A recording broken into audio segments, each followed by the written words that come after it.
Su Changge found himself inexplicably transported into the body of a destitute leader of the Dao Tian Sect, awakening a system that granted him power equivalent to the total strength of his entire sect. All he needed to do was take on disciples to continually enhance his capabilities. Ugh, my head hurts. What has happened? Su Changge abruptly sat up in bed, his eyes settling upon a dilapidated thatched cottage that felt foreign to him. At his bedside stood a black and white dog, staring back at him. What are you looking at? The dog spoke, surprisingly articulate. Su Changge felt a wave of darkness wash over him and collapsed back onto the bed. A torrent of memories surged into his mind, causing a splitting headache. After 2 months of relentless overtime, I blacked out at my desk, and now I've transmigrated? This is the Taichu continent, Yunzhou, Dao Tian Sect. Once a premier sect in Yunzhou, but it fell into ruin a millennium ago, leaving just me as the sole survivor? After digesting the influx of memories, Su Changge's face turned a shade of green. In his previous life as an avid reader, he was well acquainted with the concept of transmigration, thus he quickly accepted this new reality. However, the initial circumstances were rather dire. The body he inhabited was also named Su Changge, an abandoned infant taken in by the former sect leader. Following the old leader's death 3 years ago, he was left as the sole member of the Dao Tian Sect, along with a dog that the old leader had bequeathed to him. The dog, possessing a trace of demonic blood, lacked formidable power but exhibited notable intelligence and the ability to speak. I'm hungry. Hurry and make me something to eat. The dog leaped onto the bed, dancing on Su Changge's chest, leaving behind a trail of black paw prints on the bedding. Ergu, you've trampled my quilt again. Su Changge roared in anger, performing a swift maneuver to pin the dog beneath him. The dog, undeterred, retaliated, and a chaotic scuffle ensued between man and beast, the old wooden bed creaking under their tussle. After a moment, baring his teeth, Su Changge grabbed the dog by the scruff of its neck, wincing as he limped out of the cottage, 2 claw marks etched into his leg. Before him lay a desolate mountain peak, devoid of human presence for miles. This was the domain of the Dao Tian Sect. Beneath his feet was a simple farmhouse courtyard, beside which stood a small vegetable patch. Beyond that, there was nothing, utterly barren. Ding! The strongest reconciliation system has been successfully activated. At that moment, a melodic electronic voice echoed in Su Changge's mind. The system? Su Changge's heart soared with joy. The fabled golden finger that every transmigrator was said to possess had finally arrived. What does this reconciliation entail? Su Changge mused inwardly, connecting with the system through his consciousness. Ding! This system possesses the strongest reconciliation function, wherein the host's cultivation equals the total cultivation of the entire sect. Note: the host's original cultivation is at the 3rd level of Qi refinement, serving as the base value and will not be altered thereafter. For every major breakthrough by a martial artist in the sect, the host will receive a system reward. The system elucidated. The martial arts realms on the Taichu continent are categorized into Qi refinement, spirit condensation, Yuan return, Xian spirit, Dao transformation, venerable, sovereign, saint, and emperor realms. Each major realm further divides into 9 minor levels, which are categorized into early, mid, late, and peak stages. The system's revelation left Su Changge astounded, but soon, elation took over. If he could descend the mountain and recruit thousands of disciples, wouldn't he soar to greatness? Ding! Please note, only disciples recruited according to system tasks will count towards the system. The system will periodically issue disciple recruitment tasks. The system coldly shattered Su Changge's fantasies. Wait a moment, system. If the disciples I recruit abandon me, will I lose my cultivation? A sudden realization struck him. Rest assured, host. This system only accumulates. It does not deduct. The system's reassurance eased Su Changge's worries. Detecting that the host is the leader of the Dao Tian Sect, binding the Dao Tian Sect now. Ding! Binding successful. Sect, Dao Tian Sect population, 1 demonic beasts, 1 wealth, a bag of rice reputation, 250 evaluation. In such dire poverty, this sect is hardly worth keeping. Chapter 2. The dog's indifference detected a member of the Dao Tian Sect, the Silver Moon Wolf, initiating a peace request. The system's voice momentarily stunned Su Changge. Silver Moon Wolf. Where could there be a Silver Moon Wolf? Wasn't he the sole keeper of this breed of husky? Host's original cultivation level, Silver Moon Wolf. Mid-stage of the 6th realm of returning to origin. In an instant, an immense and formidable power surged within Su Changge, coursing through his limbs and bones, transforming his meridians and flesh, propelling his cultivation to unprecedented heights. Woof! The dog broke free from Su Changge's grasp, suddenly gazing at him with a look of incredulity, fixating intently upon him. How could this lad possess such a powerful force within him? Before the dog could discern further, the energy within Su Changge seamlessly integrated. His aura retracting. Swish! Su Changge opened his eyes, a flash of electric brilliance sparking within, sharp and unmatched. Is this the cultivation of the returning to origin realm? His heart raced, feeling an overwhelming surge of power within him, as if he could effortlessly send the dog flying with a mere slap. The dog was actually a powerhouse of the returning to origin realm? Wasn't it said that he only had the cultivation of the 4th stage of Qi training? I'm truly at my wit's end with this rascal. With a cultivation level of the 6th realm of returning to origin, he could be considered a formidable expert, capable of serving as a revered elder in various sects, living a life free from worries. Yet, this dog feigned ignorance, demanding Su Changge to prepare meals for it daily, while secretly squandering the sect's remaining funds on wine. The Dao Tian Sect's reputation of 250 was tarnished by this rogue. What are you staring at? Perceiving the shift in Su Changge's gaze, the dog immediately glared back and commanded, hurry and cook. I'm famished. I'm starving your grandpa. The more Su Changge pondered, the angrier he became, reaching out to seize the dog's neck. How dare you? I am your master uncle. Rounding up the numbers makes me your grandpa. And you dare to strike me? A woof. Once again, the duo engaged in a fierce tussle. Beep, system issues a disciple recruitment task. Recruit 1 disciple within 7 days. With a minimum aptitude of low-grade Xian tier. Martial arts aptitude is categorized into 4 tiers: Heaven, Earth, Xian, and Yellow, with Yellow being the lowest and Heaven the highest. Each tier is further divided into low, mid, and high grades. First-time disciple recruitment. Complete the task to receive a recruitment gift pack. Failure incurs no penalties. At that moment, the system's voice echoed, igniting a spark of excitement in Su Changge's eyes. Forgetting the scuffle with the dog, he communicated with the system. What does the recruitment gift pack contain? Beep.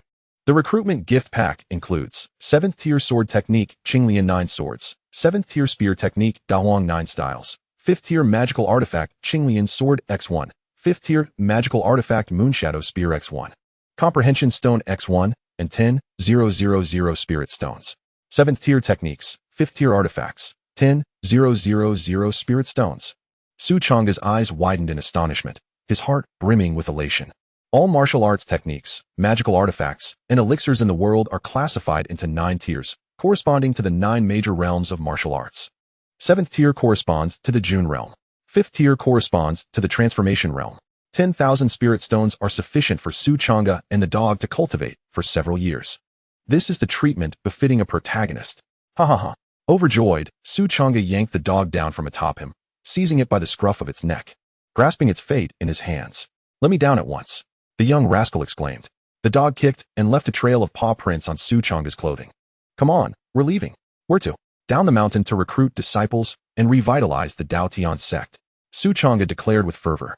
Are you out of your mind? In this desolate place, who would be foolish enough to come?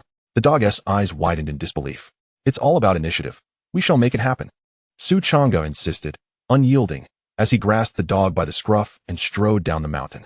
3 hours later, Su Changge and the dog had traversed 100 miles and finally arrived at Luyan City as dusk fell.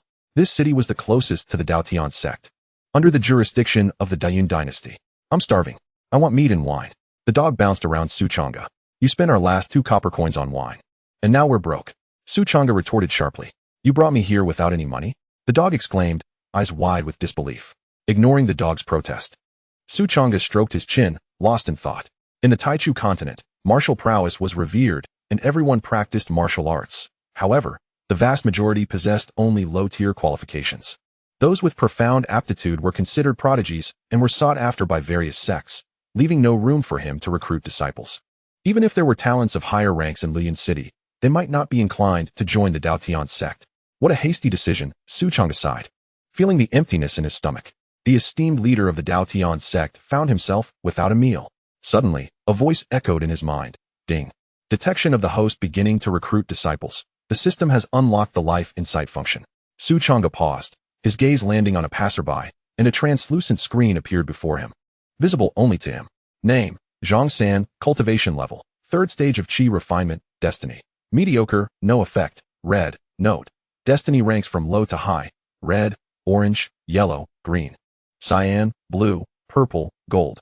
Life script. Hailing from an unremarkable common family, yet frequently disregarding the law, engaging in brawls, nicknamed the outlaw. Techniques. Body refining technique. Qi refining technique, treasure, none, aptitude. Low-tier yellow. Su Changge's eyes lit up. Indeed, the system understands me well. With this function, I can discern others' qualifications at a glance, making the search for disciples much easier. Let us get to work, he said, pulling the reluctant dog along as they began to wander through Luyan City. Half an hour later, Su Changge's eyes grew weary from searching. He had yet to find a single prodigy with high-tier qualifications. It was to be expected, as Luyan City was a remote outpost, making it unlikely for high-tier talents to emerge. The tides of fortune shift every 30 years. Lin family, I will settle this score personally. Just as Su Changge passed a narrow alley, he keenly heard a voice. With a sudden stir of intuition, he pulled the dog towards the alley. In the darkened passage, a young boy staggered forward, bloodied and gravely injured. Suddenly, the light in the alley dimmed. A tall, slender youth blocked the entrance, accompanied by a large dog at his feet. Su Changge's gaze fell upon the young man. Name, Lin Tian, cultivation level. First stage of spirit condensation, fate. Favored by fortune, protected by the heavenly path in unseen ways. Fortunate blessings, increased luck. Turning peril into safety, skillfully averting life-threatening dangers. Benefactor's assistance, greatly increased probability of gaining the favor of powerful individuals. Life script, former heir of the Lin family. Endowed with extraordinary talent from a young age. However, due to the divine sword in his dantian absorbing his spiritual energy, his cultivation stagnated for 5 years, leading to his eventual betrayal, annulment of engagement by the Zhang family, and expulsion from the Lin family. Cultivation techniques, return to origin technique, swift sword technique. Mountain-splitting palm, magical artifact, heavenly slaughter sword, not yet awakened. Talent, low-grade profound rank, good heavens. A divine sword in the dantian, annulled engagement. And expelled from his family. This is undoubtedly the archetype of a protagonist.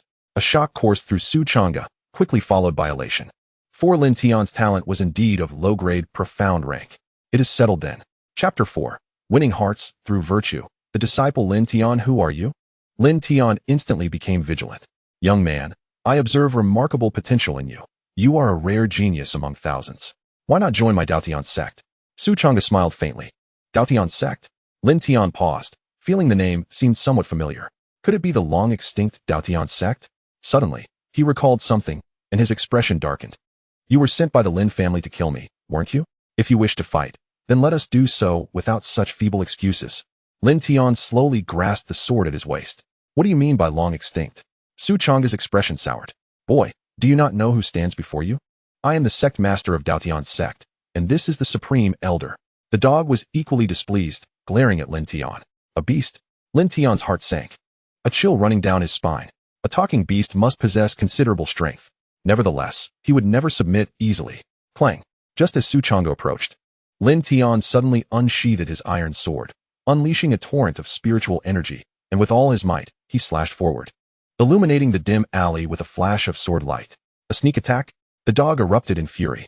However, before it could react, Su Changge flicked his finger, producing a resonant sound as it struck the iron sword, causing Lin Tian's weapon to shatter into pieces. Lin Tian was also forced back several steps by a tremendous force, colliding against the wall, his chest feeling tight. His pupils constricted in alarm. He knew that this strike was executed with all his strength. Even a 5th-stage spirit condensation practitioner would be injured by it. Yet, it had been effortlessly blocked by Su Changge.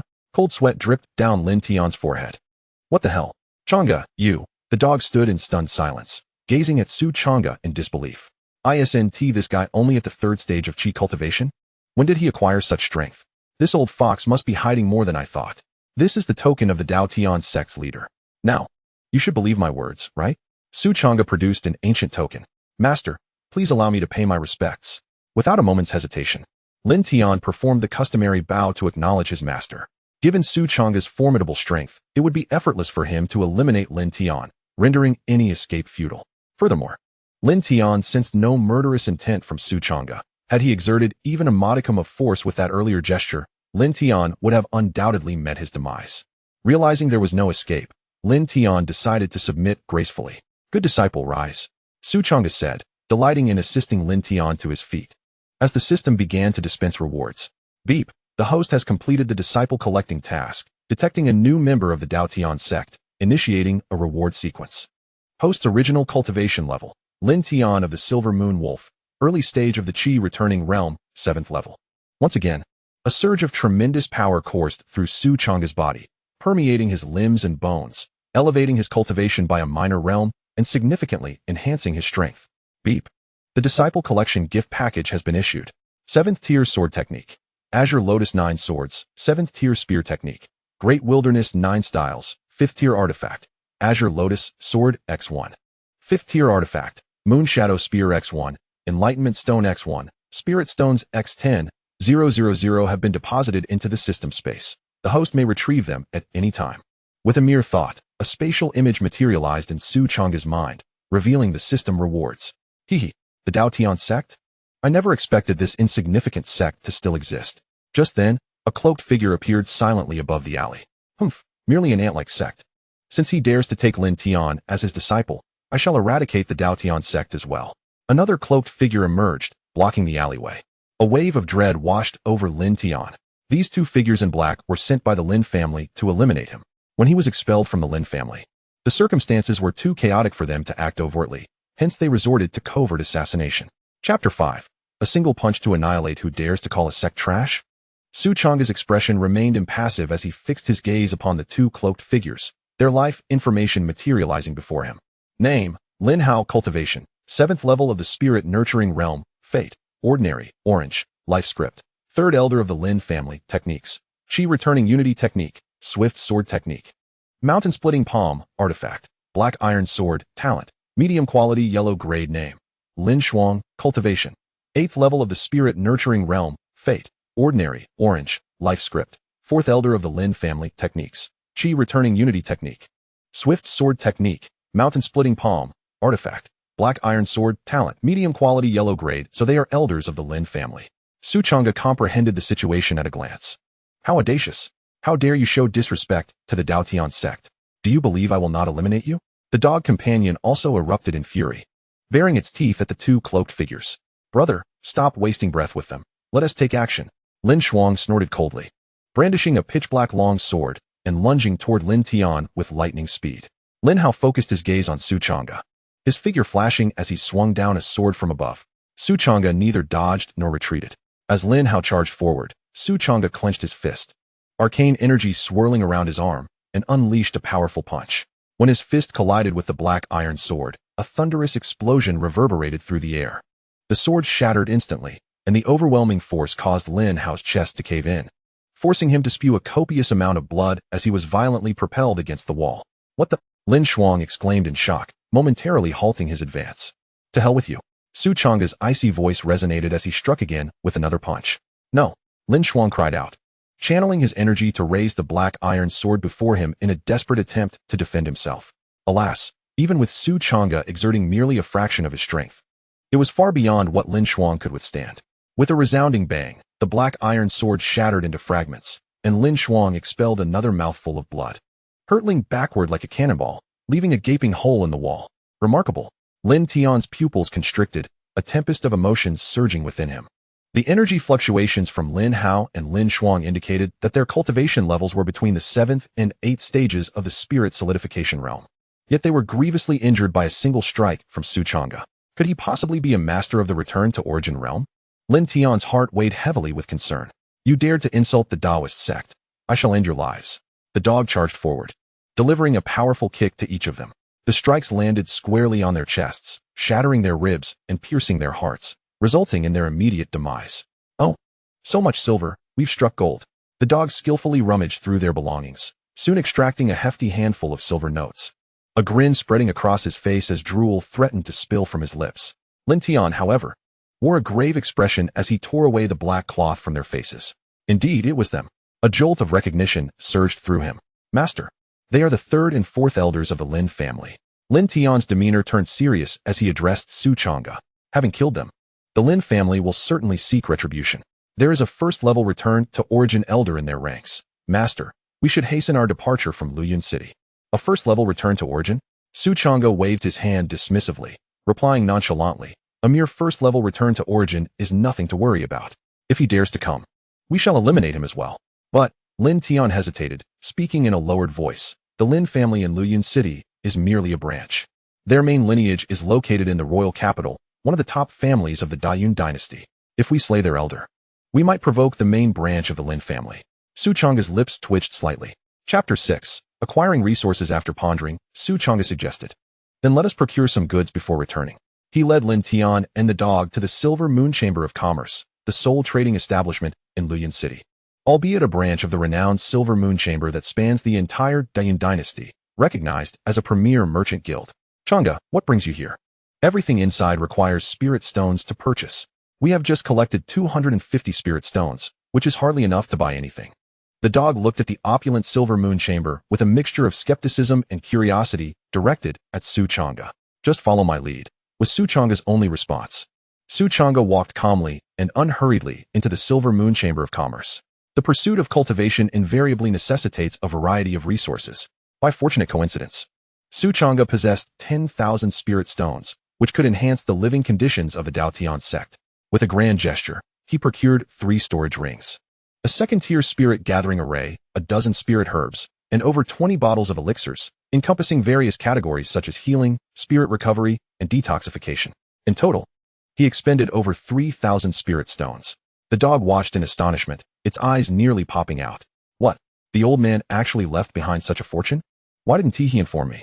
The dog raged internally, its mind whirling as it contemplated how to seize the remaining spirit stones from Su Changge. Lin Tian, too, was engulfed in tumultuous thoughts. Over 3,000 spirit stones. Even though the Lin family was the largest clan in Luoyang City, their annual income barely exceeded 2,000 spirit stones. Yet, Su Changge casually spent 3,000. Wasn't he the Dao Tian Sect supposed to have perished? Could the rumors be mistaken? Lin Tian suddenly found himself deeply intrigued by both the Dao Tian Sect and Su Changge. Given the power and wealth Su Changge exhibited, perhaps joining the Dao Tian Sect was indeed a favorable option? Lin family head. It's bad. According to our scouts, Lin Tian is boldly accompanying a stranger to the Silver Moon Chamber of Commerce. A servant hurried into the courtyard. What? The Lin family head sprang to his feet.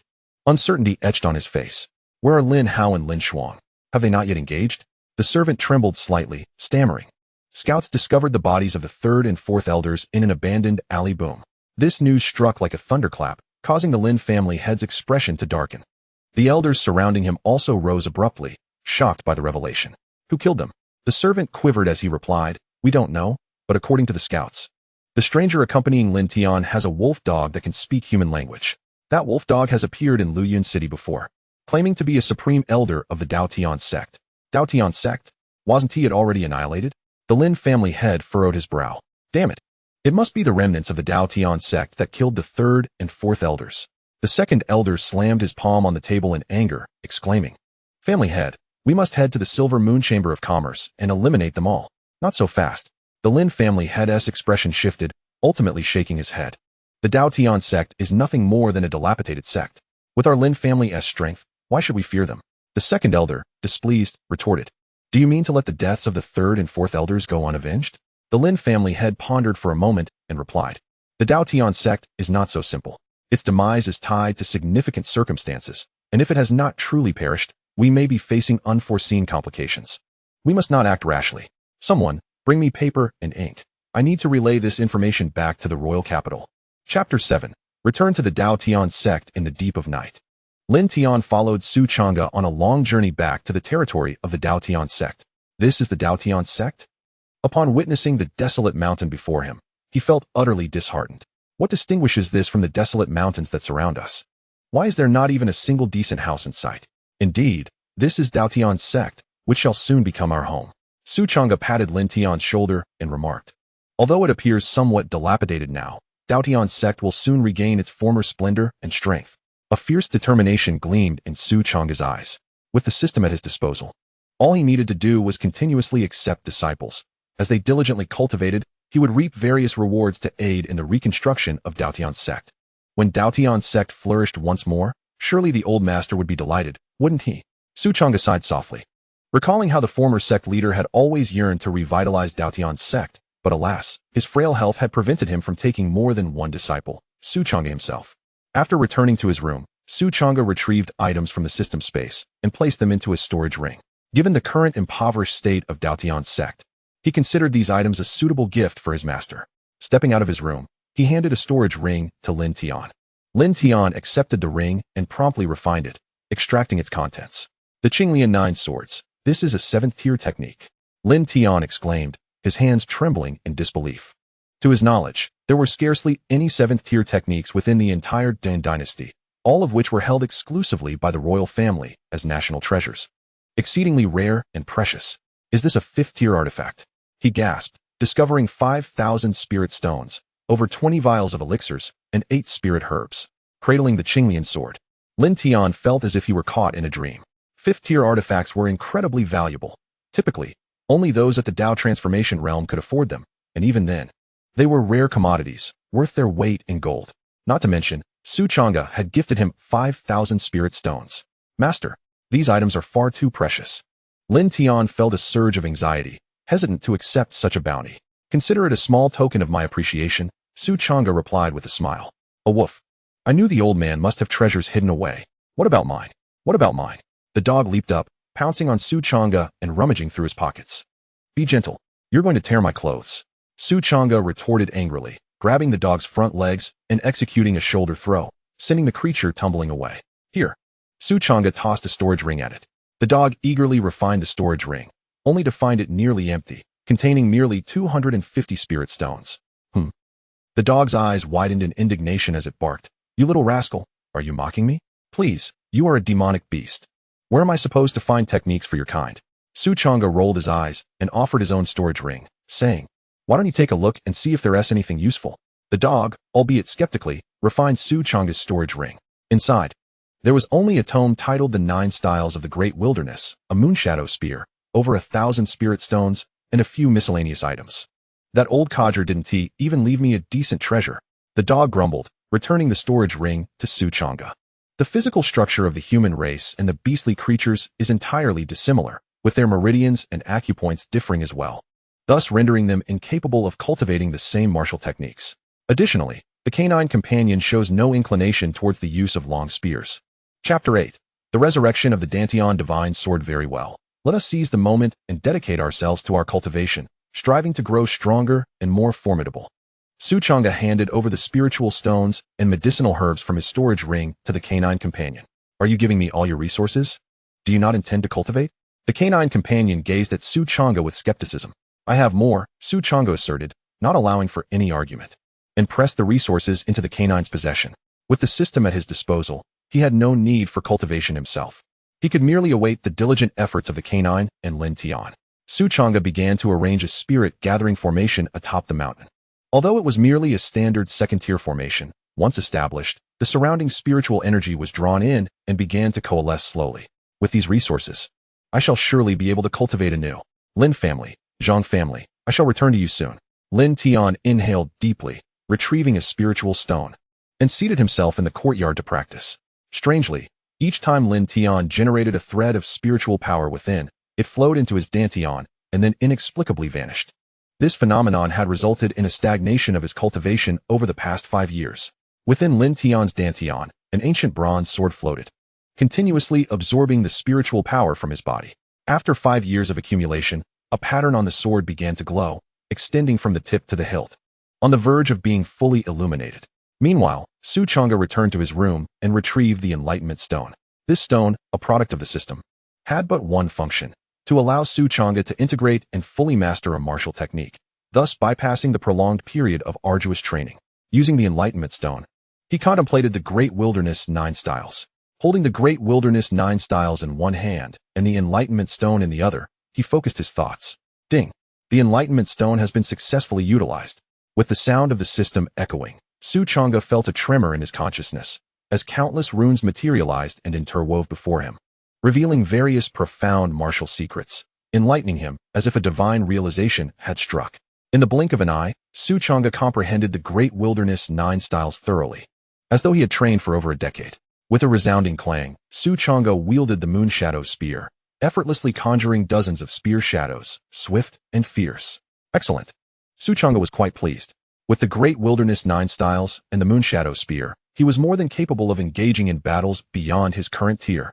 3 days swiftly passed. Lin Tian devoted nearly all of his time to cultivation, tirelessly generating spiritual power within him in successive waves. At long last, the patterns on the bronze sword in his Dantian were fully illuminated. With a clear sword cry echoing, it resonated throughout the heavens and the earth, drawing forth the spiritual energy within a radius of 100 miles, surging towards him like a tidal wave. As the spiritual energy erupted, it continually rushed into Lin Tian, being absorbed by the bronze sword. In mere moments, All the spiritual energy within a 100-mile radius was devoured. The bronze sword emitted a golden glow, merging into Lin Tian's body, circulating through his limbs and bones, transforming his meridians and acupoints, and resulting in a direct elevation of 3 minor realms in his cultivation, reaching the 4th level of the spirit condensation stage. Is this the Dantian divine sword? Lin Tian was suddenly jolted, his consciousness sinking into his Dantian, where he finally beheld the bronze sword hovering within. Moreover, a faint connection began to form between him and the sword, heir of the celestial sword of slaughter. Congratulations on successfully awakening the celestial sword of slaughter. This sword is sealed with 9 layers, each containing a formidable calamity. You must gather the 9 sword energies scattered throughout the universe to reinforce the seals and tame the calamities. A voice resonated in Lin Tian's mind. Chapter 9. The Secret of the Canine. What the heck? What just happened? The canine, Dogzi, exclaimed in astonishment, forcefully kicking open Lin Tian's door. Changge also felt a stir in his heart and made his way to Lin Tian's room. Moments ago, the sword energy had caused a tremendous upheaval, and the influx of spiritual energy, though brief, was astonishing. Master, Senior Elder, Lin Tian said, sitting cross-legged on the mat, his eyes opening in confusion. What has occurred? Are you still pretending? That sword chant, and the wave of spiritual energy surged toward your room. Who else could it be if not you? Dogzi glared at Lin Tian, displeased. What sword chant? Lin Tian scratched his head, bewildered. I was engrossed in my cultivation and didn't notice anything unusual, since there is nothing amiss. Then continue your cultivation in peace. Dogzi intended to press further, but Changge interjected, lifting Dogzi by the scruff of his neck and departing from Lin Tian's room. Only then did Lin Tian quietly let out a sigh of relief, patting his chest as his heart raced. The divine sword in his Dantian represented his greatest fortune and profoundest secret. Until he had the strength to protect himself, he could not reveal the existence of the divine sword. Otherwise, he would invite calamity upon himself. Moreover, he had only known Changge for 3 days. Even though Changge had saved his life, Lin Tian did not dare to place complete trust in him. That kid definitely has issues. The ruckus just now was certainly caused by him. Why didn't you allow me to clarify? Dogzi was quite displeased. Everyone has their own secrets, do they not? Changge suddenly cast a meaningful glance at Dogzi. I have no secrets. Dogzi stammered, turning his gaze away from Changge. Dogzi, as long as Lin Tian is my disciple and harbors no ill intent towards us, what does it matter if he conceals certain secrets? There is no need for us to pry excessively, don't you agree? Even if we were to press him, he would likely be unwilling to speak, which would only create barriers and erode trust between us. In that case, let us refrain from questioning him for now. Once we become more familiar and establish sufficient trust, I believe he will eventually be forthcoming, Changge said, patting Dogzi on the head. Suit yourself. After all, you are the sect leader now, Dogzi muttered. Beep. Detected that Lin Tian of Dao Tian Sect has broken through to the 4th level of the spirit condensation realm, initiating a request for peace. Host as Cultivation has advanced from the middle stage of the 7th level of the returning origin realm. As the system notification echoed, a surge of power welled up within Changge, slightly enhancing his cultivation.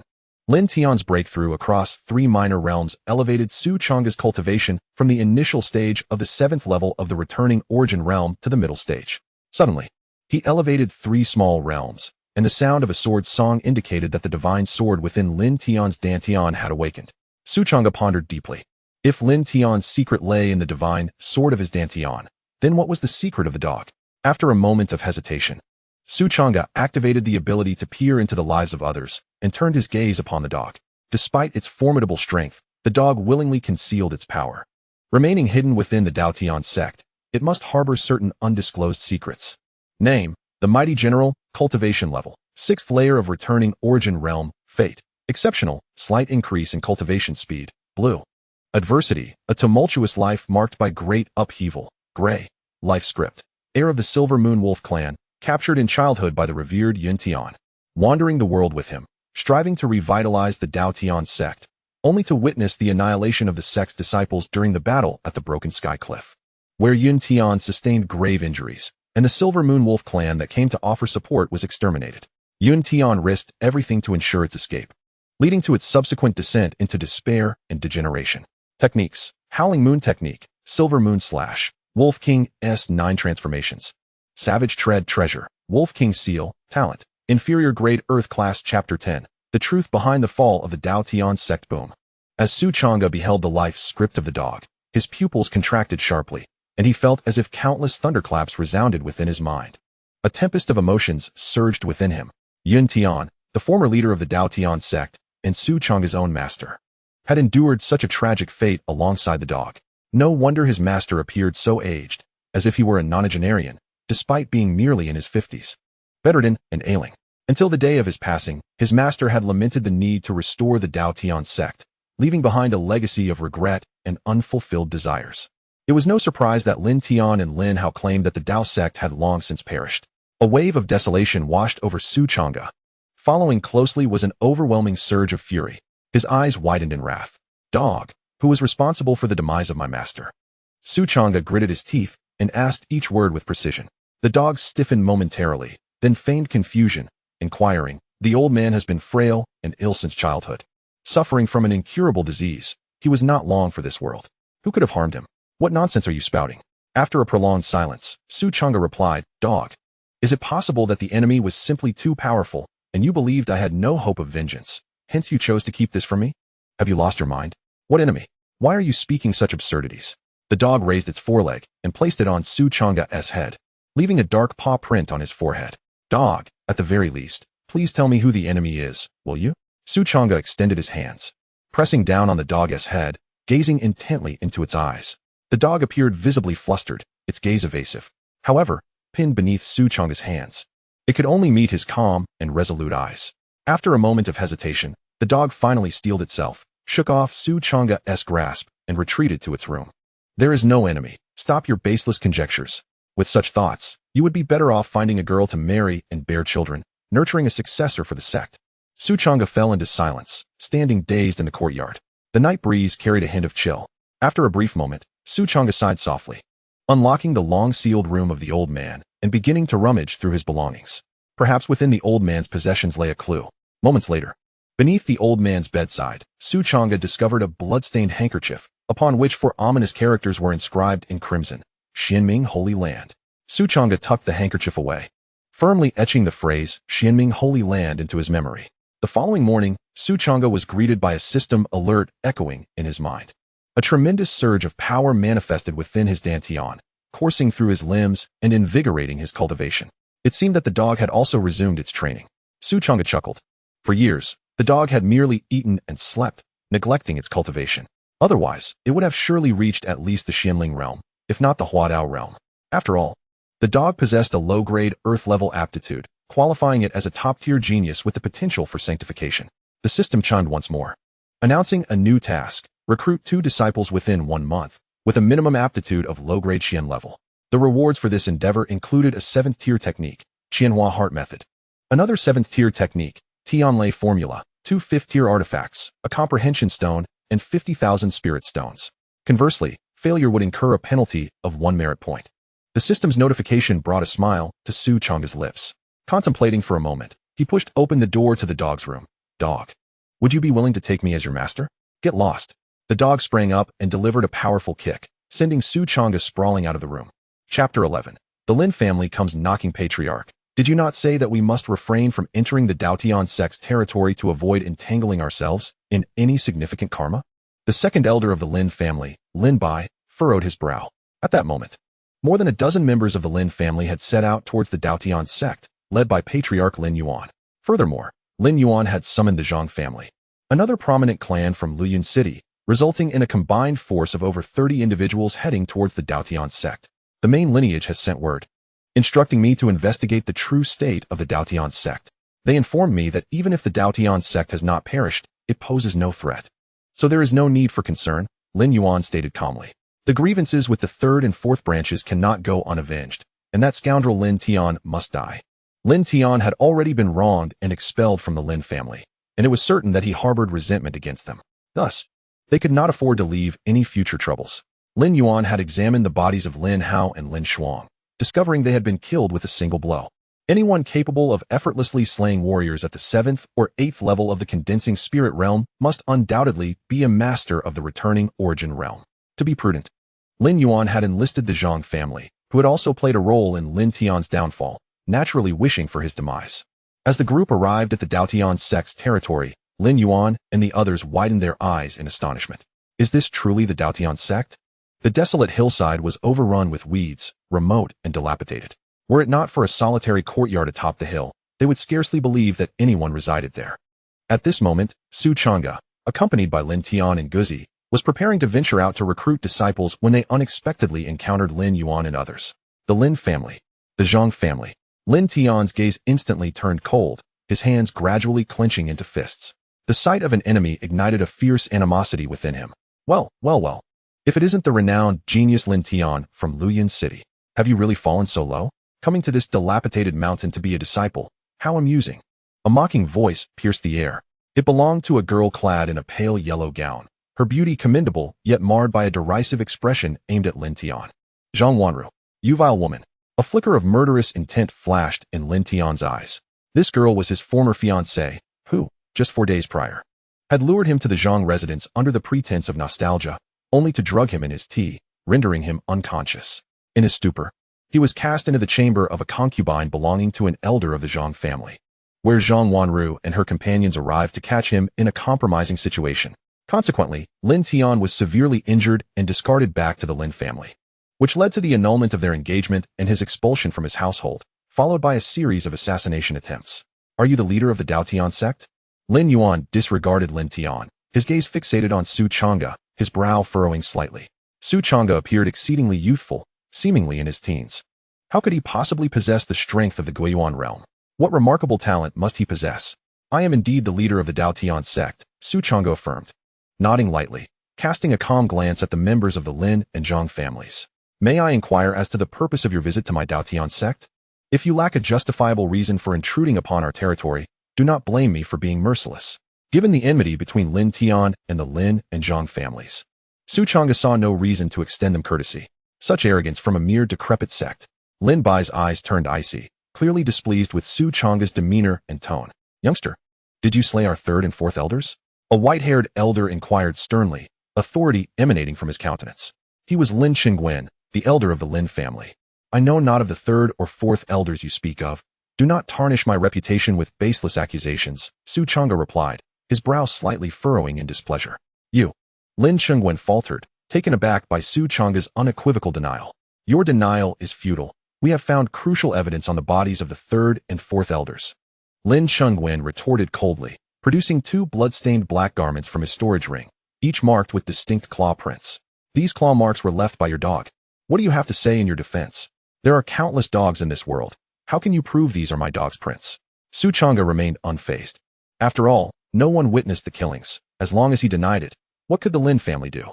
Still attempting to argue, Lin Chengwen's fury surged, his eyes glinting with malice. As a premier family of Luoyang City, the Lin family had always held a position of superiority, only ever exerting dominance over others. They had never endured such indignity. Why waste further words with them? Lin Bai was known for his temper. He declared, since he dares to slay an elder of the Lin family, he must pay in blood, and that bastard Lin Tian, who dared to assist him in killing our elder, must also perish. At these words, the members of the Lin family gripped their weapons tightly, slowly encircling Su Changge and Lin Tian. The battle was on the brink of eruption. How dare these insignificant beings bully the Dao Tian Sect? The dog, filled with rage, commanded, Changge, eliminate them. Why don't you go ahead? Su Changge rolled his eyes. You are the sect master. I am merely an ordinary pet dog without any cultivation. The dog asserted confidently. Is that so?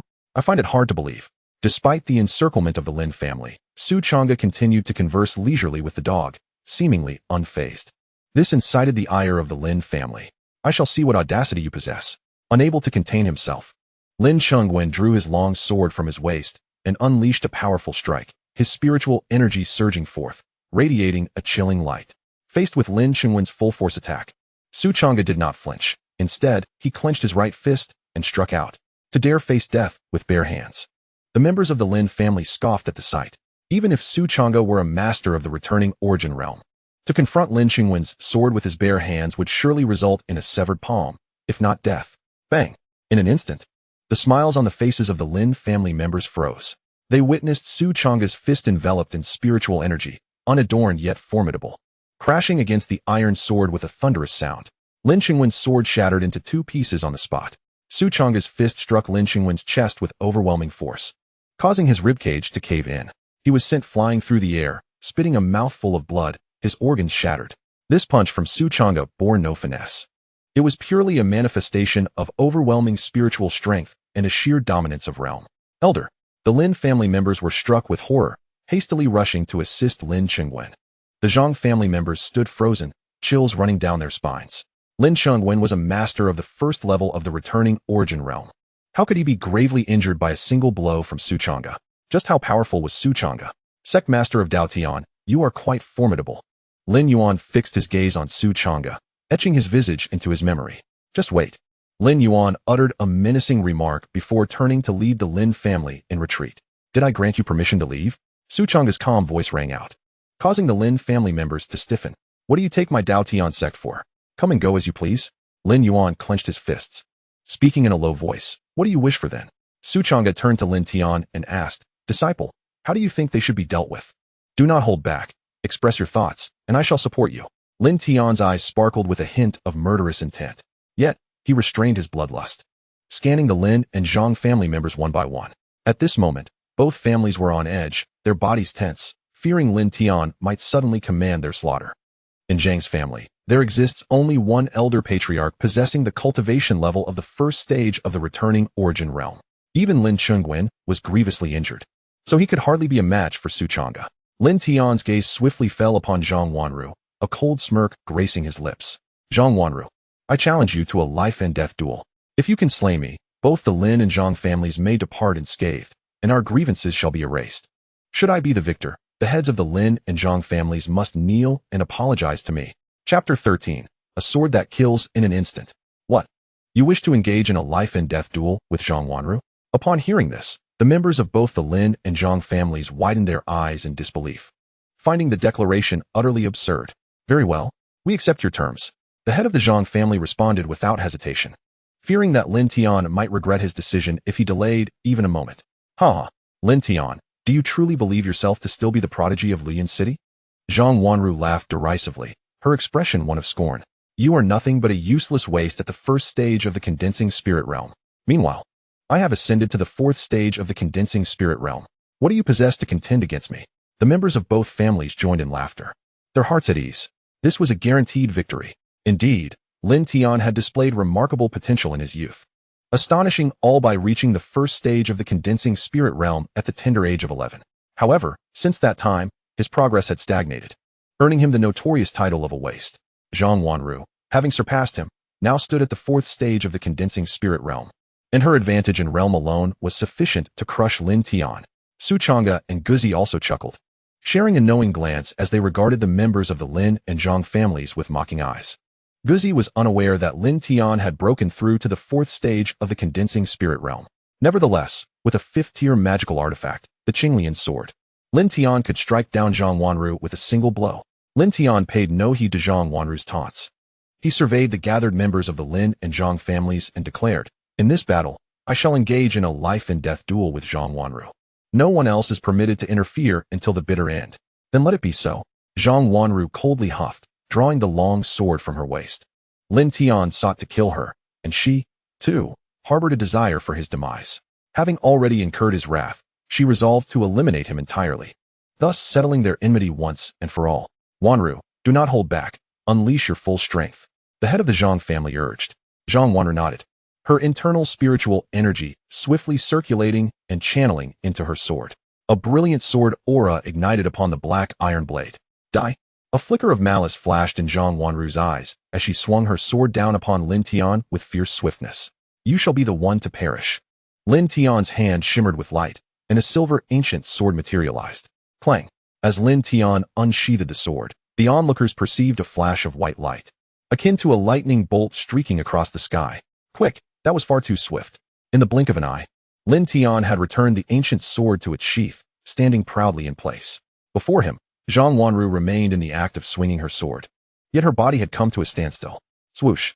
As a crimson line splattered, Zhang Wanru's head gradually slid down, staining the ground with blood. What? This scene caused the members of the Lin and Zhang families to shrink their pupils in terror, as if witnessing a specter. How could this be possible? Everyone struggled to swallow, finding it hard to accept this outcome. Wasn't Lin Tian already rendered useless? How could he slay the fourth realm of the Ling condensation stage? Zhang Wanru, with a single strike? Wanru, Zhang Wanru's parents, overwhelmed with despair, cried out in anguish. Now it is your turn. Lin Tian's gaze was frigid as he turned to the heads of the Lin and Zhang families. Young man, do not be too arrogant. The head of the Zhang family, visibly embarrassed, barked out with feigned authority. After all, he was the dignified patriarch of the Zhang family. To kneel and apologize publicly to a discarded waste from the Lin family would utterly disgrace him. How could he continue to navigate the waters of Luyun City thereafter? Lin Yuan's expression fluctuated between gloom and fury, his hands clenched tightly, veins bulging on his forehead. What was his status, and what was Lin Tian's? If he were to kneel and apologize to Lin Tian today, it would be a profound humiliation. What? Now you wish to go back on your word? At that moment, Su Changge spoke languidly, his indifferent gaze fixed upon Lin Yuan and the head of the Zhang family. Under Su Changge's gaze, both Lin Yuan and the head of the Zhang family felt a cold sweat break out, sensing immense pressure. Su Changge was the man capable of severely injuring Lin Chengwen with a single punch. If they angered Su Changge, it was likely they would not leave unscathed. To kneel or not to kneel? Chapter 14. Kneel and apologize. In an instant, Lin Yuan and the head of the Zhang family wrestled with their inner turmoil, vacillating between preserving their dignity and their lives.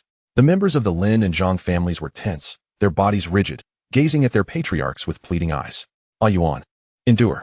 At that moment, Lin Chengwen discreetly transmitted a message to Lin Yuan. Endure? Why don't you kneel and apologize to him? Lin Yuan seethed with rage, inwardly cursing Lin Chengwen. As the saying goes, enduring for a moment only fuels further anger. Taking a step back only leads to greater loss. My patience is limited. If you do not uphold your promise, then perish. Su Changge's voice suddenly turned icy, a terrifying aura emanating from him, akin to an ancient beast awakening, causing the members of the Lin and Zhang families to stand on end. I'm sorry. Lin Yuan gritted his teeth, resolutely kneeling and then standing up, his voice barely a whisper. I'm sorry. The head of the Zhang family mimicked him, quickly kneeling and rising, squeezing out 3 words through clenched teeth. I can't hear you. That lacks conviction. Do it again. Lin Tian scratched his ear. The 2 patriarchs were enraged. Enough. Now get out of my sight. I want to see you off. Lin Tian said with a cold smile. We are leaving. The 2 patriarchs, swallowing their immense humiliation, took Zhang Wanru's lifeless body and swiftly departed. Lin Tian, you wretched child. This grudge will not go unpunished. They both silently vowed to slay Lin Tian. For now, I shall allow you to live a little longer. Lin Tian's gaze was equally frigid. The reason for only eliminating Zhang Wanru was simply that Lin Tian wished to avoid bringing calamity upon the Dao Tian Sect. The Lin family of Luyun City held little significance, yet annihilating them would inevitably provoke the wrath of the main lineage of the Lin family, inviting disaster. Once I retrieve the first sword aura of the Lutian divine sword and subdue the first formidable beast, that shall be the moment I exact my revenge. Lin Tian vowed silently. You have performed admirably. Su Changge patted Lin Tian on the shoulder, feeling quite satisfied with Lin Tian's approach. The death of Zhang Wanru, compelling the 2 family heads to kneel in apology, not only alleviated his personal grievances, but also avoided attracting greater foes. Lin Tian was well aware that Su Changge could easily annihilate the Lin and Zhang families, yet he refrained from making such demands. This demonstrated his consideration for the Dao Tian Sect, wishing to avoid further complications. Everything is a gift from my master. Lin Tian shook his head and stated, without my master's backing, they would not agree to such terms. Without the techniques, treasures, and cultivation resources bestowed upon me by my master, I would not be capable of defeating Zhang Wanru. Indeed, you possess gratitude. It seems you are no ingrate. The dog nodded in approval. Master, where shall we go to recruit disciples? Lin Tian inquired, looking towards Su Changge. My master has no specific destination in mind. Su Changge stroked his chin and replied, we shall go wherever talents abound. Lin Tian's eyes brightened, his heart raced, and he feigned calmness as he suggested, Master, in that case, let us venture to Ziyue City. It is one of the most prosperous ancient cities in Ziyue Prefecture, undoubtedly teeming with talent. The Dayun dynasty is vast, encompassing 24 prefectures. Luyun City lies on the outskirts of Ziyue Prefecture, while the Dao Tian Sect is adjacent to it and does not belong to the Dayun dynasty. Lin Tian proposed a visit to Ziyue Prefecture precisely because the first sword aura of the Lutian divine sword is located nearby. As long as he can reclaim the first sword aura, he can reinforce the seal and subdue the first formidable beast. Very well, let us proceed to Ziyue Prefecture. Su Changge nodded. As long as they could recruit suitable disciples, he did not mind the destination. Before long, the trio, 2 men and a dog, arrived at Luyun City and purchased 3 fire horses from the Silver Moon Chamber of Commerce. These steeds, possessing the bloodline of fierce beasts, could cover thousands of miles in a day, making them the optimal choice for long journeys. 3 days later, Su Changge, the dog, and Lin Tian finally arrived at Ziyue City. This bustling metropolis featured towering ancient walls, and lines of soldiers patrolled the area, while the streets buzzed with life and traffic flowed like a river, creating a lively atmosphere. It was incomparably more expansive and prosperous than Luoyang City. Chapter 15. The Emergence of Relics? Is this truly Ziyue City? Lin Tian felt a surge of excitement, curiously gazing around. As a mere 16-year-old youth who had never ventured beyond Luoyang City, his first encounter with such a grand ancient city was overwhelming, making it difficult to contain his exhilaration. In contrast, Su Changge remained notably composed. Having lived 2 lives, his mindset was remarkably stable. Su Changge activated his insight into life and quietly scanned the throngs within the city. Half an hour later, he rubbed his eyes and sighed inwardly.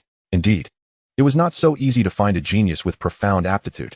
Even though Ziyue City is the bustling heart of Ziyue Prefecture, the presence of a genius with profound aptitude remains a rare treasure.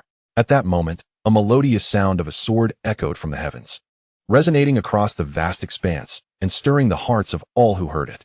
The denizens of Ziyue City instinctively looked up, their eyes filled with astonishment. A colossal golden sword soared upward from the very center of the city, upon which stood more than 30 martial artists, each exuding an extraordinary aura. Leading them was a middle-aged man clad in a blue robe, with sword-like brows and starry eyes, his hands clasped behind his back, radiating an air of authority. It was General Liu of the prefectural governor's mansion. I recognize those individuals. They are all formidable talents and elites from the governor's mansion, exclaimed one onlooker. Heavens! Flying with a sword is so magnificent. When will I be able to achieve such a feat? Another voice chimed in. Wake up! Only those in the Xianling realm can soar through the skies. To command such a massive flying sword, carrying dozens of people, one must at least be a late-stage Xianling expert. The crowd buzzed with excitement and speculation about the purpose of such a grand assembly from the governor's mansion. Lin Tian gazed upward at the magnificent golden sword, his hands instinctively clenching, as he set a small goal for himself.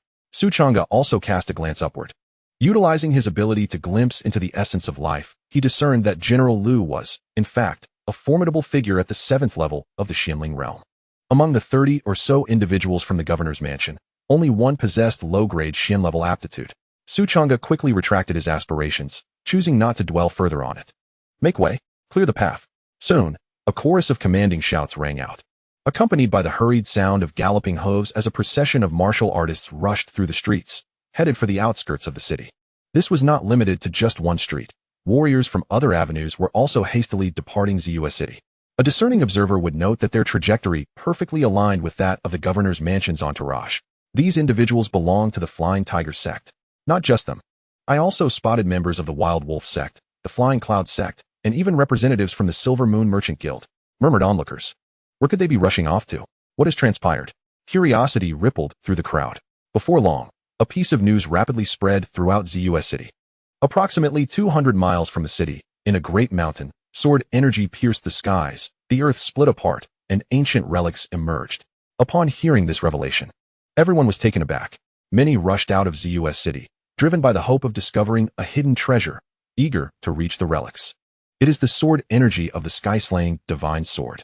As Lin Tian received this news, he instantly connected the dots, his excitement surging. The sky-slaying divine sword possesses a unique resonance with sword energy, almost intuitively pointing toward that direction. Master, Lin Tian pondered his words, intending to suggest a visit to investigate. Since the opportunity had arisen so fortuitously, why not join in the excitement? Su Changge smiled slightly, causing Lin Tian's heart to leap with joy. The emergence of relics would undoubtedly attract martial artists and elites from all corners, making it far easier to find suitable disciples. Su Changge, naturally, had his own plans. Just as Su Changge and his companions began to follow the throng toward the relics, in the depths of the firmament, a colossal and frigid warship emerged, exuding an aura of chilling dread and impending slaughter. Upon its deck, a blood-stained battle flag fluttered ominously in the wind, emblazoned with the image of a soaring dark bird, vividly alive and instilling a profound sense of terror. Chapter 16. The Mysterious Young Girl, the Dark Bird Totem. Should anyone lay eyes upon this flag, they would be struck with inexplicable shock and trepidation. Throughout the entirety of Yinzhou, there exists but one ancient and formidable kingdom that dares to adopt the dark bird as its emblem. On the deck of the warship, a girl who appeared to be no more than 12 sat at the edge, her delicate, fair feet gently swaying. The child's skin was as white as snow, petite and exquisite, with long, lustrous black hair cascading over her shoulders. Despite her tender age, her beauty was unparalleled, her eyes sparkling with life, and her cheeks adorned with shallow dimples that enhanced her charm, resembling a flawless creation meticulously sculpted by the heavens. Behind the girl stood 2 rows of warriors clad in ominous black armor. Each warrior radiated an overwhelming presence, exuding a fearsome aura, their piercing gazes commanding respect and instilling dread simply by their mere presence. Each was a battle-hardened soldier, forged in the crucible of conflict. "Your Highness, the 9th Princess. We have arrived ahead." A stately woman in royal attire appeared silently beside the girl, her face graced with a gentle smile. "Then let us depart," the girl exclaimed joyfully, her voice bright and melodious. The woman nodded, linking her arm with the girl, and together they stepped off the warship, plunging from the towering heights into the abyss below. To honor the 9th Princess, the rows of armored warriors roared in unison, their voices echoing like thunder. Outside Zeus City, amidst the vast mountains, a tremendous fissure gaped, creating a canyon in this desolate landscape. Strangely, despite the clarity of the day, the chasm was shrouded in impenetrable darkness, a foreboding that stirred unease in the hearts of onlookers. A golden sword soared through the air without hesitation, plunging directly into the abyss of the dark fissure. Following closely were the powerful members of nearby sections. Seeing the strong from the governor's estate lead the charge, they too were unwilling to lag behind and swiftly followed suit. Behind them trailed a multitude of martial artists, their intentions murky, seeking to gain advantage from the chaos. What manner of place is this? Why does my heart race with dread? Faced with the immense black chasm, many felt a chill run down their spines, an inexplicable fear taking hold. Numerous individuals halted, unwilling to advance further. Fear not death, for what is there to be afraid of? Yet, some remained undeterred, cautiously descending along the edge of the dark crevice. Changge moved with unhurried grace, activating his ability to perceive the essence of life, casting a silent gaze over the surrounding martial artists. "Master, shall we venture inside? Perhaps there lies an opportunity," Lin Tian suggested, unable to contain his impatience, appearing somewhat restless. Watching so many martial artists rush into the ruins, his heart raced with urgency.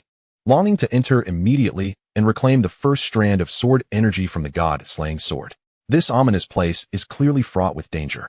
It is best not to enter. The dog shook its head vigorously, disapproving of Changge's potential recklessness. Lin Tian's expression shifted as he pondered what excuse to use to slip inside. Changge noticed Lin Tian's restless demeanor, and a thought struck him. "Disciple, is there perhaps some opportunity within the ruins calling out to you?"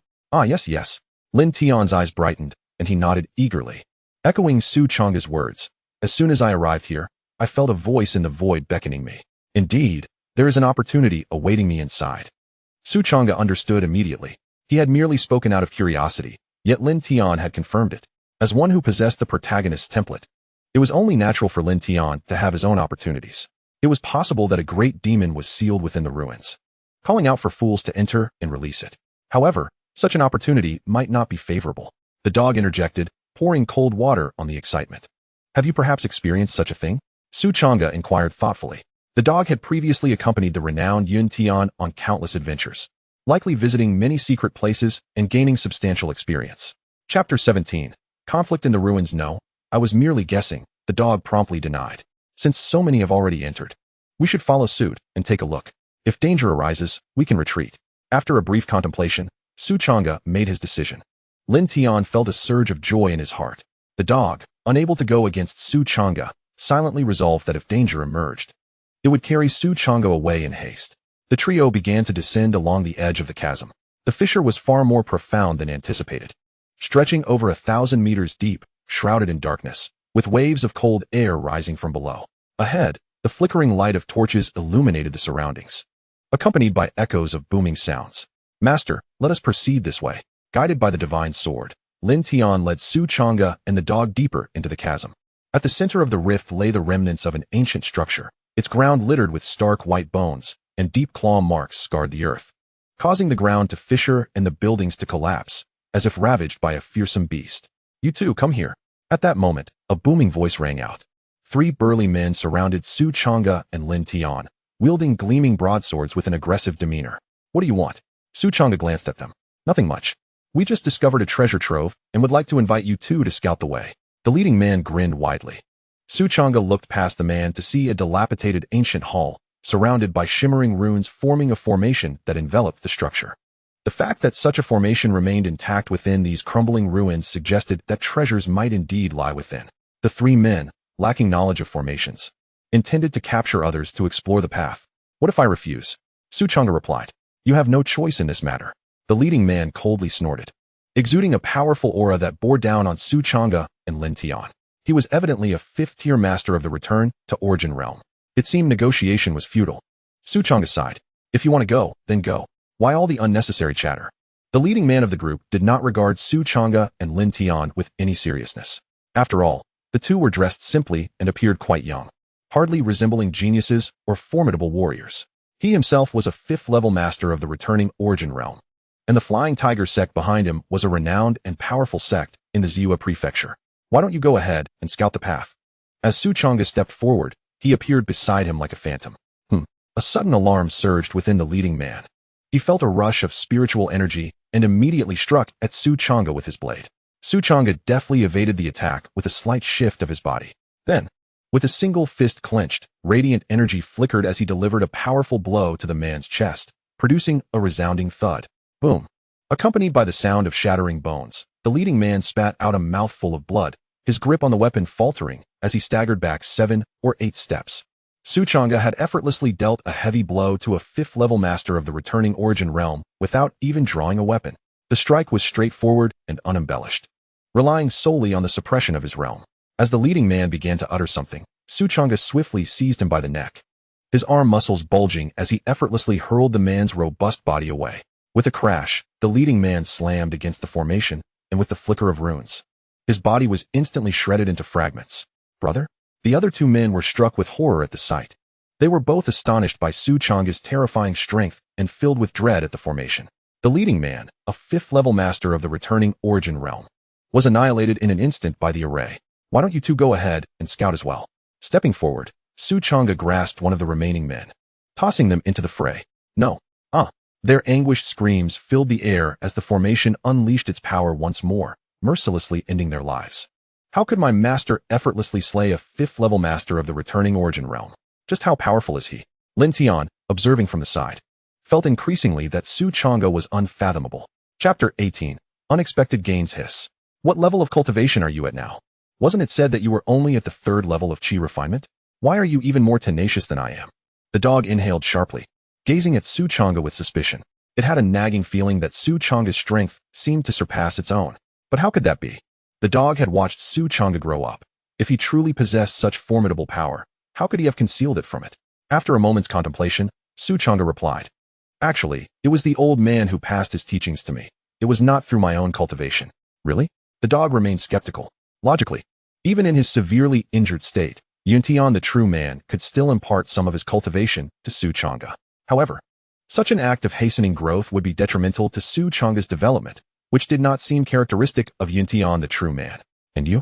You previously claimed to possess only the 4th level of chi refinement. What is your true level of cultivation? Changge inquired with a knowing smile, fixing his gaze upon the dog. I want to tell you. The dog turned its head away, feeling somewhat guilty. It has languished for over 20 years.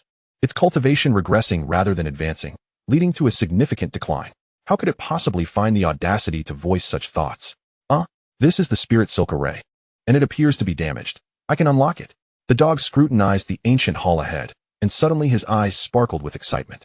Beneath his feet, wisps of demonic energy flickered, and with a flurry of movements, he dismantled a portion of the runes, rendering the array ineffective.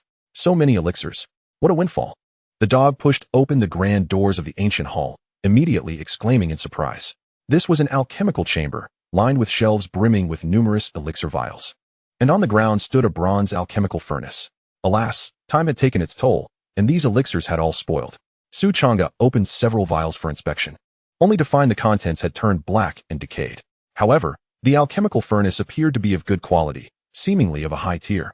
If sold, it should fetch a considerable amount of spirit stones. Changge's gaze settled upon the furnace. It was indeed a 5th-tier magical artifact. After refining the furnace, Changge felt a surge of joy within. 5th-tier artifacts were exceedingly rare and could easily be exchanged for several 100,000 spirit stones. There were 2 vials of elixirs that remained intact. The dog's nose twitched, quickly detecting a distinct aroma. Their preservation over such an extended period without spoiling indicated the elixir's exceptional quality. The dog happily stowed away the 2 vials. For the trio, this was indeed a significant gain.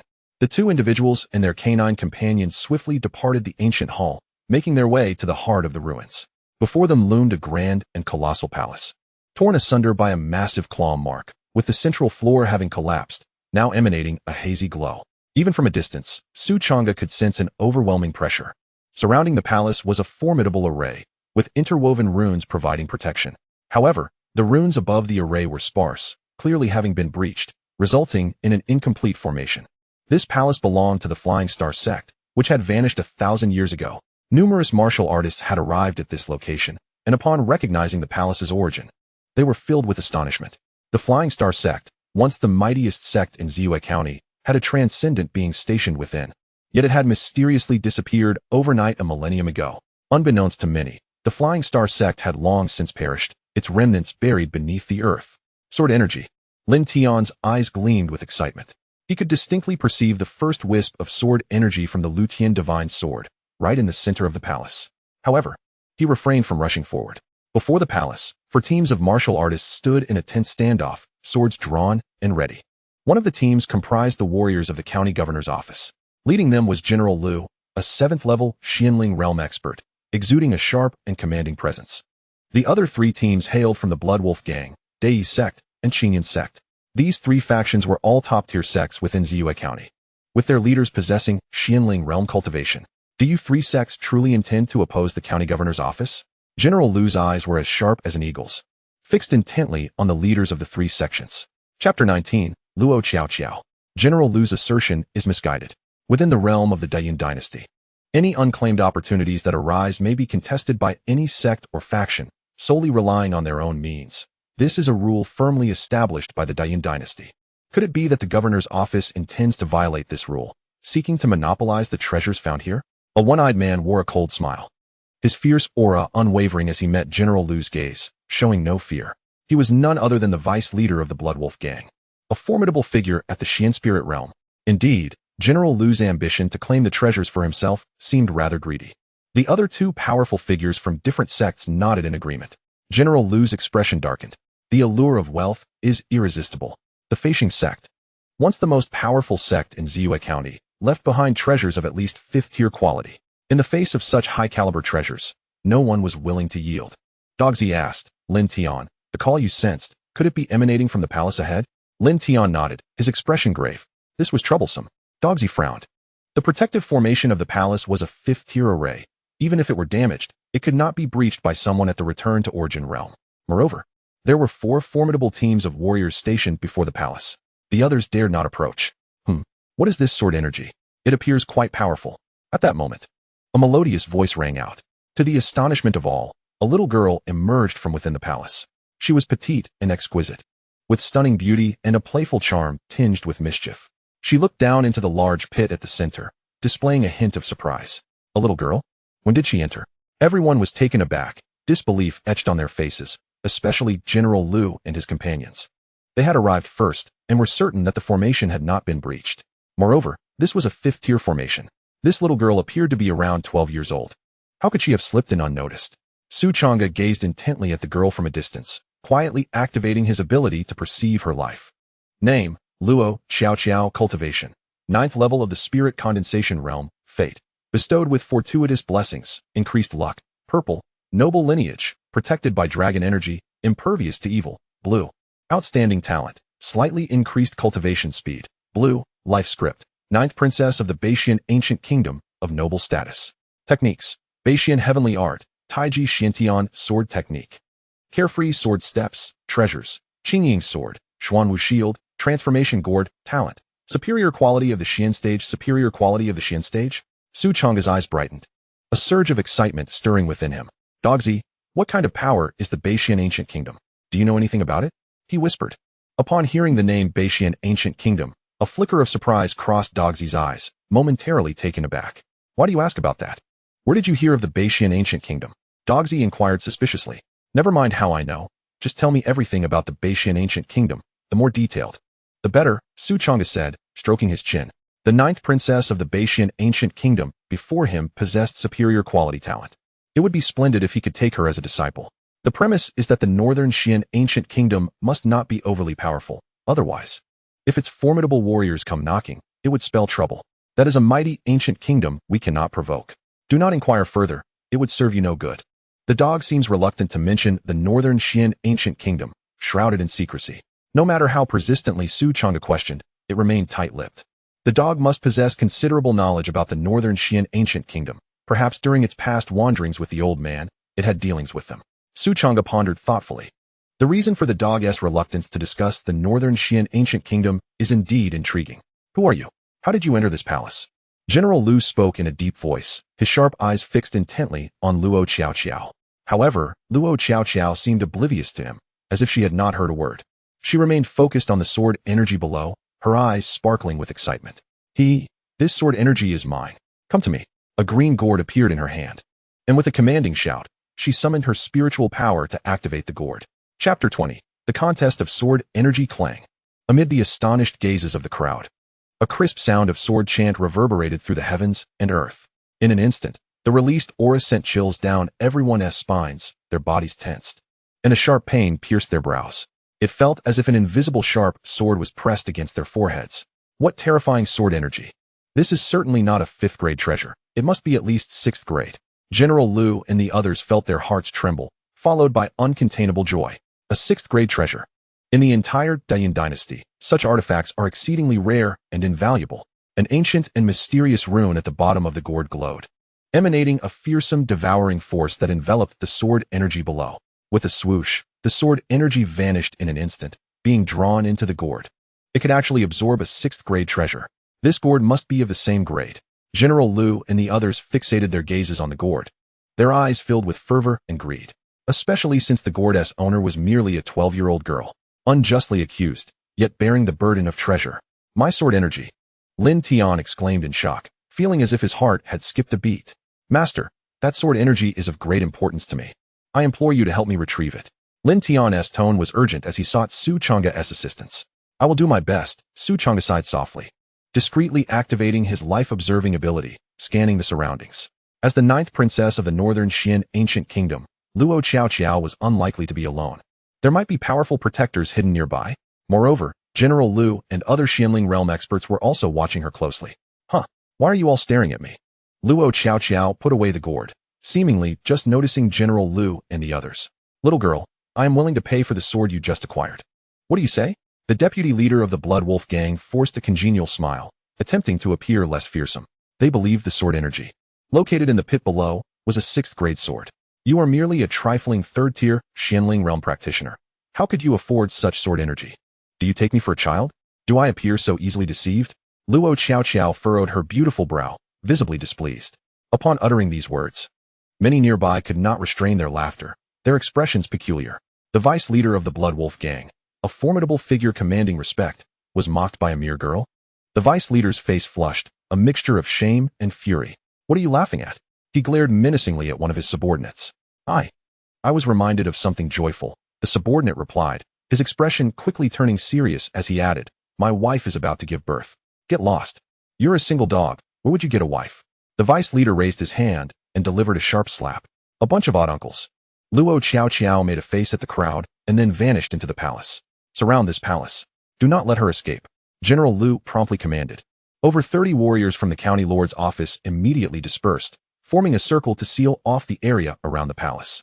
Everyone, this palace is protected by a 5th-tier array. It would be difficult for any of us to breach it alone in a short time.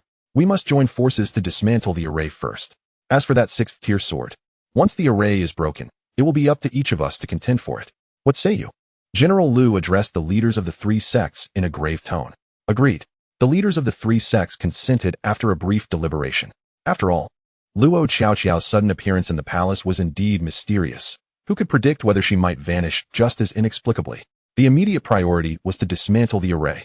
Thus, a group of profound spiritual realm experts began to surround the array, taking turns to test and seek a method to break it. Strange, is there truly no one? Could they be within the palace? Su Changge pondered, perplexed. He activated the function to glimpse into lives, but found no one from the Baishian ancient nation. What is Big Brother looking at? At that moment, a crisp and melodious voice rang out, causing Su Changge's heart to shudder. Chapter 21. A disciple delivered to one's doorstep. Luo Xiao donned a light blue robe, her delicate face rosy, and her clear, bright eyes sparkled with a mischievous glimmer. Woof! The dog was startled, gazing at the ethereal little girl who had appeared out of nowhere, its eyes wide with disbelief. When did you arrive? The dog, possessing the cultivation of the 7th level of the returning origin realm, had not sensed Luo Xiao's presence at all. Not only the dog, but Su Changge and Lin Tian were equally taken aback by Luo Xiao's ghostly emergence. I just came over. Who asked you to be so engrossed in what was ahead? Luo Xiao asserted confidently. Changge, this girl is extraordinary. She must hail from a powerful sect. When someone offers unsolicited kindness, they are either a thief or a schemer. We should keep our distance. The dog, with a solemn expression, discreetly transmitted this thought to Su Changge. Little sister, could you return the sword energy you just collected? I can promise you any condition. Lin Tian, filled with excitement, spoke earnestly. Oh, so you desire this sword energy, Luo Xiao realized. Producing the transformation gourd and waving it before Lin Tian. In the gaze of Lin Tian's longing, Luo Xiao abruptly stowed away the transformative gourd and cheerfully declared, it wouldn't be impossible to give it to you, but you must agree to one condition. What condition? Lin Tian inquired. I want this big brother to accept me as his disciple. Luo Xiao beamed at Su Changge. Both Su Changge, Guzi, and Lin Tian were momentarily taken aback by Luo Xiao's unexpected proposition. Is this really a condition? Are you certain this isn't just a generous offer? Su Changge questioned, perplexed by the glimmering curiosity in Luo Xiao's eyes. Initially, he had indeed contemplated taking Luo Xiao as his apprentice, yet her proactive approach now raised his suspicions. Could it be that the Beishian ancient kingdom harbored enmity toward the Dao Tian Sect? Was she perhaps a spy sent to infiltrate the enemy's ranks? Oh, come on. Just say yes or no. Accepting me as your disciple won't cost you anything. Luo Xiao pleaded, tugging at Su Changge's sleeve, her sparkling eyes fluttering as she endeavored to present herself as innocent and pitiable. Would you please, big brother? After a moment's reflection, Su Changge reached a decision. Accepting Luo Xiao as a disciple would not only fulfill a system task and yield rewards, but it would also assist Lin Tian in acquiring sword aura, a dual benefit. Should Luo Xiao harbor ulterior motives, he could simply expel her from his tutelage later. After all, his cultivation would not diminish in the process. All right, I agree. From this moment forth, you shall be my second disciple, Su Changge nodded. Yay, I finally have a master. Luo Xiao seemed overjoyed, her bright eyes curving into crescent moons. Beep, detected a new member in the Dao Tian Sect, initiating peace request. Host's cultivation level, original cultivation level, Silver Moon Wolf Lin Tian, Luo Xiao, Xianling Realm. Midstage, first level. As the system notification resounded, Su Changge felt a surge of immense power flooding through his limbs and veins, dramatically enhancing his cultivation. He transitioned from the Guiyuan realm to the Xianling realm, marking a qualitative leap. Not only did his physical form experience significant enhancement, but his vitality also surged. And his Dantian's spiritual energy underwent a transformative change, surpassing its Guiyuan level by 100-fold. With such overwhelming spiritual energy, a Xianling realm expert could soar into the skies, overcoming gravity with their might. Furthermore, they could project their spiritual energy, casting spells and launching long-range attacks. Simultaneously, high above the mountainous terrain, a steel warship floated serenely, the banner of the Beishian ancient kingdom billowing in the wind. A regal woman stood on the deck, her captivating eyes seemingly capable of piercing through vast distances to glimpse Luo Xiao within the dark fissure. She sighed softly, a hint of reluctance gracing her features. Miss Song, are we truly sending Her Highness the 9th Princess to the Dao Tian Sect as a disciple? A general clad in black armor could not help but inquire, fully aware of how dearly the emperor of the Beishian ancient kingdom cherished his youngest daughter. Indeed, this is the emperor's will. Moreover, this is a debt we owe to the Dao Tian Sect, came the solemn reply.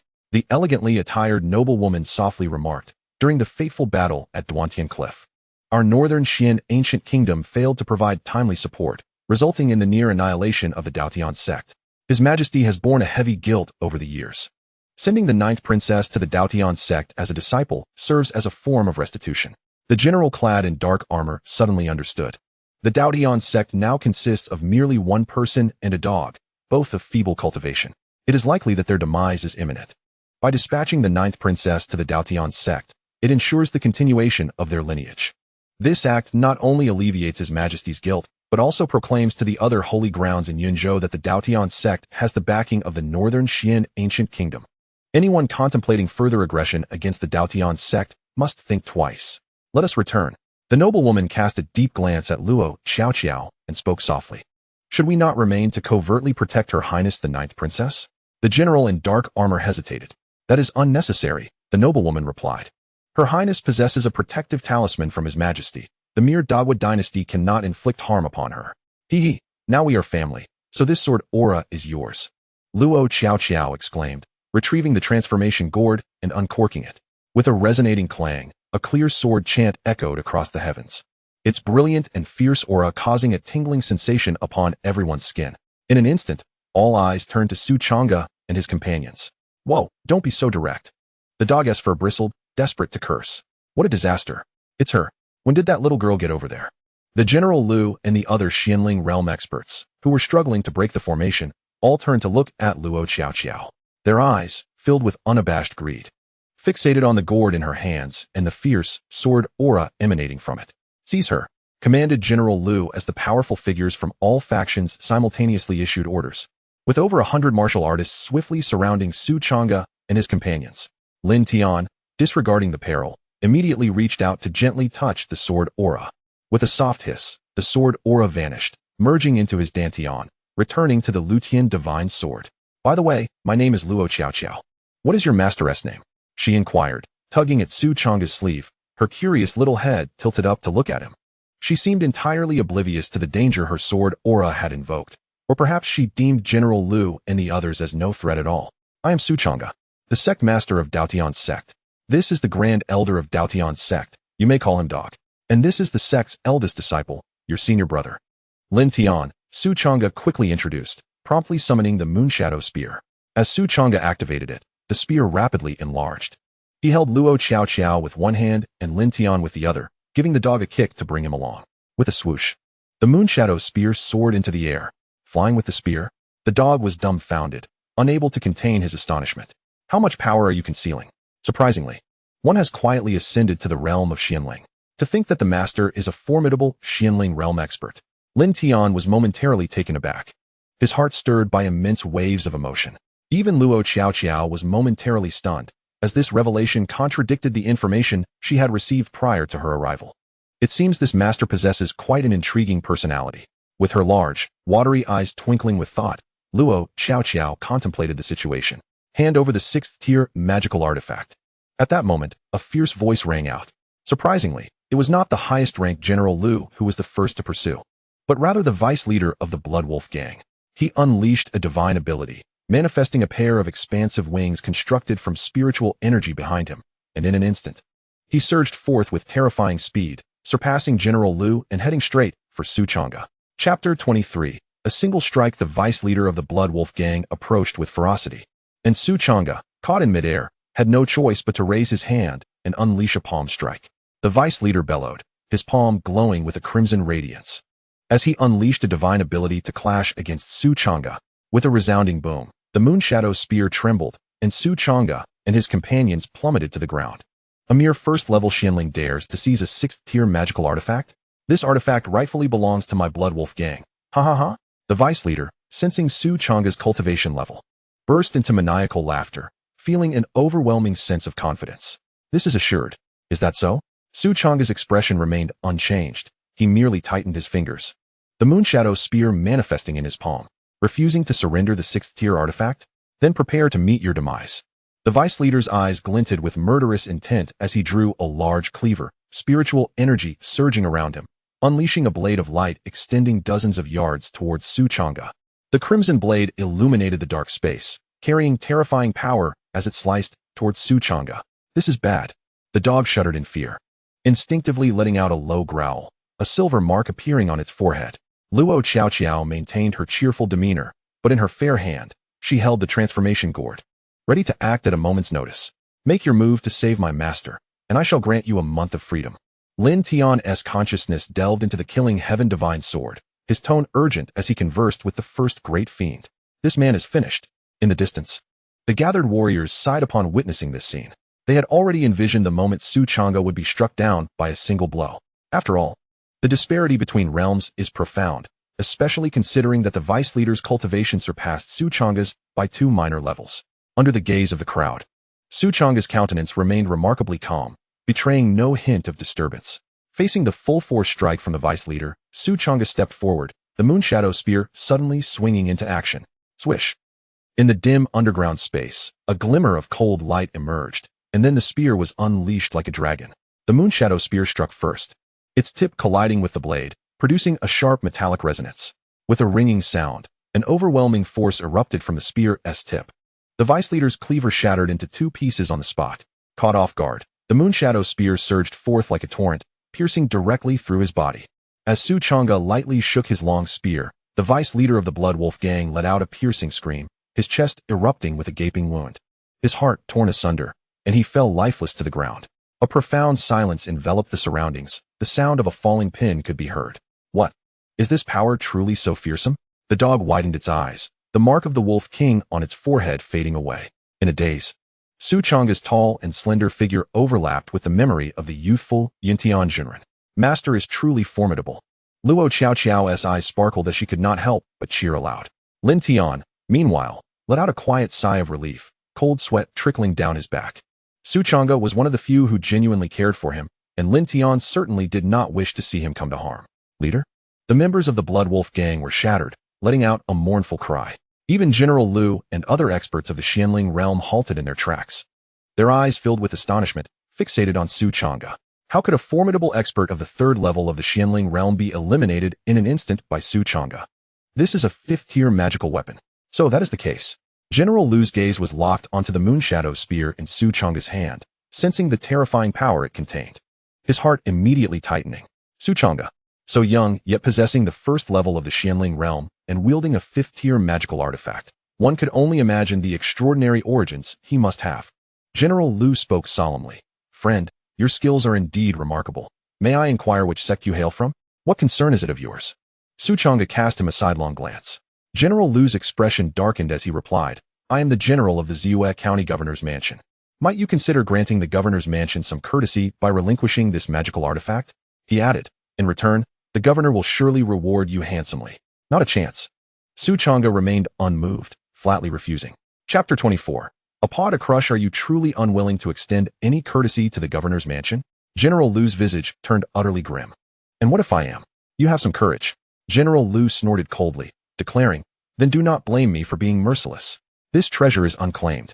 Whoever seizes it first shall possess it. With a semblance of amusement, Su Changge regarded him and remarked, General Lu, are you truly intent on robbing us? Your Governor's Mansion is quite the tyrant, I must say. What a scathing remark. The surrounding warriors quietly cheered in response. The Governor's Mansion, relying on its formidable strength and backing from the imperial court, had always acted with arrogance and oppression, causing various small sects and rogue cultivators to suffer. Yet they were often powerless to resist. Now, witnessing someone daring to mock the strength of the Governor's Mansion, they felt an overwhelming sense of joy. Rob? No. You are mistaken. When treasures manifest, it is only natural that all may contend for them. Just because you obtained it first does not mean it rightfully belongs to you. Hand it over. General Lu bellowed, his voice booming like thunder as a terrifying aura of slaughter erupted from his form, shaking the vicinity. He wielded a golden ancient sword, advancing step by step towards Su Changge. Even though Su Changge had an impressive background, General Lu felt little trepidation. After all, obtaining a 6th-tier magical artifact was worth any offense against this individual. The Governor's Mansion was backed by the entire Great Cloud Dynasty, governing a region. Such minor skirmishes would hardly attract the attention of the court. However, should anyone dare to brazenly strike at the governor's office, it would be tantamount to provoking the imperial court, and they would undoubtedly face its wrathful repression. Thus, General Lu harbored no fear of retaliation from Su Changge's sect. A mere trifling figure from the Xianling realm, how dare he bully the Dao Tian Sect? The dog began to bare its teeth again, the silver mark on its forehead reappearing, poised to unleash the Wolf King seal and eliminate the aggressive General Lu. Yet, before the dog could act, an unexpected turn of events unfolded. A colossal beast's paw materialized out of thin air, descending directly above General Lu and striking with tremendous force, with a deafening thunderous sound echoing. General Lu was forcibly smashed into the ground, creating a vast pit in the desolate earth, shaking mountains and quaking the land. The terrifying shockwave sent all surrounding martial artists flying. The general? The sudden occurrence left everyone astounded. What was this creature? Where did it emerge from? Before anyone could comprehend the situation, the gigantic paw dissipated as suddenly as it had appeared, as if it had never existed. Both the dog and Luo Qiaoqiao squinted. their expressions revealing that they had recognized the origin of that beast's paw.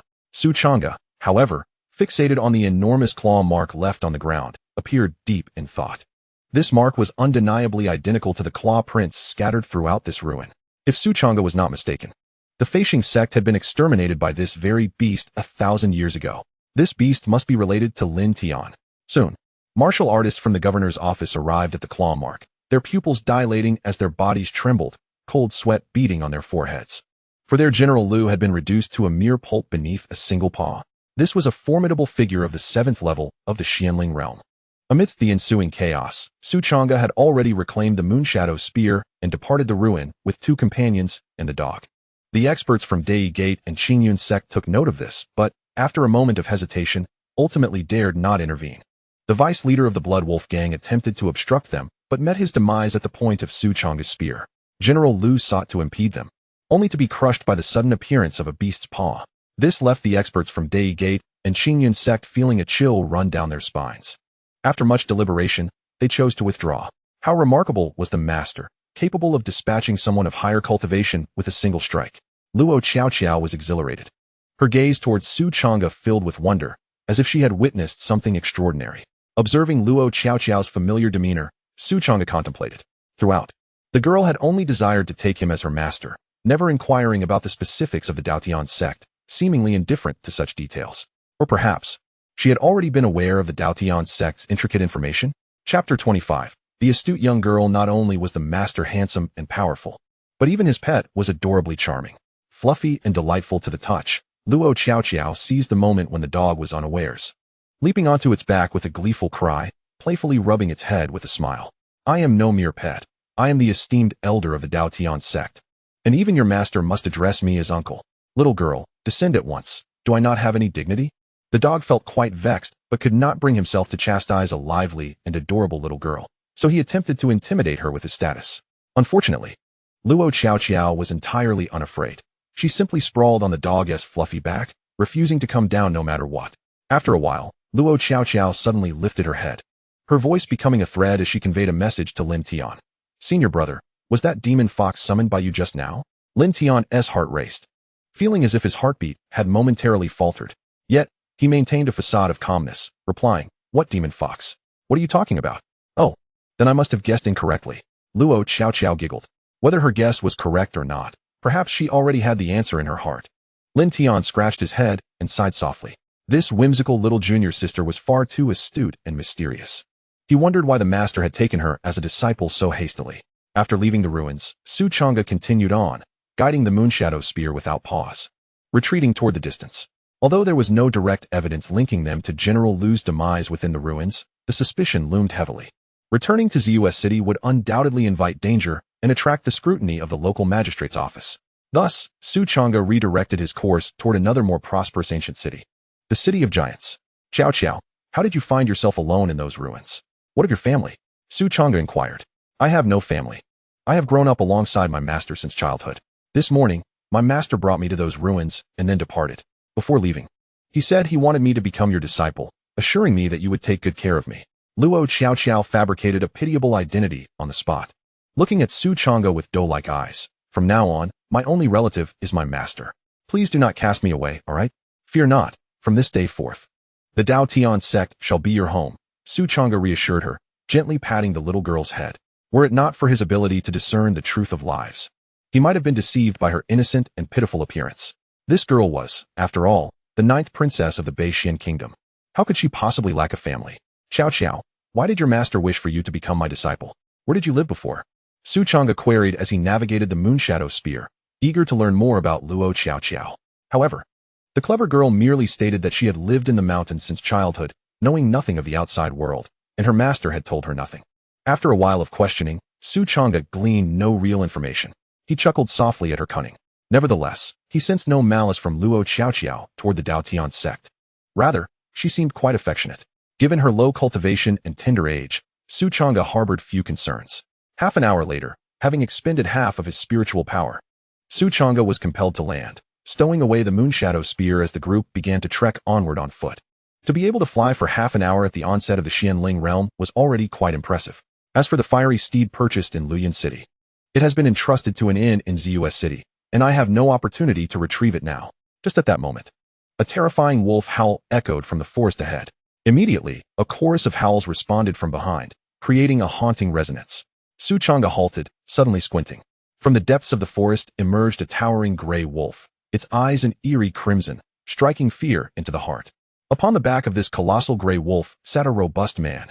Chapter 26. The Blood Wolf Gang's Interception. Do you think you can simply walk away after killing the deputy leader of the Blood Wolf Gang? The burly man said coldly, wielding two blood-stained, curved blades. Changge activated his insight into life, discreetly casting a glance at him. Name: Hu Pengyun. Cultivation. 5th level of Xianling Realm, Destiny. Somewhat gifted, slightly increased cultivation speed. Green. Life script. Leader of the Blood Wolf Gang. Notorious for his brutality and countless murders, his name alone enough to silence a child's cries at night. Techniques: Dragon Slayer's 3 blades, Blood Wolf Claw, Tiger Subduing Fist. Body Refinement Technique: Magical Artifacts, Dragon Slayer's Blade, Black Gold Armor, Storm Pear Blossom Needle. Talent: Upper Grade Yellow. Rank: You, the deputy leader of the Blood Wolf Gang, sought to kill me first. I was merely acting in self-defense, Changge stated calmly, considering Hu Pengyun's inferiority in strength to be a fitting end for him. How fitting indeed. Hu Pengyun laughed heartily, though his gaze turned increasingly malevolent. If I were to kill you, would that not also be fitting? With the conclusion of his words, a resounding roar erupted from behind. The earth trembled, and the wolf howls intensified. A full 100 gray wolves charged from the rear, kicking up clouds of dust, exuding a terrifying aura of ferocity. Each gray wolf bore a fierce warrior armed to the teeth. The Blood Wolf Gang had mobilized in full force. Clearly, you came prepared, Changge mused, undaunted despite being encircled by 100 martial experts of the Blood Wolf Gang.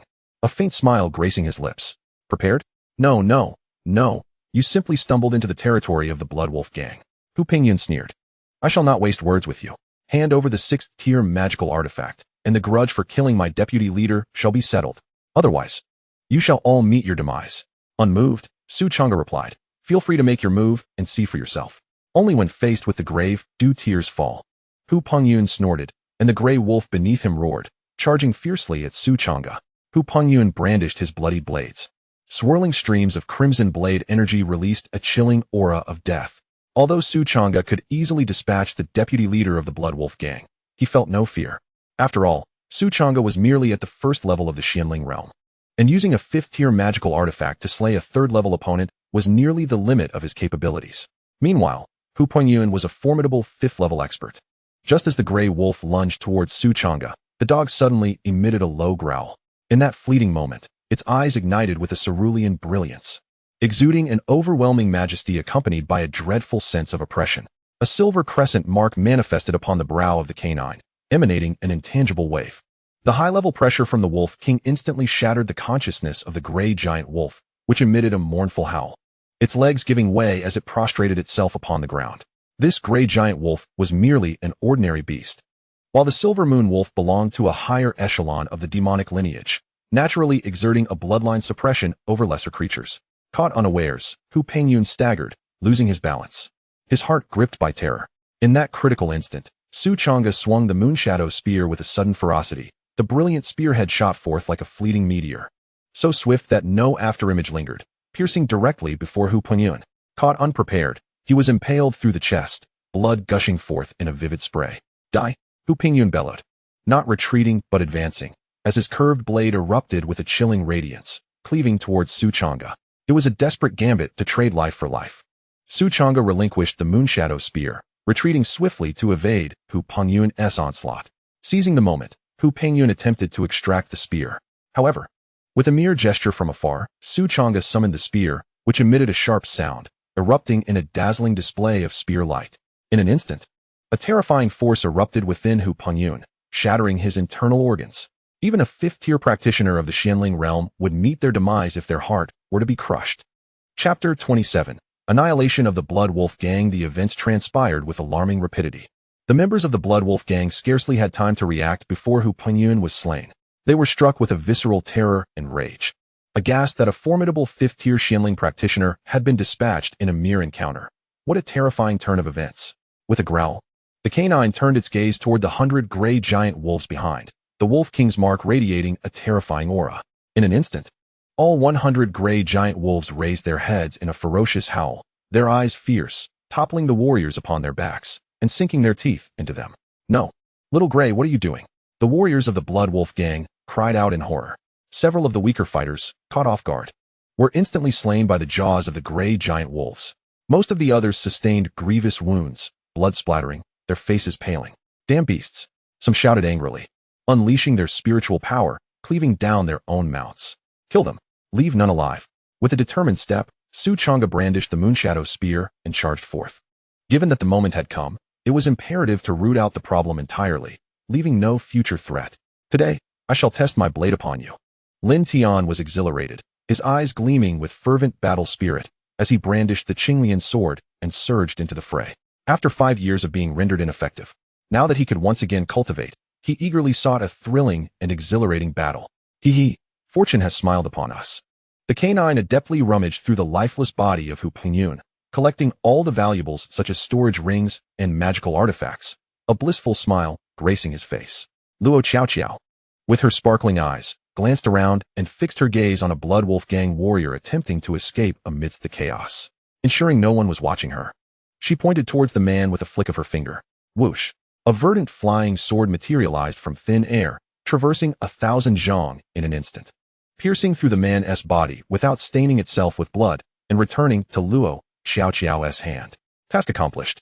She clapped her tiny hands together. With the loss of 2 gang leaders, the fate of the Blood Wolf gang was sealed. Even though 2 formidable warriors of the profound spirit realm remained, they fell before Changge in an instant, unable to mount any resistance.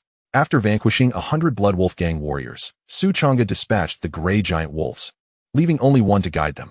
The group stealthily made their way to the Blood Wolf gang's lair, intent on capturing the remaining members. Wealth has come our way. Upon entering the Blood Wolf gang's treasury, a dazzling array of jewels and treasures sparkled before them, with piles of spirit stones, gold, silver, and other resources laid out, causing the canine to beam with delight. There were nearly 70,000 spirit stones alone, alongside numerous elixirs and spiritual herbs for cultivation. Lin Tian took a moment to survey the bounty, excitement swelling within him. Truly, the spoils of war. "Canine, gather it all and store it in the sect's treasury," commanded Changge. "Absolutely." The canine responded eagerly, packing the treasures from the Blood Wolf gang. The group erased any traces they left behind and swiftly departed from the Blood Wolf gang's stronghold, continuing towards the giant statue city. A quarter of an hour later, a silver longsword soared through the sky, cutting through the heavens, carrying 3 powerful warriors. The leading elder, with hair as white as snow, suddenly narrowed his eyes, and the sword descended to the ground. Gazing at the corpses of warriors and gray giant wolves strewn about, his expression turned grave. The Blood Wolf gang's leader? These individuals were the elite of the Blood Wolf gang, yet they had all been annihilated? The elder's countenance shifted between shadows and light. With the entire Blood Wolf gang mobilized, logically, even a 7th-layer profound spirit realm warrior should have been able to overpower them. He immediately directed his sword towards the Blood Wolf gang's lair. Upon witnessing the scene of carnage, he fell into silence. What a remarkable method. The elder murmured to himself. "Lordly, should we continue the pursuit?" A warrior asked, his expression serious. The extermination of the Blood Wolf gang foretold the ferocity of their adversaries, instilling a sense of trepidation within him. "Of course we must pursue. Otherwise, how shall we explain ourselves to the county lord?" The elder waved his sleeve and turned away, leaving behind a cryptic remark. As for whether they could catch up, it would depend on fate. Chapter 28. The Fated Empress. Time swiftly passed, and an hour later, Changge and his group found themselves in close proximity to the giant statue city, the silhouette of the ancient city visible from afar. As they passed through a village, Changge instinctively activated his ability to glimpse into the lives of others, quietly scanning the surroundings, in pursuit of completing her system tasks expeditiously. Changge now scrutinizes the qualifications of every individual she encounters. Regrettably, finding a genius with profound aptitude is an arduous task. Suddenly, a brilliant golden light erupted, nearly blinding Changge. This elicited an involuntary gasp from her. In the village, a modestly dressed young girl was diligently fetching water to nourish the plants, her youthful visage radiating innocence. She appeared to be of a similar age to Luo Qiao, around 12 years old, yet she had grown remarkably tall, her features strikingly pure and enchanting. What astonished Changge the most was her life information. Name, Yun Xuanning, cultivation level, 3rd layer of Qi refinement, fate. Empress of destiny. Upon merging with her destiny, she shall command a realm. Supreme rebirth, possessing memories of her past life and martial insights. Unparalleled grace, an indomitable aura that significantly enhances her combat prowess, instilling fear. Innate sacred body, dramatically increased cultivation speed, fortuitous favor, mysteriously protected by the heavenly will, life script, a millennium ago. The Empress of Tianxian sacrificed herself to quell the dark turmoil. A fragment of her soul fell into reincarnation, destined to embark once more on the path of invincibility. Returning to the pinnacle. Techniques. Mystic Moon Scripture, Awakening pending. Taosu Canon, Awakening pending. Sword Art of Non-Being, Awakening pending. Shadowless Steps, Awakening pending. Treasures. None, Aptitude. Superior grade of profound level, Mystic Moon Sacred Body, Awakening pending. Upon awakening. Aptitude will elevate to inferior grade of celestial level, a golden fate. An Empress reborn? Su Changge's heart raced. This was the most astonishing life information she had ever encountered. The seemingly ordinary young girl before her was, in fact, the reincarnation of the destined Empress. This was also the only golden fate Su Changge had ever seen. Her aptitude was fearfully formidable. However, a question arose in Su Changge's mind. Why were her techniques and body yet to awaken? Suddenly, she noted an anomaly. Ding. Yun Xuan Ning has not yet awakened her past life memories and martial insights. The sacred body remains dormant. The system's response ignited Su Changge's curiosity and birthed a bold idea within her heart. Should she seize the opportunity before her memories awaken and bring her to Dao Tian Sect? This way, once she awakens, her cultivation would undoubtedly soar. And Su Changge's own cultivation would rise in tandem. Entering the realm of emperors and becoming invincible would be within reach. Yet, a certain risk loomed once she awakened. She might very well depart from Dao Tian Sect, unwilling to remain in their dilapidated establishment. Su Changge's elation diminished significantly as this possibility crossed her mind. The humble Dao Tian Sect likely could not support a destined empress. Nevertheless, deceiving her into becoming a disciple would still fulfill the system's task, yielding a guaranteed profit. Resolute in her decision, Su Changge inquired, "System, when will she awaken her past life memories?" Detected that Yun Xuan Ning will awaken her past life memories upon breaking through to the spirit condensation realm. So soon? Su Changge was momentarily taken aback. Given Yun Xuan Ning's aptitude, even if she remained in this small village without cultivation resources, she could break through to the spirit condensation realm in 2 to 3 years. If I were to bring her back to the Dao Tian Sect, she would likely make a breakthrough within a month. A month is a month. First, I must deceive them into letting me take her back. Su Changge resolved to do just that, leading Luo Qiao and Guzi, along with Lin Tian, towards Yun Xuan Ning. Sensing Su Changge's approach, Yun Xuan Ning's eyes revealed a hint of wariness. She promptly dropped the water bucket and hurried into the courtyard of a nearby farmhouse. Locking the door behind her. Do I not appear to be a good person? Su Changge stroked his chin, bemused. Chapter 29. Accepting the Empress as a disciple, what are we doing at this farmer's house? Guzi inquired, somewhat perplexed. Su Changge replied candidly, that young girl possesses remarkable talent. I wish to take her as my disciple. Accept a disciple? Does that mean I will become a senior sister? Luo Qiao's eyes brightened with excitement. Guzi, however, remained increasingly puzzled. You merely glanced at her from a distance. How could you ascertain her talent? I have my own methods of discernment. Su Changge replied with a mysterious smile, offering no further explanation as he knocked on the door. Who are you? A tan farmer opened the door. His expression a mixture of confusion and caution as he regarded Su Changge and his entourage. Yun Xuan Ning stood quietly behind the farmer, her gaze calm and unwavering. Despite her simple attire and dirt-stained pants, she exuded an air of detachment that belied her youth. I am Su Changge, the sect master of Dao Tian Sect. This is the grand elder of Dao Tian Sect, and these two are my disciples. I perceive that this young girl possesses extraordinary potential. I wish to take her as my disciple, Su Changge stated, presenting his sect master's token as he introduced himself and articulated his intent. Dao Tian Sect? The farmer paused, racking his brain, but failing to recognize the name of the sect. Clearly, he had never heard of it. Moreover, Su Changge appeared quite youthful. How had he attained the position of sect master? Noticing the farmer's skepticism, Su Changge smiled slightly, stepped forward, and soared into the air. You are a Xianling realm expert? The farmer gasped in astonishment, his voice trembling with awe. In that moment, he finally accepted Su Changge's identity. A Xianling realm expert was a pinnacle existence in the entire Ziyue County, a highly esteemed elder within a sect. To him, an ordinary man. Such a figure was far beyond reach. If you are willing to take Yaya as your disciple, that would be wonderful. The farmer's attitude shifted rapidly, respectfully inviting Su Changge and his companions into the courtyard. Yaya, do you wish to apprentice under this esteemed master? The farmer gently patted Yun Xuan Ning's head. His eyes filled with tenderness and affection. Though Yun Xuan Ning was a child he had rescued, after 12 years of raising her. He had come to regard her as his own daughter. For an ordinary person, entering a powerful sect and embarking on the path of martial arts was undoubtedly a tremendous honor, a joyous occasion that would bring glory to the family. Yun Xuanning instinctively considered shaking her head in refusal. Upon hearing the name Dao Tian Sect, an inexplicable flutter stirred within her heart, evoking a curious sense of familiarity. How peculiar. Could it be that I am acquainted with the Dao Tian Sect? Yun Xuanning felt a bit perplexed. I am willing. After a moment of hesitation, she ultimately nodded in agreement. Haha, splendid. Taoist, I shall rely on you to take care of Yaya from now on. Yaya, come forth and greet your master. The simple farmer took Yun Xuanning's small hand, leading her before Su Changge. Master. With her clear eyes brimming with curiosity, Yun Xuanning quietly scrutinized Su Changge. Hooray, I have a junior sister now.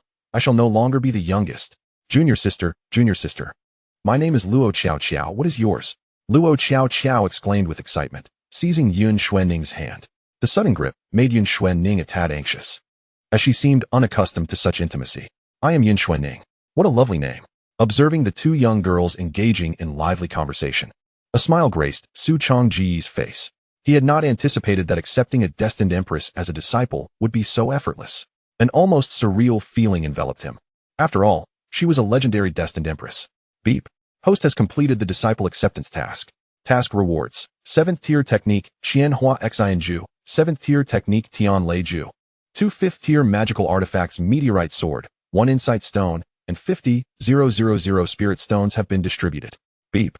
Host has exceeded the task requirements by accepting 2 disciples of superior aptitude, receiving additional rewards. 2 insight stones, 7th tier technique, Xiao Yaoshan Fa, and 5th tier formation rock formation. As the system's notifications echoed, various items materialized within the system space, accessible to Su Changge with but a thought. Chapter 30. The Return Journey, Detection of New Sect Member Yun Xuanning, Initiating Peace Request. Host Cultivation Level, Silver Moon Wolf Forest Tian Luo, Qiao Yun Xuanning, Mid-stage of the Mystic Spirit Realm. A surge of energy flowed into Su Changge's dantian, slightly enhancing his cultivation. Yaya, once you achieve success in your cultivation, do remember to return and visit us. As they bid farewell, tears glistened in the eyes of the farmer and his wife, reluctant to part ways. Although the little girl felt the pang of separation, she pressed her lips together, refraining from tears. After leaving a considerable sum of wealth for the farmer couple, Su Changge, accompanied by his dog and 3 disciples, set forth towards the City of Giants. While the City of Giants may not rival the splendor of Ziyue City, it was undeniably bustling, with broad streets teeming with a lively crowd. Arriving in such a vibrant locale, Yun Xuanning curiously gazed around, her sorrow over parting with her family significantly diminished. With the company of a lively and charming girl her age, she soon let down her guard. Su Changge led the group on an enjoyable excursion before heading to the Silver Moon Trading Association. As the premier trading establishment of the Dayun dynasty, the Silver Moon Trading Association boasted branches in every city throughout the realm. A truly remarkable feat, Su Changge presented the alchemy furnace he had obtained from the ruins, selling it to the Silver Moon Trading Association. This exquisite 5th-tier artifact was worth a fortune, even drawing the attention of the branch leader. Ultimately, the Silver Moon Trading Association purchased the alchemy furnace for 320,000 spirit stones, and Su Changge acquired a VIP token from the association. Su Changge subsequently expended a substantial sum of 100,000 spirit stones at the Silver Moon Chamber of Commerce, acquiring a plethora of resources to aid in his cultivation, such as an array of medicinal pills, spiritual herbs, and construction materials. After repurchasing several fiery steeds, Su Changge and his companions commenced their journey back to the Dao Heaven sect. Utilizing the Enlightenment Stone, he delved into the profound teachings of the Thunderbolt technique and the Carefree movement. On the journey, Su Changge produced the Enlightenment Stone along with the 2 manuals, silently contemplating their contents. Ding! The Enlightenment Stone has been successfully utilized. As the system's voice echoed, Su Changge felt a tremor in his consciousness, as countless runes materialized, interweaving and revealing intricate martial mysteries, enlightening him profoundly. In the blink of an eye, he seamlessly integrated the 2 techniques, mastering them completely, as if he had been honing his skills since childhood. Upon opening his eyes, a terrifying spark of electricity flickered within his gaze. Su Changge extended his palm, where arcs of electricity danced, coalescing into a blinding sphere of lightning that unleashed a chilling, formidable power. With a single step, he left behind a shadow, instantaneously appearing 1,000 feet away, his speed defying belief. Wow! When did you secretly cultivate such an impressive movement technique? The dog, witnessing this scene, felt a rush of excitement, realizing that this young man was growing increasingly formidable. The dog felt immense pressure. I want to learn it. I can teach you. In a flash, Changge returned to the back of the fiery steed. He offered the carefree movement technique to the dog, who, however, declined to accept it. No, no, no. Your human techniques are beyond my grasp. The dog muttered, clearly displeased. Changge merely chuckled, unfazed. Through his ability to perceive destinies, Changge had already discerned that the dog had attained the complete legacy of the Silver Moon Wolf clan, lacking only time for cultivation. Over the past 2 decades, it had squandered far too much time. On the road back to the Dao Heaven Sect, Changge took out paper and pen, meticulously transcribing the 5 techniques: the Azure Lotus Sword Song, Thunderbolt Technique, Carefree Movement, 1,000 Transformations Heart Decision, and the 9 Styles of the Great Wilderness. Ensuring each disciple received a copy, he then allocated the cultivation resources at hand, along with these manuals, into 4 storage rings, distributing them among his 3 disciples and the dog. Master, Lin Tian said, holding the storage ring, feeling a wave of emotion. It had been less than 10 days since Changge last bestowed resources upon him, and now he had received an even more generous endowment. 4 7th-tier techniques, a total of 70,000 spirit stones, and various auxiliary resources. I must strive diligently in my cultivation and not let down Master's expectations. Lin Tian's resolve intensified, his fighting spirit soaring. Wow, so many treasures. Luo Xiao exclaimed upon seeing the 7th-tier techniques within the storage ring, along with a 5th-tier meteorite sword, her eyes sparkling with astonishment. This was entirely different from the information she had received prior to her arrival. Wasn't it said that the Dao Heaven Sect was impoverished? What a deception. Chapter 31. Constructing the Sect's 7th-tier techniques are more than sufficient to support a martial artist's ascension to the monarch realm, exceedingly precious and invaluable. Changge's generous offering of 5 7th-tier techniques was nothing short of astonishing. Yun Xueqing, in a daze, accepted the storage ring and, with Changge's assistance, began to refine it. Though she could not yet discern the true value of the items within the storage ring, she felt a genuine warmth from Changge. Her affection for this master and for the Dao Tian Sect grew deeper. The dog, assessing his possessions, couldn't help but smile, his spirits lifted. 3 days later, Changge and his companions returned to the Dao Tian Sect without incident. Master, is our sect somewhat dilapidated? Luo Xiao paused momentarily, even though she had been forewarned. The state of the Dao Tian Sect surpassed her expectations. Was this truly the territory of a sect? It resembled more a humble farmhouse nestled in the wilderness. Indeed, the sect is somewhat worn down at present, but it shall improve in time. Changge replied with a dry cough. Focus on your cultivation. I shall take care of the sect's restoration. I have procured a considerable amount of building materials from the Silver Moon Merchant Association. While the dog and the 3 disciples practiced their skills, Changge retrieved the 5th-tier formation stone from his system rewards and set it up near the mountain. As the formation devices were placed, intricate patterns illuminated the ground, and runes etched themselves in the air, intertwining to form a mysterious yellow circular shield that gradually faded from view. A 5th-tier formation could withstand the might of a Dao transformation realm expert. Changge began constructing buildings according to the blueprints with the materials he had gathered. After several hours, multiple lofts arose, alongside 2 grand halls, one designated for discussions and the other serving as the sect's treasury. He also planted numerous spiritual herbs on the mountain and arranged a 4th-tier spirit gathering formation, transforming the peak into a place suffused with gentle wisps of spiritual energy. Now, this resembles a proper sect. Changge clapped his hands, nodding in satisfaction. He focused his thoughts and summoned the sect's panel. Sect, Dao Tian Sect. Members, 4, beasts, 1, wealth, 5 7th-tier techniques, 265,430 spirit stones, reputation, 500. Evaluation. The sect is beginning to take shape. Reputation has reached 500. Could it be due to the intimidation of the Lin and Zhang families? Changge pondered for a moment, arriving at a conclusion. Boom. Suddenly, a loud crash echoed from the courtyard, causing Changge's heart to sink. He stepped forward, leaving behind a shadow, and instantly appeared in the yard. What is happening? Changge raised an eyebrow, but noticed nothing amiss. Lin Tian opened his mouth and whispered, Junior sister Luo mentioned that Master has worked hard today, and she wishes to prepare a meal for you. Cooking? Changge was taken aback. How could the 9th princess of the North Xian ancient kingdom possibly cook? Just then, the kitchen door creaked under the weight of its burden and fell to the ground.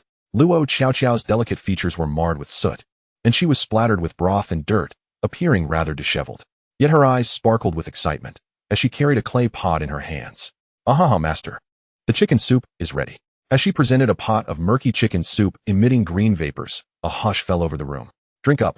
Why aren't you all drinking? Luo Xiao wiped her hands on her clothes and asked with a hint of confusion, shall I prepare some more dishes? Yun Xuanning silently rose and headed towards the kitchen. Lin Tian couldn't help but whisper, Junior Sister Luo, the chicken's feathers haven't been completely removed. And did you forget to clean the entrails? Huh, do I also need to clean the entrails? Luo Xiao looked somewhat bewildered. Never mind. I shall teach you how to cook. Su Changge sighed and led his 3 disciples into the kitchen. Except for Luo Xiao, the other 2 disciples learned swiftly, ultimately preparing a sumptuous dinner. Time passed quickly in this fulfilling manner. 3 days later, Su Changge heard the system's voice echoing in his mind. Chapter 32. Luo Xiao's breakthrough. Detected that sect member Luo Xiao has broken through to the first layer of the returning origin realm, beginning to seek harmony. Hosts original cultivation. Silver Moon Wolf Lin Tian Luo Xiao Yun Xuanning. Initial stage of the second layer of the mysterious spirit realm.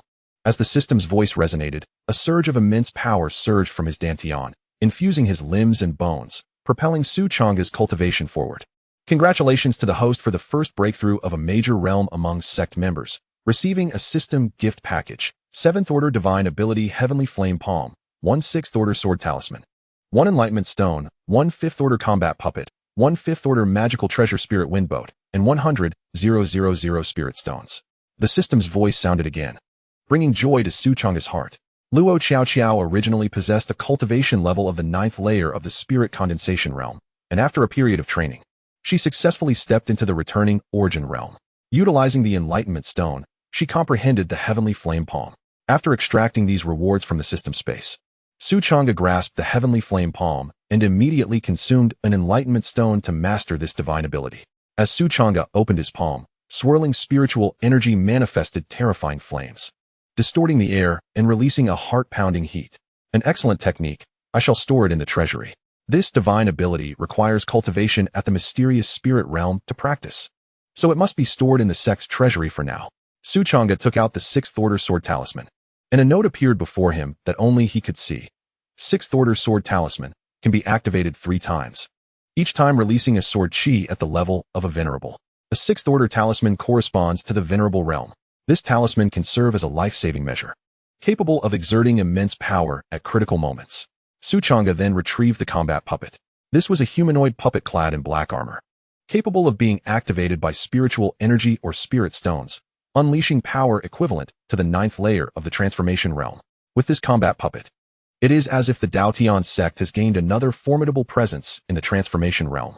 The final magical treasure, the Spirit Wind Boat, can also be activated by spiritual energy or spirit stones, allowing it to fly swiftly, reaching speeds equivalent to a fully exerted 9th layer of the transformation realm.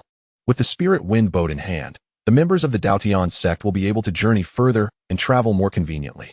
These rewards are precisely what the Dao Tian Sect currently lacks and are of great significance. As Su Changge exited his room, a petite figure rushed towards him, wrapping her arms around his leg. Master, I have broken through to the returning origin realm. Hee. Luo Xiao looked up, her charming face brimming with joy and pride, as if eagerly awaiting praise. Returning origin realm? So soon? This is truly remarkable, Su Changge exclaimed, her face reflecting astonishment as she involuntarily drew in a sharp breath. Hee. I am indeed a genius. Do not be deceived by my youth. In the future, my cultivation will surely surpass that of my master. I shall protect my master and the Dao Tian Sect. The young girl beamed, her laughter infectious. Indeed, you possess the spirit reminiscent of my own younger days. The dog, standing nearby, nodded in agreement, though internally he felt a surge of unease and urgency. If he did not strive diligently in his cultivation, he feared that in a couple of years he would be left behind by this little girl, tarnishing the reputation of his esteemed position as a senior elder. Sister Luo is truly impressive, Lin Tian could not help but exclaim, feeling a considerable weight of pressure himself. As the eldest disciple, how could he fall short of his junior? Fortunately, he had the divine sword in his dantian. If granted a little more time, he would surely catch up to Sister Luo. Lin Tian mused quietly. Congratulations, Xiao. Yun Xuanning seldom spoke, yet she expressed her joy for Luo Xiao. After Luo Xiao's breakthrough into the return to origin realm, Su Changge could distinctly sense that the dog, Lin Tian, and Yun Xuanning were all intensifying their training efforts. 7 days later, the divine sword in Lin Tian's dantian emitted a glimmer, and in a single night, he ascended 3 minor realms, reaching the 7th level of the spirit condensation realm. Consequently, Su Changge's cultivation also advanced from the early stage of the profound spirit realm to the mid-stage.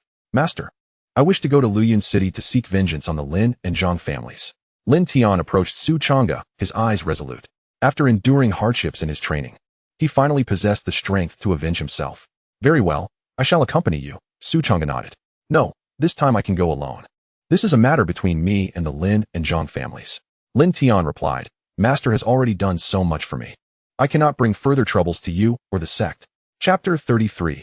Infiltrating the Lin family. You are concerned that by eliminating members of the Lin family, the main branch in the royal capital will take notice, and you do not wish for me to be implicated, correct? Su Changge discerned Lin Tian's thoughts with a single glance. However, you are a disciple of the Dao Tian Sect. If the main branch of the Lin family seeks trouble with you, do you think they would spare the Dao Tian Sect? Lin Tian replied solemnly. If the main branch of the Lin family comes to confront me, I will bear the responsibility alone, without dragging the sect into it. Master, please trust me. I now possess the strength for vengeance and a means to defend against the main branch of the Lin family. Su Changge nodded. Since you dare to take the initiative, I believe you have the means for self-preservation. Here is the plan. I will accompany you, but I shall remain in the shadows, observing. Thank you, Master. A warm current surged within Lin Tian. He understood that Su Changge was concerned for his safety and would provide covert protection. Let us depart. Su Changge grasped Lin Tian's hand, and with a single step, they soared into the sky, heading straight for Luoyuan City. As night fell, the Lin family estate was ablaze with lights, bustling with activity. Both Su Changge and Lin Tian donned black garments, leaving only their eyes visible. With the Qinglian sword in hand, Lin Tian gazed at the familiar Lin family estate, his heart filled with profound hatred. Wait a moment, something feels amiss. Su Changge suddenly furrowed her brow, keenly sensing an unusual aura. He stealthily led Lin Tian to the rooftop of a house. Inside, the sounds of a woman's cries and a man's heavy breathing echoed, followed by a series of intense and indescribable noises.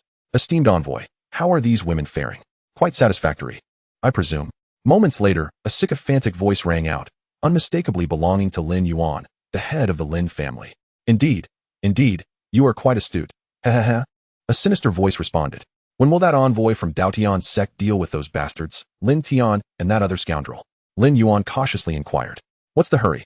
Mere trash from the returning origin realm can be effortlessly obliterated by me. Are you concerned that I would neglect my duties for monetary gain? The voice suddenly turned icy. No. I harbor no doubts about your intentions, esteemed envoy. It's my impatience to blame. Allow me to toast to you. What are you all standing there for? Continue the music and the dance. Lin Yuan spoke with utmost respect, lowering his posture significantly. Lin Xiangwen scoffed, one arm draped around a scantily clad woman, indulging in the attention of several others, his eyes narrowing in pleasure. Indeed, he was not a member of the Lin family from Luoyuan City, but rather a representative sent by the main lineage of the Lin family. His mission was to assist the Lin family of Luoyuan City in eliminating Su Changge and Lin Tian. In a bid to curry favor, the Lin family had exhausted every effort to entertain him, indulging him in every vice imaginable. Despite Lin Xiangwen's status as a formidable practitioner of the Xianling realm, within the main lineage, he was merely a common steward, lacking any significant standing to enjoy such a regal lifestyle. The current comfort was too delightful, prompting him to deliberately delay his visit to Dao Tian Sect.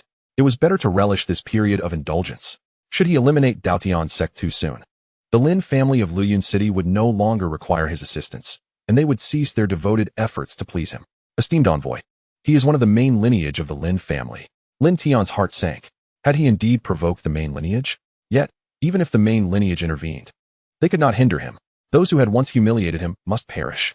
A murderous glint flickered in Lin Tian's eyes. Now that he had subdued a formidable beast, he possessed sufficient strength for self-preservation, rendering him unafraid of the main lineage of the Lin family. Does that so-called envoy need my assistance? Su Changge transmitted a thought to Lin Tian.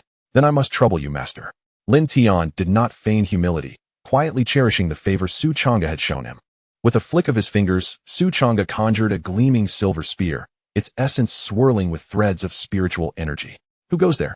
Suddenly, Lin Xiangwen sensed an overwhelming aura of murderous intent, prompting him to bellow in alarm as a powerful presence erupted from within him. Chapter 34. Vengeance Delivered. Boom.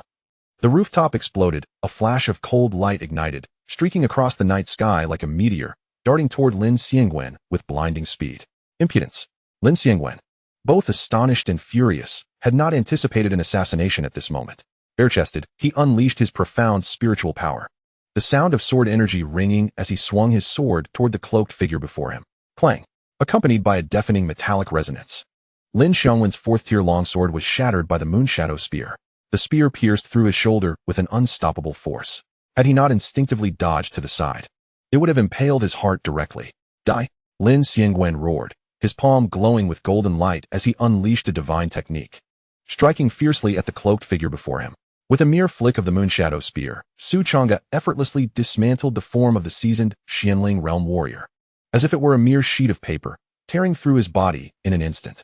Before Lin Xiangwen's strike could reach Su Changge, his upper body had already collapsed to the ground, his palm dangling helplessly. Such is the terrifying power of a fifth-tier artifact. In battles of the same realm, wielding a superior grade artifact and practicing advanced techniques grants an overwhelming advantage. The events unfolded with startling swiftness. From Su Changge's appearance to the annihilation of Lin Xiangwen, merely a breath of time had elapsed.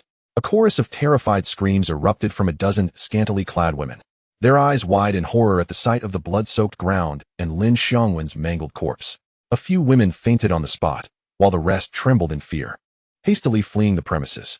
Who are you? Lin Yuan's pupils constricted sharply, his legs weakening, nearly failing to support his weight. Lin Xiangwen was a formidable Xianling realm threefold warrior. How could he have been slain in a mere exchange? Ah, Master Lin, do you not recognize me? Lin Tian raised his hand, the Qinglian sword poised at Lin Yuan's throat, his voice chilling to the bone. It's you. Lin Yuan's eyes widened in disbelief, a tempest of emotions surging within him. He could scarcely fathom that a mere half-month prior, Lin Tian had been an inconsequential first-tier condensation realm waste. And now he had the audacity to slay Lin Xiangwen of the Xianling realm. You possess great audacity. Do you not realize he is the steward of the Lin family in the royal capital? By killing him, you will undoubtedly invoke a relentless pursuit from the Lin family. And no matter where you flee, you shall meet your demise. Lin Yuan trembled, his voice a mixture of fury and fear. If you spare me, I can provide cover for you, ensuring that the Lin family remains oblivious to your actions, he added, a hint of desperation creeping into his tone. Lin Tian remained silent, merely waving the Qinglian sword lightly, causing Lin Yuan's head to roll away, resulting in his immediate demise. From the moment Lin Yuan publicly humiliated Lin Tian and expelled him from the Lin family, his fate was sealed. With the Qinglian sword in hand, Lin Tian transformed into a shadow, stealthily traversing the Lin family's estate. Those who had ever humiliated him would all meet their end. Now a seventh-tier condensation realm cultivator, having mastered numerous seventh-tier techniques and armed with the fifth-tier Qinglian sword, even a ninth-tier condensation realm master could not withstand the might of his strike. As Lin family warriors fell one by one, chaos erupted within the estate, cries of terror echoing throughout. Impudent! Who dares to commit murder within my Lin family? The furious roar of the family elder, Lin Qiangwen, resonated, igniting a glimmer of hope among the panicked Lin family warriors. It's the elder. He is indeed a formidable expert of the returning origin realm. We are saved. A voice resonated with excitement, brimming with joy. However, before the words could fully escape his lips, Lin Qiangwen's anguished and unwilling scream pierced the air. Although Lin Qiangwen possessed the cultivation of the first level of the returning origin realm, he had been severely injured by Su Changge's punch in their last encounter, leaving him weakened and vulnerable. Within a mere 10 exchanges, Lin Tian severed his head with a single stroke of his sword. With Lin Qiangwen's demise, the Lin family was left without any means of resistance. In the dark of night, as the wind howled, Lin Tian silently departed the Lin family, the Qinglian sword in hand, setting his course for the Zhang family. Chapter 35. Lin Tian's secret. A quarter of an hour later, Lin Tian stood atop a towering mountain, gazing down upon the brilliantly illuminated Luoyuan city, slowly exhaling a breath of pent-up frustration. All the hatred and humiliation he had endured in recent days had finally been released. He felt an unprecedented lightness, and his mood soared. Suddenly, a surge of powerful spiritual energy erupted within him, coursing through his limbs and body, elevating his cultivation to the 8th level of the condensed spirit realm. With vengeance exacted and his heart unburdened, Lin Tian's cultivation advanced smoothly. Detected that sect member Lin Tian has broken through to the 8th level of the condensed spirit realm, initiating peace negotiations. Post-previous cultivation was at the mid-stage of the 2nd level of the Xianling realm. The system's notification chimed. A breakthrough of this minor realm in the condensed spirit realm would not significantly enhance Su Changge's current Xianling realm cultivation. Master, It seems we have indeed drawn the ire of the royal Lin family. I apologize, Lin Tian mused, a bitter smile gracing his lips. He had not anticipated such a swift response from the royal Lin family, who had already dispatched an expert of the Xianling realm to Luoyuan City. Never mind. I shall take action, Su Changge replied with calm composure, unfazed by the prospect of provoking the royal Lin family. What is the strength of the royal Lin family? You were once the young master of the Lin family in Luoyuan City. You must possess considerable insight into the royal Lin family, correct? Su Changge inquired. Since it was already destined that they would be adversaries of the royal Lin family, preparations needed to be made. The royal Lin family boasts a lineage spanning over 2 millennia, with branches scattered throughout the Great Cloud Dynasty. The main branch is intertwined with numerous court officials in high positions, as well as several military generals. To my knowledge, the Lin family possesses several experts in the transformation realm, with no fewer than 5 visible to the public. Master, in fact, during my time in the ruins, I acquired a sword energy that harbored an opportunity. Within it lies a fearsome creature, a demon fox. After a period of bonding, I have successfully tamed this demon fox and forged a contract with it. Lin Tian hesitated before revealing part of his secret. This demon fox will protect me for 10 years, after which I shall grant it freedom. It possesses the cultivation of the 8th level of the transformation realm, which should suffice to counter the Lin family's retaliation. Demon fox? Su Changge's interest piqued, recalling encounters with such beasts in ancient texts. This creature, resembling a fox, is known for its cruel cunning and formidable strength. Excellent. With the demon fox as your protector, I can rest easy, Su Changge remarked, patting Lin Tian on the shoulder. Lin Tian's willingness to divulge part of his secret indicated a significant increase in his trust. Let us return. Su Changge soared through the air with Lin Tian. Returning to the Dao Tian Sect. The following morning, Su Changge convened everyone, recounting the origins of the grievances between the Lin and Zhang families, as well as the events of the previous night. Dao Tian Sect was now poised to face retaliation from the Lin family of the royal capital, a matter that concerned all members of the sect, thus necessitating transparency regarding these affairs. The audacity of the Lin and Zhang families to conspire against the senior brother was truly outrageous. They deserved to be eradicated. Luo Xiaoqiao, filled with indignation, pounded her small chest and declared, "Rest assured, senior brother, if that royal Lin family dares to come knocking, I will help you eliminate them." The royal Lin family? What a bunch of ruffians, thinking they could bully us. Guzi also seethed with anger, grinding his teeth. In the past, not even the great Yun dynasty would dare to confront the Dao Tian Sect. Yun Xueqing sat quietly beside Su Changge, her small hands clenched, remaining silent. With her current cultivation level at merely the Qi refinement stage, she felt powerless to assist. Fear not, for since we dared to invade the Lin family, we possess the means to counter the royal Lin family's threats, Su Changge continued, revealing the secret of Lin Tian's guardian spirit, the demon raccoon, with Lin Tian's consent. Subsequently, Su Changge produced a combat puppet, explaining that he had set up a 5th-order rock formation capable of withstanding attacks from those at the transformation stage. A 5th-order combat puppet? Where did you procure such a treasure? Guzi was taken aback, gasping in astonishment. He was acutely aware of how rare and precious such combat puppets were. Despite only exhibiting strength equivalent to the transformation stage, their creation was exceptionally arduous, requiring many rare materials and a high level of crafting expertise. To forge a 5th-order combat puppet, one would need to be at least a 7th-order master artisan. Guzi was certain that Master Yuntian did not possess such a combat puppet. Where on earth did Su Changge acquire so many treasures? These were all left to me by the old man, Su Changge elucidated. I believe you not. Guzi rolled his eyes, initially intending to inquire further, but then recalled Su Changge's previous words. Everyone has their own secrets. As long as they are one of us. What does it matter if they harbor some mysteries? After a moment's contemplation, Guzi decided against pressing the matter. Changge undoubtedly had other hidden secrets, and Lin Tian's demon raccoon was a formidable protector. Moreover, Xiao Qiao's treasured gourd was at least a 6th-order magical artifact. Guzi calculated the situation, feeling a surge of pressure. Fortunately, he too possessed a highly ranked Wolf King seal, which eased his mind considerably. Demon raccoon? Senior brother? Luo Xiaoqiao beamed at Lin Tian. Ahem. I did not intentionally conceal it. It was simply that I had yet to subdue the demon raccoon at that time, so I refrained from mentioning it. Lin Tian's face flushed. Yun Xueqing's clenched hands relaxed as she breathed a quiet sigh of relief. In conclusion, the situation was such that the royal Lin family might dispatch powerful adversaries at any moment in the coming days, but both Lin Tian and I will handle it. Everyone need not worry. Focus on your cultivation instead. Su Changge clapped his hands, urging everyone to focus on their cultivation. Master, come quickly. I have prepared breakfast for you. Luo Xiao exclaimed with excitement, pulling Su Changge's hand towards the kitchen. Upon seeing the charred buns in the pot, Su Changge fell into silence. Oh no, I forgot to add water. Please wait a moment, master. As a flurry of sounds erupted, the little girl clumsily began to knead the dough again, her delicate face dusted with flour. This girl. Su Changge couldn't help but chuckle.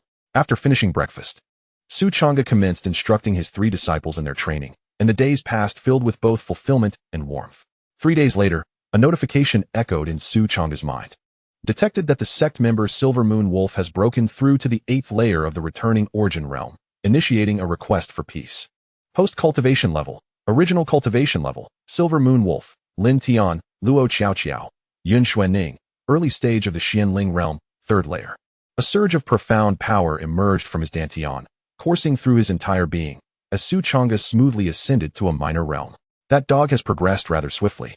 Su Changge mused, surprised. It had only been half a month since the last breakthrough, and yet another had occurred so soon. Despite the dog's inferior Earth-grade aptitude, this speed was indeed remarkable. Unbeknownst to Su Changge, the dog's original cultivation was actually in the Xianling realm. Due to a significant setback, it had fallen into decline, resulting in a continuous reduction in strength. With ample cultivation resources now available, its rapid recovery was only natural. 7 days later, a cloud vessel sliced through the sky, traversing the vast earth at an astonishing speed, arriving above the Dao Tian Sect. Standing upon the vessel was a middle-aged man clad in brocade robes, exuding an air of authority befitting one accustomed to power. Lin Onping, of the Dao Tian Sect, gazed down at the territory of the sect, his brow slightly furrowed.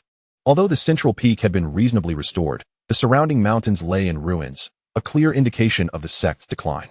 What brings you to my Dao Tian Sect? At that moment, a magnetic voice resonated. A fleeting shadow appeared in midair, and Su Changge materialized before him, wearing his habitual smile. You are the sect master of Dao Tian, Su Changge? Lin Onping scrutinized him. Indeed, and you are? I am Lin Onping from the royal capital's Lin family. Su Changge suddenly realized. Ah, it is the Lin family from the royal capital. What business does Lin Dao friend have with my Dao Tian sect? Chapter 37. Arrogance and domination. 7 days ago, our Lin family's branch in Luyan City was severely attacked, resulting in the deaths of 21 individuals, including a steward from the royal capital's Lin family. This incident, was it not instigated by your Dao Tian sect?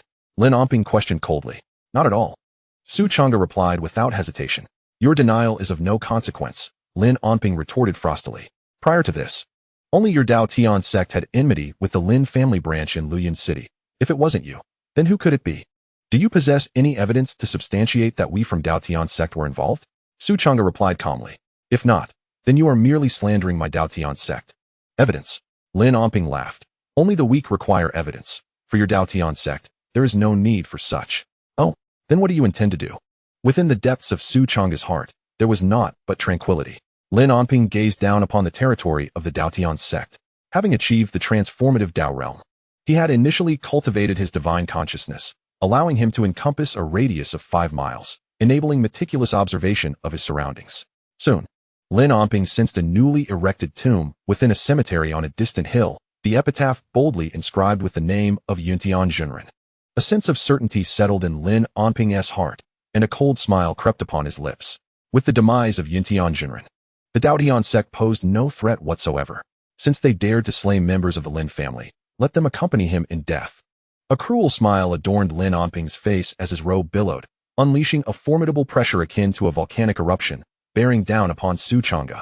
Standing firm, Su Changge remained unperturbed by the overwhelming aura of the Dao realm, as gentle as a breeze brushing against his face. The Lin family of the royal capital truly acted with impunity. Su Changge shook his head with a sigh. They had only themselves to blame for courting their own demise, daring to provoke his family like mere ants. Lin Onping snorted disdainfully, pointing directly at Su Changge, a terrifying flow of spiritual power swirling forth, radiating a blinding light as it hurtled towards him. From his elevated position, he regarded Su Changge with the casual indifference of one crushing an insect beneath his heel. Such overwhelming pressure. This was perilous. A formidable opponent of the Dao realm. Below, the members of the Dao Tian sect were stirred to alarm, their faces marked with concern. Yet, faced with the imminent threat from Lin Onping, Su Changge remained unfazed, raising his hand to summon forth a combat puppet. In an instant, the combat puppet, towering and clad in black armor, ignited its eyes with a bloodthirsty gleam. Brandishing a black battle blade, it swung with lethal precision, shattering Lin Onping's divine technique. Who are you? Why do you assist the Dao Tian Sect? Lin Onping raised an eyebrow, oblivious to the combat puppet's true nature, mistaking it for a concealed powerhouse. In that case, you shall perish alongside the Dao Tian Sect. As the combat puppet remained silent, a glint of murderous intent flashed in Lin Onping's eyes. A green ancient sword materialized in his hand, and his aura surged dramatically. With a resonant clang, Lin Onping swung his sword, and the sky seemed to split like a bolt of lightning, the sword's energy sharp and blinding, radiating an overwhelming might. The power of this strike sent shivers down the spines of Lin Tian and the others on the ground, who felt an ominous threat looming. Master! Lin Tian and Luo Xiaoqiao clenched their fists, anxiety gripping their hearts. Although Su Changge had claimed the combat puppet possessed the strength of the 9th layer of the Dao realm, they had never witnessed it. While the terror of Lin Onping's strike was palpable, Su Changge stepped forward, employing the carefree movement technique, leaving behind a phantom as he instantly appeared 1,000 feet away. The combat puppet, undeterred, raised its hand and delivered another strike, simple and unadorned. Clang! The clash of blade against sword erupted in a dazzling display of light, accompanied by a thunderous roar that reverberated through the air. That sharp and terrifying sword energy shattered in an instant. Even Lin Onping felt a tremor in his body, as a terrifying force surged through the sword in his hand, causing his grip to falter and blood to seep from his palm. His arm went numb, and he nearly lost hold of the blade, struggling to maintain his grasp. How could it be this powerful? Lin Onping felt a sudden weight in his heart, his eyes reflecting disbelief. He was a formidable warrior at the 5th level of the transformation realm. Just as Lin Onping was overwhelmed by shock, the battle puppet's form abruptly became indistinct. Vanishing from sight, a streak of dark blade light silently descended from behind him. Chapter 38. Slaying a transformation realm expert. Lin Onping was gripped by a chilling terror, a profound sense of danger surging within him. Almost instinctively, he spun around, slashing with his sword just in time to narrowly block the puppet's strike. However, this was merely the beginning. The battle puppet flickered, and shadows of itself surrounded Lin Onping, unleashing over 30 strikes in a heartbeat. The art of carefree movement. Su Changge raised an eyebrow. The puppet's agility mirrored that of the techniques rewarded by the system. Not only was its movement exceptional, but the blade techniques employed by the puppet were equally superb, capable of executing multiple lethal spells with ferocity that instilled dread in the hearts of its opponents. This was a creature meticulously designed for combat. Who are you truly? Lin Onping's alarm grew with each passing moment, an icy chill creeping down his spine. In merely a dozen exchanges, he bore 5 deep wounds, exposing bone and bleeding profusely. This was merely due to Su Changge's deliberate restraint. Had the puppet unleashed its full power, Lin Onping would have been slain in an instant. Cease. Please stop. I am the 5th elder of the Lin family in the royal capital. Should you dare to kill me, the Lin family shall exact relentless vengeance upon you. Spare me, and the grievances between the Lin family and the Dao Tian Sect can be resolved amicably. Lin Onping was in utter panic, his senses overwhelmed by the puppet's terrifying onslaught, feeling an acute awareness of impending death. Is that truly so? I refuse to believe it. Su Changge remained impassive. He had already witnessed the Lin family's ruthless methods. First, they dispatched a steward from the profound spirit realm to annihilate his family. And now they sent a transformation realm elder to confront him. If he were to let Lin Onping go, the Lin family would not only fail to resolve their grievances, but would likely escalate them further. In the eyes of the Lin family, the Dao Tian Sect was merely an ant to be crushed at will.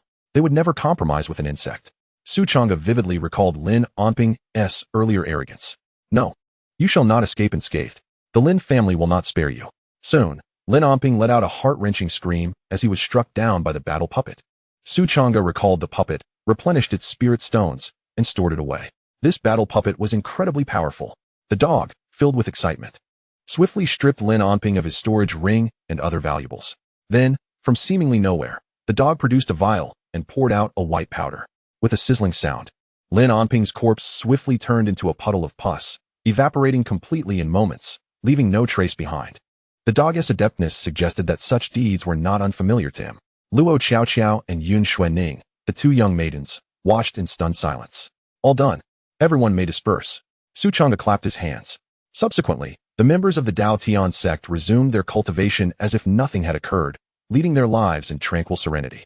Notably, Yun Xuanning's progress in her training was remarkably swift. In merely a fortnight, Yun Xuanning ascended from the 3rd level of qi refinement to the 8th. Su Changge estimated that in approximately 7 days, she would attain the spirit condensation realm, thereby awakening the memories of her past life. He pondered whether she would depart from the Dao Tian Sect upon her awakening. Stroking his chin, he gazed at the tranquil and elegant young girl, sighing inwardly. She is truly a destined empress. If she could remain at the Dao Tian Sect, she would undoubtedly elevate the entire sect to new heights.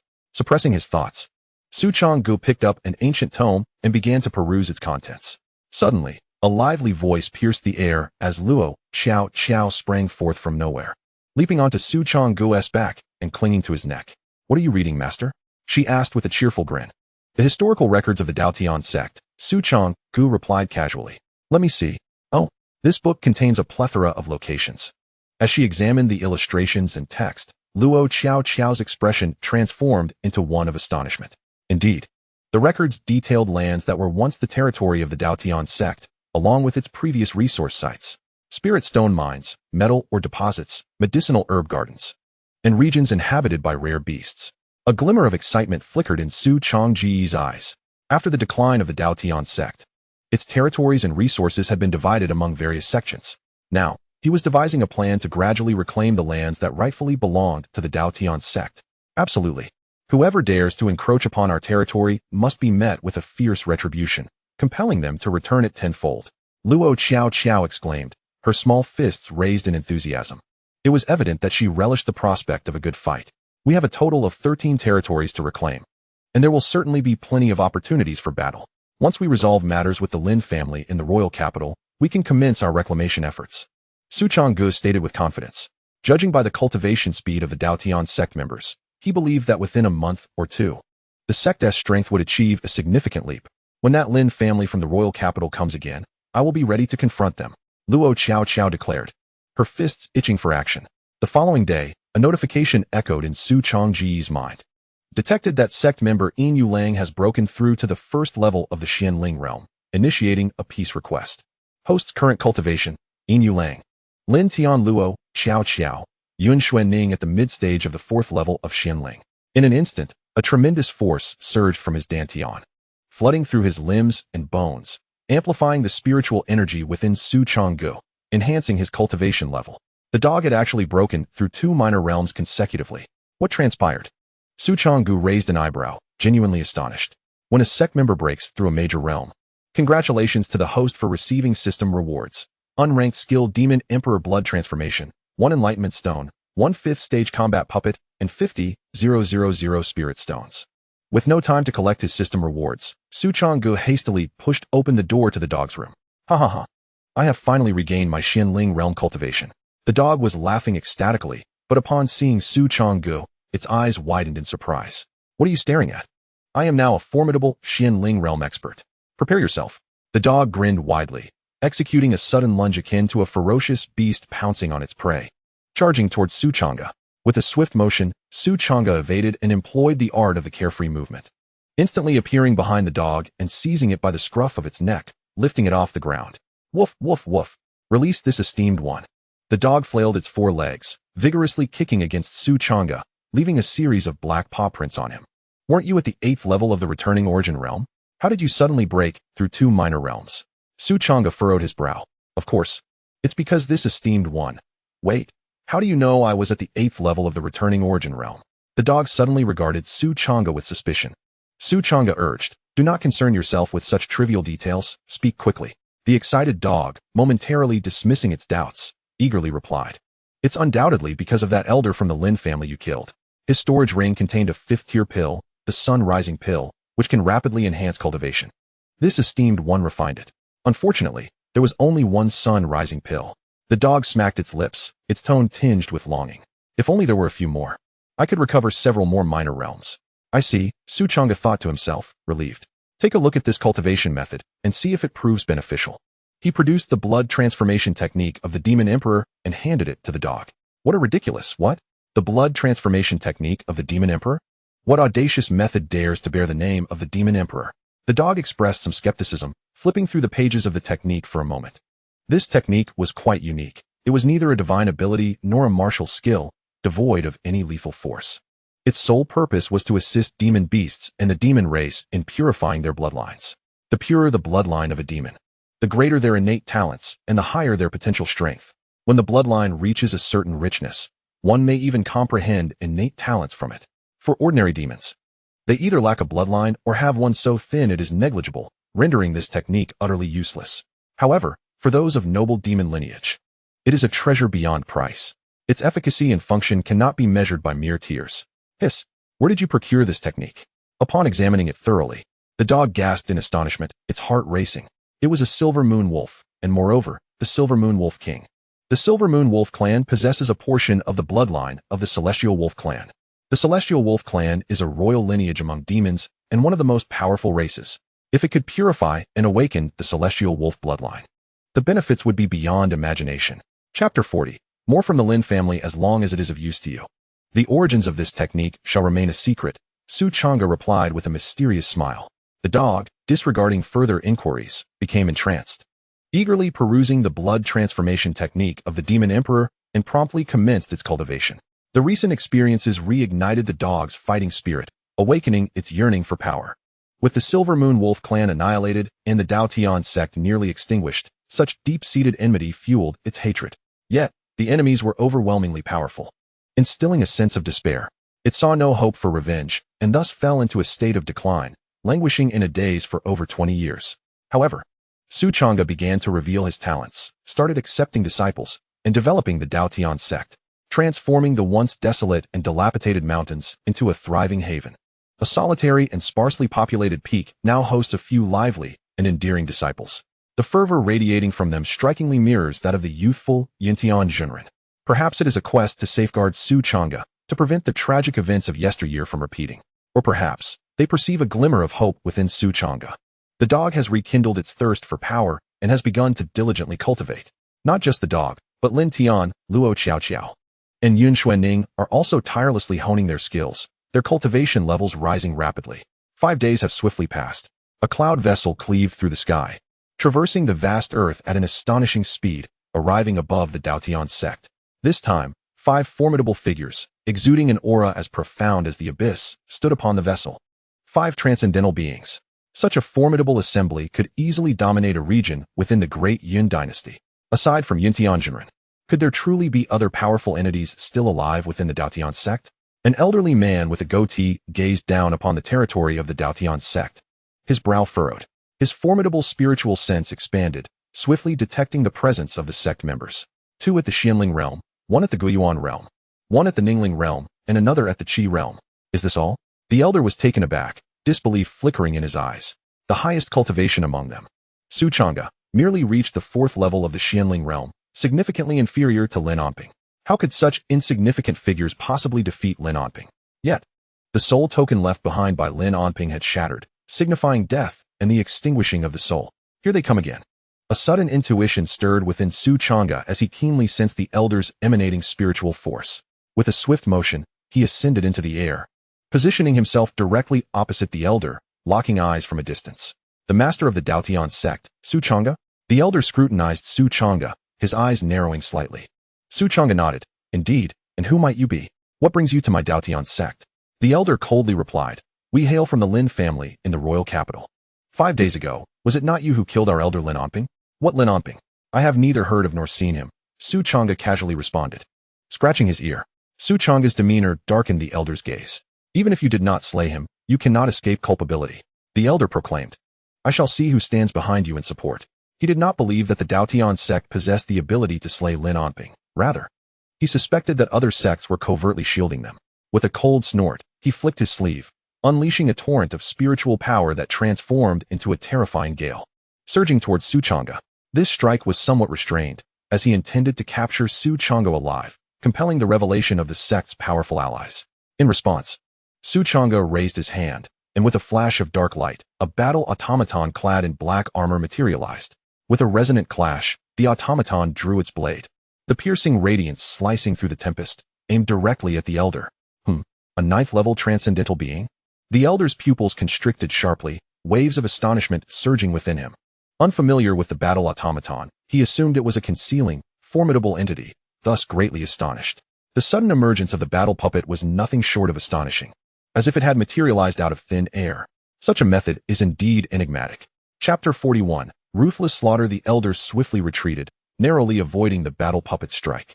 I'm mused that the heavenly sect could never have slain the fifth. Undoubtedly, there was someone backing them. The elder's voice was frigid. Pray tell, from which sect do you hail? To dare slay a member of the Lin family, you possess remarkable audacity. The battle puppet remained silent, incapable of speech.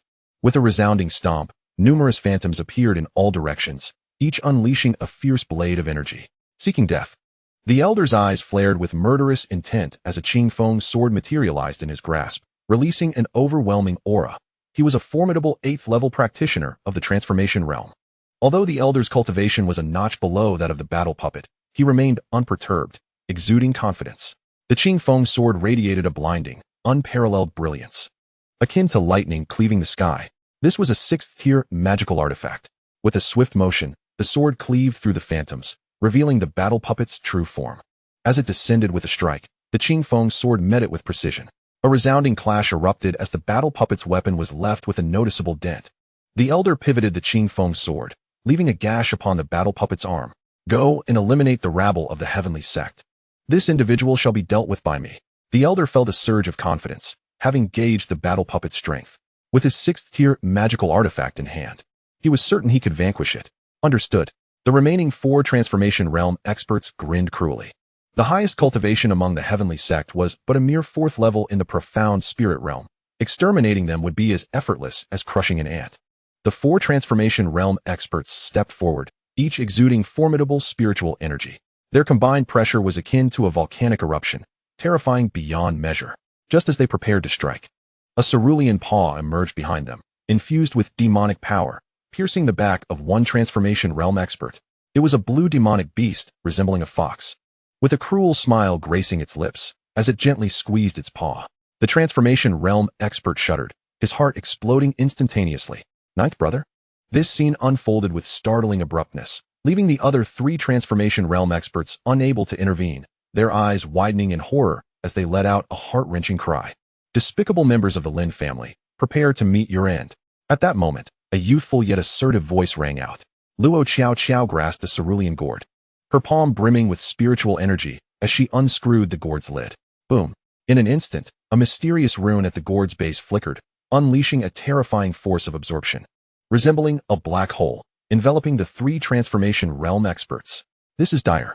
The 3 transformation realm experts were struck with panic, their spiritual energy surging. Yet they found themselves unable to resist the overwhelming pull, their bodies rapidly drawn toward the gourd. Great Elder, save us. The 3 transformation realm experts hastily looked up, pleading for assistance from the elder hovering above them. However, at that moment, Su Changge waved his hand, and another combat puppet materialized out of thin air, wielding a black weapon and darting toward the old man with lightning speed. Even though the elder possessed a 6th-tier magical artifact, the overwhelming force of 2 combat puppets, each wielding the power of a 9th-level transformation realm, left him in a dire predicament, quickly gaining the upper hand. No. The 3 transformation realm experts soon emitted agonizing cries, their bodies uncontrollably drawn into the gourd. Within the verdant gourd, a terrifying power surged forth. As soon as they were absorbed, they were mercilessly crushed, leaving not even ashes behind. It's done. Luo Qiao Qiao shook the gourd in her hand, grinning cheerfully. This gourd does not resemble a 6th-tier magical artifact. The dog looked at Luo Qiao Qiao's gourd, a flicker of uncertainty in his eyes. It is well known that magical artifacts require power to activate. Despite being merely at the 1st level of the origin returning realm, Luo Qiao Qiao effortlessly wielded the gourd to slay 3 transformation realm experts. A feat that even a 6th-tier magical artifact might struggle to achieve. Could this gourd be a 7th-tier magical artifact? A conjecture arose in the dog's mind, and he was suddenly struck with alarm. How could a mere 12-year-old girl possess a 7th-tier magical artifact? What was her true background? Chapter 42.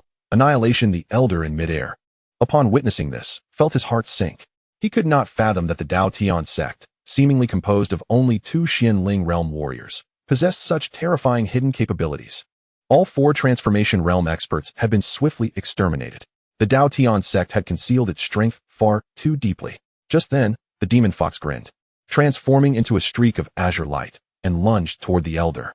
Under the onslaught of the 2 combat puppets, the elder was already on the verge of collapse, his body riddled with 7 or 8 wounds, struggling to endure. The involvement of the demon fox sent him into a state of sheer panic. No, you cannot kill me. I am the elder of the Lin family. My Lin family is a prestigious clan of the Great Cloud Dynasty, with many officials in the court. By offending the Lin family, you also provoke the dignity of the great Cloud dynasty. The elder soon shouted in fury, his voice filled with bluster. Before he could finish his words, a combat puppet cleaved him away with a single strike, blood spilling from the corner of his mouth.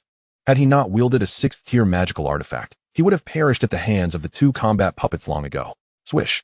At the instant the elder was struck away, a flash of azure light appeared behind him, and the demon fox extended a sharp claw, piercing through his back and seizing his throbbing heart. Crack! The demon fox forcefully extracted the elder's heart, grinning widely before swallowing it whole. The elder's eyes widened in horror, filled with regret and unwillingness, as his body began to descend slowly. He died without ever understanding why, despite the Dao Tian Sect's apparent decline. So many powerful protectors remained hidden in the shadows. Hee. The demon fox licked the blood from its lips, its eyes beginning to shimmer with a blood-red glow, filled with bloodlust and greed. Return.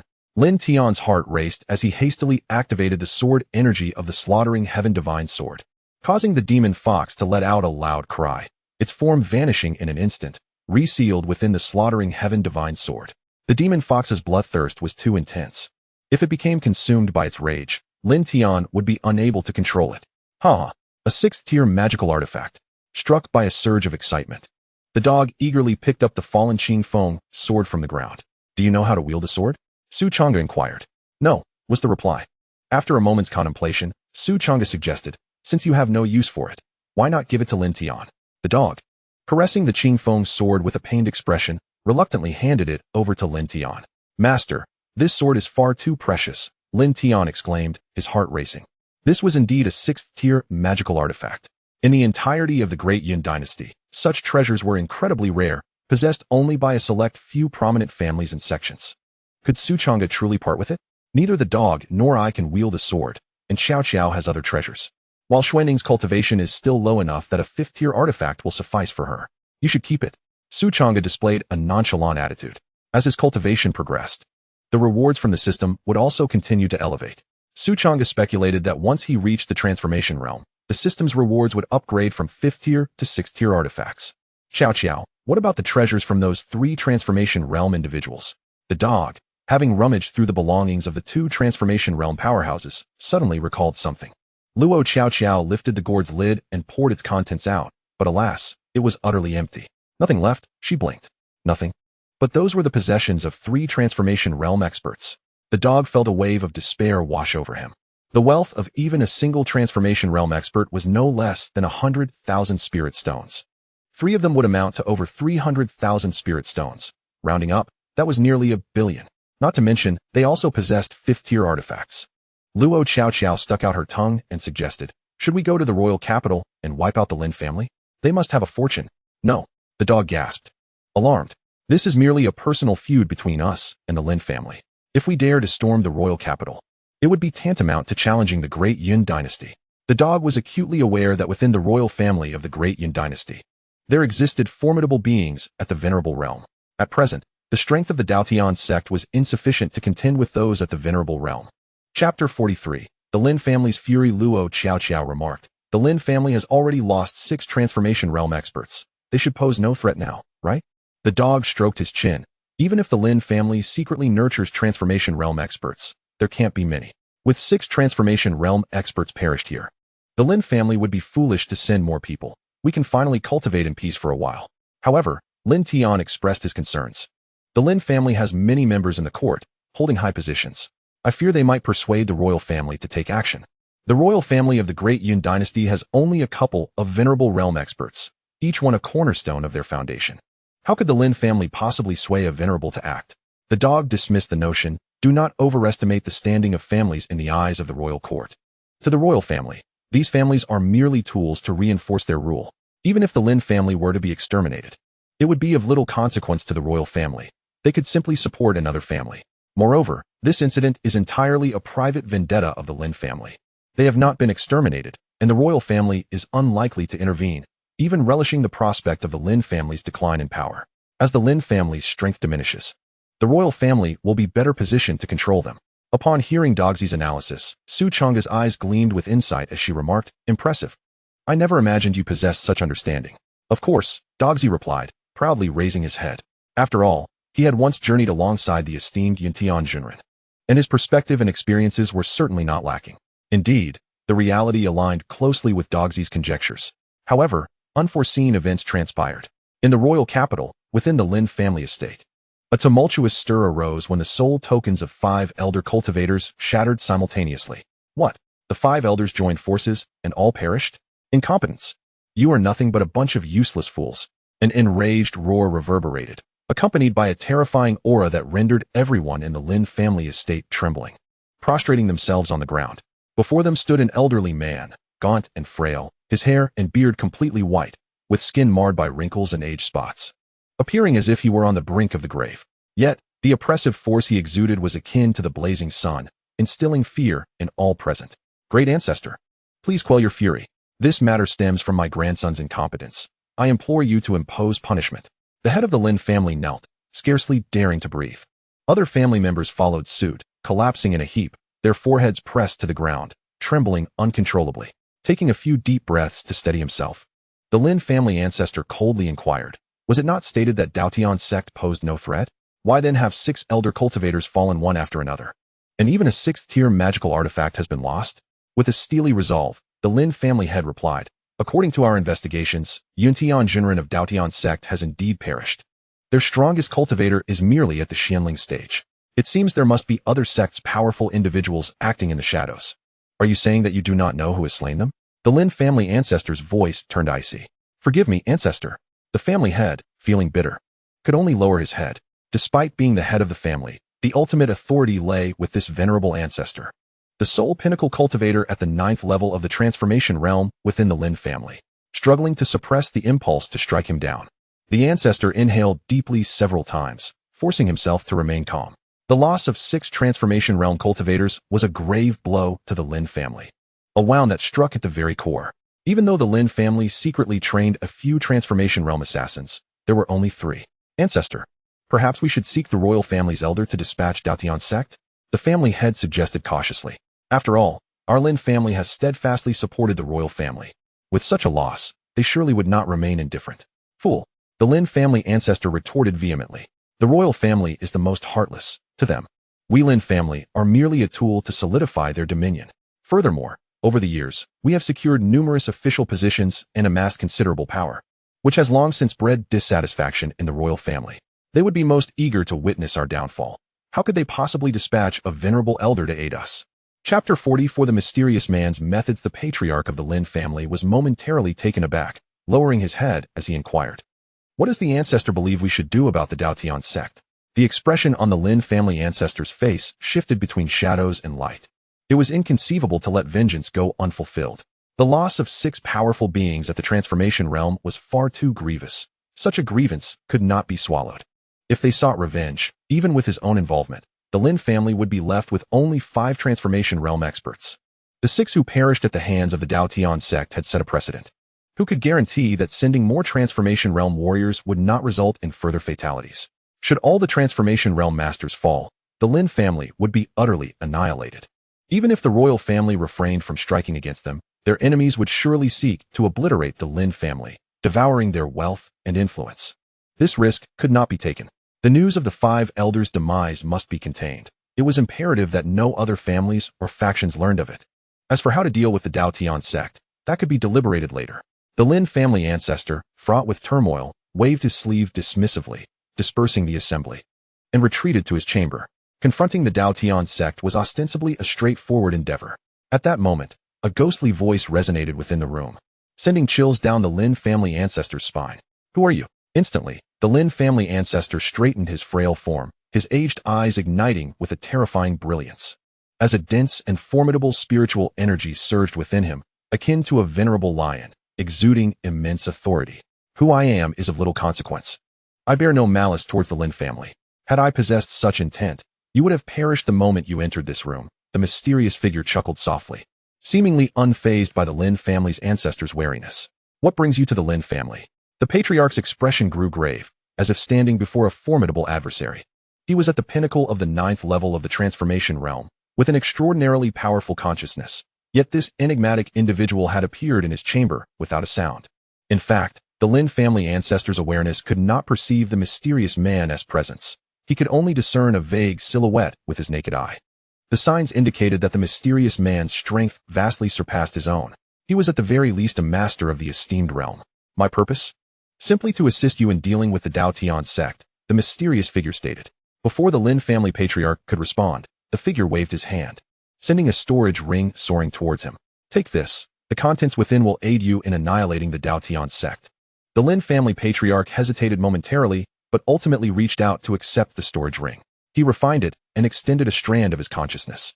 Upon revealing the contents within, he trembled violently, his eyes widening in disbelief. Inside lay a forbidden secret technique, the blood-devouring demon art. Additionally, there was a formation for auxiliary cultivation, a mountain of crimson elixirs, and an oceanic expanse of blood pools. Each contained seething hot blood, emanating a staggering scent of blood and a palpable aura of death. It was unfathomable to consider how many lives had been extinguished to amass such a quantity of blood. I am aware that your Lin family possesses 3 death warriors at the transformation realm. Should they cultivate the blood-devouring demon art, combined with the resources within, they will ascend to the esteemed realm within 3 months. 3 formidable beings of the revered realm could effortlessly obliterate the Dao Tian Sect. Indeed, you might even eradicate the royal family and ascend the throne, ruling over the entire Diyun dynasty. The mysterious words seemed to possess a peculiar enchantment, stirring the heart of the Lin family patriarch. 3 beings of the revered realm. What an astonishing temptation. The patriarch inquired solemnly, how can I trust you? The mysterious figure smiled. The moment you posed that question, your heart had already made a decision, had it not? Ultimately, he revealed, practicing the blood-devouring heavenly demon technique carries significant side effects. Your mind will be eroded, and your lifespan drastically shortened. Periodically, you will require blood-devouring pills to maintain mental stability. However, that matters little. The soldiers you nurture are mere tools. The blood-devouring pills within the storage ring serve as your means of control over them, so use them sparingly. Before the mysterious figure's voice faded, his form blurred and vanished, as if he had never been there at all. Chapter 45. The Awakening of the Empress. The Lin family patriarch soared into the air, breaking through the rooftop, his powerful consciousness enveloping the surroundings. Yet he could not sense the presence of the mysterious figure. Grasping the storage ring, his expression shifted. Ultimately, he stored the ring and returned to the Lin family estate. Relay my command. Summon the 3 shadow guards. The mysterious figure stood above the royal capital, gazing towards the direction of the Dao Tian Sect, a subtle smile curling at the corners of his lips, hinting at profound implications. What does it matter if the Beixian ancient kingdom supports them? They are but a few insignificant creatures. Extinguishing you shall be effortless. At the Dao Tian Sect, the people remained oblivious to the brewing crisis poised to engulf them. Su Changge lingered in the courtyard, watching the tranquil and meditative Yun Xuanning from a distance, his hands involuntarily tightening with anxiety. Master, what are you secretly doing here? A gentle voice wafted in Su Changge's ear, carrying a warm breath. Luo Qiao, crouching, stealthily approached, lowering her voice to inquire. Su Changge gestured for silence towards Luo Qiao. For Yun Xuanning had reached a critical juncture in her cultivation, on the brink of breaking through to the spirit condensation realm. Once she transcended to the spirit condensation realm, she would awaken the memories of her past life. At that moment, Yun Xuanning would no longer be the familiar figure they knew. What kind of person would she become with the memories of her past life? Su Changge himself was uncertain. What's wrong with the junior sister? Luo Qiao queried, somewhat bewildered, as she squatted beside Su Changge, gazing at Yun Xuanning from afar. Yun Xuanning's countenance was fair and sweet, yet her demeanor exuded a quiet aloofness, akin to an ice-cold beauty. She sat cross-legged upon a stone, diligently practicing the Qianhua heart technique, her internal energy growing increasingly profound and vigorous, coursing through her meridians. Crack! At a certain moment, a sound akin to shattering shackles resonated from her dantian, and the surrounding spiritual energy surged towards her, transforming into a tide of spiritual essence. The rich internal energy within her continuously transmuted into spiritual power, undergoing a remarkable metamorphosis. She had finally stepped into the spirit condensation realm. Boom! At that moment, within her sea of consciousness, a stone door unexpectedly materialized, shrouded in chaotic energy, and with a thunderous sound, it swung open. An overwhelming tide of memories surged forth. Above the Dao Tian Sect, the once clear azure sky was suddenly filled with an abundance of purple mist, layering upon itself, transforming into a sea of clouds. The purple aura emanated from the east for 100,000 miles. At the deepest recesses of the vast and profound firmament, beams of resplendent celestial light cascaded down, illuminating Yun Xuanning. making her appear as if she were a celestial maiden descending from the heavens. In a daze, the sounds of the great Tao resonated through heaven and earth, as if ethereal shadows of deities and demons manifested, bowing reverently towards Yun Xuanning from afar. A multitude of divine beings descended from the skies.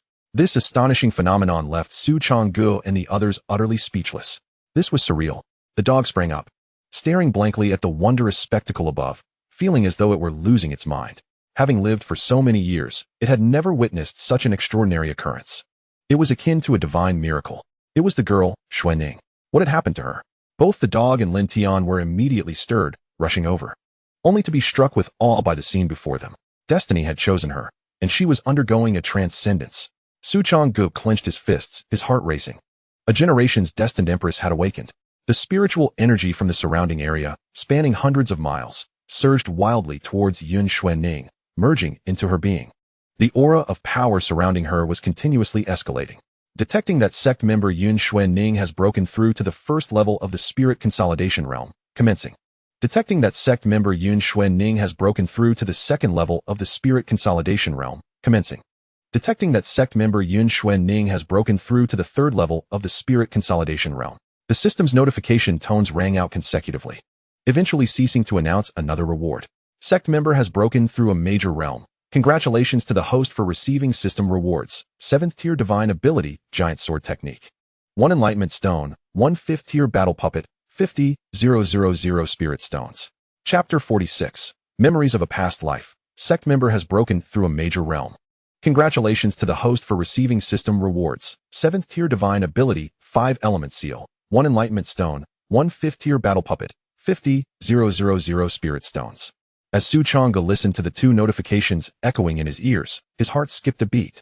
Truly worthy of the destined empress, upon awakening, she directly broke through a major realm, stepping into the returning origin realm. Moments later, the spiritual energy within a radius of hundreds of miles all converged into Yun Xuanning, propelling her cultivation to new heights. 100 miles away, various martial artists were left bewildered, glancing around in confusion, unaware of the reason behind the sudden disappearance of the spiritual energy in the world. Detecting that sect member Yun Xuanning has broken through to the 5th level of the returning origin realm, commencing negotiation. Host's original cultivation was at the mid-stage of the Xianling realm. Silver Moon Wolf Lin Tian Luo, Qi Qiao, Yun Xuanning. The system's notification tone rang out once more, as an exceptionally robust and profound power emerged within the Dantian, surging throughout the body, causing Su Changge's cultivation to skyrocket, instantly elevating by 4 small realms. However, Su Changge could not afford to revel in joy. Instead, he anxiously focused on Yun Xuanning, silently praying, "Please don't leave, please don't leave." Su Changge's greatest fear was that after Yun Xuanning awakened her memories of her past life, she would depart from the Dao Tian Sect.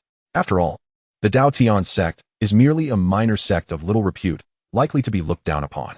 Suddenly, Yun Xuanning opened her eyes. Her lively gaze, imbued with profundity and the weight of ages, seemed to have traversed the eons, a fleeting shimmer of divine light flickering momentarily. Is it now the year 202-3317 of the Taichu calendar? Has a millennium truly passed? Yun Xuanning murmured to herself, her heart a tumultuous sea of emotions. Releasing a soft sigh, to think that I have truly reincarnated. Is this the Dao Tian Sect? Abruptly, a tremor coursed through her body, and she felt her consciousness quake. Gazing at the desolate and dilapidated mountain peaks surrounding her, her form began to shudder. Observing this familiar yet alien landscape, her thoughts surged, and her emotions became exceedingly complex. How has the Dao Tian Sect fallen to such depths? Who dares to destroy my Dao Tian Sect? Yun Xuanning slowly clenched her fists, a murderous intent permeating her heart. At that moment, in the distance, Su Changge and his companions, along with the dog, collectively shivered, sensing a terrifying aura of malice emanating from Yun Xuanning, vanishing as quickly as it appeared. Hiss! Why does this aura feel more terrifying than that of the old man? What has happened to her? Has she been possessed by an ancient entity? The dog stared at Yun Xuanning, filled with uncertainty.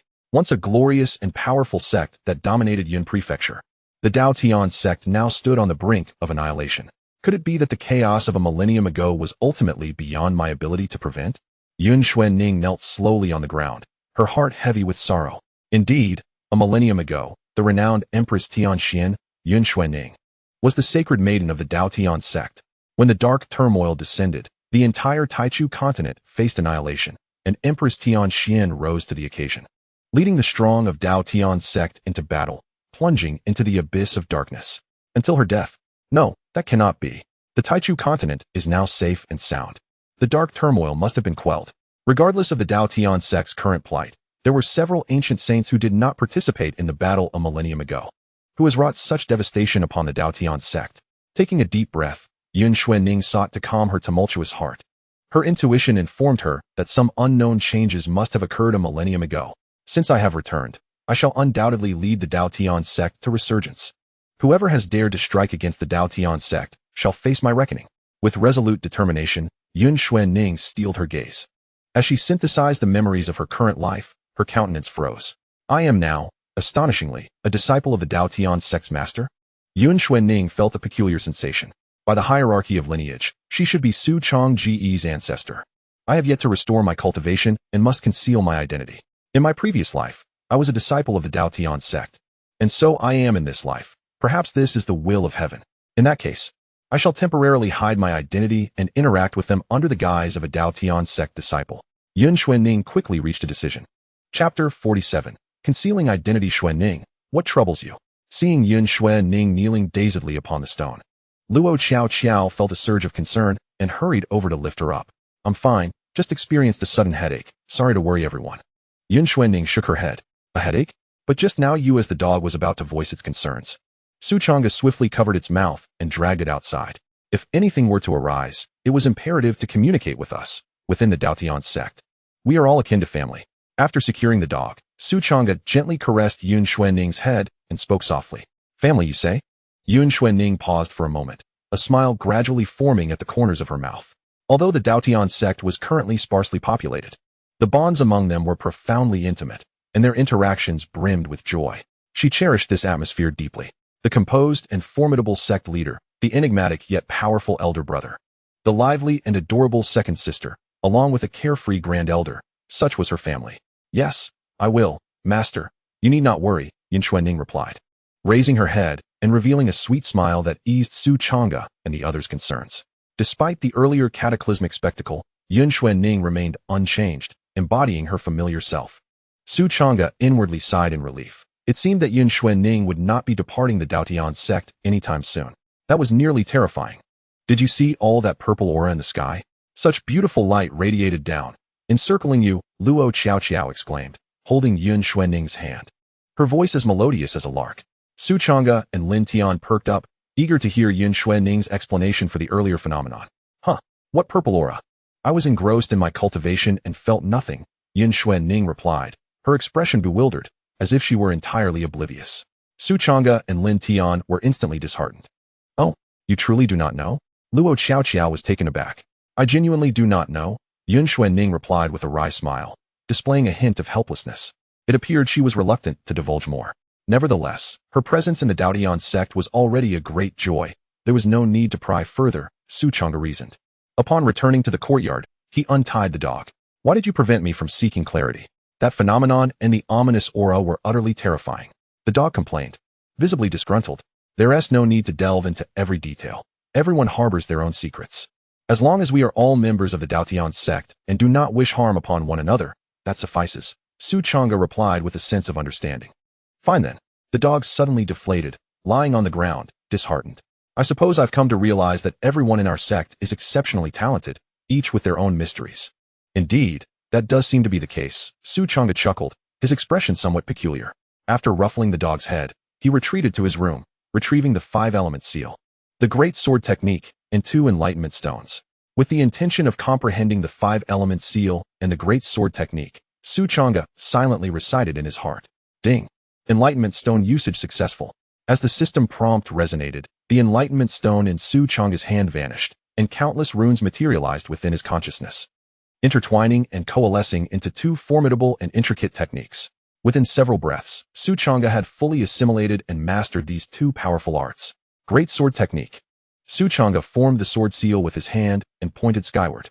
A torrent of spiritual energy surged into the heavens, coalescing into a colossal ancient bronze sword, resembling a mountain as it enveloped the summit of Daoshanzong. With a mere thought from Su Changge, this immense sword could plummet down, unleashing catastrophic power. As Su Changge withdrew his hand seals, the ancient bronze sword dissipated. The 5-element seal. Su Changge formed another hand seal.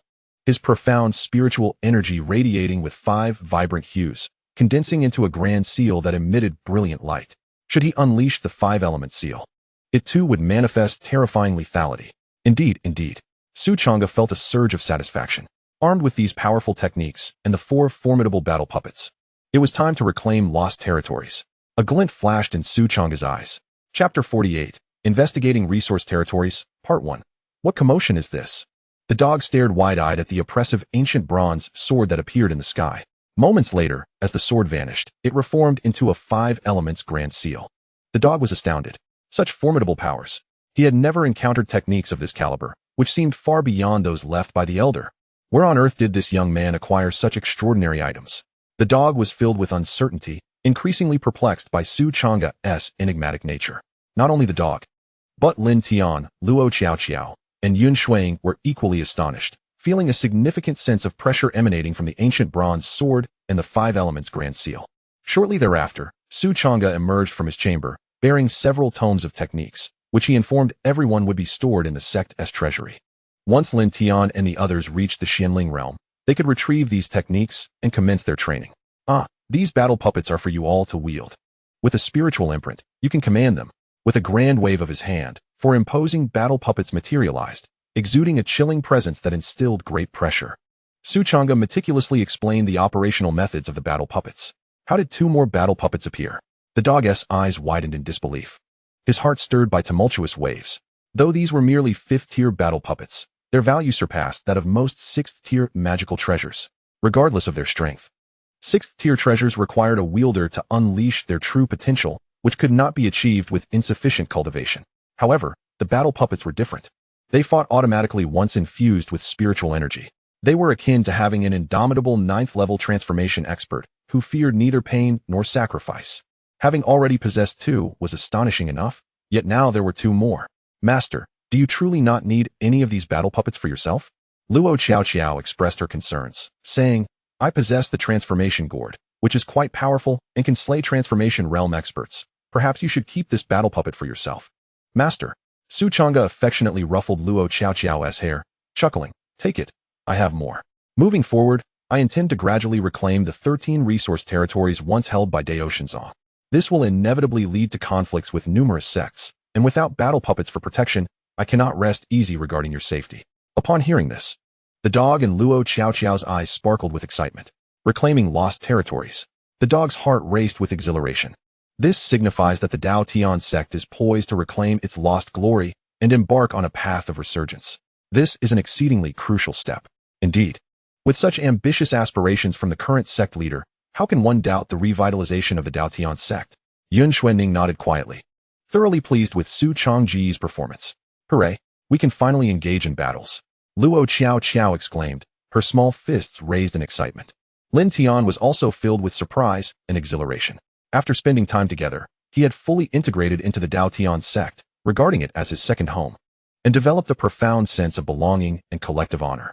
The reclamation of lost territories and the revitalization of the Dao Tian Sect were monumental endeavors in his life. Focus on your cultivation within the sect for now. I shall venture out to investigate which sects occupy these 13 resource territories, Su Changge declared. Once I gather sufficient information, we can formulate targeted strategies based on the strengths and weaknesses of the opposing sections I want to go to. The dog leapt up excitedly, saying, I know where these places are. I fear you might get lost, so I shall begrudgingly guide you. It had watched Su Changge grow up. Before his passing, the revered Yun Tian had entrusted the dog with the responsibility of looking after Su Changge. Given the potential for conflicts and battles with other sects as Su Changge investigated the Dao Tian Sect's resource territories, the dog was uneasy about him going alone. Although the dog possessed only Xianling realm cultivation, with the Wolf King seal upon him, he could at least ensure Su Changge's safety. I want to go too. Luo Chao tugged at Su Changge's sleeve, her eyes wide with pleading. Master, please take me with you, will you? This lively girl contrasted starkly with the composed and dignified Yun Xuanning. Rather than remaining in the sect to cultivate day and night, she preferred to venture into the world, embodying a restless spirit. Chapter 49. Investigating Resource Territories, Part 2. After some contemplation, Su Changge said, Dog, you should stay behind. With you guarding the sect, I feel more at ease. Moreover, if there are too many people, it might hinder our escape in case of danger. No way. I must accompany you. Otherwise, I fear for your safety. I possess hidden cards capable of slaying those at the venerable realm. What? The dog's eyes widened in astonishment. Genuinely shocked by Su Changge's words. To be able to slay a venerable realm practitioner is an astonishing ability. Could it be a treasure of the 7th tier June realm? Indeed, given Yun Tian's fondness for Su Changge, it would be unlikely that he left him without a safeguard. Perhaps Su Changge had not utilized it previously simply because the time was not right. Thoughts raced through the dog's mind, and ultimately, he reluctantly nodded, saying, "Just be cautious, return promptly. This time, the focus is on gathering intelligence. Do not engage with those sections. If you encounter any trouble, retreat at the first opportunity." Su Changge pondered for a moment and remarked, "Dog, your nagging reminds me of an old woman. Get lost." The dog erupted in fury. Rising to deliver a powerful kick, Su Changge swiftly dodged, a smile gracing his face as he waved his hand, saying, "You all focus on your cultivation. I shall update you soon." Su Changge raised his hand, and a white cloud boat materialized, swiftly enlarging, accompanied by Luo Xiaoqiao. He boarded the spirit wind boat and soared into the sky. La la la, Luo Xiaoqiao embraced Su Changge's arm, her spirits high as she hummed a cheerful tune. Meanwhile, Su Changge retrieved a map, plotting a course based on the marked locations of resource territories. From near to far, their first destination was the layered Broken Mountain Range. This vast mining site was renowned for its abundant 6th-tier rare ores, located over 1,000 miles from the Dao Tian Sect, within the territory of the Great Cloud Dynasty. To be precise, the layered Broken Mountain Range did not originally belong to the Great Cloud Dynasty. It was only later that the dynasty claimed it, subsequently expanding its border significantly. "Master, why did our Dao Tian Sect lose all these resource territories?" Luo Xiaoqiao inquired, puzzled. Su Changge pondered for a moment, shaking his head slightly. "These matters were never disclosed to me by the old man. I have perused all historical texts of the Dao Tian Sect, yet found no records. Perhaps much of our history has been deliberately erased. The most recent account regarding these 13 resource territories dates back 500 years, indicating that they had already been occupied by then." Su Changge stroked his chin, lost in thought. To safeguard such numerous resource territories, a sufficient number of powerful individuals were required to be stationed there. If the sect's numbers dwindled, it would naturally be challenging to defend these resources. It seemed that during the era of Master Yun Tian, he was left all alone, prompting him to wander the world and recruit disciples. However, he never mentioned what calamities befell his generation.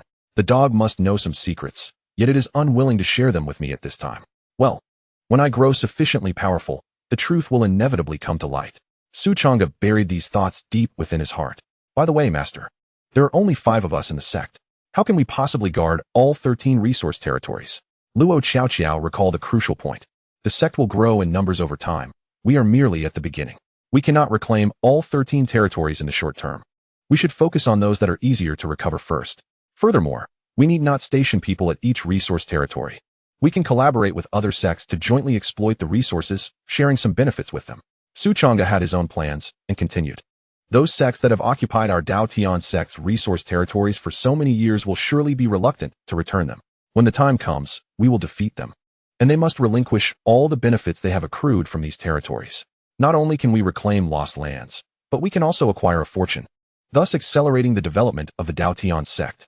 Chapter 50. Layered Broken Mountain Range. The Spirit Wind Boat, a 5th-tier magical artifact, boasted remarkable speed, traversing 1,000 miles in an instant, revealing the layered Broken Mountain Range in the distance.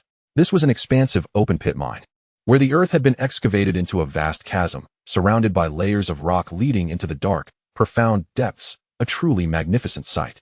The mine not only abounds with 6th-tier ores, but also harbors numerous low-tier veins of immense value. It is a significant military stronghold of the Daiyun dynasty, and intruders are unwelcome. As the Lingfeng boat approached the layered Broken Mountains, a sudden shout pierced the air. A burly man clad in armor soared from the ground, brandishing a spear, radiating a menacing aura, and pointed it directly at Su Changge and Luo Xiaoqiao. How audacious to act, as if this trespassed territory were his own. Luo Xiaoqiao ground her small tiger teeth, contemplating whether to draw the transformation gourd to deal with this bothersome individual. To her astonishment, a 1st-tier transformation realm expert was on guard, and it seemed there were more than one. Clearly, the Daiyun dynasty holds this mine in high regard. Su Changge pondered thoughtfully. He gazed at the layered Broken Mountains, committing the terrain to memory, then urged the Lingfeng boat to turn and depart. The Dao Yun dynasty boasts several venerable ancestors and an army of 100,000 warriors, a formidable force. Thus, engaging in battle with them was not prudent in the near term. Stop. You two sneaky individuals, what brings you here? Are you spies from another sect? Intending to scout the area? The armored commander bellowed, swiftly blocking Su Changge and Luo Xiaoqiao's path. We are merely curious and came to take a glance. We harbor no ill intentions toward the Dao Yun dynasty, Su Changge explained. Humph. Whether you harbor ill intent is not for you to determine. You two will accompany me back to the camp for an interrogation. The commander huffed coldly, sensing that Su Changge's cultivation was merely at the Xianling realm. He exhibited no courtesy. After all, a mine rich in 6th-tier ores possesses immeasurable value and frequently attracts the covetous eyes of nearby sections. We have only looked from a distance and have not entered the layered Broken Mountains vicinity. Is that not permissible? Your Excellency, is this not unreasonable? Su Changge raised an eyebrow. In the Dao Yun dynasty, my words are the law. The more Su Changge resisted, the more convinced he became that there was something amiss with him. Thus, he swung his spear with lightning speed, intending to obliterate the Lingfeng boat beneath Su Changge's feet and severely injure the two, subsequently detaining them. There's nothing I can do about you. Su Changge sighed. Clang. In the next moment, a silver spear appeared in Su Changge's hand, surging with spiritual power, its silvery light shimmering as it thrust forth like a dragon. With a metallic clang, the spear collided with the long spear, unleashing a tremendous wave of spiritual power. Su Changge's figure flickered as he executed the carefree body technique, reappearing behind his opponent, his palm crackling with electricity as he unleashed the thunderbolt technique with a swift strike. As a battle-hardened general, his reflexes were razor-sharp, and he quickly pivoted to counter Su Changge's attack. Bang! Their palms clashed, and the terrifying lightning surged into the opponent's body, causing him to tremble and momentarily lose consciousness. In the heat of battle, even a fleeting moment of distraction can determine the outcome. Flame of the heaven-burning palm. As Su Changge's palm dispelled the lightning, it ignited into a blazing inferno, crashing down upon the opponent's chest. Even when facing a formidable opponent in the transformation realm, the might of Su Changge's divine technique struck with such force that the adversary's chest caved in, resulting in a violent spurt of blood. The robust figure plummeted from the air like a cannonball. Wow, Master is incredible, exclaimed Luo Xiaoqiao, her eyes widening in disbelief. The last time Su Changge had made a move, he was merely at the first level of the mysterious spirit realm. Just a few days had passed, and now he had ascended to the 8th level. Furthermore, he had effortlessly defeated a first-level transformation realm expert. This master is truly extraordinary. Chapter 51, Unexpected Discovery, Let Us Depart. Su Changge chose not to pursue his opponent further, instead activating the spirit wind boat and turning to leave. Why did Master kill him? Luo Xiaoqiao inquired, puzzled. It was merely a minor conflict. It hasn't escalated to the point of life and death, Su Changge explained. Moreover, I sensed the presence of other transformation realm experts. If I continued the pursuit, it would surely attract their attention, and that would lead to complications. Now is not the time to engage in war with the Dao Yun dynasty. Oh, I see. The young girl nodded, somewhat understanding. Subsequently, Su Changge and Luo Xiaoqiao set off towards Black Wind Mountain. This location lies 1,500 miles from Dao Tian Sect, nestled within the vast wilderness, characterized by perilous terrain and rampant beasts. Within Black Wind Mountain, there exists a vein of 5th-tier metal or a rather rare mineral of considerable value.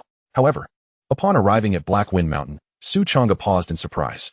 The area was overgrown with weeds, with numerous mine shafts crisscrossing the mountain, hollowing it out entirely. Yet, the mine shafts had begun to sprout weeds, and the surroundings were utterly desolate. This place seems to have been exhausted of its minerals and is now abandoned. Luo Xiaoqiao said, disappointment evident in her voice. Not to worry, we only need to ascertain which sect excavated this site, and we can demand our share later. Regardless of how much or they extracted, they must return it to us. Su Changge remained undeterred and began to investigate the mining area. There is the aura of a beast. Upon entering the mine, Su Changge suddenly felt a stirring in his heart, sensing an unusual presence. Following the trail of the beast's aura, he and Luo Xiaoqiao ventured deeper into the mine. Ultimately, at the end of the shaft, Su Changge uncovered an anomaly. The once impenetrable rock had been forcibly excavated into a profound cavern, a dark void leading toward the unknown. The markings of this cave were recent, distinctly different from the surrounding mine shafts, indicating it had been unearthed not long ago. Master, what is this? Luo Xiaoqiao also noticed the peculiarity of the cave. Shoo! Su Changge quietly masked their presence, and the two advanced silently along the cavern. Those foolish disciples of the Jin Tao sect have guarded their treasure mountain for 300 years without realizing it. All they do is excavate the external refuse ores. They are completely oblivious to the fact that the true treasure lies below. The ores outside are merely of 5th-tier quality, while this blood azure stone is a 6th-tier mineral. It's time for me, Shushu, to strike it rich. Soon, I shall rise to prosperity. In the deepest recesses of the cave, a flickering azure light revealed luminous ores, each radiating its own glow. A corpulent figure rose upright, swiftly clawing out a piece of ore and stowing it away within a storage ring, punctuating the air with eerie laughter. It was, astonishingly, a mouse, an oversized creature standing as tall as a person, plump in form, and capable of human speech. This was no ordinary rodent. It was a mouse spirit, or more precisely, a mouse demon. Are you suggesting that this place was once occupied by the Golden Tide Sect? A calm voice interjected. Was this not obvious? Who among them was unaware that this had once been a mining site for the Golden Tide Sect? The mouse demon's voice faltered, its heart momentarily skipping a beat. Ah, a ghost! It exclaimed, startled, as it stumbled back in fright. Having been taken aback by the sudden appearance of Su Changge and Luo Qiao, its rotund body trembled uncontrollably. Su Changge fixed his gaze upon the mouse demon, activating his ability to pierce through the veil of life, revealing its information before him. Name, Mouse de Cultivation. First level of the profound spirit realm, Fate. Slightly gifted, slightly enhanced cultivation speed. Green, life script. An unremarkable mouse demon that inadvertently consumed a spiritual herb, resulting in a surge in cultivation and the awakening of its bloodline talent, granting it extraordinary olfactory senses. Techniques. Treasure-seeking method, mouse freedom technique. Shadowless claw, magical artifact. Treasure-seeking plate, talent. Superior yellow rank. Could it be that its remarkable sense of smell was that of a treasure-seeking mouse? Su Changge pondered, his mind suddenly enlightened. Chapter 52. Cunning and deceitful indeed, the upper-tier ores had been completely excavated. However, owing to the mouse demon's astonishing innate talent, it had discovered the more valuable blood azure stones hidden beneath the ore veins. Please, do not come any closer. As Su Changge approached step by step, the mouse demon trembled in fear, hastily declaring, Senior, spare my life. I will return all these blood azure stones. In a panic, it extracted a pile of blood azure stones from its storage ring, nearly burying itself beneath the heap. Suddenly, as the blood azure stones obscured Su Changge's vision, the mouse demon swiftly brandished its claws, executing the shadowless claw. Quick, too quick. In an instant, it unleashed thousands of claw strikes. While each individual strike bore minimal damage, the cumulative effect of 1,000 attacks could overwhelm even those of greater cultivation. This was the mouse demon's renowned technique, an ambush executed with unrivaled efficacy. What are you doing? Are your hands cramping? At that moment, Su Changge's calm voice resonated from the left side of the mouse demon. The mouse demon froze in place. Realizing that Su Changge had vanished from his original position, his hands clasped behind his back, a bemused smile playing on his lips as he regarded it. It was over. It had encountered a true master. The mouse demon's pupils constricted, cold sweat trickling down its back. Senior, I was wrong. Please spare me, it pleaded, promptly removing its storage ring and, with practiced ease, crouching down with its paws over its head. Su Changge remained silent, reflecting on the mouse demon's excessive fear of death. Senior, over the past few days, I have excavated numerous blood azure stones, which I have hidden in my lair. Would you allow me to lead you to them? The rat demon revealed a ghastly smile and implored, I beseech you, Senior, to show mercy and spare my life. I merely sought to extract some ore for a profit. I hold no malice towards you. Su Changge replied non-committally, lead the way. The 6th tier ore held considerable value, making this an unexpected windfall. You are a kind soul, esteemed Senior. This way, please. I shall escort you, the rat demon exclaimed joyfully, bowing respectfully as it guided Su Changge. Beneath the ground, it had excavated another tunnel, winding and profound, leading to its makeshift lair. It's just ahead, the rat demon said, nodding submissively, bringing Su Changge into a spacious underground cavern. However, there were no bloodstones to be found. Instead, 3 corpulent rat demons were present, Rat 2, Rat 3, and Rat 4. Brother, that is him. Rat Big straightened up abruptly, rushing to the trio of rat demons, glaring fiercely at Su Changge. This wretch has stolen the bloodstones I just mined and has vowed to annihilate our rat clan. We cannot let this detestable human escape.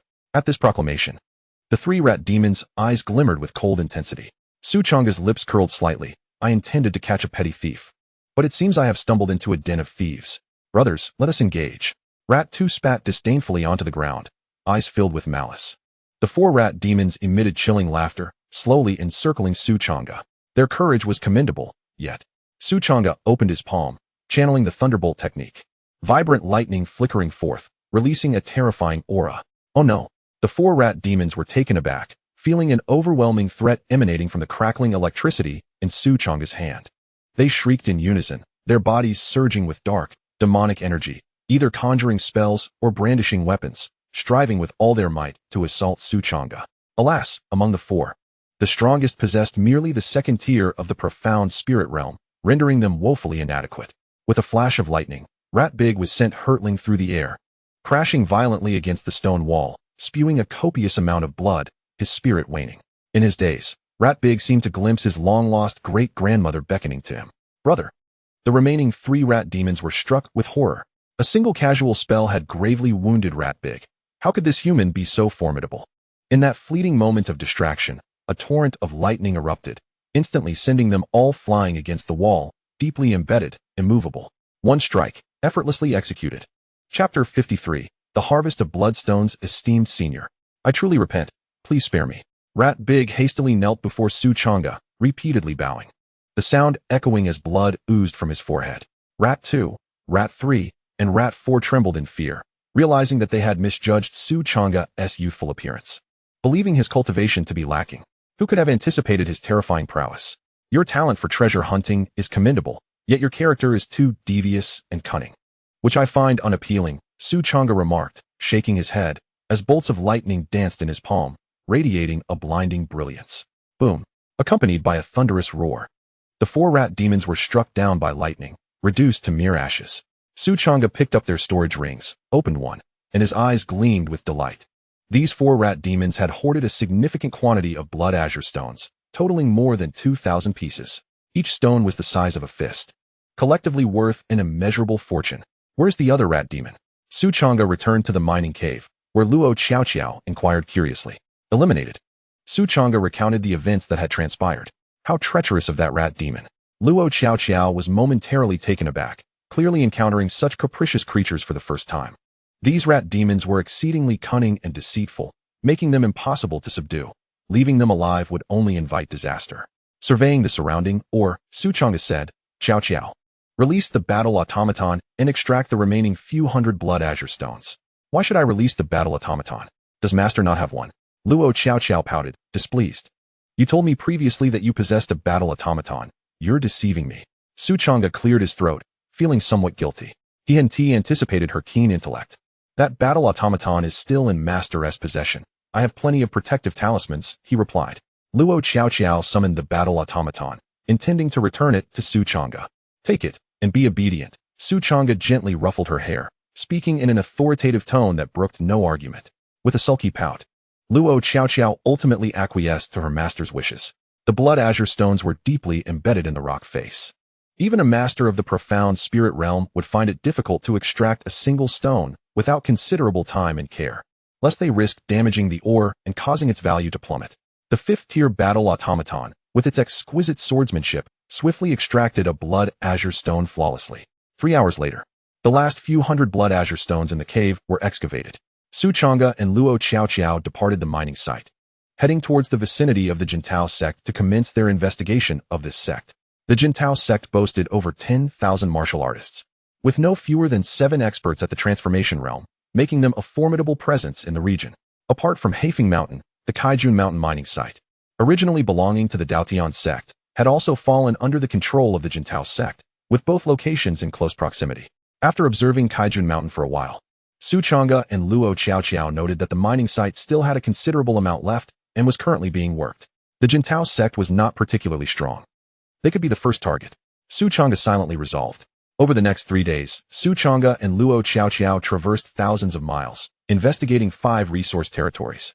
These included 2 mining sites, 2 spirit stone veins, and a medicinal herb garden, each occupied by 3 different sects, all guarded by formidable experts. After documenting the details of the resource territories and the 3 sects, Su Changge and Luo Xiaoqiao proceeded to the 9th resource territory. Detection. Sect member Lin Tian has broken through to the 1st level of the Return to Origin realm, initiating a peace request. Host Cultivation. Original Cultivation Silver Moon Wolf Lin Tian, Luo Xiaoqiao, Yun Xuanning, Profound Spirit Realm 9th level Pinnacle. Along the way, a system notification echoed in Su Changge's mind. Immediately, a profound and overwhelming power surged from Su Changge's dantian, spreading throughout his entire being, causing his cultivation to soar dramatically. Reaching the pinnacle of the Xianling realm, Lin Tian surprisingly leaped across 2 minor realms, truly deserving of his protagonist status. Su Changge nodded inwardly. These disciples were indeed remarkable. Their pace of cultivation was swift, and consequently, Su Changge's own progress accelerated in tandem. Chapter 54. Breakthrough to the Transformation Realm. Upon a sect member's breakthrough to a major realm, congratulations to the host for obtaining system rewards. 7th tier divine ability, instant water sword. 1 enlightenment stone, 1 5th tier combat puppet, 50,000 spirit stones. The system notification echoed once more, consistently dispensing standard breakthrough rewards. Su Changge chose not to comprehend the instant water sword, opting instead to retain the enlightenment stone. Having already mastered 4 7th tier divine abilities, he deemed them sufficient. The enlightenment stone would be preserved for future cultivation of superior techniques. Master, the 9th resource territory is over 12,000 miles away from the Dao Tian Sect. I assent it? How powerful must our sect have been to occupy such distant resources? Luo Xiao expressed her astonishment. That is still relatively close. The next 4 resource territories are progressively farther away. As for the former strength of the Dao Tian Sect, I am not entirely aware. There are too few historical records. And the old man hasn't disclosed much to me. Su Changge sighed, stating, the 13th resource territory lies over 100,000 miles from the Dao Tian Sect, and it would require several sovereign realm experts to oversee, otherwise it would be impossible to manage such a vast distance. Luo Xiao rested her head against Su Changge's shoulder, counting on her fingers. If we consider this, to reclaim all the lost territories, we would need at least a few sovereign realm experts. But Master is only in the Xianling realm.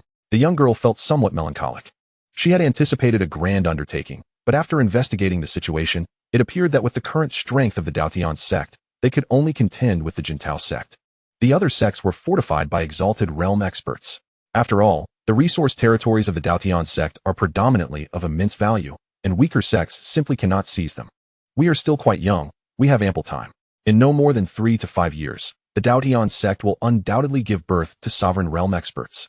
For now, our focus should remain on investigation. There is no need to rush, Su Changge reassured her calmly. He had only been in this world for a little over a month, and the Dao Tian Sect had evolved from a solitary figure and a dog to its current strength. Given the current trajectory, a breakthrough to the sovereign realm in 3 to 5 years seemed entirely feasible. A day later, a vast mountain range unfolded before them, the Feifeng Mountain Range. This was a treasure trove, abundant in spirit energy, not only rich in spiritual herbs, but also home to various spiritual birds and auspicious beasts. The spiritual beings here were of high caliber, visually appealing, and possessed considerable strength, capable of serving as mounts for significant figures or guardians of the mountains, thus holding great value. However, before approaching the Feifeng Mountain Range, Su Changge observed from a distance the flickering runes in the void. A colossal formation enveloped the mountain range. Su Changge refrained from recklessly intruding. Instead, he opted to inquire in a nearby town about the Feifeng Mountain Range. Ultimately, it was revealed that the Feifeng Mountain Range had been seized by the Xingyue Academy, where formidable experts of the Jun realm resided, instilling fear far and wide. Su Changge and Luo Xiao pressed onward, traversing an astonishing distance of 50,000 miles over the course of 7 days, thoroughly investigating the 10th, 11th, and 12th resource territories.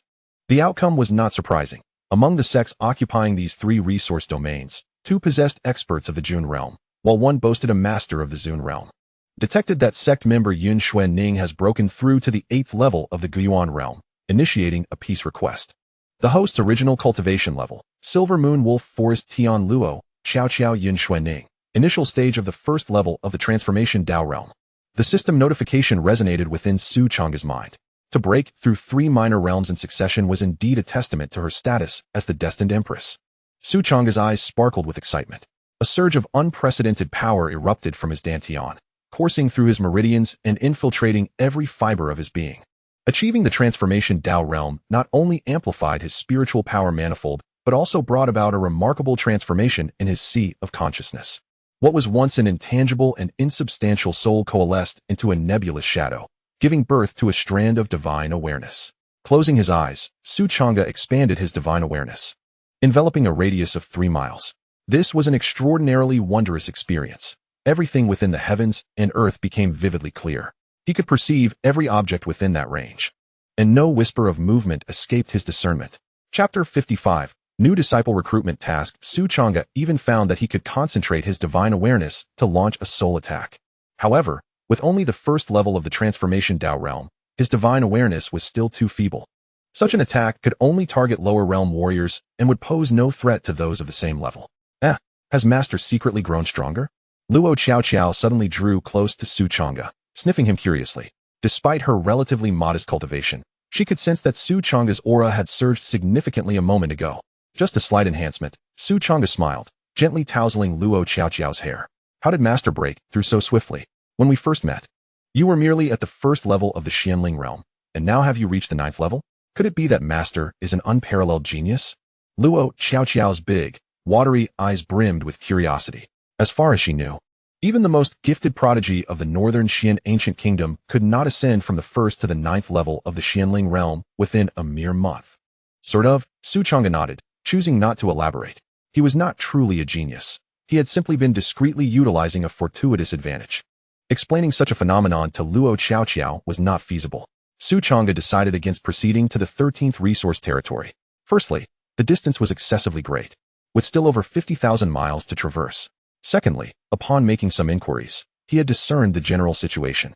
The 13th resource territory, known as the Shueiyue Cave Heaven, housed a rare spiritual vein underground, suffused with the essence of the Tao, making it an exceptionally rare paradise.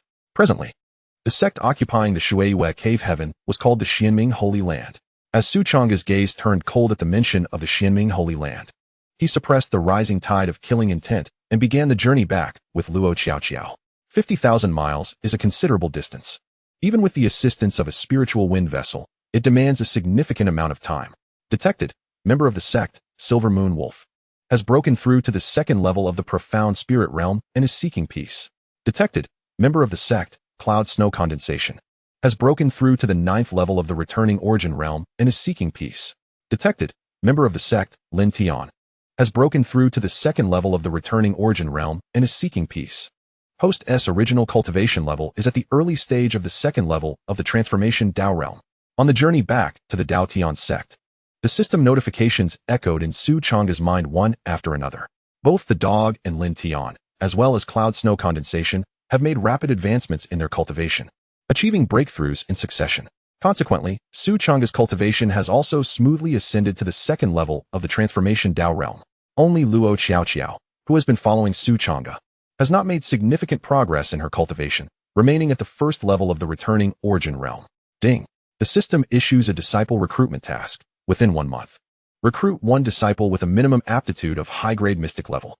Task rewards: 7th grade technique, star-shattering technique; 7th grade technique, indestructible body technique; 6th grade killing formation, profound thunder formation; 6th grade magical treasure, demon suppressing tower, 1 comprehension stone, and 500,000 spirit stones. Task failure penalty: 10,086 merit points. 7 days later, upon returning to the Dao Tian Sect, Changge heard the system notification once more. As expected, after elevating to the transformation Dao realm, the minimum reward tier from the system has also risen to the 6th grade. A wave of joy surged within Changge. The 6th grade killing formation can slay powerful beings of the venerable realm. If the profound thunder formation could be laid out within the Dao Tian Sect, the safety of the sect would be immensely enhanced. Finally, you have returned. The dog sighed with relief upon seeing Changge and Luo Xiaoqiao return safely. Master. Lin Tian and Cloud Snow Condensation approached with excitement to greet him. How did it go? What were the findings? The dog inquired impatiently. The situation is somewhat bleak. Changge replied, shaking his head as he recounted the information he had gathered. What? The 9 sects occupying our territory. The weakest among them has a stronghold in the transformation Dao realm, while the others all possess beings of the venerable realm and even monarch realm. The dog's spirit deflated upon hearing this. The Dao Tian Sect currently lacks even a single being of the transformation Dao realm. How can we confront those sects that possess venerable realm experts? The sect occupying the 13th resource territory, the Water Moon Cave, is the Xianming Sacred Land. Changge suddenly spoke, his gaze fixed intently on the dog. The Xianming Sacred Land. The dog's pupils constricted sharply, a deep-seated hatred flickering in his eyes. Although this hatred was quickly suppressed, Changge's keen perception caught it nonetheless. Indeed, it was the Xianming Sacred Land that had attacked the old man and his companions at the Broken Sky Cliff all those years ago. Changge understood in his heart. Lin Tian and cloud snow condensation also furrowed their brows, feeling a weighty pressure. What constitutes a sacred land? Only a sect with powerful beings of the sacred realm can be deemed a sacred land. There is no need for everyone to panic. Focus on cultivating diligently. For enhancing our strength is paramount. Once our power has grown, we shall naturally reclaim our lost territories. Su Changge remarked, at present, the strength of the Dao Tian Sect is sufficient only to vanquish the Jintao Sect. It is not yet the opportune moment to act. Merely reclaiming a single territory lacks significance. We shall wait until we possess the capability to slay the revered ones, at which point we can reclaim 9 lost lands. The dog grumbled, slaying a revered one? When shall that be? Upon hearing this, Su Changge merely smiled and remained silent. Does it truly require a protracted duration? Given the growth rate of the Dao Tian Sect's members, it may only take 1 or 2 months. Master, I wish to embark on a journey to explore the vicinity of Qingxiao Mountain, Lin Tian suddenly spoke. After breaking through to the return to origin realm, he sensed the location of the second strand of sword energy from the Lutu divine sword, which lies near Qingxiao Mountain. Embarking on a journey? Su Changge's heart stirred. As far as he knew, individuals like Lin Tian, blessed with exceptional fortune, would undoubtedly encounter various opportunities while exploring the world. Remaining in the sect to cultivate quietly was not suitable for those favored by destiny. Coincidentally, Su Changge needed to go out to recruit disciples as well. So he nodded and said, "It is indeed a good idea to venture forth. I shall accompany you. I want to go too." Luo Qiaoqiao's eyes sparkled as she tugged at Su Changge's sleeve. "Me as well." The dog chimed in immediately. "Then I shall go too," Yin Xuanning said. Realizing she was the only one left out, Lin Tian opened his mouth, feeling a warm surge within him. The camaraderie among the members of the Dao Tian Sect was so intimate and heartwarming, akin to family, if not more so. Let us set off tomorrow. As Su Changge's consciousness expanded, he suddenly felt a jolt in his heart and hurried into the courtyard. He entered the old man's room, his gaze falling beneath the table. He had visited this room countless times, but only after cultivating his consciousness did he perceive the anomaly. Under the table lay a hidden compartment. A mysterious force concealed it, detectable only by those who had cultivated their consciousness. Su Changge's palms surged with spiritual energy as he pressed down on the ground. The earth cracked, and a square floor tile slowly sank, revealing a recess. As he gazed at the familiar shape of the recess, Su Changge's heart raced as he placed the sect master's token within it. With a hum, the sect master's token radiated light, illuminating mysterious patterns. An ancient and exalted aura flowed forth.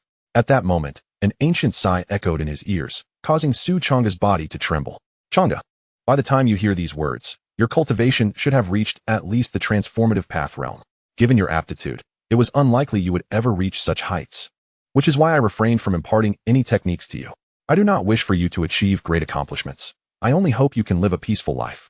Should you attain the transformative path realm, it is likely that the Northern Xian ancient kingdom has intervened on your behalf. Consequently, you will inevitably draw the attention of the Xianming Holy Land, compelled to bear the enmity of the Dao Tian Sect. This sect master's token is a sacred artifact, harboring the last 3 strands of my power. It can activate the artifact 3 times, fully unleashing its might, and may one day protect you in dire circumstances. I can no longer do anything for you. I hope you do not hold it against me." The weathered voice of the Yuntian real person gradually faded away. Su Changge tightly clutched the sect leader's token, his body trembling slightly. Chapter 57, Journey to Qingxiao Mountain. "Master, what troubles you? Have you gotten something in your eyes?" In the courtyard, Luo Qiaoqiao asked curiously, noticing that Su Changge's eyes were somewhat red as he emerged from the room. "It's nothing," Su Changge replied, shaking his head, his gaze towards Luo Qiaoqiao softening further. No wonder this girl was so affectionate towards him and the Dao Tian Sect, insisting on taking him as her master upon their first meeting. The Beixian ancient kingdom was indeed an ally of the Dao Tian Sect. It was no surprise that Luo Qiaoqiao possessed a treasure like the transformation gourd. "Master, allow me to prepare a meal for you," Luo Qiaoqiao exclaimed, rushing towards the kitchen with enthusiasm. Surprisingly, she took great pleasure in cooking, even if her culinary skills were, well, lacking. Her enthusiasm remained undeterred. Su Changge then sought out the dog, asking, "Dog, I have a question that has lingered in my mind for quite some time. Why is our sect in such disarray? We lack even decent housing, and there are no legacies of martial arts. What is the reason for this?" "How would I know? Our sect has always been a fallen household," the dog replied with a dismissive snort, clearly displeased. Su Changge fixed his gaze on the dog's eyes. "Could it be that during your travels with the old man, you were robbed?" "Absolutely not," the dog retorted sulkily, quickly getting up to flee. "Did this little rascal uncover the truth of the past?" The situation was becoming increasingly difficult to manage, the dog lamented internally. Although the dog denied it, Changge had already deduced the truth. For a sect, the absence of legacy and resources was undoubtedly a fatal blow. Fortunately, with the system at his disposal, he lacked neither martial arts legacies nor cultivation resources. Otherwise, revitalizing the Dao Tian Sect would prove significantly more challenging. The following day, Changge activated the spirit wind boat, taking the entire sect family towards Changge Mountain. Changge Mountain was nestled within the vast wilderness, characterized by rugged terrain and teeming with savage beasts. Even formidable beings at the transformation realm dared not tread lightly there. As Changge and his party approached the vicinity of Changge Mountain, the air was suddenly pierced by fierce avian cries. Massive azure-feathered beasts took to the skies, encircling the spirit wind boat. These creatures were enormous foul birds, measuring 3 zhang in length, their bodies adorned not with feathers, but with formidable azure scales, emanating a powerful aura of ferocity. Azure-scaled eagles? The dog exclaimed, visibly startled and considerably sobered. The azure-scaled eagle was a notably powerful species, even though the ones before them appeared to possess impure bloodlines and were merely collateral branches. Their strength was not to be underestimated. Humans, return whence you came. Changge Mountain does not welcome you. The leader of the azure-scaled eagles spoke with a piercing gaze, radiating an intimidating pressure at the level of the transformation realm. Changge Mountain is not your territory. On what grounds do you claim we cannot come? The dog retorted irritably. The leader of the azure-scaled eagles cast a glance at the dog, his expression devoid of emotion. Would you care to reflect on your own words? Changge Mountain has always been the domain of savage beasts. There are no fewer than 10 beast tribes residing here. If it is not our territory, then whose is it? Outsiders, I reiterate, Changge Mountain does not welcome humanity. Depart at once. Otherwise, do not blame us for our lack of courtesy. The voice of the Qinglin eagle leader was chilling and foreboding. Changge remained silent, yet his consciousness expanded, faintly sensing a strand of sword intent, both elusive and palpable. This aura of sword intent felt familiar. It was akin to that encountered near the ruins of Zhou City. The essences were indistinguishable. Changge's heart stirred, and realization dawned upon him. This was undoubtedly related to the divine sword within Lin Tian's Dantian. The last time the sword energy manifested, it was accompanied by the unearthing of a millennia-old ruin. The emergence of this ruin in Changge Mountain must have triggered considerable phenomena, drawing the attention of various ferocious beasts. Hence, the Qinglin Eagle clan was on high alert, preventing humanity from encroaching. Master, I sense there is an opportunity within Changge Mountain. We must find a way to enter and investigate. Lin Tian quietly conveyed to Changge, further affirming Changge's suspicions. Chapter 58. Defeating the Qinglin Eagle. As Changge and his companions remained unmoved, the Qinglin Eagle leader's gaze turned icy. Indeed, these humans had come for the Changge cave. However, Changge Mountain was the dominion of beast kind. Greedy humans, since you seek to seize the opportunity, then face annihilation. The Qinglin Eagle leader let out a piercing cry, its shrill voice resonating with a formidable consciousness that surged forth. This was a terrifying divine ability. Any martial artist below the transformation realm would be unable to withstand the sonic onslaught, suffering grave injuries, if not death. Changge flicked his sleeve, unleashing a powerful wave of consciousness that repelled the encroaching sound waves entirely. What? Transformation realm? Guzi sensed the overwhelming power radiating from Changge, his eyes nearly bulging in disbelief. How long had it been? The last time Changge acted, he was merely at the first level of the Xianling realm, and now, in just over a month, he had achieved the transformation realm. Moreover, he had reached the second level of the transformation realm. Lin Tian and Yun Xuening also gasped in astonishment. They had thought their own progress was rapid, but Changge's advancement was simply outrageous. In a little over a month, he had surged from the first level of the Xianling realm to the second level of the transformation realm. Such a feat was indeed terrifying. So, Master had previously broken through to the transformation realm. He deceived me. I shall remember this grudge. Luo Qiao pouted, visibly displeased. The second level of the transformation realm? Indeed, he came prepared.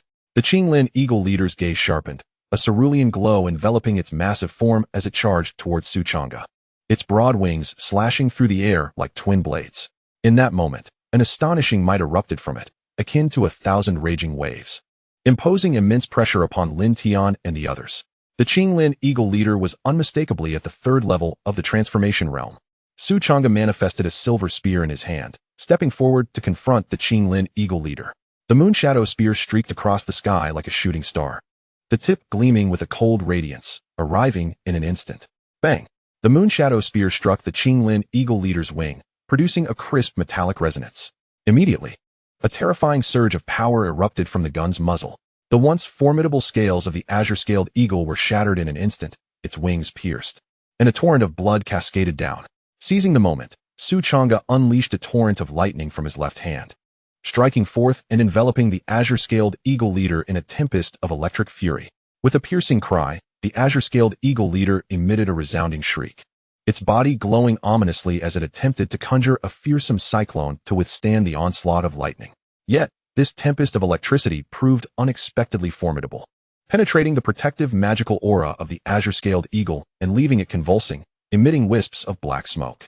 Amidst the crackling lightning, Changge executed the celestial flame palm. In that instant, dazzling bolts of lightning intertwined with searing flames, two forces merging into a volatile and unstable eruption that detonated upon the azure-scaled eagle leader. A piercing scream erupted from the leader as it was engulfed in darkness, trembling and charred, before plummeting from the sky. The remaining azure-scaled eagles were struck with horror, rushing to catch their fallen leader. Meanwhile, Changge returned to the spirit wind boat, steering it toward Changge Mountain.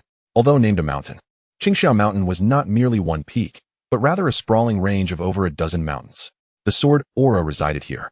As Changge surveyed the expanse of Changge Mountain, he quickly pinpointed his target. On the central peak, a section of the mountainside had collapsed, forming a vast chasm from which rich spiritual energy surged, accompanied by a piercing, fearsome sword aura. However, the mountain was already besieged by demonic beasts. The azure-scaled eagles were merely tasked with guarding the skies. On the ground, hundreds of formidable demonic beasts encircled the mountain. Upon spotting Changge and his companions, their expressions turned icy, brimming with hostility. So many demonic beasts? The dog was taken aback. However, recalling that the group possessed at least 4 fifth-tier battle puppets, it regained its confidence. Chapter 59. Changge Cave Humans, Halt. Two formidable auras of the transformation realm erupted, their consciousness locking onto Changge and his companions. Yet, Changge remained unfazed, guiding the spirit wind boat toward the chasm halfway up the mountainside. Stop them. The surrounding demonic beasts were both astonished and furious. The two leading transformation realm beasts unleashed their speed, charging at Changge in an attempt to intercept him. With a sweeping gesture, Changge summoned a battle puppet clad in black armor, wielding a battle blade that cleaved through the air, releasing a blade of light stretching 100 feet. Not good. A 9th-level transformation realm powerhouse. The two transformation realm beasts felt their first stand on end, sensing an unprecedented threat of death from this strike.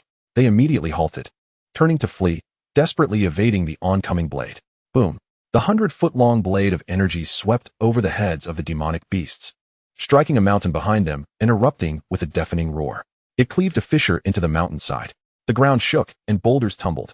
The demonic beasts wiped the sweat from their brows, feeling as though they had narrowly escaped the gates of death.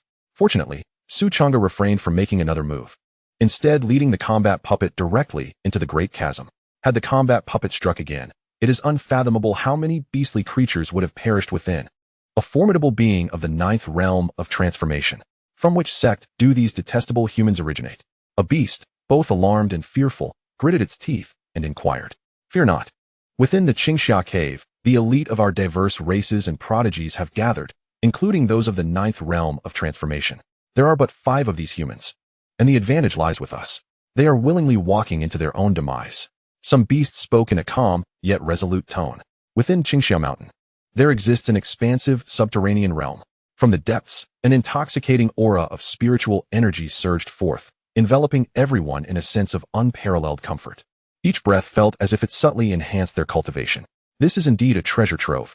The dog's eyes sparkled with excitement.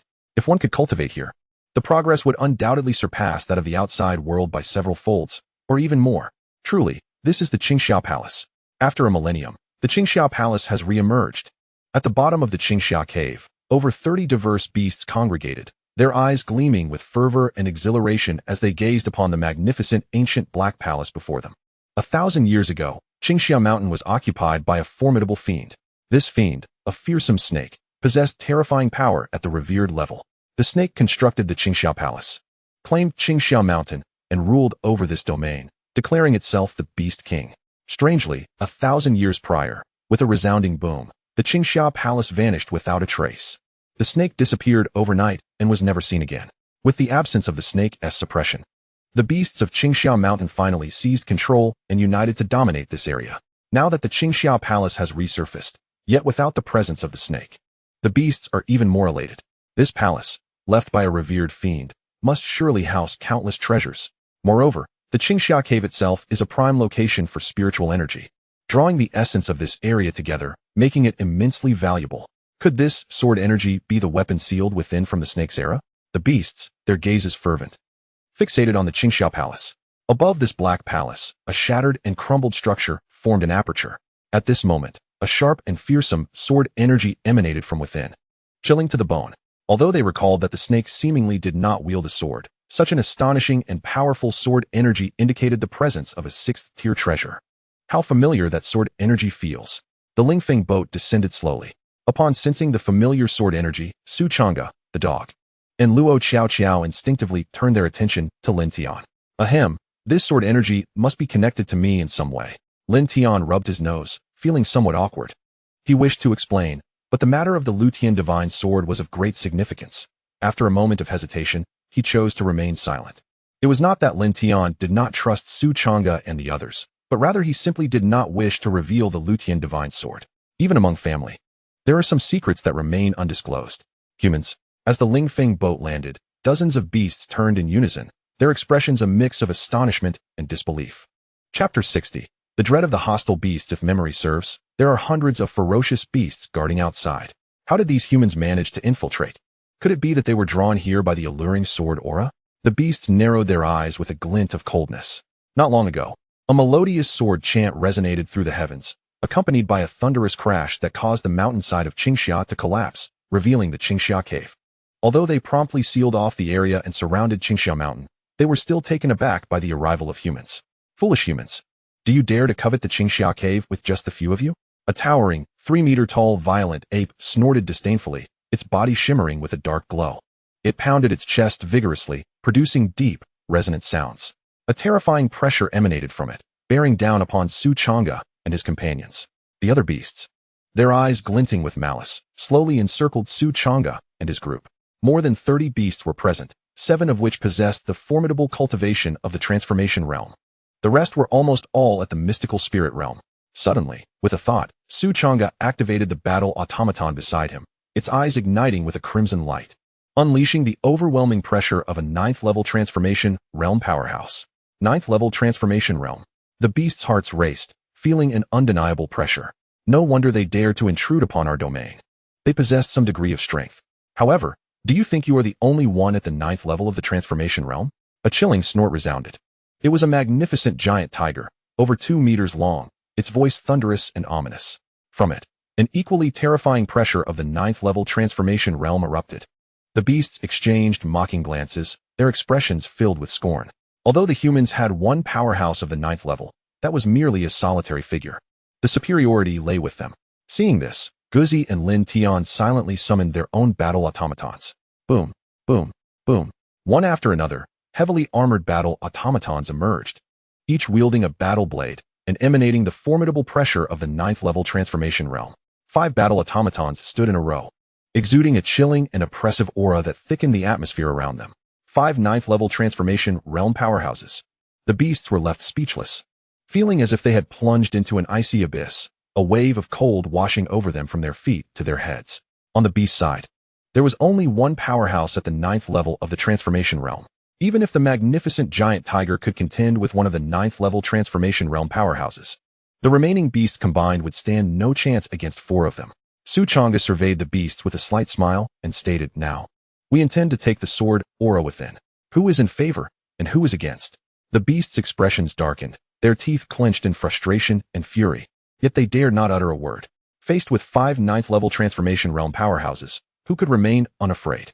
Even the magnificent giant tiger, a fellow 9th level powerhouse, fell silent, its gaze icy, reluctant to retreat, yet unwilling to oppose. As the group of demonic beasts was momentarily subdued, Su Changge refrained from annihilating them entirely, and instead turned to survey the imposing black palace before him. Predictably, this dark edifice was encircled by a formidable protective formation. However, this formation had evidently been compromised before, as the runes above appeared sparse, revealing a distinct weakness. This was a 6th-tier formation, although it displayed a conspicuous breach.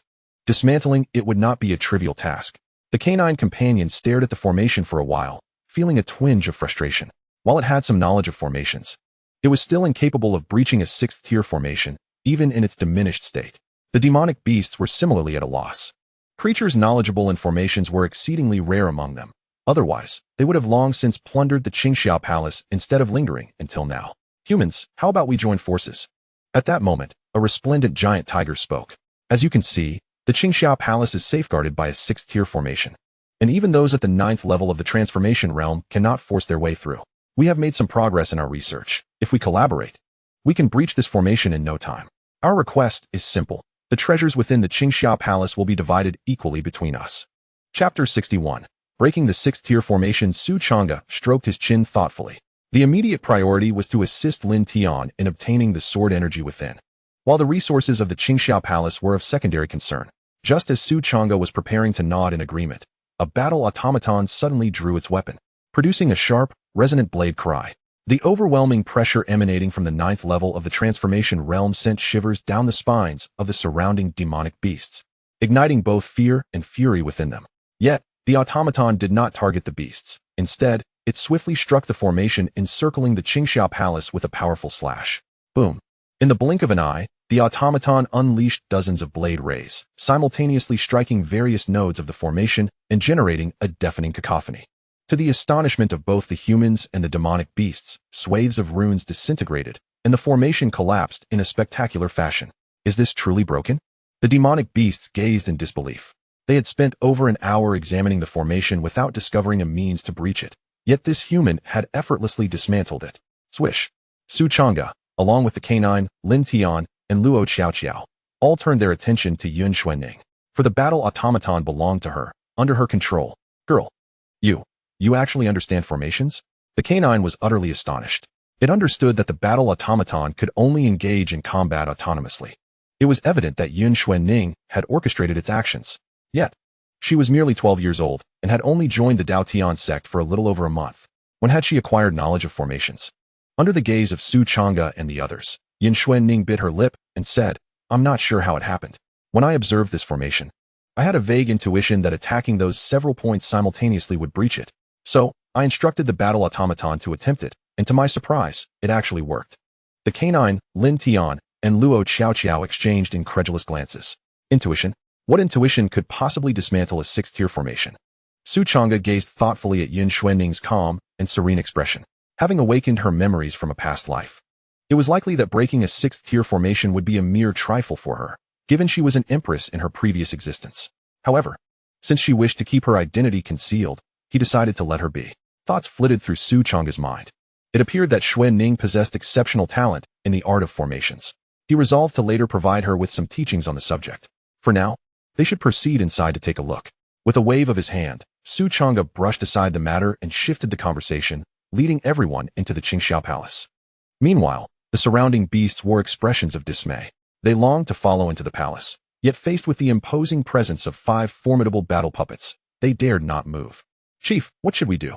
Are we to simply watch as these humans take away the Qingxiao Palace?" One of the powerful beasts expressed their discontent telepathically to the striped giant tiger. "And what do you propose? Do you believe we can contend with these 5 9th-tier transformation realm experts?" The giant tiger replied coldly. Even with over 30 of their kind, they would struggle to prevail, let alone if they summoned the hundreds of beasts outside. Such an abundance of spirit stones. Upon entering the Qingxiao Palace, Su Changge and his companions were momentarily dazzled by the shimmering spirit stones. As far as the eye could see, the ground was lavishly covered in a thick layer of spirit stones, an ostentation that was almost scandalous. Opening a few rooms, they were met with cascades of spirit stones spilling forth. There must be at least 1 million spirit stones here. What a waste. The dog lamented. To prevent squandering and to ensure the stones were put to good use, he diligently gathered every last one into his storage ring. "We struck it rich," he exclaimed, grinning widely as he felt the weight of the filled storage ring, satisfaction radiating from his countenance.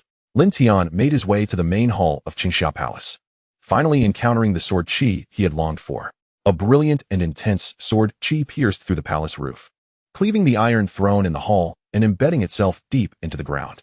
Lin Tian extended his hand and gently touched the sword qi.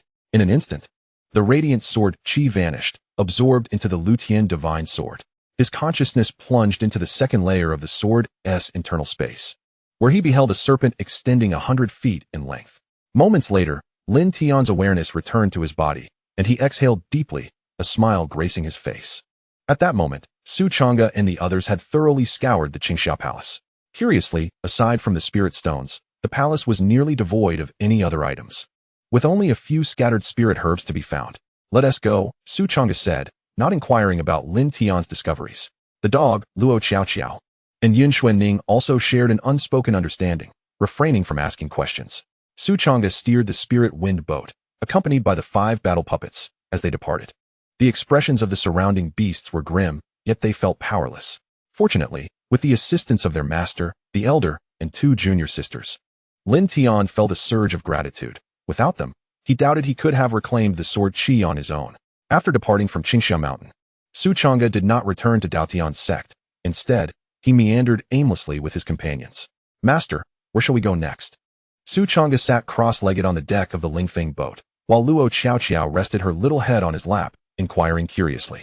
Su Changge replied, "I intend to wander and take in another disciple." "Take in a disciple? How wonderful!" Luo Xiao's eyes sparkled with delight. "I shall have younger brothers and sisters." Guzi and Lin Tian, along with Yun Xueqing, also smiled at this prospect. The Dao Tian Sect was currently undergoing a renaissance, brimming with potential and resources. Indeed, it would be prudent to recruit more disciples. However, the system's requirements were stringent. A superior grade of Xian-level aptitude, even among formidable forces such as the Great Yun Dynasty, signified the pinnacle of genius, with centuries sometimes passing without a single emergence. After wandering through several ancient cities, Su Changge's party had yet to discover any suitable talents. 2 days later, they unknowingly arrived at an exceptionally prosperous and expansive ancient city. This city sprawled across hundreds of miles, resembling a colossal titan standing firm upon the vast expanse of land. The throngs of bustling crowds created an atmosphere of remarkable vivacity. "This city is enormous," Lin Tian exclaimed, his eyes widening as he discerned the plaque hanging over the city gate. "Fenglei City. Fenglei City? Isn't that where Fenglei Sect is located?" Luo Xiao expressed her astonishment. Previously, she and Su Changge had investigated the resource territories of Dao Tian Sect, discovering that Fenglei Sect occupied one such area. Thus, they were familiar with its information. Fenglei Sect was the mightiest sect in this region, with a revered ancestor in the realm of respect standing watch. "Changge, look." Guzi suddenly brightened, lowering his voice. "There are many martial artists flocking to Fenglei City from all directions, most of whom are young. If I am not mistaken, it must be the decade-long disciple recruitment event of Fenglei Sect that is about to commence. We could stealthily blend in, intercept the talents of Fenglei Sect, and seize the opportunity to recruit some geniuses for our Dao Tian Sect." "Brilliant." Su Changge's eyes glimmered as he exchanged a knowing smile with Guzi. "Master, you are so mischievous." "I adore it." Luo Xiao chimed in with excitement. Without delay, Su Changge's party made their way towards Fenglei City. The streets were abuzz with the energy of young martial artists, each face alight with excitement and anticipation. Fenglei Sect, fortified by the presence of powerful beings in the realm of respect, undoubtedly stood as the preeminent force in this region. To be accepted into Fenglei Sect for cultivation would be a monumental honor for one's family. Su Changge activated his insight function, swiftly scanning the young martial artists before him. After some time, his eyes grew weary, having only discovered one genius of inferior grade Xian-level aptitude. The rest were all of Huang-level quality. "Changge, I have gathered information. The recruitment event will take place in the central square of Fenglei City tomorrow." Guzi emerged from the crowd, eagerly pulling Su Changge towards the venue of the recruitment event. Chapter 63. The recruitment event. The central square of Fenglei City was exceedingly vast, capable of accommodating tens of thousands without feeling crowded in the slightest.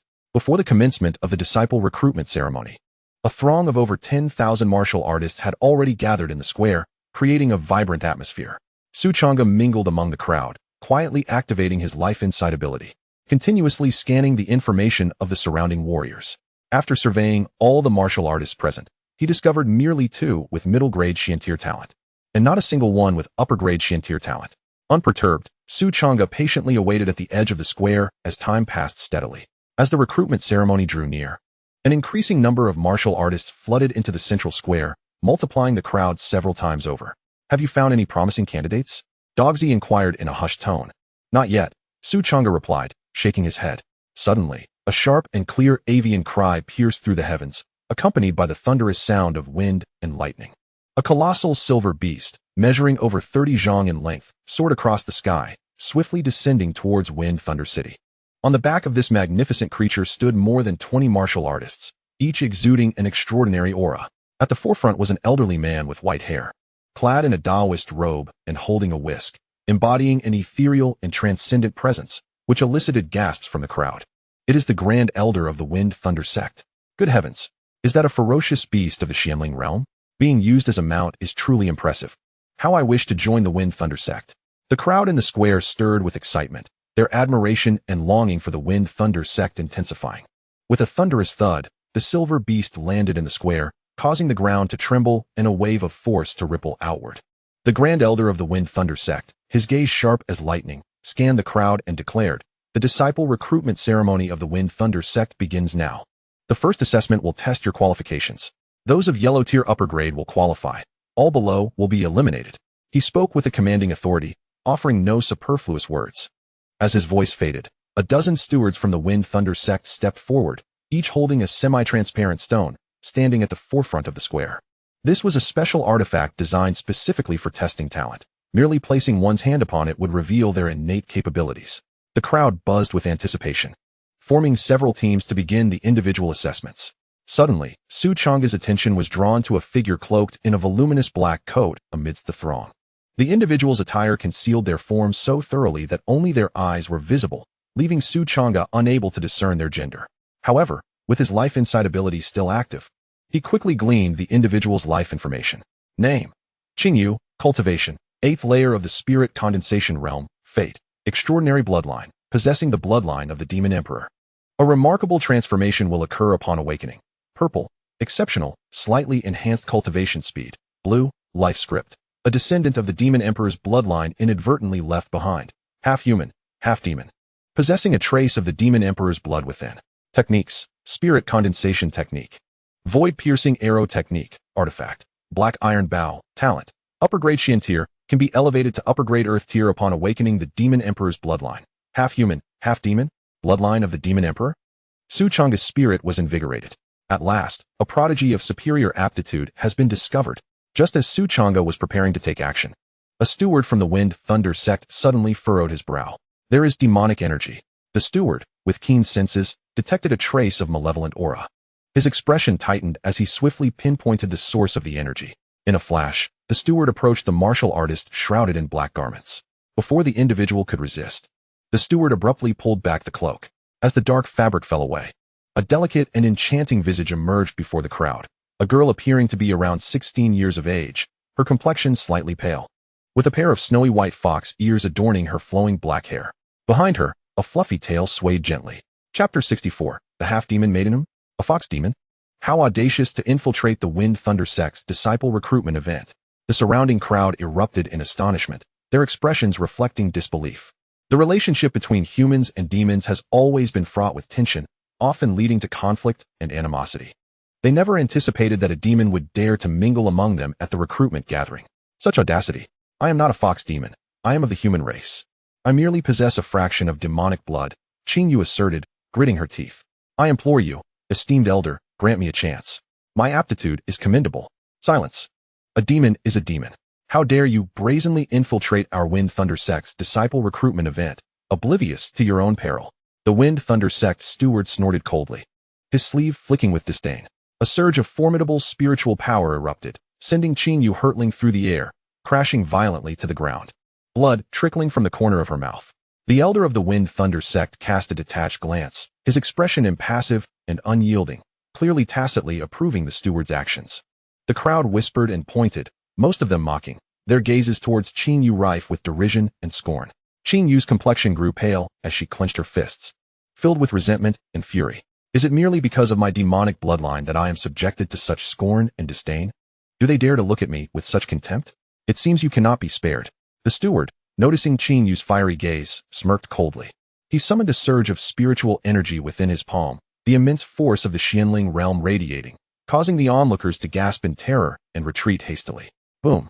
The Wind Thunder Sect steward struck down towards Changge, a torrent of spiritual power erupting, shaking the ground with a thunderous roar. However, contrary to the crowd's expectations of Changge being annihilated in a single blow, it was the steward himself who was sent flying, spewing forth a mouthful of blood. Who is this person? How dare he challenge the Wind Thunder Sect steward? The crowd in the square froze, their expressions turning to shock. At that critical moment, a tall and graceful figure appeared like a specter before Changge, sweeping his sleeve with authority and sending the Wind Thunder Sect steward hurtling away. Changge stood stunned, gazing blankly at the young man who had positioned himself protectively in front of her. Changge, with his tall stature and handsome features, emanated a calm and profound aura, exuding an air of exceptional composure. At this moment, Changge's figure was firmly etched in her mind, impossible to erase.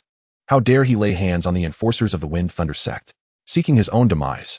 This individual must be an accomplice of the Fox Demon, harboring ulterior motives against our Wind Thunder Sect. They cannot be spared. With a sudden rush, over a dozen enforcers from the Wind Thunder Sect surrounded Changge, their gleaming blades aimed menacingly at him, exuding an aura of murderous intent. Even the Grand Elder of the Wind Thunder Sect narrowed his eyes, his gaze icy and penetrating. What is this? Bullying the weak with sheer numbers?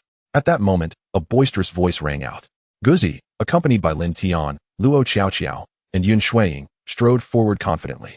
Luo Qiao helped Changge to her feet, brushing off the dust from her clothes, and thoughtfully handed her a healing elixir. Do not fear, my dear sister. Our master will protect us, Luo Qiao reassured her.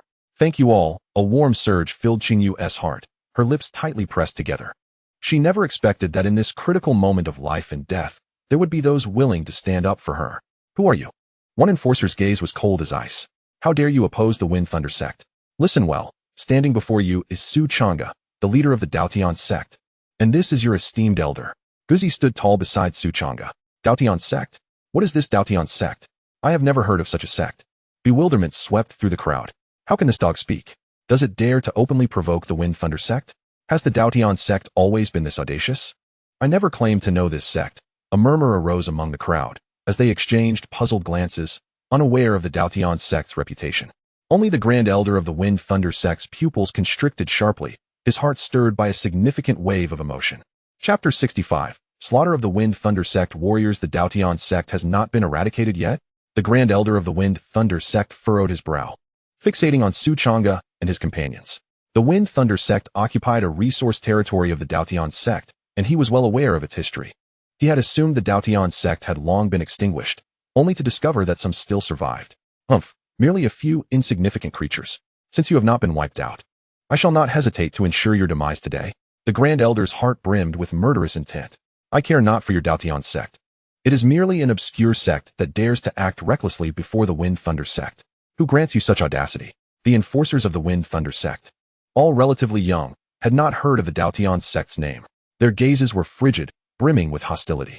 You speak too much. Changge's expression remained tranquil as he opened his palm, invoking the thunderbolt technique.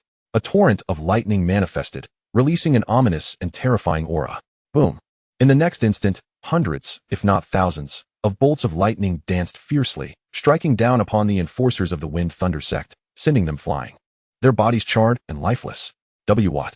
He killed over a dozen enforcers in a single move? He is a master at the transformation realm. The surrounding crowd gasped in disbelief, retreating in fear, their eyes filled with horror as they gazed at Changge. He dared to kill the enforcers of the Wind Thunder Sect. Has he lost his mind? The Dao Tian Sect is doomed. The Wind Thunder Sect boasts formidable elders of the esteemed realm. How dare they act so recklessly? The crowd gasped, their expressions shifting in disbelief at Changge's audacity. Preposterous. The Grand Elder of the Wind Thunder Sect erupted in fury, an overwhelming aura of terror emanating from him like crashing waves, bearing down upon Changge. He was indeed a cultivator at the 9th level of the transformation realm. Dare to slay my sect steward? You seek your own demise. The Grand Elder's countenance darkened.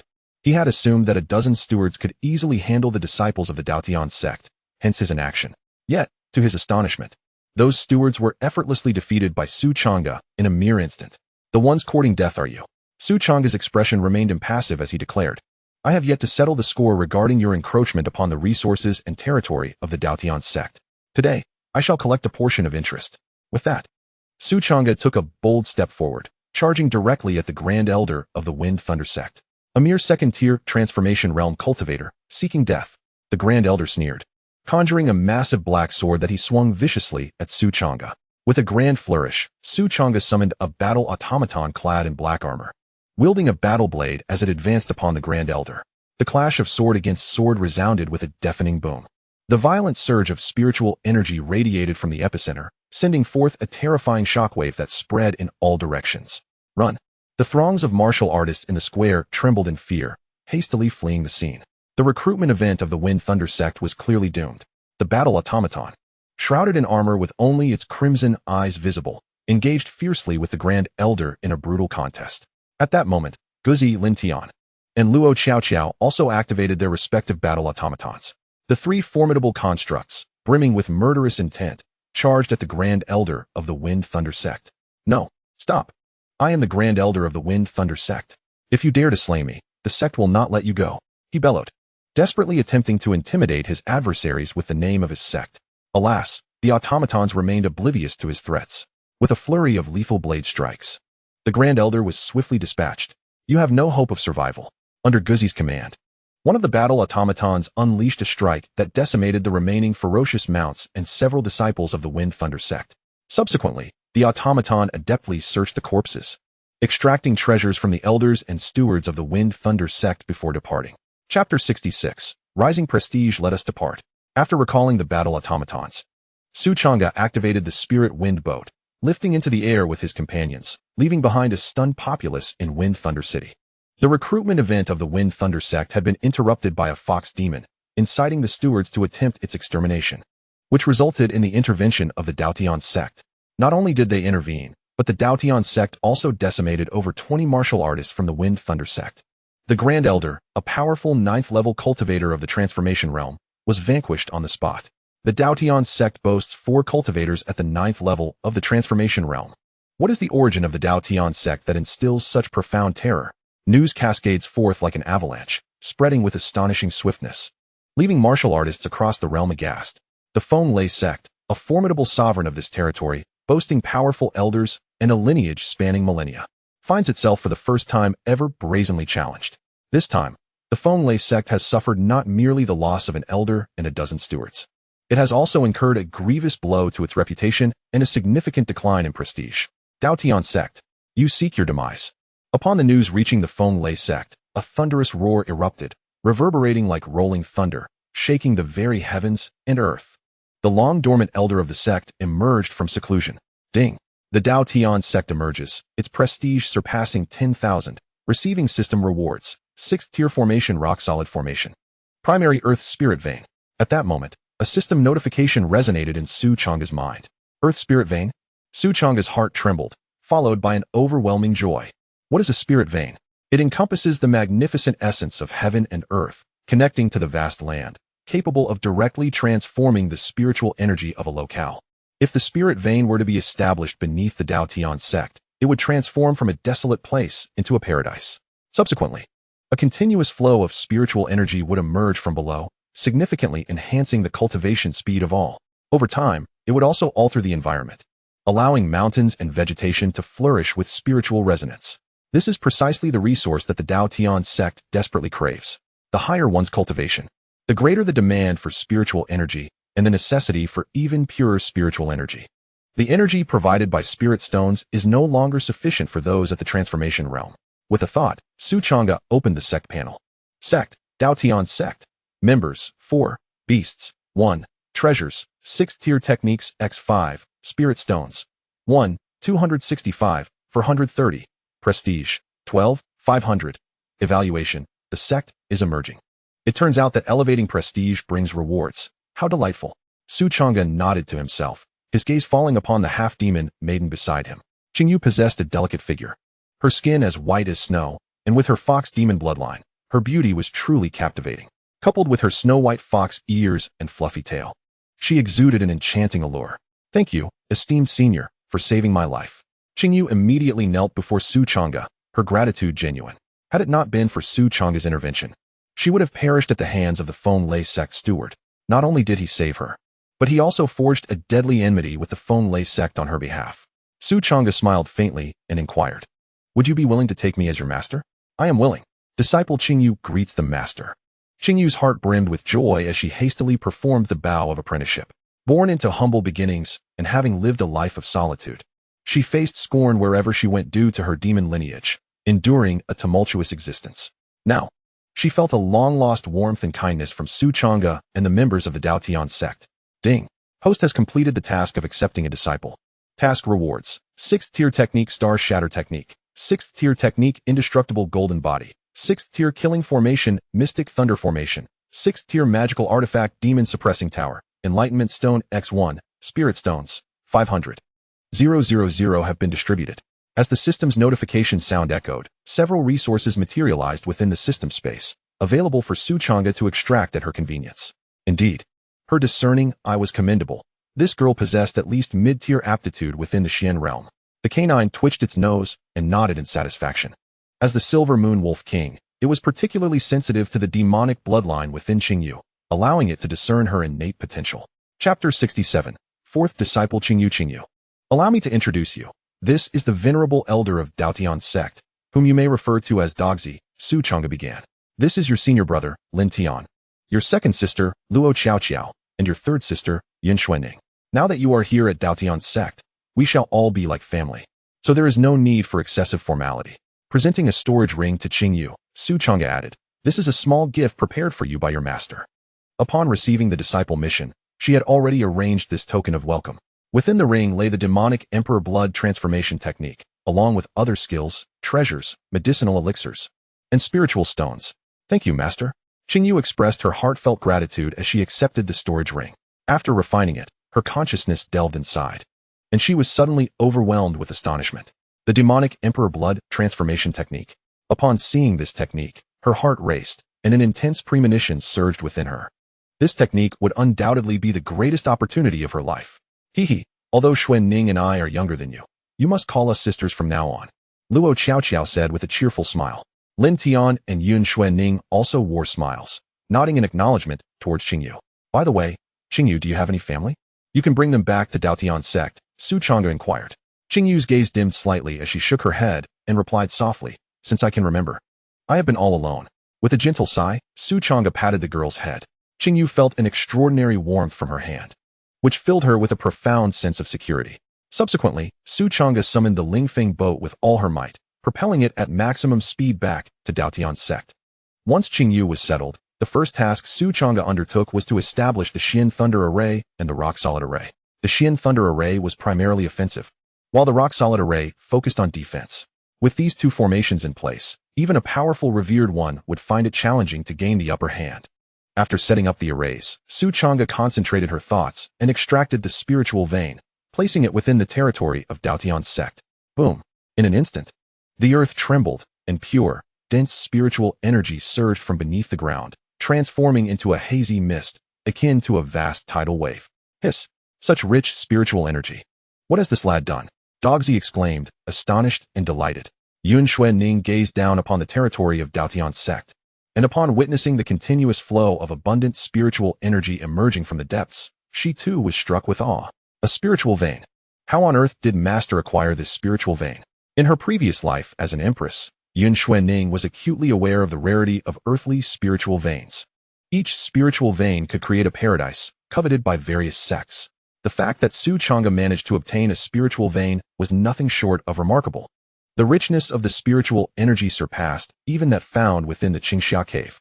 Lin Tian and Qingyu were filled with excitement, acutely aware that their cultivation was subtly enhancing under the nurturing of spiritual energy. With the presence of spiritual veins, their training speed would experience a significant boost. Utilizing the Enlightenment Stone, they began to comprehend the star-shattering technique and the indestructible body skill. Su Changge produced the Enlightenment Stone along with the two techniques, silently reciting in his heart, Ding! The Enlightenment Stone has been successfully utilized. As the system notification resonated, Su Changge's consciousness trembled, and countless runes materialized from thin air, intertwining and manifesting various profound martial mysteries, enlightening him profoundly. In the blink of an eye, Su Changge completely mastered both techniques. The star-shattering technique is an archery method. When cultivated to perfection, it allows one to bend a bow and shatter stars.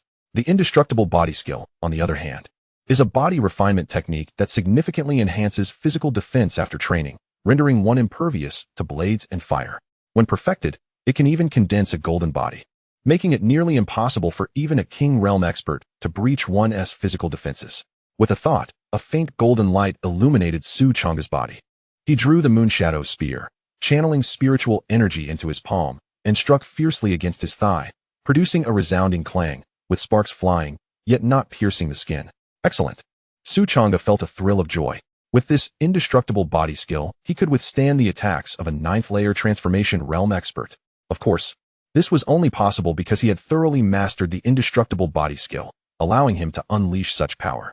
Chapter 68. The ancestor of the Wind and Thunder Sect. Upon returning to his chamber, Su Changge meticulously transcribed the star-shattering technique and the indestructible body skill multiple times, distributing copies to Guzi and his 4 disciples. 2 more 7th-tier techniques. Where on earth did you acquire these? Guzi was astonished, unable to contain his curiosity. Having watched Su Changge grow, he found himself increasingly baffled by him. A secret, Su Changge replied with a faint smile, offering no further explanation. Thank you, master. His 4 disciples expressed their joy inwardly. Meanwhile, as the members of the Dao Tian Sect diligently practiced, an elderly matron with flowing white hair traversed the vast land. Arriving above the Dao Tian Sect, she was none other than the ancestor of the Wind and Thunder Sect. The ancestor of the Wind and Thunder Sect gazed down upon the territory of the Dao Tian Sect, suddenly feeling an unsettling tremor within her heart. Inexplicably overwhelmed by a sense of impending danger, her formidable spiritual perception expanded, yet was obstructed by an invisible force, preventing her from assessing the situation at the Dao Tian Sect. This is a formation, a 6th-tier formation. The ancestor of the Wind and Thunder Sect furrowed her brow, greatly astonished. Something that can block her spiritual perception must undoubtedly be a 6th-tier formation. Coupled with her unease upon confronting the Dao Tian Sect, it indicated that this formation was extraordinary, capable of threatening her very life. Something is amiss. The Dao Tian Sect was supposed to have perished long ago. How could there be such a powerful formation? The ancestor of the Wind and Thunder Sect murmured to herself. Years ago, the Wind and Thunder Sect had dared to invade the resources of the Dao Tian Sect precisely because the latter was on the brink of annihilation, posing no threat whatsoever. She never anticipated that, centuries later, the Dao Tian Sect would have endured. Since the Dao Tian Sect possesses 4 ninth-layer transformation realm experts, there may well be a revered expert among them. It seems I have underestimated you. The ancestor of the Wind and Thunder Sect's gaze turned icy. May I inquire about your purpose at the Dao Tian Sect? At that moment, a calm voice resonated. Su Changge ascended into the air, confronting the ancestor of the Wind Thunder Sect from a distance. Are you the sect master of Dao Tian, Su Changge? The ancestor of the Wind Thunder Sect narrowed her eyes, scrutinizing Su Changge. Just as the intelligence reported, she was merely at the 2nd level of the transformation Dao realm. When inquiring about another's name, one should first introduce oneself, Su Changge remarked, casting a glance at her, having already deduced her identity. At this juncture, who besides the Wind Thunder Sect would send a powerful being of the esteemed realm? I am the ancestor of the Wind Thunder Sect, Jean Phylan. The ancestor coldly snorted, her gaze fixed on Su Changge. You, Dao Tian Sect, inexplicably slaughtered numerous members of my Wind Thunder Sect. How shall we settle this debt? It was your Wind Thunder Sect that initiated the assault against us. We were left with no choice but to act in self-defense, Su Changge replied nonchalantly. Self-defense? The veins on the ancestor's forehead throbbed. According to her knowledge, Su Changge had immediately slain a dozen of their stewards and subsequently summoned 4 ninth-level transformation Dao experts to besiege the Grand Elder of the Wind Thunder Sect. Was this truly what one called self-defense? What a splendid notion of self-defense. It seems that your Dao Tian Sect is intent on opposing my Wind Thunder Sect. The ancestor's gaze turned icy, tinged with murderous intent. She opted not to continue debating with Su Changge, for she understood that the distinction between right and wrong was inconsequential. What truly mattered was whose strength prevailed. And so what? Su Changge replied calmly. You of the Wind Thunder Sect, with your arrogance, presume that the Dao Tian Sect can be easily manipulated. Now, you come personally to Dao Tian, aggressive and uncompromising, without any intention of negotiation. If that is the case, what is there left to discuss? We might as well engage in combat. The ancestor of the Wind Thunder Sect fixed her gaze on Su Changge, suddenly letting out a cold laugh. Very well. A clever tongue you possess, young one. But do you believe that hiding behind a 6th-tier formation will ensure your safety? A golden dragon-headed staff materialized in her hand, striking heavily at the void. Boom. A resplendent burst of golden light erupted, accompanied by a torrent of violent energy, akin to a sun exploding, shaking the very mountains and earth. The golden light collided with the rock formation, producing a deafening roar. The smile on the ancestor's face abruptly froze. Her full-force strike, wielding a 6th-tier magical artifact, met the rock formation yet remained utterly unyielding, as firm as a fortress. Chapter 69. 6th-tier battle puppet. The ancestor of the Wind Thunder Sect squinted her eyes, her expression growing grave. Once more, a surge of spiritual energy erupted from her. The golden dragon head radiating brilliant light, unleashing a blast of dragon breath. Boom. This assault was even more ferocious than the last, crashing into the rock formation with an earth-shattering sound that echoed for hundreds of miles. Yet, the rock formation stood resolute, as if it had not endured any attack. Steadfast as a mountain, the ancestor's expression darkened considerably, revealing her displeasure. Do not waste your breath, old man. I advise you to return the resource territory that your faction has usurped from our Dao Tian Sect, along with all the benefits you have derived from it over the years. Changge said calmly. By doing so, the grievances between Dao Tian Sect and Feng Lei Sect can be settled once and for all. Otherwise, should I personally come to collect what is owed, the conversation will not be so amicable. The ancestor of Feng Lei Sect, furious yet amused, retorted, what audacity. You, a mere junior, are quite arrogant. I hope your Dao Tian Sect possesses the capital for such arrogance. From this day forth, Feng Lei Sect and Dao Tian Sect shall be locked in a bitter feud. You shall all await your fate. With those harsh words, the ancestor of Feng Lei Sect turned and departed. There was no way to breach their defenses. And if he did not utter some fierce words, it would be too stifling. Such a pity. Changge sighed softly. The ancestor of Feng Lei Sect was indeed too cautious, only launching a long-range attack on the rock formation, rather than confronting her directly. Had she stepped into the formation's range, Changge could have activated the Xianlei array to defeat her. In a flash, Changge returned to the courtyard. Master, why did you fly out? What happened? Luo Qiao approached, her curiosity piqued. The rock formation was immensely powerful, isolating all forces and sounds, such that the members of Dao Tian Sect were oblivious to the unusual occurrences. It's nothing, just an old man from Feng Lei Sect seeking trouble, Changge replied, shaking her head slightly as she recounted the events. Feng Lei Sect dares to come at us with such audacity? Luo Qiao sharpened her small tiger teeth and said, when we reclaim our lost territory in the future, let us take Feng Lei Sect as our first target. Indeed, the likes of Feng Lei Sect are hardly a cause for concern, Changge reassured her. Given the rapid growth of Dao Tian Sect's members, they would soon possess the means to slay those at the esteemed realm. Focus on your cultivation. Changge gently tousled the little girl's hair. Although Dao Tian Sect had newly constructed many pavilions, Changge and Guzi still preferred to reside in the courtyard. The other disciples observed this and chose not to move out either. While they would seek a spacious and quiet place on the mountain to cultivate, they still gathered in the courtyard during their leisure time. The tranquil days passed slowly. Feng Lei Sect dispatched numerous disciples to stealthily lurk near Dao Tian Sect, vigilantly monitoring the movements of its members. Should anyone venture out alone, they would undoubtedly fall victim to an ambush from Feng Lei Sect. Unfortunately, they did not receive the opportunity they were waiting for. 7 days later, a system notification echoed in Changge's mind. Detected that sect member Yun Xuanning has broken through to the first level of Xianling realm, initiating peace talks. Host original cultivation has reached the initial stage of the third level of Dao transformation with Silver Moon Wolf Forest Tian Luo, Xiao, and Yun Xuanning. An overwhelming surge of power erupted within her Dantian, permeating every inch of her flesh, significantly elevating Changge's cultivation and allowing her to break through a minor realm.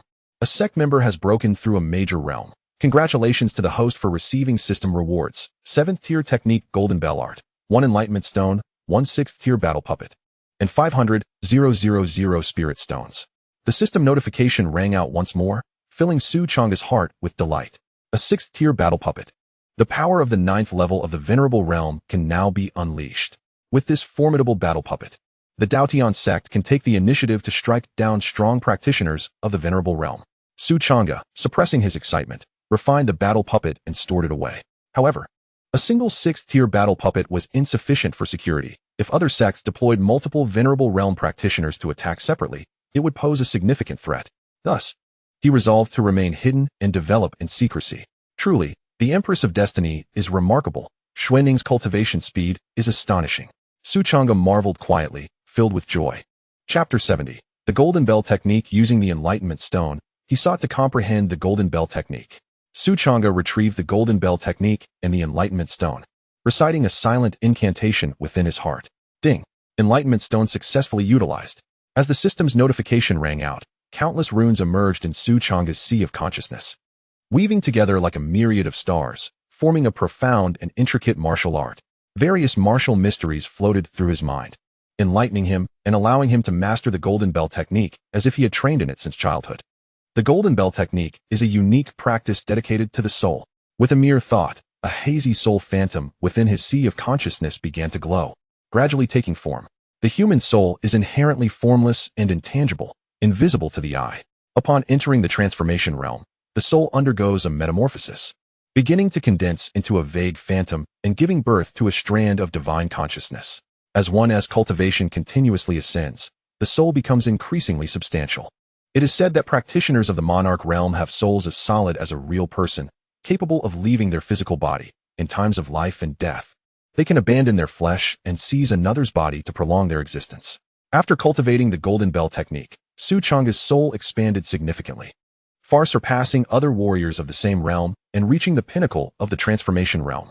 Not only that, but his soul also shimmered with golden light, coalescing around him into a magnificent golden bell. This bell possesses formidable defensive capabilities, able to withstand soul attacks. Furthermore, it can emit a resounding chime, unleashing tremendous destructive power. A perfect blend of offense and defense. This technique is truly powerful. Changge was exceedingly delighted. Moreover, the Golden Bell technique can be cultivated from the Qi refinement realm, honing the soul and enhancing its strength. Of course, to unleash its true power, one must attain the transformation realm. Changge promptly transcribed the Golden Bell technique into several copies. The excess would be stored in the sect's treasury, ready to be distributed to new disciples in the future. He then entered the room of the dog, preparing to share the Golden Bell technique with the members of the Dao Tian Sect. I can't hold back any longer. The dog barked, pouncing on Changge and pinning him down. It began rummaging through Changge's pockets and storage ring. Confess, just how many martial techniques do you possess? You pull out a new one every few days, and none of them are duplicates. It's like magic. How many treasures did that old man leave you? The dog was deeply frustrated. The old man had clearly promised to treat it like family. Why had he secretly left so many trump cards for Changge without informing it? What happened to trust? Indeed, love can fade away. This is the only martial technique. Don't tear it apart, or you'll have nothing left to cultivate. I don't believe you. Confess.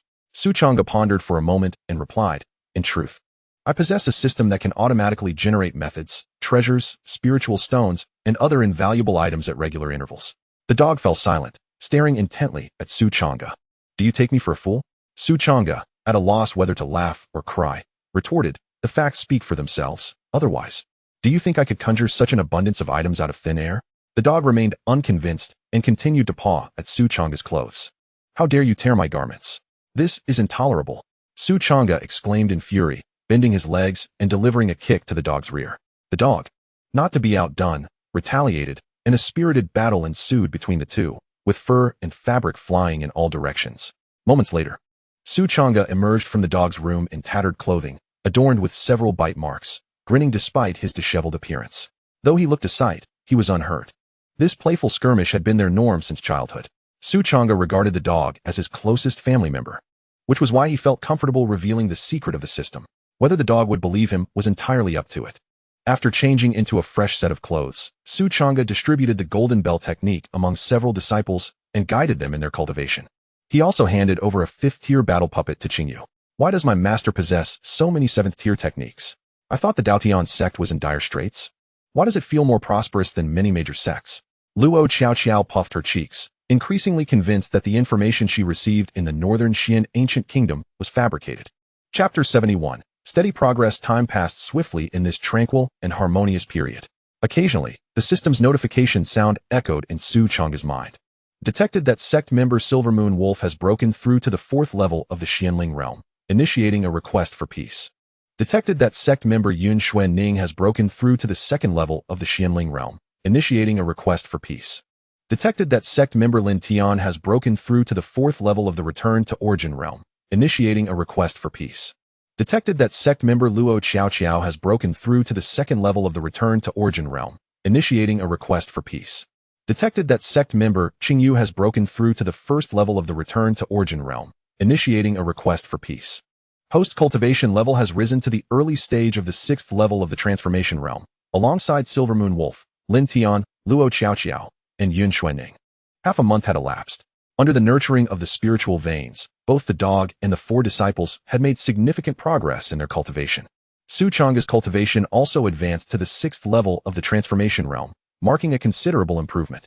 when a sect member breaks through a major realm.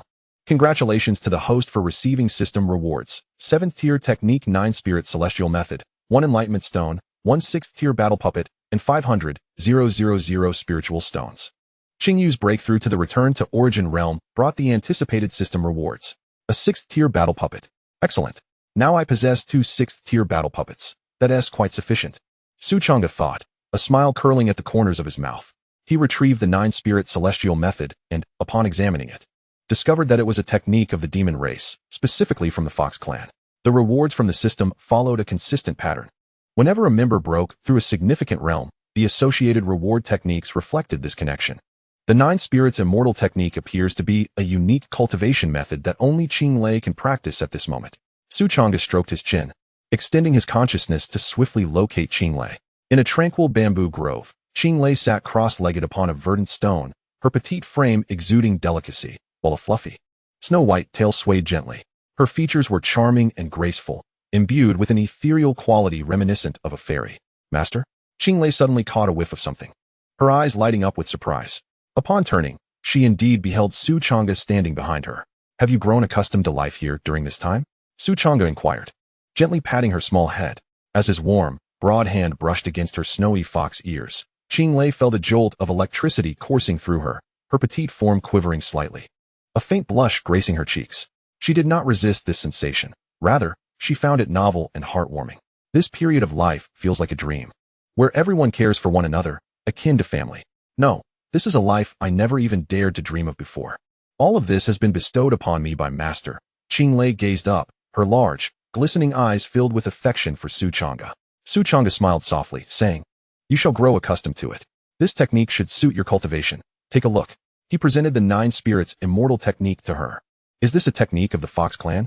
Changge exclaimed, her eyes sparkling with delight as she perused the pages. Beasts and humans tread divergent paths, and surely, there were no cultivation methods for demon clans within the Dao Tian Sect. Yet, Changge had procured this for her, and it was even a 7th tier technique. Even within the Fox clan, this would undoubtedly be a core inheritance. She couldn't help but wonder what sacrifices her master had made to obtain this technique. Warmth enveloped Changge's heart, and she felt a delightful sense of being cherished. Changge reassured her, "Focus on your cultivation. Feel free to ask me if you have any questions. It's a pity the enlightenment stone cannot be utilized by others. Otherwise, the cultivation speed of everyone in the Dao Tian Sect would surely increase." "Yes, I will not disappoint Master's kindness and expectations." Changge nodded firmly, determination and fervor gleaming in her eyes. Meanwhile, Luo Xiao stealthily slipped out of the courtyard and made her way to another mountain peak, retrieving a jade pendant from her embrace. Xiao, have you missed your father during this extended absence from home?" A gentle, loving voice emanated from the pendant, emitting a soft glow. "Stinky old dad, don't contact me unless necessary. I fear Master might misunderstand," Luo Xiao replied, her pretty brows knitting together in dissatisfaction. On the other side of the pendant, the emperor of the northern Xian ancient kingdom felt his smile falter, his expression turning grim. Chapter 72. The shocked old father afraid of being misunderstood by your master. What do you mean by that? The emperor's heart sank, an ominous premonition washing over him. "Well, it's nothing much. I merely deceived Master, telling him I have no family and am an orphan. If Master discovers I have misled him, he will surely blame me," Luo Xiao explained. "An orphan?" The emperor felt as though a dagger had pierced his heart, his countenance darkening considerably. "Indeed," Luo Xiao boldly stated. "Did you not say that I must not reveal my true identity? Therefore, I concocted an identity on the spot. Thankfully, my cleverness allowed me to deceive Master and the others." The emperor of the Baishan ancient kingdom felt a heaviness in his chest as he replied, "Yet you cannot fabricate it in such a manner. The identity of an orphan is most convenient," Luo Xiao retorted with conviction. "If I were to claim I had family, what would happen when Master and the others investigate? I would inevitably have to weave more lies to support the first, which would be cumbersome. It is far simpler to adopt the identity of an orphan, thus sparing me the need for additional deception." The emperor sighed deeply, unable to bring himself to admonish her. "My dear little cotton-padded jacket, it seems there are some drafts coming through. How have you been living lately? Is everything well in the Dao Tian Sect?" Changing the subject, the emperor continued, "The Dao Tian Sect is somewhat impoverished now. Yet did I not prepare a resource for you? You may discreetly take it out and fabricate a reason to present it to them. Dao Tian Sect is not impoverished at all." Luo Xiao pouted, visibly displeased. "You are deceiving me, old father. The Dao Tian Sect possesses an abundance of seventh-tier techniques, spiritual herbs, elixirs, and spirit stones, as well as numerous fifth-tier battle puppets. Moreover, Master has recently installed a spiritual vein underground there. The Dao Tian Sect is currently more affluent than many sects with sovereign-level experts overseeing them, thus they are hardly in need. The resources you have prepared for me pale in comparison to what Master has provided. Her words struck the Emperor like a thunderclap, leaving him momentarily stunned. What did you just say? The Dao Tian Sect possesses such formidable resources? How can this be possible? The Emperor's expression was one of disbelief. Years ago, after the incident at the Dao Tian Sect, he had personally visited and had been discreetly safeguarding the sect ever since. He believed he had a comprehensive understanding of their situation, including the particulars concerning Su Changge and the canine companion. How could a seemingly mediocre child and a languid silver moon wolf develop the Dao Tian Sect to such an extent in such a short span? Was it the legacy of the esteemed Yun Tian Zhenren? Yet, if Yun Tian Zhenren truly possessed such means, there would be no reason to conceal it from him. The Emperor was perplexed. Even with his absolute trust in Luo Qiao, he could not help but harbor doubts. Was this girl truly deceiving him? Old father, do you think I would lie to you? Luo Qiao retorted indignantly. The Emperor fell silent, overwhelmed with shock, which soon transformed into profound joy. The regret of not being able to provide timely assistance during the Battle of Broken Sky Cliff had lingered in his heart for years. Now, the revival of the Dao Tian Sect filled him with genuine happiness. However, this would necessitate some adjustments to his plans. He mused softly to himself. Old father, you still have not mentioned why you sought me out. If there is nothing else, I shall hang up, as I must prepare a meal for Master. Luo Qiao urged. Cooking? The Emperor of the Northern Xian Ancient Kingdom was momentarily taken aback, clutching his chest. Why was his beloved daughter so intimately close to Su Changge? The esteemed ninth princess of the Northern Xian Ancient Kingdom had even ventured into the kitchen herself. Not even he, as her father, had ever enjoyed such a privilege. What kind of enchantment did that rascal Su Changge possess that could captivate the usually whimsical and shrewd Luo Qiao so profoundly? Chapter 73. The astonishing changes in the Dao Tian Sect. This cannot stand. I must arrange for an immediate investigation into the Dao Tian Sect. The Emperor of the Northern Xian Ancient Kingdom resolved silently. He was acutely aware that some unknown transformation had transpired within the Dao Tian Sect, propelling its development far beyond his expectations. Are you going to hang up if I don't speak? Luo Qiao inquired. Wait a moment. The Emperor replied, somewhat exasperated. I had originally prepared a secluded, desolate ruin for you to guide the Dao Tian Sect members to, so they could accidentally discover it and extract the resources within. However, since the Dao Tian Sect appears to be quite affluent and lacks for resources, we must consider providing assistance in other areas. We need to investigate the current situation of the Dao Tian Sect first to determine the most appropriate form of aid. By the way, what is the current level of cultivation among the Dao Tian Sect members? Have you been bullied during this time? At the mention of this, Luo Qiao puffed out her cheeks, expressing her dissatisfaction. My master has already reached the second level of the transformation realm. It's a pity that you previously deceived me by claiming he was merely at the third level of Qi refinement. What? The second level of the transformation realm? The Emperor's eyes widened in disbelief, nearly causing him to leap from his dragon throne. Before the passing of Master Yun Tian, he had secretly visited the Dao Tian Sect and had met with Su Changge. He was confident that at that time, Su Changge was only at the level of Qi refinement. How much time had passed? Su Changge had progressed to the second level of the transformation realm. Even the most extraordinary prodigies of the Northern Xian Ancient Kingdom could not cultivate at such an accelerated pace. Could it be that I have misjudged him? And this lad is indeed a peerless genius? This is impossible. Master Yun Tian had specifically instructed me not to disturb Su Changge, advising that he should lead a peaceful life as an ordinary person. What on earth has transpired within the Dao Tian Sect? The Emperor was both astonished and elated, yearning to personally confirm Luo Qiao's words at the Dao Tian Sect. That's the situation. If you don't believe me, you can send someone to investigate. If there is nothing else, I'll hang up now. Goodbye. Luo Qiao ended the communication, humming a cheerful tune as she skipped back to the courtyard. Master. Upon seeing Su Changge return, her eyes sparkled, and she dashed over, wrapping her arms around his leg. What is the matter? You seem particularly joyful today? Su Changge smiled, lifting her into his arms. The lively and adorable girl was dear to him, and he treated her as a cherished little sister. If she were not the ninth princess of the Northern Xian Ancient Kingdom, he might have even considered her as a daughter.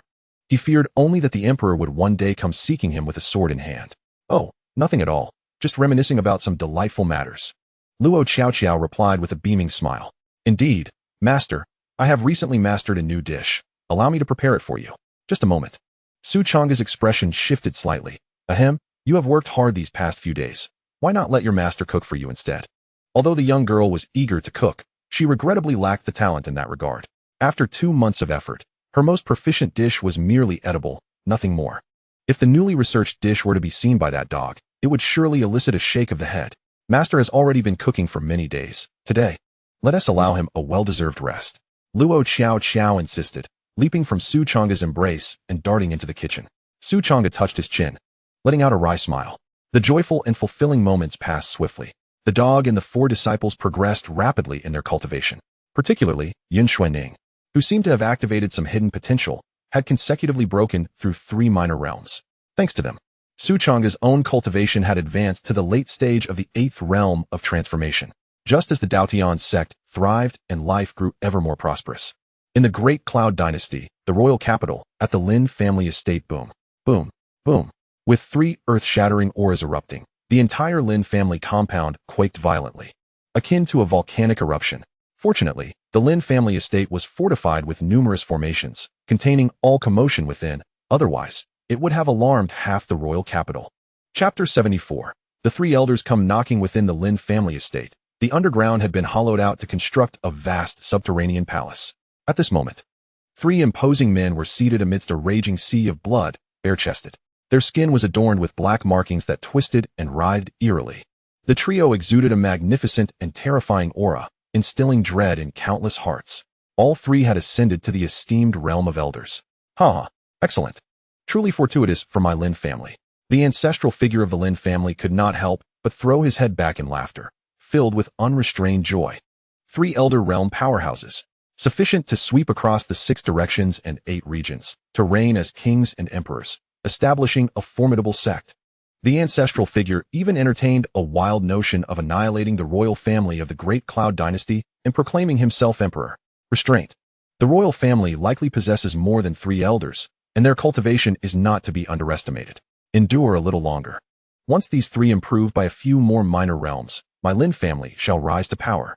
The ancestral figure inhaled deeply, suppressing the audacious thoughts swirling within. The immediate task was to eliminate that bunch of miscreants from the Dao Tian Sect. A deep-seated hatred flickered in the ancestral figure's eyes. The Dao Tian Sect had slain 6 of the Lin family's transformation realm cultivators. This was a blood feud that could not be left unresolved. Lin Yi, Lin Air, Lin San. Conceal your auras and accompany me to the Dao Tian Sect. The ancestral figure commanded in a grave tone. Yes, the 3 elder realm powerhouses responded respectfully. Yet, unbeknownst to the ancestral figure, a flicker of strange red light passed through their eyes, accompanied by a subtle smirk at the corners of their mouths. The 4 moved with great speed, soaring through the air towards the Dao Tian Sect. Boom! At the ancestral figure's signal, Lin Yi, Lin Air, and Lin San unleashed their full realm pressure. The presence of the 3 esteemed beings was akin to a blazing sun illuminating the vast earth, instilling a profound sense of dread. How terrifying their oppressive aura is. Hiss! It is indeed 3 formidable beings of the esteemed realm. In this moment, the disciples of the Wind Thunder Sect, who had been lurking around the Dao Tian Sect, felt a violent tremor in their hearts, followed by expressions of wild elation.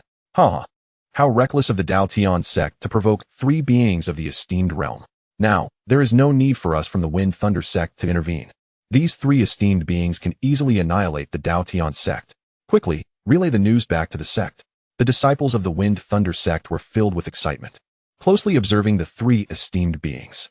They had been waiting for such an opportunity for so long, and the arrival of 3 esteemed beings was a cause for immense joy. The aura of the 3 esteemed beings. Su Changge furrowed his brow, somewhat astonished. He was not alone. Guzi and the 4 disciples were equally stirred, all lifting their heads to gaze at the unexpected visitors hovering above. Su Changge's gaze settled upon Lin Yi, Lin Air, and Lin San, activating his ability to peer into their lives, revealing a panel visible only to him. Name, Lin Yi cultivation level. First stage of the esteemed realm, fate. Exceptional, slightly increased cultivation speed. Blue.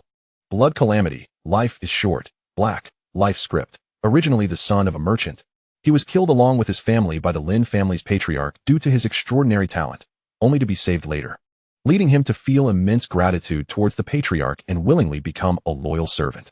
Skills: blood-devouring demon technique, lightning radiance technique.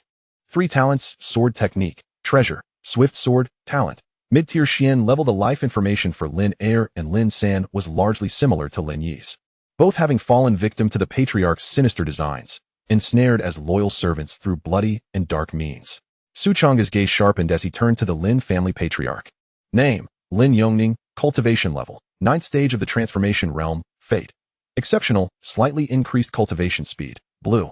Blood calamity: life is short. Black. Life script: the patriarch of the Lin family, employing all means necessary, ruthless and merciless, to ensure the family's growth and strength. Skills: purple extreme celestial technique, fire departure technique, surprising rainbow technique, treasure, starry blade, 9 yang cauldron. Heavenly steel armor. Talent: low tier Xian level. Chapter 75. An unexpected development. Who are you? What brings you to our Dao Tian Sect? Guzi, feeling a great sense of danger, fixated intently on the 4 figures above. Lin Tian also wore a grave expression, communicating with the serpent within the internal space of the Killing Heaven sword, prepared to summon this great beast for assistance at any moment. Luo Qiao, however, remained remarkably composed, showing no signs of anxiety or concern. Yun Xuanning and Qingyu, on the other hand, frowned, their faces betraying unease. Hee, allow me to make your demise clearer. The Lin family patriarch sneered, hands clasped behind his back, stating, 3 months ago, you Dao Tian Sect dared to slay 6 of my Lin family's transformation realm elders. Have you forgotten? Do you truly believe that our Lin family harbors no grudges? The patriarch's words sent shockwaves through the hearts of the Dao Tian Sect members, leaving them with expressions of disbelief. Are you members of the Lin family from the capital? No, that cannot be. How could the Lin family possibly possess 3 formidable masters of the esteemed realm? The dog felt a flicker of uncertainty. Could these 3 mighty figures be the ancestral elders of the Great Cloud dynasty? Yet, how could the royal family dispatch 3 such venerable ancestors to aid the Lin family? Observing the astonished and furious expressions of the Dao Tian Sect, the Lin family patriarch felt an overwhelming sense of delight, unable to suppress his raucous laughter. Ha ha ha, this is the consequence of provoking my Lin family. A mere insect-like sect dares to slay one of my elders. Today, I shall annihilate your entire Dao Tian Sect, not allowing even a single ant to survive. Lin Er, Lin San, eradicate them. The Lin family patriarch's face twisted slightly as he erupted into a boisterous, unrestrained laugh. Suddenly, his body stiffened, and he spat a mouthful of blood. The Lin family patriarch slowly lowered his head, his eyes filled with disbelief and horror. Following his command, Lin Yi extended his hand, piercing through the patriarch's back and seizing his heart, ruthlessly extracting it. This scene left not only the Lin family patriarch in shock, but also rendered Su Changge and his companions utterly speechless. They had yet to engage in battle. Yet why did they turn against one another? The disciples of the Fenglai sect, who were covertly observing, were equally bewildered, struggling to comprehend the unfolding events. Why? The Lin family patriarch trembled, laboriously forcing out 3 words from his throat. Lin Yi offered no response. Instead, he exerted his strength, crushing the Lin family patriarch's heart. The patriarch's frail, aged body collapsed lifelessly, reduced to a mangled heap. As the sole individual who had encountered the Xianming sacred land, the Lin family patriarch was fated to meet his demise. Upon arriving at Dao Tian Sect, he had entirely lost his value and was no longer necessary to retain. Lin Yi retracted his hand, licking the blood from his palm, a look of rapture gracing his features. Indeed, the higher one's cultivation, the more delectable the blood. Ha! His eyes gleamed with a crimson light. A violent and terrifying aura of murderous intent emanated from him, enveloping the Dao Tian Sect members in a chilling dread. Demonic arts. This is the essence of forbidden sorcery. The dog's expression shifted dramatically, filled with grave concern. I understand. These 3 have cultivated some form of demonic power, enabling their ascension to the esteemed realm.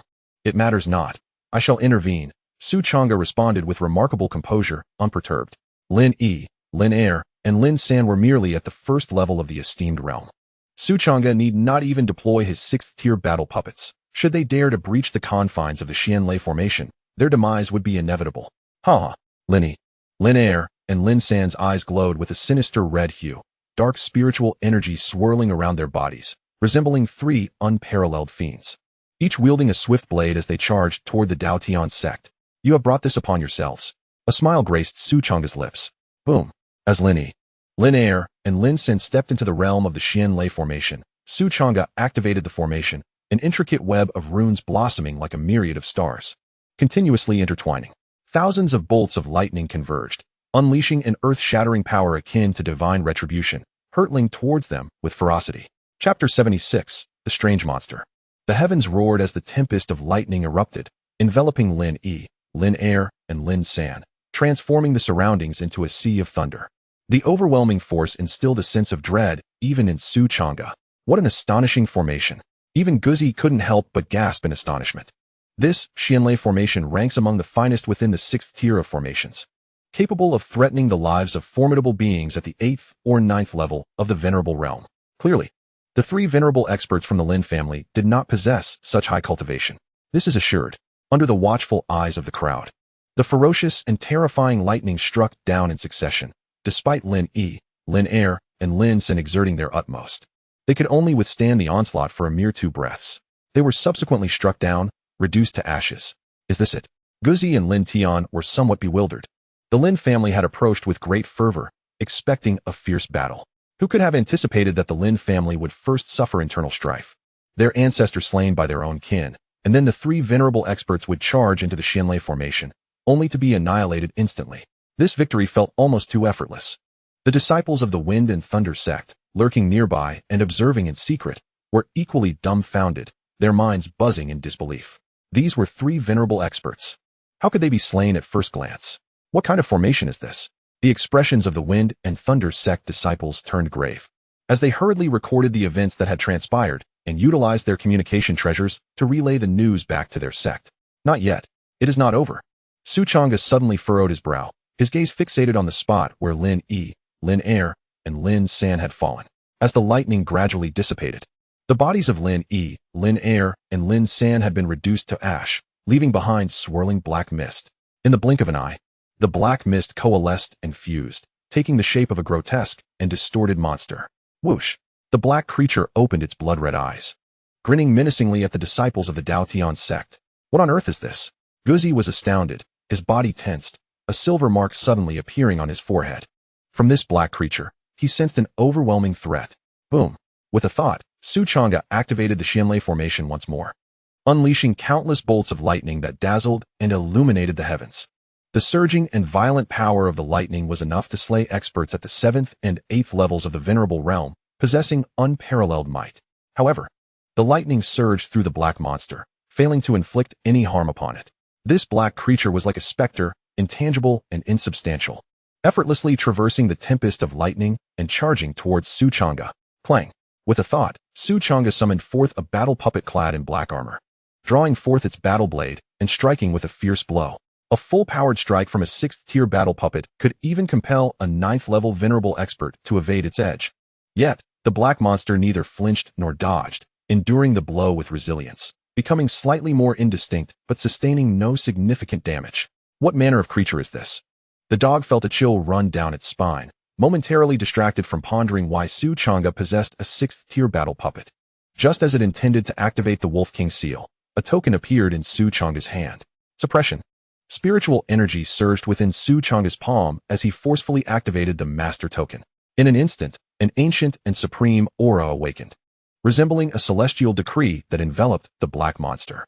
Under the pressure of the sacred artifact, the black creature's form twisted and contorted, its speed diminishing significantly. How intriguing. Just then, the black monster let out a sinister laugh, its eyes suddenly bursting forth with 2 beams of dark light, shooting towards Su Changge. You wicked creature! You shall not harm my master. Just as Su Changge prepared to wield the power left by the revered Yuntian, Luo Qiao suddenly exclaimed, breaking one of the seals on the transformation gourd. Boom! In an instant, the transformation gourd released a terrifying aura, rivaling the Master Token in Su Changge's hand. It too was a sacred artifact. The unimaginable force unleashed swiftly engulfed the black monster, drawing it into the transformation gourd. Chapter 77. The Aura of Conspiracy, a Sacred Artifact. The dog, along with Lin Tian, Yun Xuanning, and Qingyu, were all taken aback, turning their gazes towards Luo Qiao. It was one thing for Su Changge to possess a sacred artifact. After all, he was the enigmatic leader of the Dao Tian Sect, which could account for some of its hidden capabilities. The real question was, how could a mere 12-year-old girl possess a sacred artifact? Throughout Yinzhou, very few sects owned such treasures. Only those sects that had historically produced sacred realm powers could lay claim to 1 or 2 sacred artifacts, typically safeguarded as treasures of the sect. What kind of little girl carries a sacred artifact with her? I knew it. This girl must have an extraordinary background. The dog's expression grew solemn. However, recalling that she was one of their own, it felt a bit more reassured. Xiao Xiao, dear junior sister, what is your background? How is it that you possess a sacred artifact? Lin Tian, Yun Xuanning, and Qing Yu were filled with astonishment, their curiosity about Luo Xiaoqiao's origins deepening. Although Luo Xiaoqiao claimed to be an orphan, the dog and Lin Tian did not truly believe her. They simply refrained from pressing her further, as she seemed unwilling to disclose more.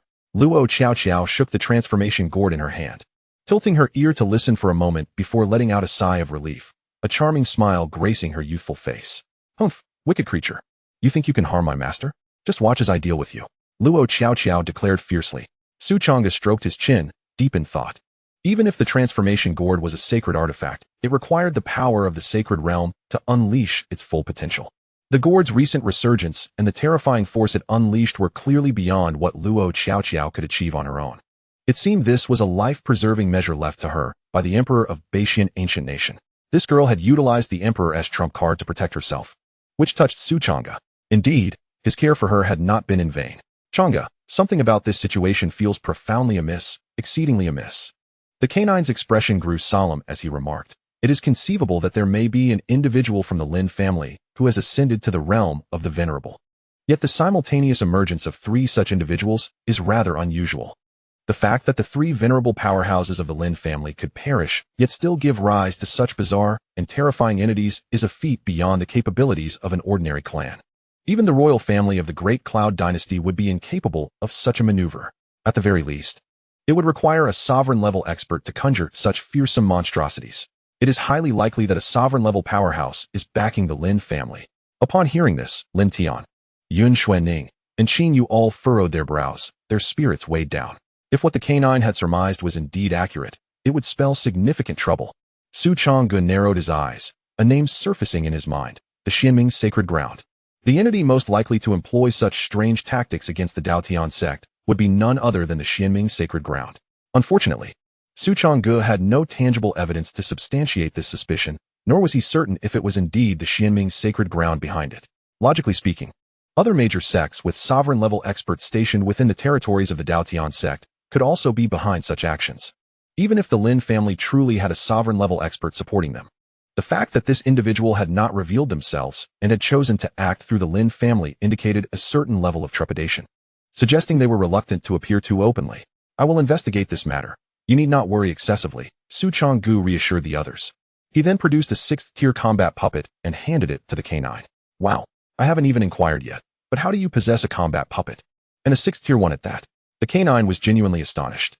In just over 3 months, Su Changge had become akin to a human treasure trove, consistently unveiling an array of extraordinary artifacts. It was simply too outrageous. Could it be that the system he referred to was indeed real? The canine found itself grappling with self-doubt. Though it sounded increasingly implausible, there seemed to be no better explanation.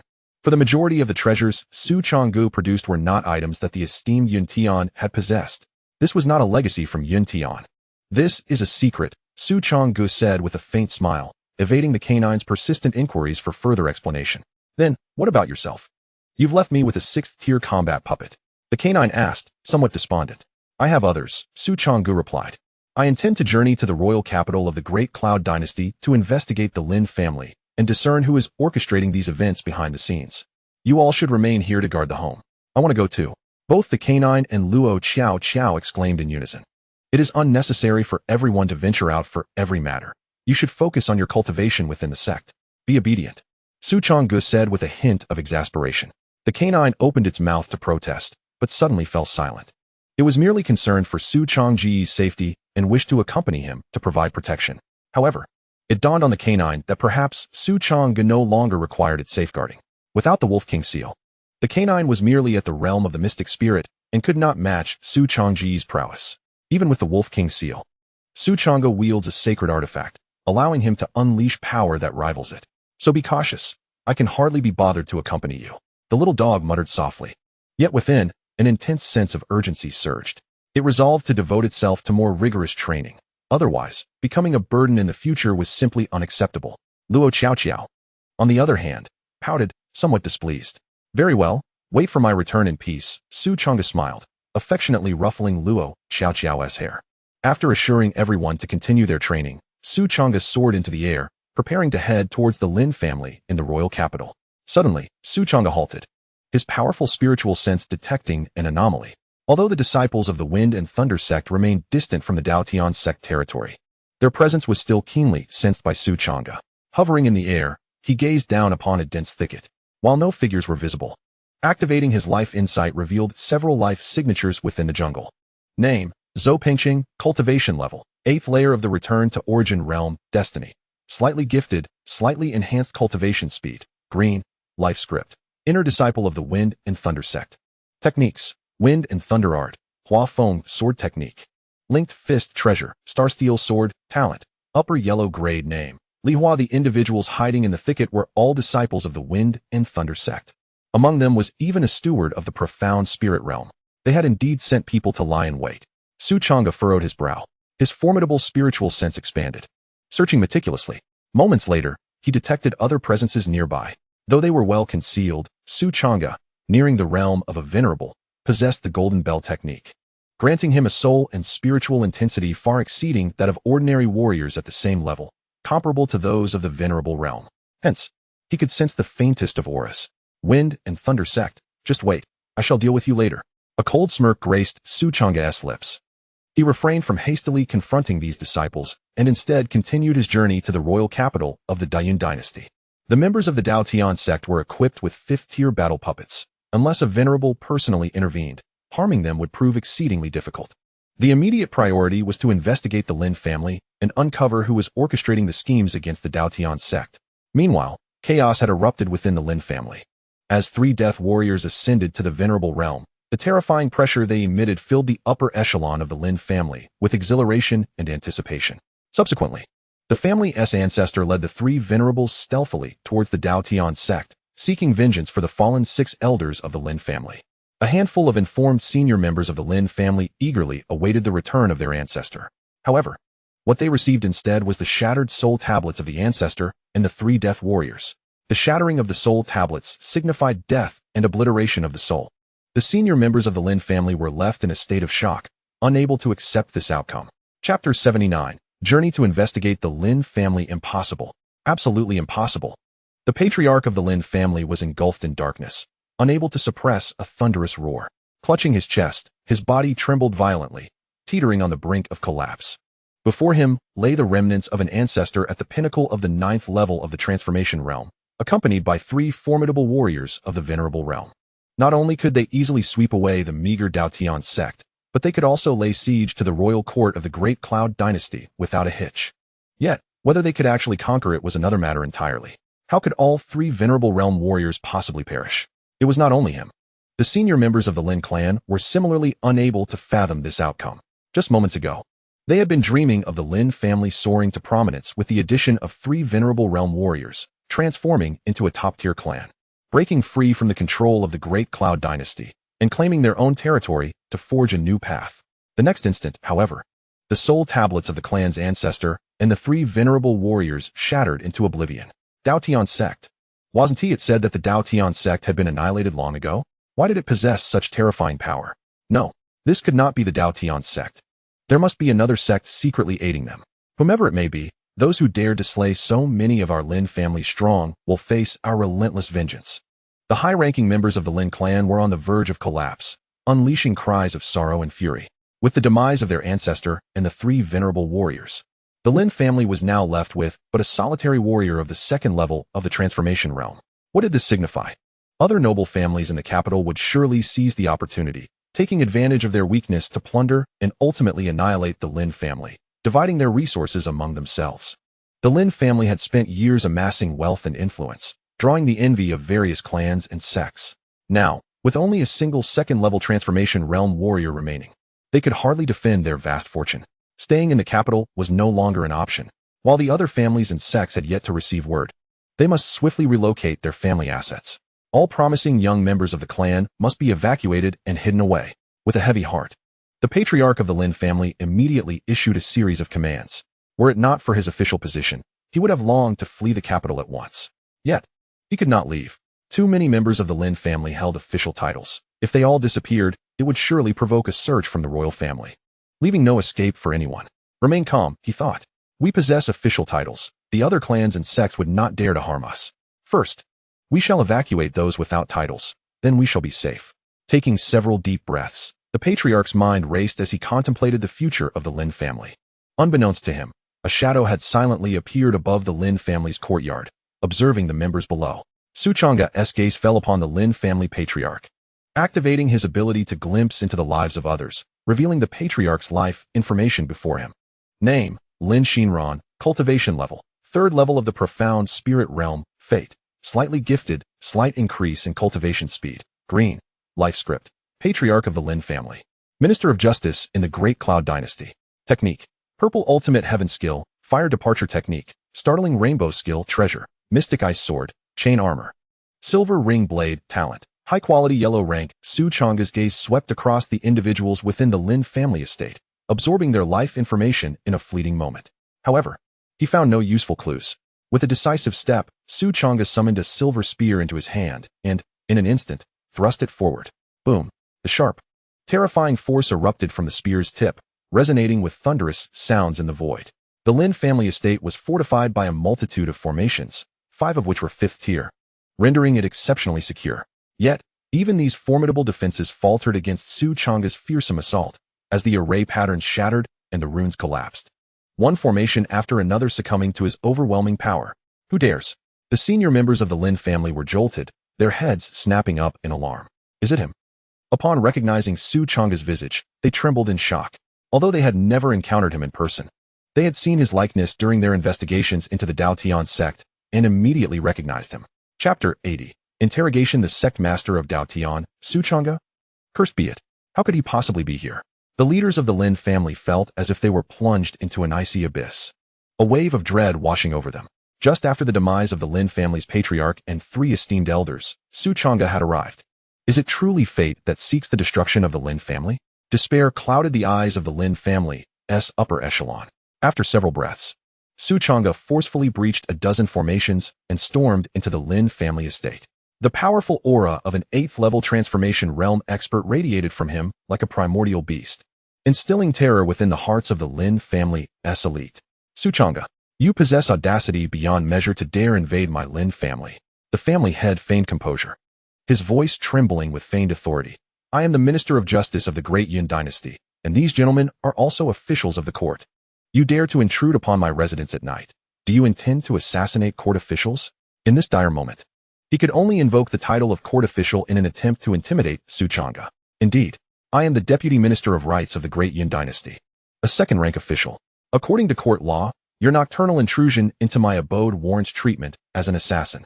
I am the General of the Imperial Cavalry of the Royal Capital. I am. Other senior members of the Lin family quickly followed suit, announcing their official titles. Despite their trembling calves, they endeavored to project the authority of their high ranks, hoping to intimidate Changge. After all, they were officials of the Great Yin Dynasty. If they were all slain by Changge, it would be unreasonable for the royal family to remain indifferent. However, upon hearing their declarations, a mocking smile curled upon Changge's lips. You think you can intimidate me with the name of the Great Yin Dynasty? Alas, had this been a month prior, I might have hesitated. As for now, do not think that even if you were royal nobles, I would show any mercy. As Changge's voice resonated, he had already vanished from his previous location. The members of the Lin family scarcely perceived Changge's movements before he seized the head of the Lin family by the throat, lifting him effortlessly from the ground. Tell me, who is orchestrating your actions against the Dao Tian Sect? Changge's eyes radiated with a golden light, his voice thunderous and imbued with supreme authority. Within his consciousness, his soul shone brightly, and a magnificent golden bell swayed gently, emanating an aura of terrifying spiritual pressure. This overwhelming force bore down upon the Lin family head, who was merely at the 3rd level of the Xianling realm, akin to a dimensional strike. The Lin family head's mind faltered, engulfed by an abyss of fear. And no one supports us. We merely believe that the Dao Tian Sect had fallen into disrepair, making them easy prey, which is why we dispatched an elder to Luyan City. Later, when we discovered that the seemingly waning Dao Tian Sect dared to slay members of the Lin family, we could not swallow our indignation, prompting us to send more elders to act. All of this was our own decision. No one is backing us. Trembling, the Lin family head instinctively divulged all he knew. No one supports you? Changge's brow furrowed, his voice sharp as he demanded. Why did 3 of your Lin family's death warriors manage to break through to the realm of the esteemed? Who provided them with assistance? I do not know. All of this was orchestrated by our ancestor. He revealed nothing to us. The Lin family head trembled as he replied. Under the oppressive force of Su Changge's golden gaze, he felt utterly incapable of resistance, and thus, he was unlikely to lie. Crack. With a swift motion, Su Changge exerted his grip, snapping the Lin family head's neck with brutal efficiency. The sight sent shivers through the ranks of the Lin family's upper echelons. This was their patriarch, the Minister of Justice. How could Su Changge kill him without a flicker of hesitation? Did he truly fear no retribution from the royal family? In an instant, Su Changge's form blurred, and he seized another high-ranking member of the Lin family by the throat, lifting him from the ground. Answer my previous question. If your response fails to satisfy me, you shall meet the same fate. His eyes sparkled with a brilliant gold, his voice a thunderous demand. Spare me, Master Su. The trembling high-ranking official of the Lin family quavered, nearly paralyzed with fear. I know nothing. The Lin family's death warriors have always been under the control of the ancestor. We high-ranking elders have never even laid eyes on them, let alone know how they cultivated to the esteemed realm. Crack. Before he could finish his plea, Su Changge ruthlessly broke his neck as well. Casting aside the lifeless body, Su Changge resembled a harbinger of death, a demon from the depths of hell, instilling terror in the hearts of the remaining high-ranking members of the Lin family. Whoever can provide me with a satisfactory answer shall live, otherwise, the fates of these two shall be your own. Su Changge's tone was frigid as his golden pupils scanned the remaining high-ranking officials of the Lin family. Regrettably, even though the Lin family's upper echelons were paralyzed with fear, they possessed no information to divulge. They yearned to confess, yet they were utterly in the dark. After receiving the support of a mysterious benefactor, the venerable ancestor of the Lin family clandestinely summoned 3 elite assassins to guard him, keeping the other high-ranking members of the Lin family completely in the dark. Such was the scale of the Lin family that no one had the slightest inkling of the information related to this matter. Su Changge's expression darkened as he suddenly swung his spear, releasing a silvery gleam that pierced through their bodies, slaying the high-ranking members of the Lin family. Astonished that they were completely oblivious, suddenly, a flash of insight illuminated Su Changge's mind, and he comprehended the situation in an instant. No wonder the 3 esteemed beings struck against Dao Tian Sect after first eliminating the Lin family ancestor. At that time, Su Changge had assumed they were embroiled in internal strife. However, it now appeared that while the 3 assassins had reached the esteemed realm, they were likely under the control of the unseen puppeteer. The Lin family ancestor was the sole individual privy to the truth, and thus had to be silenced. Consequently, no one could trace the identity of the hidden force supporting the Lin family against the Dao Tian Sect. Was it truly the Xianming Holy Land? Su Changge furrowed his brow, sensing the complexity of the situation. Although he strongly suspected the involvement of the Xianming Holy Land, he had uncovered not a single clue. He scoured the Lin family estate, discovering a vast underground palace. Alas, the traces left by the 3 assassins during their training had been meticulously erased by the Lin family ancestor. He understood all too well that the bloodthirsty demon technique was a forbidden art. If their practice of such dark sorcery were to be exposed, it would certainly invite collective wrath and lead to the annihilation of the Lin family. Therefore, he exercised extreme caution, leaving no trace behind, even concealing the truth from the head of the Lin family. The ancestor's body seemed to be in a state of preservation, hoping that the hound had not dissolved it. However, given the ancestor's level of vigilance, or rather, the caution of the puppeteer, it was unlikely that any clues would remain on the ancestor's corpse. Su Changge's thoughts whirled, feeling profoundly troubled. With the enemy concealed in the shadows while he stood in the light, this sensation was exceedingly vexing. Boom.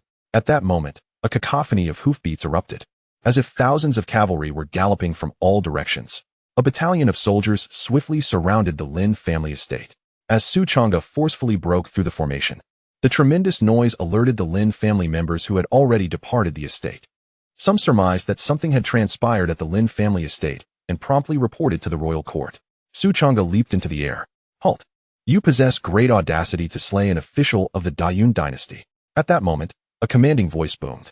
A total of 24 armored warriors soared into the air, all at the Xianling realm, elite forces of the Dayun dynasty. The 24 formed a formation in midair, encircling Su Changge. A brawny man clad in silver armor strode forward, wielding a Fangtian Huaji, exuding an overwhelming aura of power. He was unmistakably a formidable being at the 9th level of the transformation realm. Su Changge glanced at him and activated his perception ability, revealing the man's life information before him. Chapter 82. The Feathered Forest Army. Name: Changge, cultivation level, 9th layer of transcendence, fate. Outstanding, slight increase in cultivation speed. Blue, life script.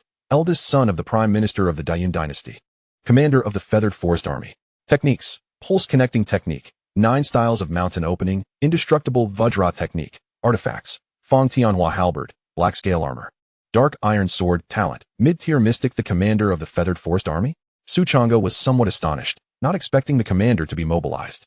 The Feathered Forest Army serves as the elite force guarding the royal capital, directly obeying the emperor's command. Changge extended his consciousness. Upon witnessing the deceased high-ranking members of the Lin family within their estate, his expression darkened considerably. The dead were all officials of the court. To openly assassinate court officials within the royal capital is a blatant provocation against the Dayun dynasty. Over the years, you are the first to dare such brazen acts of violence. Seeking death. A glint of murderous intent flashed in Changge's eyes as he wielded the Fong Tianhua halberd, unleashing a streak of dark energy that surged forth, reverberating across the surroundings. Changge stood firm, conjuring a silver spear in his hand. As his spiritual energy flowed, he thrust forward. A glimmer of cold light, akin to starlight, erupted as it collided with the black halberd. Boom! The clash of 2 terrifying forces erupted in a thunderous roar, the sound echoing deafeningly.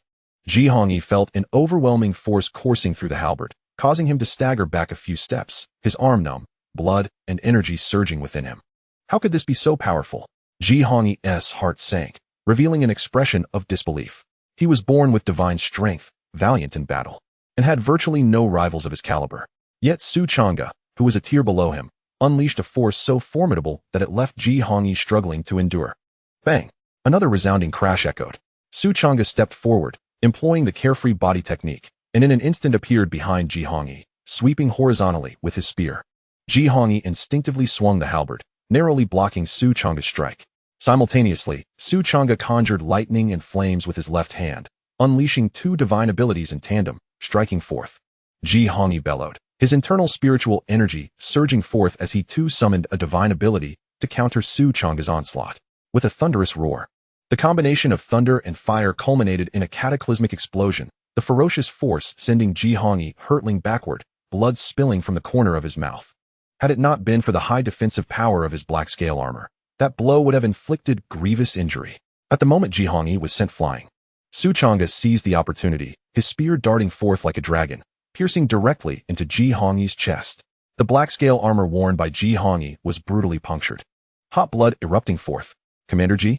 The members of the Feathered Forest Army were struck with disbelief, unable to suppress a gasp of horror. It is known that Changge stands as the foremost individual beneath the revered realm, his strength formidable and accomplishments illustrious, with scarcely any defeats to his name. However, this formidable Changge was effortlessly defeated by Changge, facing a life-and-death crisis. Form the battle array. Kill! A general roared, and instantly, 24 elite warriors of the Xianling realm united to form a battle formation, their fierce aura surging forth, accompanied by the sound of a tiger's roar. At this moment, the combined might of these 24 individuals was even more potent than that of ordinary transformation realm experts. Below them, over 10,000 Feather Forest troops gathered, arranged in an even grander battle formation. Though their cultivation was not high, the sheer number of them combined into a cohesive force posed a threat to transformation realm experts. Confronted with the onslaught of the Feather Forest troops, Changge stepped forward. Within his consciousness, a golden bell resonated, and his eyes erupted with piercing golden light, creating a terrifying pressure of divine awareness that surged forth like a cataclysmic tide towards the thousands of Feather Forest soldiers. Chapter 83, A Calm Retreat Boom. Under the impact of this terrifying divine awareness, over half of the Feather Forest troops immediately fell unconscious, their eyes rolling back. The remaining soldiers suffered excruciating pain, blood seeping from their 7 orifices, collapsing to the ground in despairing cries. When the disparity in cultivation is vast enough, killing truly occurs in the blink of an eye. Hiss! The divine awareness shattered the ranks of the Feather Forest troops. I had thought that their commander was invincible, yet he was so easily vanquished. This individual is extraordinarily fierce. Whose subordinate is this? In the royal capital, many witnesses gasped in astonishment as they beheld this battle. Changge, like a god of war, single-handedly defeated Changge and shattered the Feather Forest troops with a mere thought, an overwhelming display of ferocity. Is this truly within the capabilities of someone at the transformation realm? This is dire. Quickly summon the royal ancestors. In the palace, a powerful figure soared into the air. Witnessing the scene from afar, and was instantly struck with alarm, hastily reporting the events. After defeating the Feather Forest troops, Changge did not pursue further slaughter. Instead, he ascended into the sky, preparing to depart from the capital. Having come this far, does the esteemed friend intend to leave so abruptly? At that moment, an ancient and authoritative voice resonated from within the palace, like rolling thunder. A formidable and fearsome force of divine awareness spread forth, coalescing into a golden longsword that sliced through the sky, aimed directly at Changge. This was not a tangible sword, but rather a manifestation of divine awareness. A means of soul attack. The assailant was a respected elder of the royal family. Faced with such a terrifying soul attack, Changge's consciousness stirred once more. The golden bell resonating with a long, reverberating chime. Swish! Changge's eyes ignited with golden light, an immense force of divine awareness bursting forth, converging into two beams of light that struck the golden longsword. The collision distorted the air, creating an astonishing wave of energy that surged in all directions like a flood. Moments later, the golden longsword, formed from the elder's divine awareness, gradually dissipated, having been successfully blocked. This is impossible. Changge's face contorted in disbelief, struggling to accept this outcome. That was a powerful, respected elder. Changge, clearly only at the 8th level of the transformation realm, astonishingly managed to withstand the soul attack of a formidable being at the respectable realm. What an inconceivable occurrence. Dao Dynasty, huh? I shall return to settle the score with you. Changge cast a distant glance towards the palace, a cold smile playing at the corners of his lips, before turning to leave the royal capital. Defeating Changge in 2 moves, and effortlessly countering my soul attack. This young man is indeed remarkable.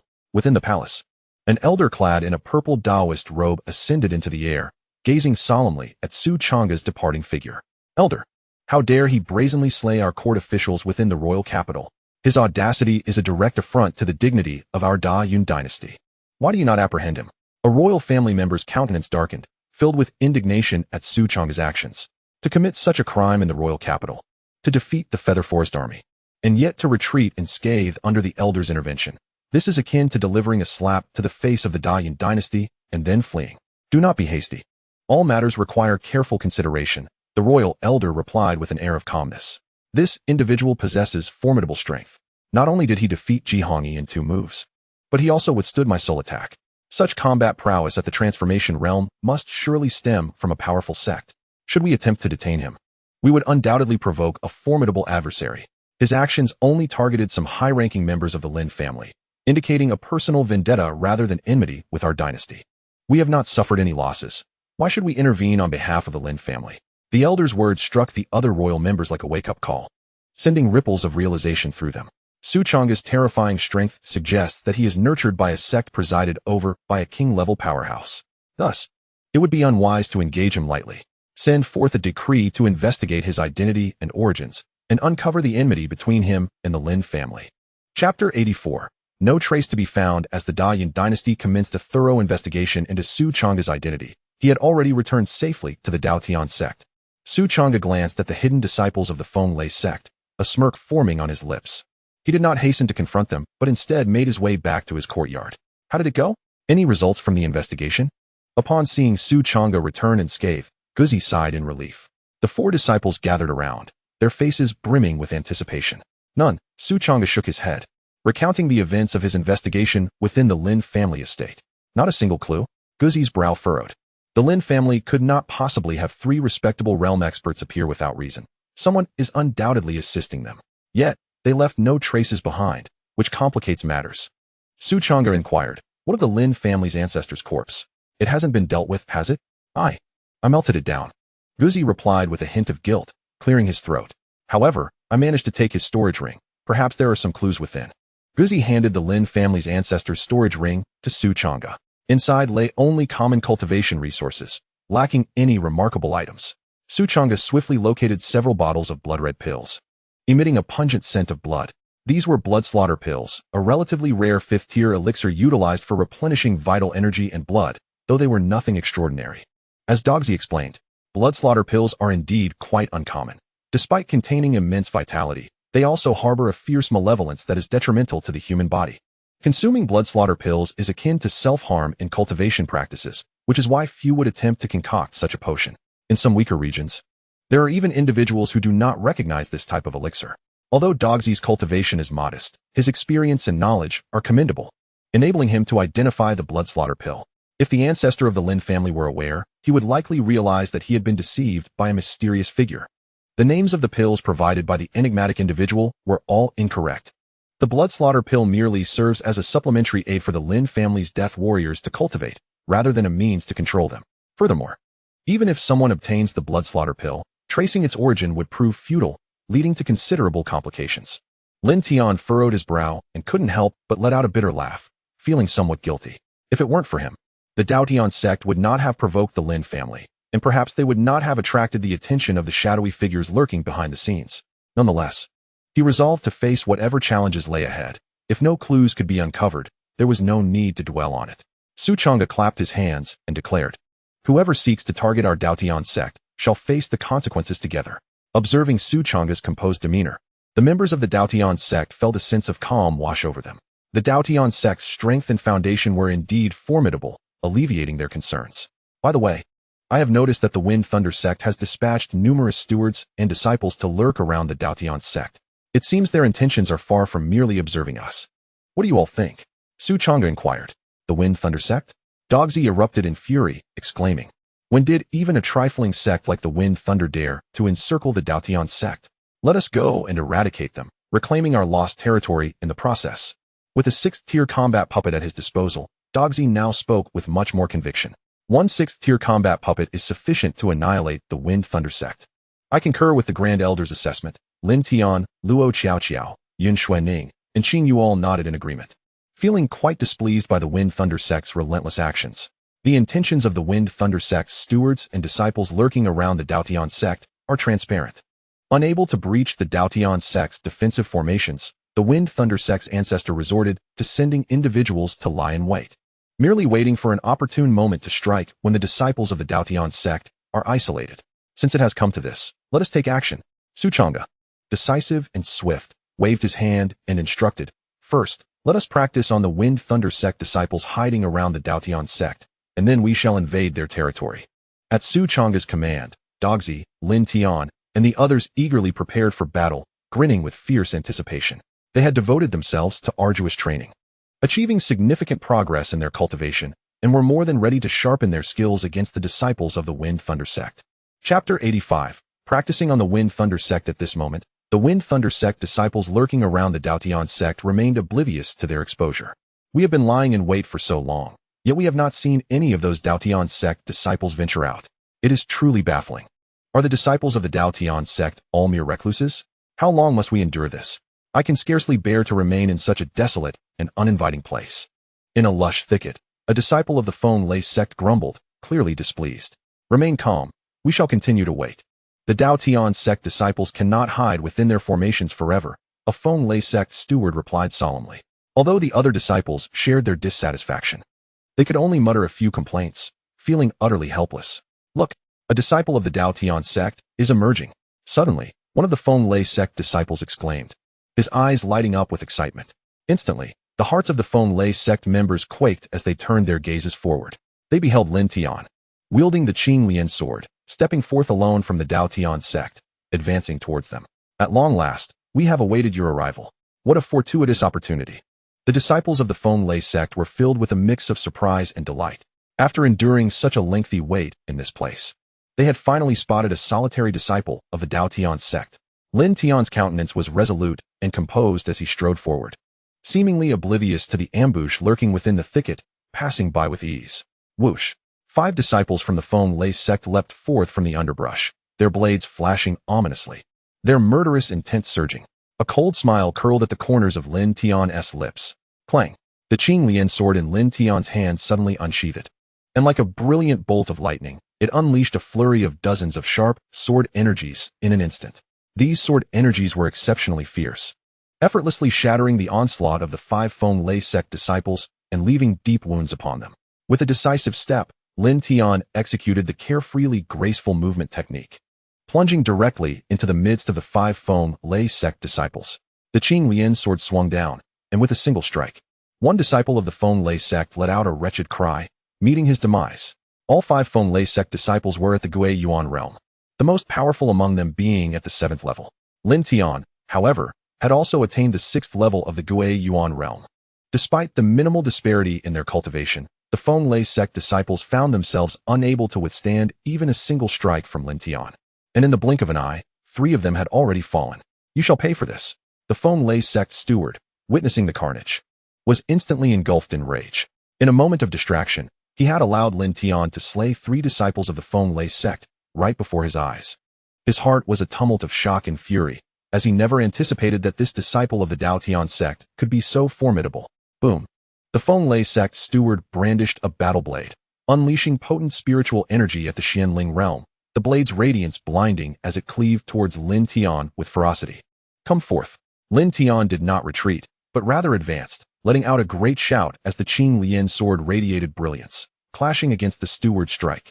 With a thunderous sound, Lin Tian was forced back 5 or 6 steps by the steward's blow, a trickle of blood escaping from the corner of his mouth. Yet, rather than dismay, Lin Tian was filled with elation. So, this is the extent of the Xianling realm's power. He laughed heartily, having gauged his adversary's strength. His confidence soaring. With a swift step, he conjured dozens of phantoms, charging towards the Feng Lei sect steward. The steward's expression darkened in an instant. With his cultivation at the 2nd level of the Xianling realm, he had expected to easily dispatch Lin Tian, who was merely at the Gui Yuan realm. Yet, Lin Tian had withstood his blow with only minor injuries. What on earth is this monstrous being? Such an extraordinary genius cannot be allowed to remain. The steward of the Wind and Thunder sect's eyes glimmered with murderous intent as a powerful surge of spiritual energy coursed through him, striking out once more with his blade. Instantly, a fierce battle erupted between the 2 sides. Oh, is that not a beast from the Dao Tian sect? Regardless of its identity, if it is alone, it shall be slaughtered. In another direction, a figure swaggered out from the Dao Tian sect. The disciples of the Wind and Thunder sect, lying in ambush, were filled with excitement upon witnessing this. After lying in wait for so long, they finally spotted a solitary disciple from the Dao Tian sect. However, just as they held their breath in anticipation, the figure let out a sinister laugh and summoned a 5th-tier battle puppet. Chapter 86. A resounding victory. The 5th-tier battle puppet materialized from thin air, clad in black armor, and with a swing of its battle blade, unleashed a terrifying blade aura that extended for hundreds of feet. Good heavens! The hidden disciples and steward of the Wind and Thunder sect had no time to react. They could only watch in horror as the fierce and blazing blade aura erupted towards them. With a thunderous roar, the ground trembled, and the vast earth was cleaved open, creating a colossal chasm. The few disciples and the steward of the Wind and Thunder sect didn't even have time to scream before they were ruthlessly slain. Done and dusted. The figure retracted the battle puppet, humming a cheerful tune, in high spirits. With a battle puppet at hand, it had no intention of getting its own hands dirty. Meanwhile, in another direction, Luo Qiao bounced out of the Dao Tian sect. Su Changge appeared silently in the skies above the Dao Tian sect, gazing down. He had already discerned the hidden positions of the Wind and Thunder sect disciples and informed the figure and 4 other disciples. They simultaneously departed from the Dao Tian sect, each heading in different directions to deal with portions of the Wind and Thunder sect disciples and stewards. Luo Qiao skipped forward, while the disciples of the Wind and Thunder sect, concealed in the grass, revealed cruel smiles, preparing to strike when she passed by. However, when Luo Qiao reached the front of the grass, she abruptly halted. Hee. A cunning grin spread across Luo Qiao's face. In the puzzled gazes of the Wind and Thunder sect disciples, she produced a green gourd from her hand and activated it.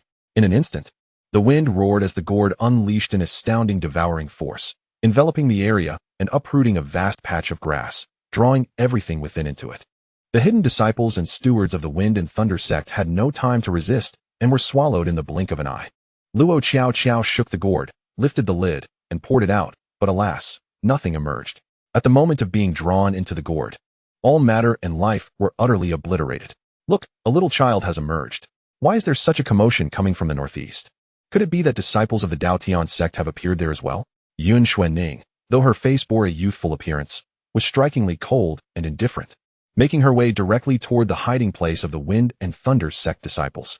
While they were somewhat surprised, they also heard the tremendous noise coming from another direction. Yun Xuanning gradually grasped the iron sword forged from fallen stars, initially intending to slay the disciple of the Wind and Thunder sect with a single stroke. With her current cultivation at the 5th level of the profound spirit realm, she could indeed vanquish her adversary effortlessly. However, after some contemplation, she restrained her impulse. Although her progress in cultivation had been remarkably swift, she had not disclosed this to the members of the Dao Tian Sect. Apart from Su Changge, the others believed that Yun Xuan Ning was merely at the spirit condensation realm. She wished to keep her true identity concealed. Any premature revelation of her actual prowess would be difficult to justify. Thus, she opted to maintain her secrecy from the Dao Tian Sect, intending to reveal the truth at a more opportune moment. With a flicker of thought, a fifth-tier battle puppet materialized, and with a swift swing of its blade, it struck. In that instant, the disciples of the Wind and Thunder Sect, concealed ahead, finally comprehended the source of the tremendous noise echoing from other directions. Boom! Accompanied by a resounding crash, the fearsome blade light cleaved through the vast earth, annihilating all disciples and attendants of the Wind and Thunder Sect. In the final direction, Qingyu, armed with a grand bow, bore a chilling expression on her delicate face. Rather than approach the hidden disciples of the Wind and Thunder Sect, she maintained a distance, knocking an arrow and swiftly releasing a barrage of over 10 arrows. As the sound of wind and thunder reverberated, the arrows shot forth like meteors. How could she have discovered us? This is impossible. The hidden disciples of the Wind and Thunder Sect, concealed within the thicket, were astounded and puzzled as to how Qingyu, possessing only the cultivation of the returning origin realm, had managed to detect their presence. Now that their cover was blown, the disciples of the Wind and Thunder Sect ceased their concealment and charged out of the woods, evading Qingyu's lethal arrows as they advanced towards her. Chapter 87. Siege and counterattack. The Wind and Thunder Sect has chosen you as their sparring partners. A glint of coldness flickered in Qingyu's eyes. Initially, she had harbored admiration for the Wind and Thunder Sect and aspired to join their ranks. However, upon the discovery of her demonic bloodline by the sect's attendants, they made a ruthless attempt on her life. The Grand Elder and other attendants of the Wind and Thunder Sect coldly watched. Had it not been for Su Changge's timely intervention, she would have long since met her demise. Now, only animosity remained in Qingyu's heart towards the Wind and Thunder Sect. 6 disciples of the Wind and Thunder Sect launched a united assault, unleashing their spiritual energies with ferocity. Qingyu stepped forward, employing the free-spirited movement technique, instantaneously transforming into numerous afterimages that appeared in all directions.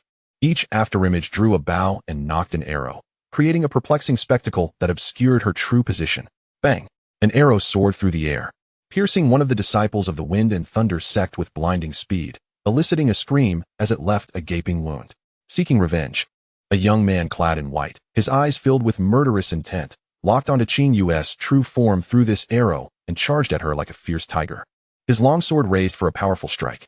In the face of the enemy's advance, Qingyu remained unfazed. She swiftly drew her own longsword from her waist, unleashing a brilliant sword aura in a heartbeat. Clang! The blades collided, producing a shrill metallic resonance and sparking flames that erupted in all directions. Qingyu staggered back 3 steps, but was largely unharmed. What? The young man in white felt his pupils constrict suddenly, a tempest of shock surging within him. He was at the 7th level of the returning origin realm, for minor realms above Qingyu, yet his full-force strike had merely succeeded in pushing her back. The disciples of the Wind and Thunder Sect, it appears, possess only this level of strength. Qingyu let out a cold laugh, having roughly assessed the opponent's capabilities. Her heart now at ease. She had cultivated several 7th-grade techniques and wielded a 5th-grade artifact, her combat prowess far exceeding her realm. With a swift step, Qingyu created a multitude of afterimages around her. Rather than rush to confront the youth in white, she focused instead on the Wind and Thunder disciple who had already been struck by an arrow.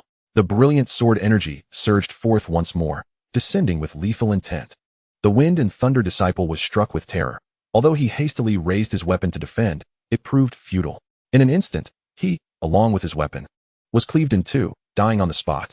Wangshidi. The remaining disciples of the Wind and Thunder Sect were engulfed in shock and fury. How dare this bold demoness? The other 5 disciples seethed with rage, uniting their efforts, only to witness one of their own fall before Qingyu. A disgrace indeed. They roared in unison, their anger propelling them into action. The moment they struck, Qingyu executed her ethereal movement technique, dashing toward the Dao Tian Sect. She must not be allowed to escape back to her sect. The youth in white, feeling a surge of urgency, unleashed his full speed, distancing himself from the other disciples as he pursued Qingyu. Just as he was about to catch up, Qingyu suddenly halted, spinning around with lightning speed to thrust her sword. At that moment, her only adversary was the youth in white. Caught off guard, he hastily raised his sword to block. The clash produced a piercing metallic sound as Qingyu's blade severed his sword in twain. The 5th-grade artifact revealed its true might. During their initial confrontation, Qingyu had deliberately withheld the full power of her 5th-grade artifact, not truly unleashing its potential. Now, its prowess erupted unexpectedly. The youth's sword, a mere 3rd-grade artifact, was utterly incapable of withstanding the sharpness of the 5th-grade weapon. The brilliant and fierce sword energy cleaved through the youth's weapon with merciless force, instantly tearing open his chest. The youth's face bore an expression of shock and disbelief, entirely unprepared for such a swift demise. With a resounding thud, his lifeless body collapsed to the ground. The 4 remaining disciples of the Wind and Thunder Sect, witnessing this, were consumed by rage. Li Shixiao. Damn it! How could this demoness, merely at the 3rd level of the returning Yuan realm, slay Li Shixiao? Their incredulity was shared not only among the 4 disciples, but also by the hidden elder of the Wind and Thunder Sect, whose expression darkened with a thunderous intensity, nearly dripping with ire. He had assumed that 6 disciples would be sufficient to eliminate Qingyu, which is why he refrained from intervening. He never anticipated that Qingyu could counterattack and kill 2 of them amidst their siege. Chapter 88. The Growth of Qingyu. With 2 inner disciples dead, the elder would certainly face accountability upon returning to the sect. The thought deepened his discontent. Demoness, perish. As Qingyu charged toward the remaining 4 disciples, the elder bellowed, unleashing a powerful surge of spiritual energy at the Xianling realm, aimed directly at her. A surge of spiritual energy coalesced into a colossal hand, descending with formidable force. When the young cannot prevail, the older must intervene. Truly, they cannot afford to play around, Qingyu remarked with a slight curl of her lip. Given her current cultivation level, she was ill-equipped to contend with the might of a Xianling realm expert. Thus, she promptly summoned a battle automaton. With a swift motion, the armored automaton unleashed a devastating blade strike. A blade aura, stretching 100 feet, erupted forth, slicing through the massive hand and enveloping the steward of the Wind and Thunder Sect along with 4 disciples beneath it. The steward's pupils constricted in terror as he let out a fearful roar. Despite their utmost efforts to resist, they were utterly incapable of withstanding the onslaught of a 5th-tier battle automaton. With a resounding crash, the ground was cleaved, and the steward and disciples were annihilated. In confronting 5 formidable foes in a coordinated assault, the strategy was executed with finesse, first avoiding their onslaught, then eliminating the weakest among them, and subsequently luring the enemies apart for individual takedowns. Changge silently appeared behind Qingyu, expressing admiration. Master. Qingyu's eyes sparkled as she embraced Changge's arm, her face radiant with joy and fulfillment. Gaining the approval and praise of Changge was an immense encouragement for her. Changge soared into the air with Qingyu, swiftly reuniting with the others. After an intense skirmish, Lin Tian bore several bloody wounds, yet he had successfully slain the 2nd-tier steward of the Wind and Thunder Sect. Although aided by a 5th-tier artifact, this feat highlighted his formidable prowess. Excellent. My disciple possesses the potential of an emperor. Changge expressed his satisfaction with Lin Tian's performance. This child, who had risen from humble beginnings, was beginning to reveal his brilliance, capable of slaying foes beyond his tier. Thanks to Master S' astute guidance, I have achieved my current strength. Lin Tian expressed his heartfelt respect and gratitude towards Changge. And what about me? Master, do commend me. Luo Xiao exclaimed as she clung to Changge's other arm, her eyes filled with anticipation. After a moment of contemplation, Changge remarked, Your treasured gourd is impressive. Luo Xiao pouted, responding, But I am only at the 2nd tier of the Return to Origin realm. How could I possibly compete without relying on artifacts? Earlier, Qingyu had single-handedly faced the onslaught of 6 disciples from the Wind and Thunder Sect, managing to counterkill 2 of them with her own strength until the steward intervened. At which point, she summoned the battle automaton, despite being merely at the 3rd tier of the Return to Origin realm. You are simply too lazy, Changge chuckled helplessly. This girl had many admirable qualities, yet her dedication to cultivation was lacking. Even Lin Tian, who had once been beneath her, along with Yun Xuening and Qingyu, had now surpassed her in cultivation. Artifacts are also a component of strength. I too have slain enemies with artifacts, haven't I? Luo Xiao asserted confidently. Changge chuckled silently, ruffling the little girl's hair, choosing not to elaborate further. Let us proceed. It is time to visit the Wind and Thunder Sect. A glint of cold light flickered in Changge's eyes. Initially, he had intended to develop in secrecy for a while longer, waiting for the Dao Tian Sect to grow stronger before embarking on the reclamation of resources and territories. However, since the Wind Thunder Sect is so oblivious to their own peril as to send people to besiege the Dao Tian Sect, there is no need for courtesy. At present, Dao Tian Sect possesses 2 6th-tier battle puppets, and with Changge wielding a sacred artifact, he is more than capable of contending with formidable beings of the esteemed realm. rendering him fully capable of obliterating the Wind Thunder Sect. Changge summoned the spirit wind boat, traversing the vast expanse of land towards the Wind Thunder Sect with resolute intent. At this moment, the members of the Wind Thunder Sect were utterly unaware that disaster was imminent. The territory of the Wind Thunder Sect is nestled within a mountain range, not far from Wind Thunder City. This place is dotted with lofty pavilions and palaces, where thousands of martial artists, from elders and stewards to the most junior disciples, live in a scene of flourishing prosperity. Chapter 89. Invading the Wind Thunder Sect. The spirit wind boat swiftly arrived above the Wind Thunder Sect, where Changge and his companions gazed down upon the vast earth, their expressions cold and resolute. As Changge and his party approached the territory of the Wind Thunder Sect, runes flickered in the void, triggering the sect's protective grand formation. Who dares to intrude upon the Wind Thunder Sect? Immediately, a dozen stewards soared into the air, surrounding Changge and his companions. It is you. Upon recognizing Changge, their hearts raced, and they instinctively took a few steps back. Unfazed, Changge did not even cast a glance at the stewards.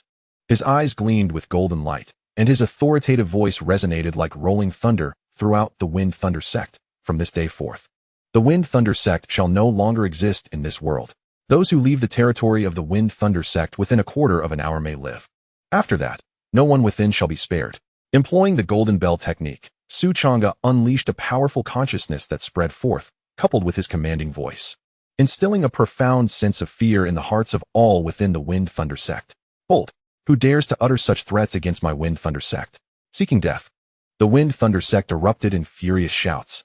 7 elders of the transformation realm ascended into the air, their anger palpable. Anyone would feel incensed when confronted with such provocation at their doorstep. It is you, the rabble from Dao Tian Sect. Upon seeing Changge, the 7 elders of the Wind Thunder Sect's expressions shifted to one of grave concern. Not long ago, Changge had employed the profound thunder formation to decisively slay 3 formidable beings of the esteemed realm. This scene had been recorded by disciples of the Wind Thunder Sect lurking around Dao Tian Sect and relayed back to their sect, thus instilling a sense of trepidation among the elders regarding Dao Tian Sect. As for the subsequent event where Luo Qiao used a sacred artifact to vanquish a peculiar creature, the aura of the sacred artifact was obscured by the rock formation, leaving the Wind Thunder Sect disciples in ignorance. Flee, you wretches of the Wind Thunder Sect, lest you meet your doom. Our esteemed leader has graciously granted you a quarter of an hour to escape, and you should be grateful. The dog, standing upright, crossed its paws before it and shot a sidelong glance at the 7 elders of the Wind Thunder Sect. Of course, you cannot take your treasury with you. That shall be our spoils.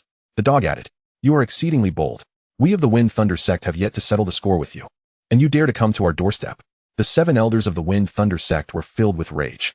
Previously, Changge had slain the Grand Elder of the Wind Thunder Sect and several stewards in Wind Thunder City, creating an irreconcilable blood feud. Now, the Dao Tian Sect has taken the initiative to attack, leaving them feeling particularly frustrated and furious. Since they are unwilling to retreat, they might as well embrace their demise. A glint of coldness flashed in Changge's eyes. He was inclined to spare the uninformed disciples and servants of the Fenglei Sect, but he had no intention of allowing the senior experts of the Fenglei Sect to leave alive. Clang! A silver spear materialized in Changge's hand, and with a fierce swing, dozens of spear shadows erupted, surging like tumultuous waves, unstoppable in their onslaught. Engage! The second elder of the Fenglei Sect bellowed, his spiritual energy erupting as he wielded a battle knife with all his might. Bang! Bang! Bang! Accompanied by a series of explosive sounds. 7 elders of the Fenglei Sect were all sent flying by a single strike from Changge, coughing up blood incessantly. What? Who is this person? How could he defeat 7 elders with a single move? Surrounding stewards and disciples of the Fenglei Sect felt their hearts race, their expressions filled with astonishment. This person dares to proclaim the annihilation of our Fenglei Sect. Does he truly possess such power? One disciple exclaimed in shock, deeply shaken by Changge's demonstrated might. What nonsense is this? Our Fenglei Sect is protected by 2 revered ancestors. How could they possibly be extinguished by him? Indeed, our ancestors have yet to make a move. Once they do, he is as good as dead. Some disciples remained confident in the strength of the Fenglei Sect, dismissing the threat. Amidst tens of thousands of warriors, none chose to flee the sect in response to Changge's words. Chapter 90. A Deadly Resolve Hiss. 8th level of the Transformation Realm. Not only the members of the Fenglei Sect, but even those from the Dao Tian Sect widened their eyes, startled by Changge's displayed strength.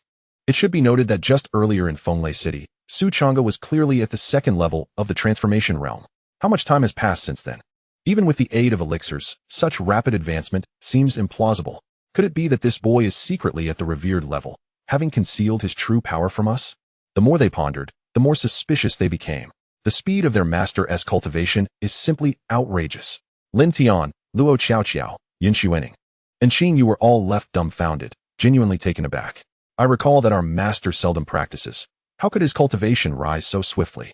Lin Tian murmured. The four and the dog exchanged bewildered glances, their faces a canvas of confusion. Just as Su Changge was about to deliver a fatal blow after defeating the 7 elders of the transformation realm, a resounding dragon's roar echoed, accompanied by a burst of golden light. With a flourish of his moonshadow spear, Su Changge clashed with the golden light, unleashing a terrifying wave of spiritual energy that radiated outward in all directions. Withstanding a strike from a revered level expert, Su Changge only took 2 steps back and scathed. You insolent wretch. As an enraged voice pierced the air, an elderly woman with white hair soared into the sky, wielding a dragon-headed cane, emanating a terrifying aura of revered level power. The ancestor has finally made a move. Ha! The minions of the Dao Tian Sect truly believe they can bully our Feng Lei sect? They are doomed now. As the old matriarch appeared, the elders, stewards, and disciples of Feng Lei sect all breathed a sigh of relief, their faces brightening with renewed confidence. Victory was within their grasp. No matter how formidable Su Changge may be, he is merely at the Dao transformation stage. How could he possibly contend with a revered ancestor at the esteemed level? Since they dare to infringe upon Feng Lei sect, let them all be captured.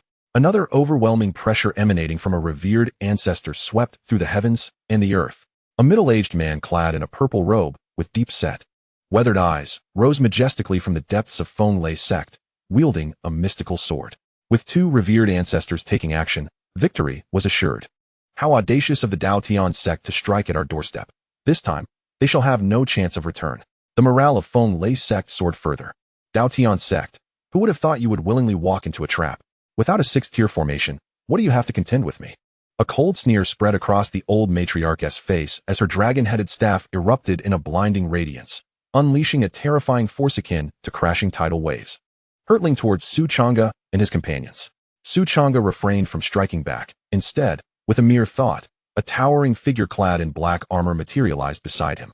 The 6th-tier battle puppet, wielding a battle blade, struck down with a resounding clang, the dark blade light tearing through the golden glow and striking fiercely upon the dragon-headed staff. With a thunderous explosion resonating through the air, the old matriarch coughed up a mouthful of blood, plummeting from the sky like a severed kite, crashing into the ground and creating a massive crater. The elders of Feng Lei sect found their pupils constricting, their hearts skipping a beat. A 9th-level revered ancestor. The middle-aged man in the purple robe sensed the energy of the battle puppet and felt his heart race. He instinctively took 2 steps back, his legs trembling. He was merely at the 2nd level of the revered ancestor stage. Suddenly confronting a 9th-level powerhouse filled him with overwhelming dread. Senior, this is a misunderstanding. We of Feng Lei sect are willing to return the resources and territories of Dao Tian sect. The middle-aged man hastily declared, surrendering with remarkable alacrity. But Su Changge had no intention of granting him the opportunity to plead for mercy. Eliminate them, Su Changge commanded. The battle puppet's eyes ignited with a crimson glow, leaving behind an afterimage as it instantaneously appeared before the middle-aged man. The man let out a furious and desperate roar, unleashing a dazzling sword aura from his blade in a futile attempt to resist. Regardless of his struggles, the battle puppet struck down with a single blow, its terrifying blade light cleaving through everything. A thunderous roar reverberated as the middle-aged man was cleaved in 2. The fearsome blade light carving a fissure stretching 1,000 zhang within Feng Lei sect. Houses collapsed in droves, and thousands of unfortunate disciples were caught in the aftermath, perishing on the spot. The revered ancestor is dead, but he was a 9th-level powerhouse. How could this happen? This scene shattered the spirits of all Feng Lei sect warriors, leaving their faces ashen with terror, their souls nearly escaping their bodies.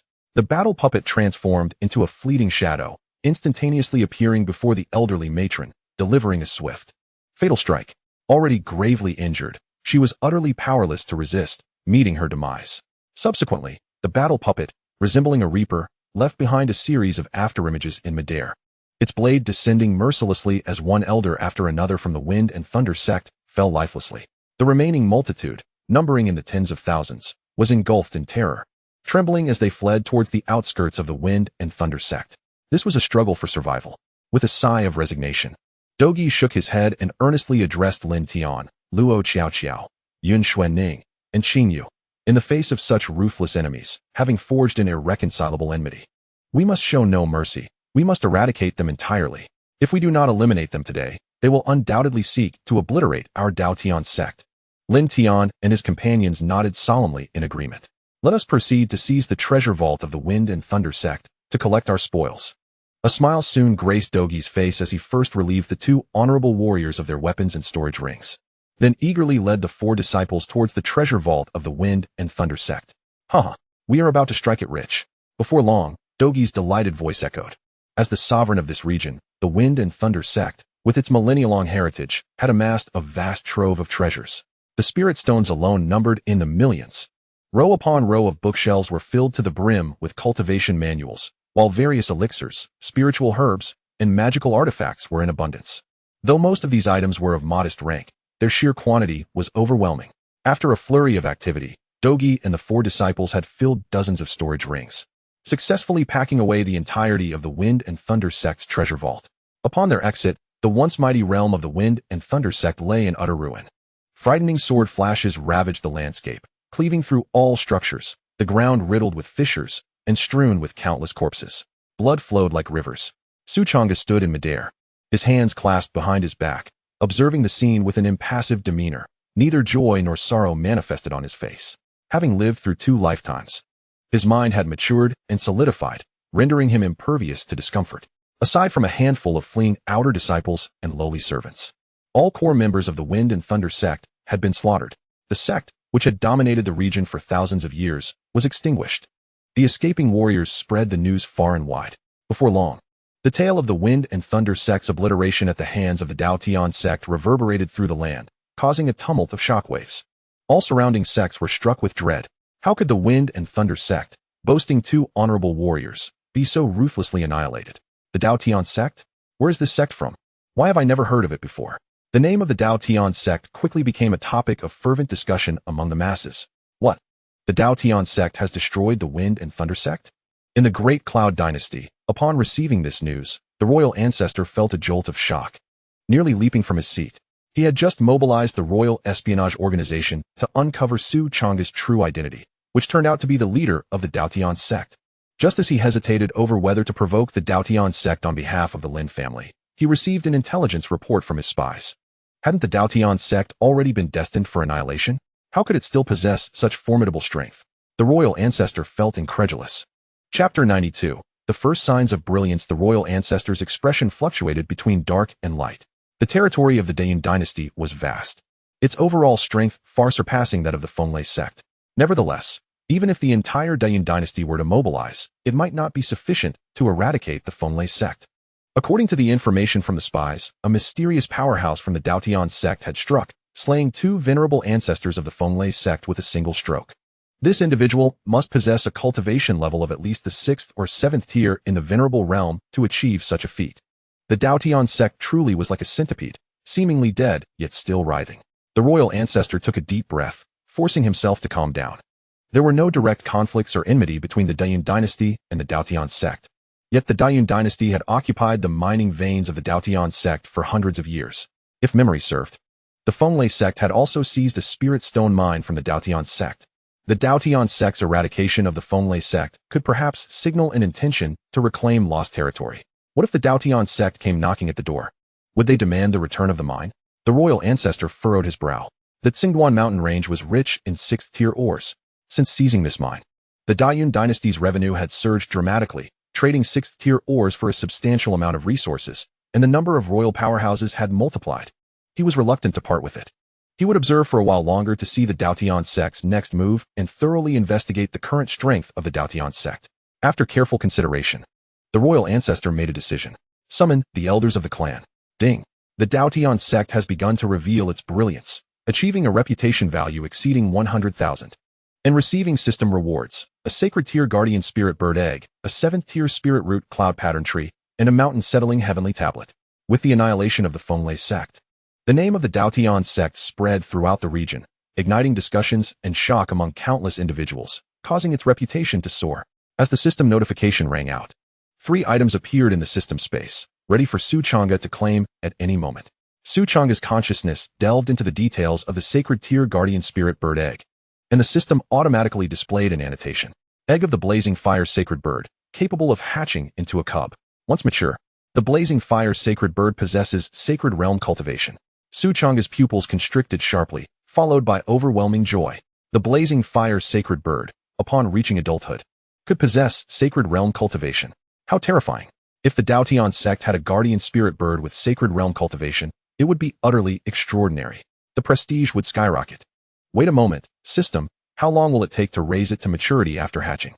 Changge suddenly recalled a crucial question. Ding! The growth rate of the blazing fire sacred bird is not fixed. It requires the nourishment of rare materials. If sufficiently nourished, the growth rate will significantly increase. The system's response allowed Changge to breathe a sigh of relief. The Dao Tian Sect has now accumulated a sufficient quantity of spirit stones and various treasures, allowing them to purchase heavenly materials and earthly treasures to nourish the blazing holy bird. Changge's consciousness settled upon the cloud pattern tree, and the system's annotations promptly emerged. Cloud pattern tree, 7th tier spiritual root, the fruit it bears, the cloud fruit, is a 7th tier spiritual fruit that can be refined into 7th tier elixirs. Consuming the spiritual fruit raw can enhance cultivation and improve constitution. The 7th tier spiritual fruit. Changge felt a surge of joy within. More importantly, the cloud pattern tree stood at an impressive height of 10 feet, already on the verge of blooming. This signifies that once the cloud pattern tree is planted, it will not be long before it bears fruit. 6th tier heavenly materials and earthly treasures are already exorbitantly priced, and the value of 7th tier spiritual fruits is beyond imagination. Furthermore, they can be used to nourish the blazing holy bird. Changge's consciousness then shifted to the mountain sealing tablet. Mountain sealing tablet, capable of safeguarding the fortune of a region. The system's annotation was concise and clear. Even upon further inquiry, the system provided no additional explanations. The mountain sealing tablet lacks a specific grade, but safeguarding fortune must be a beneficial asset. After all, products from the system are undoubtedly exquisite. Changge mused inwardly. Fortune, while seemingly ethereal and elusive, holds significant importance. If one could receive the protection of fortune, it would undoubtedly have a tremendous impact on any sect. These 3 system rewards are all valuable treasures. Changge was exceedingly satisfied. He restrained his elation and refrained from immediately retrieving the 3 rewards, as he had no place to store them. It would be wiser to wait until he returned to the Dao Tian Sect.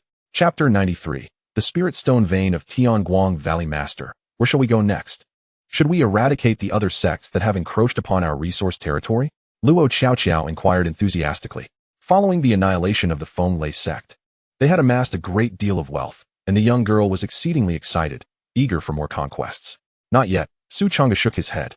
With only 2 6th-tier battle puppets, we lack sufficient security. We must remain patient and develop for a while longer to ensure greater stability.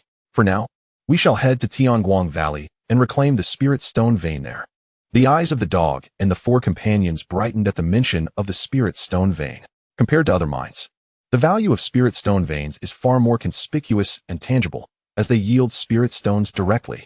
Changge activated the spirit wind boat, swiftly arriving at Tianguang Valley. This area was a dense, primeval forest, with ancient trees soaring skyward, their vast canopies obscuring the sunlight, allowing only sparse beams to filter through the gaps in the leaves. At this moment, the mining site was deserted. The disciples of the Feng Lei sect, who had previously guarded the site, fled at the first news of the sect's destruction. The vein lay underground, with winding tunnels that were intricate and profound. After a thorough exploration, Changge and his companions discovered that approximately 20 million spirit stones remained unmined. Extracting these spirit stones was no simple task. The ore was exceptionally hard, making it difficult for ordinary Xianling realm cultivators to pry it loose. Moreover, the ore was not only hard but also brittle. Any slight misstep could lead to its shattering, rendering the spirit stones inside unusable. Somewhat akin to the diamonds found on the blue planet, these precious stones possess remarkable hardness. Yet they shatter under immense impact, necessitating a cautious and gradual extraction process. Once the spiritual stones are mined, they require specialized tools for cutting and purification, making the procedure quite intricate. Currently, Dao Tian Sect lacks the manpower for extraction and is insufficiently staffed to guard the site. After a moment of contemplation, Changge proposed 2 options. The first is to hire other sects for the extraction, compensating them based on their output. The second is to seal the mine for the time being, awaiting the future growth of Dao Tian Sect before resuming extraction. Which option do you prefer? Dog, with his characteristic candor, declared. Of course, we should choose the first option. 20 million spiritual stones may not seem excessive, but they are immensely beneficial for us at this moment. Better to extract and utilize them sooner. Once Dao Tian Sect flourishes, we shall hardly regard such a mere quantity. Lin Tian, Luo Qiao, Yun Xuanning, and Qing Yu all nodded in agreement with Dog's assertion. Then let us seek a cooperating sect forthwith, Su Changge concurred. I am well acquainted with this matter. We can simply approach a sect that has at least one strong practitioner in the transformation realm, Dog remarked. Having just vanquished the Feng sect, they would likely refrain from misrepresenting their numbers or embezzling the extracted spiritual stones. Without further ado, Su Changge and his companions inquired around and swiftly located a reputable sect not far from Tianguang Valley, Qixing Sect. With 7 formidable practitioners in the transformation realm, their overall strength was commendable. Upon learning that Dao Tian Sect had come to them, the 7 transformation realm experts trembled in fear, nearly abandoning their sect in the dead of night. However, under the amiable gaze of Su Changge, they halted, displaying smiles more sorrowful than tears. Esteemed elders, may I inquire what brings you to Qixing Sect?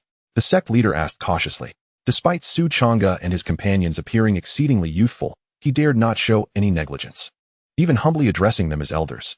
After all, the Feng sect had recently been annihilated by Dao Tian Sect, and who wouldn't be apprehensive in such circumstances? Especially since Qixing Sect lacked even a master realm expert, rendering them incapable of contending with Dao Tian Sect. Do not be alarmed. We have a significant project and seek your collaboration, Su Changge smiled. A significant project? You wish for our cooperation? The Qixing Sect leader was momentarily taken aback, genuinely caught off guard. Elder, whatever you say, we shall comply wholeheartedly, he quickly affirmed, not daring to oppose. Chapter 94. Collaboration with Qixing Sect. The spiritual stone mine at Tianguang Valley originally belonged to our Dao Tian Sect, but was later usurped by the Feng Sect. Now that we have eradicated the Feng Sect, we have reclaimed Tianguang Valley. However, we lack sufficient manpower, which is why we are seeking your assistance, Qixing Sect, in extracting the spiritual stones from the mine. There are approximately 20 million spiritual stones remaining in the mine. You may deliver the extracted stones to Dao Tian Sect monthly, with no limits on the quantity. Only extract within your capacity. Rest assured, we shall not ask for your help without compensation. You may retain 20% of the extracted spiritual stones. The mere fact that the Wind Thunder Sect has encroached upon the spiritual stone mines of the Dao Tian Sect warrants their annihilation. Such brutality is unfathomable. If we refuse to comply, shall we too face extermination? When the senior experts of the 7-Star Sect heard the initial statements, an involuntary shiver coursed through their hearts. Upon hearing the final remark, their hearts raced uncontrollably, and they could not suppress a gulp. With a reserve of 20 million spiritual stones, they would retain a mere 20%. What does this imply? They stand to gain 4 million spiritual stones. It is noteworthy that a 5th-tier magical artifact is typically sold for only 200,000 to 300,000 spiritual stones. The entire annual income of the 7-Star Sect barely exceeds 200,000 spiritual stones, from which various expenditures for the cultivation of sect warriors must be deducted. By simply assisting in the mining, they could amass 4 million spiritual stones. It was akin to divine fortune falling from the heavens. We agree. We consent. The senior experts of the 7-Star Sect nodded vigorously, elated, fearing that any delay might lead Su Changge to reconsider. Thus, it is settled. There is no need for contracts, as I trust that you will handle this matter diligently, correct? Su Changge cast a meaningful glance at the senior members of the 7-Star Sect. Rest assured, esteemed senior, we shall endeavor to mine the spiritual stones and would never misappropriate a single morsel. Should there be any deceit, we, the 7-Star Sect, are willing to accept any punishment. The sect master of the 7 Stars thumped his chest in assurance. Then let us wish for a pleasant collaboration. A pleasant collaboration. Su Changge smiled and shook hands with the sect master of the 7 Stars. After leaving the address of the Dao Tian Sect, Su Changge and his entourage departed with satisfaction. Master, that is 2 million spiritual stones. Is not 1% ample? Is 2% not excessive? Luo Qiao inquired, somewhat perplexed. 1% is indeed sufficient, but the rate of stone extraction is not rapid. By granting them 2%, the entire sect will mobilize, and the 7 elders of the transformation realm will personally partake, resulting in a 10-fold increase in extraction speed, as long as we can acquire the spiritual stones sooner. Granting them 2% is not an issue. Su Changge elucidated. Oh, I see. Luo Qiao nodded, somewhat enlightened.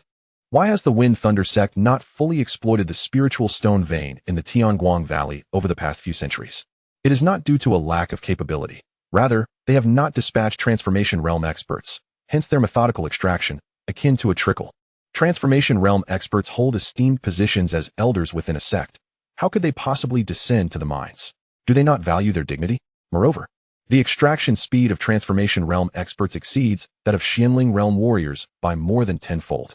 If only 1% of the spiritual stones were allocated to the 7 Stars sect, those transformation realm elders would not be compelled to act. However, offering 2% would be sufficient to entice them to personally engage in mining. Consequently, the spiritual stone vein in the Tianguang Valley would soon be depleted. Upon returning to the Dao Tian Sect, Su Changge closed the door to his chamber and, with a mere thought, extracted the system rewards.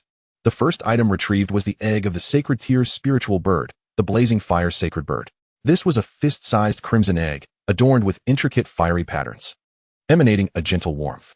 Just as Su Changge examined this egg, suddenly, the bird's egg trembled lightly, producing a crisp crack before shattering into pieces. A palm-sized little bird emerged, its soft yellow feathers fluffily adorned, and its large, glistening eyes sparkled with curiosity as it locked gazes with Su Changge. The chirping little bird affectionately nuzzled Su Changge's palm. After a moment of silence, Su Changge spoke softly. "Are you certain this creature is the offspring of the sacred firebird? It resembles merely a chick." Chapter 95. Offspring of the sacred firebird indeed. The little bird before him bore an almost identical appearance to a chick. Please trust this system, host. Currently, it is merely a juvenile. Once it matures, it shall exhibit the majestic attributes of the sacred firebird. The sacred firebird possesses terrifying potential. Upon reaching maturity, it will attain the cultivation of a holy realm, undoubtedly becoming a significant asset for you in the future. The system responded assuredly. Very well. Su Changge cradled the juvenile sacred firebird and declared, "Since you are the offspring of the sacred firebird destined to enter the holy realm and possess remarkable potential, I shall name you Kunkin." Chirp. The sacred firebird tilted its head, its bright eyes glimmering with intelligence, and surprisingly nodded in agreement. Although still a juvenile, it possessed an extraordinary bloodline and remarkable wisdom. Excellent. Kunkin, let us depart. Su Changge was quite pleased, cradling the chick in one hand as he opened the door to his room. Detection of a new member, the sacred firebird, has been added to the Dao Tian Sect.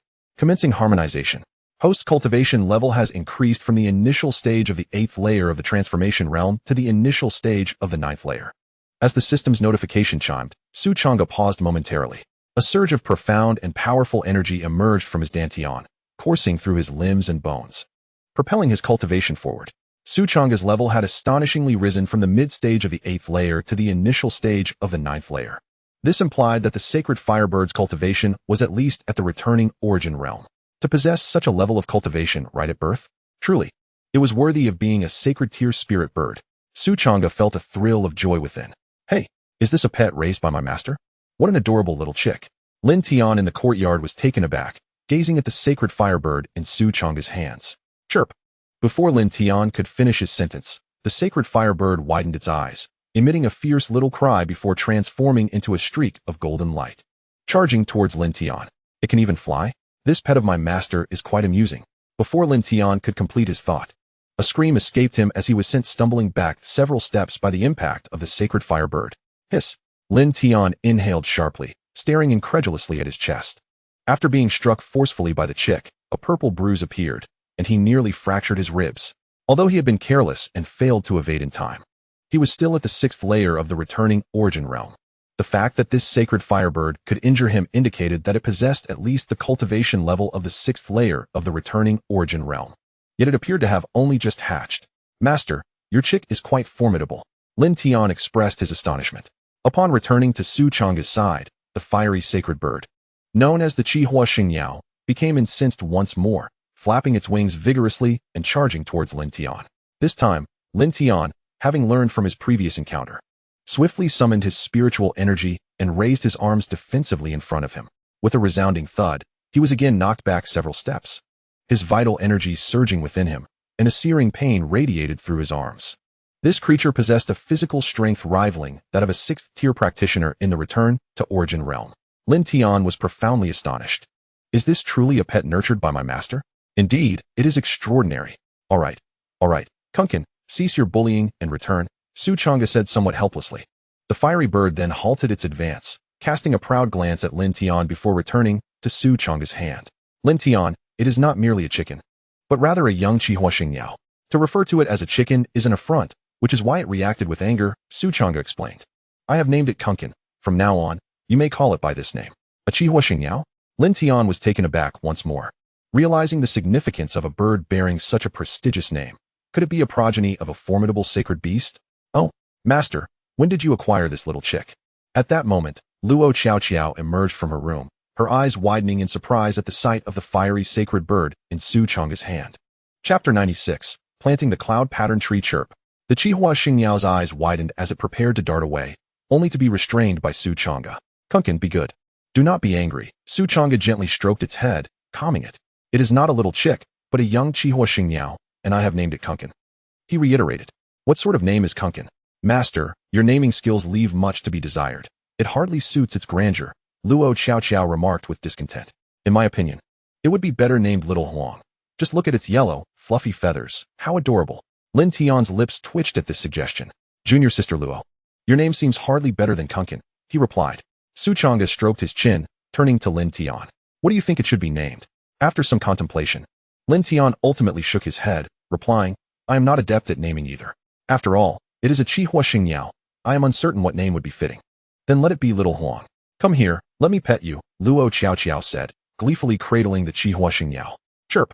The Qihua Xingyao affectionately nuzzled against Luo Qiao's head, quickly forgetting the earlier incident where she referred to it as a little chick. Su Changge chuckled and allowed Luo Qiao to take care of the Qihua Xingyao. He then moved to the center of the courtyard, dug a pit, and planted the cloud pattern tree. This was a small, verdant tree, adorned with faint cloud-like patterns, poised to bloom, exuding an ethereal and dreamlike beauty. Buzz. As the cloud pattern tree took root, it immediately began to absorb the spiritual energy from the surrounding environment, causing the spiritual essence of the entire mountain to converge towards it, creating a tide of spiritual energy. Fortunately, beneath the Dao Tian Sect, there lay a spiritual vein. Otherwise, sustaining a 7th-tier spiritual root would have been impossible. Master, what kind of tree is this? It can actively absorb the spiritual energy of the heavens and earth. Lin Tian exclaimed, his expression one of astonishment. Not only him, but Luo Qiao, Guzi, Yun Xianqing, and Xingyu were all stirred by the surge of spiritual energy. Hastening back to the courtyard, before them stood a 7th-tier spiritual root, the cloud pattern tree. Su Changge clapped his hands and remarked with a smile, in due time. It should bear flowers and fruits. A 7th-tier spiritual root. Guzi's eyes widened in astonishment. Luo Qiao and Yun Xianqing shared his sentiments, their hearts stirred by the revelation. They understood well what a 7th-tier spiritual root signified. Such celestial roots were exceedingly rare and of immense value. Typically, only sacred sites or a select few deeply rooted sects could cultivate 7th-tier spiritual roots. Possessing a single 7th-tier spiritual root would yield an endless supply of 7th-tier spiritual fruits, while also gathering the spiritual energy of heaven and earth, nourishing the land itself. All practitioners in this region would experience a significant enhancement in their cultivation speeds. How many treasures do you truly possess? Guzi murmured to himself, beginning to doubt his own worth. Could it be that the so-called system Su Changge spoke of actually existed? Did it truly generate various resources at intervals? Yet, such notions defied all logic. Master is truly remarkable, to even possess a 7th-tier spiritual root. Luo Qiao's eyes sparkled with admiration. It was noteworthy that Su Changge, at merely the transformation realm, could present a 7th-tier spiritual root, a feat beyond the reach of most sovereign realm cultivators. Suddenly, the fiery holy bird flapped its wings and perched upon the branches of the cloud pattern tree, comfortably closing its eyes. Remarkably, it absorbed a portion of the spiritual energy that enveloped the tree. Guzi's gaze fell upon the fiery holy bird, and he was immediately struck with awe. He sensed a faint yet potent bloodline aura within the bird, one that surpassed even his own silver moon wolf bloodline. Where did this creature come from? Its bloodline is stronger than mine. A sense of crisis surged within Guzi. Meanwhile, Yun Xianqing quietly observed Su Changge, a flicker of confusion crossing her eyes. She felt increasingly unable to decipher him. In contrast, Qingyu, with her simpler thoughts, was unaware of the significance of the fiery holy bird and the cloud pattern tree. She merely felt a genuine joy at the flourishing development of the Dao Tian Sect. Chapter 97. The conspiracy resurfaces. Su Changge soared into the sky, surveying the territory of the Dao Tian Sect. Eventually, he arrived at the rear of the courtyard. With a resounding crash, a 3-meter-tall, 1-meter-long ancient stone tablet descended, shaking the entire mountain. The stone tablet, rugged and unadorned, bore no inscriptions, appearing rather unremarkable.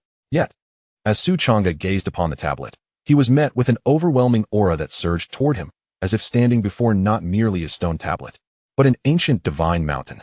Unseen threads of the cosmic fortunes, invisible to the naked eye, began to converge towards the mountain suppression tablet, hoping to bring good fortune to the Dao Tian Sect. Changge contemplated this in his heart and offered a respectful bow to the mountain suppression tablet.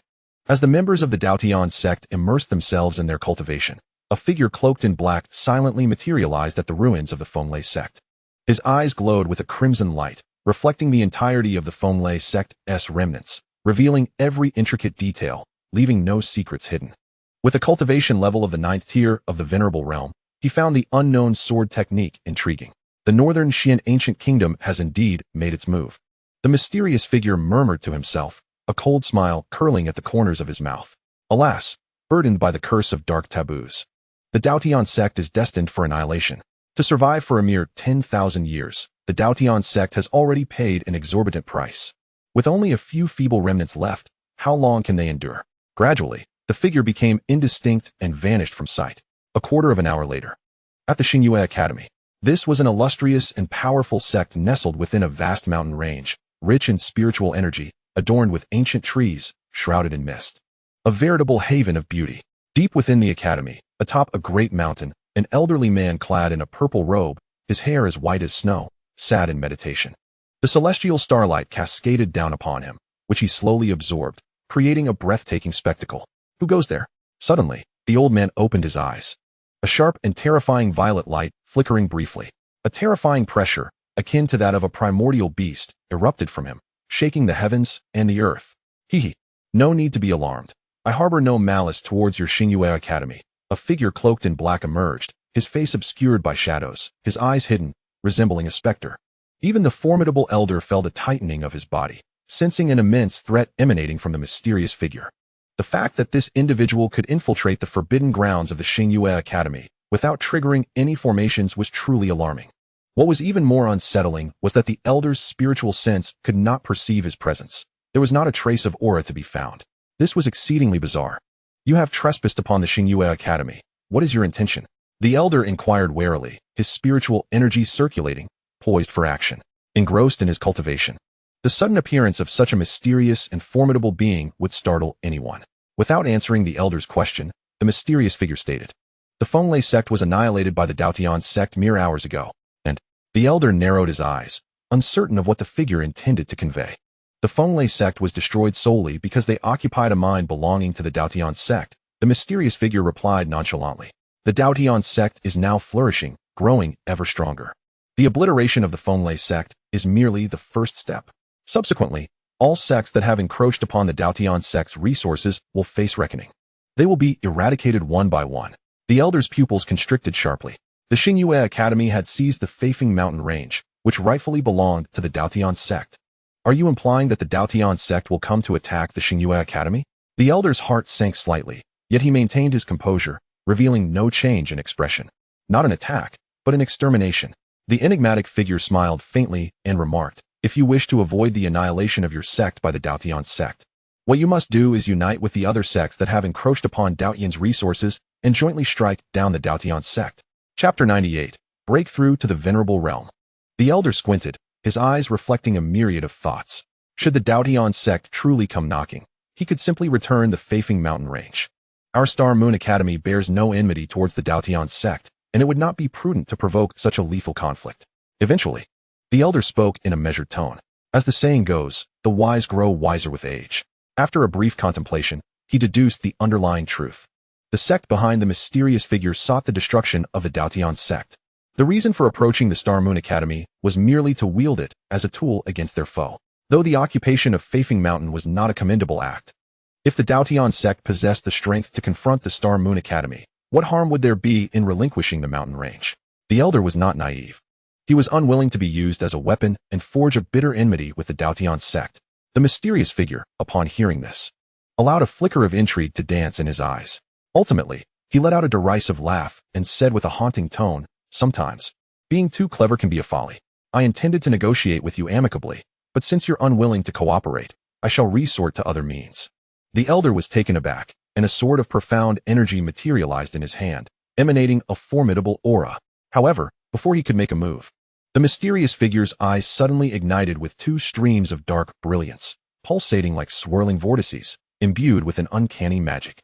The elder merely glanced at it, and an explosive sound reverberated within his consciousness as his awareness was instantaneously obliterated. His expression turned vacant, standing still as if frozen in time. Moments later, flickers of dark light danced in his eyes, and a strange smile crept upon his lips. At this juncture, the mysterious figure had already vanished without a trace. As if he had never existed. Summon all the heads and elders of the academy at once. The elder's steady and authoritative voice resonated.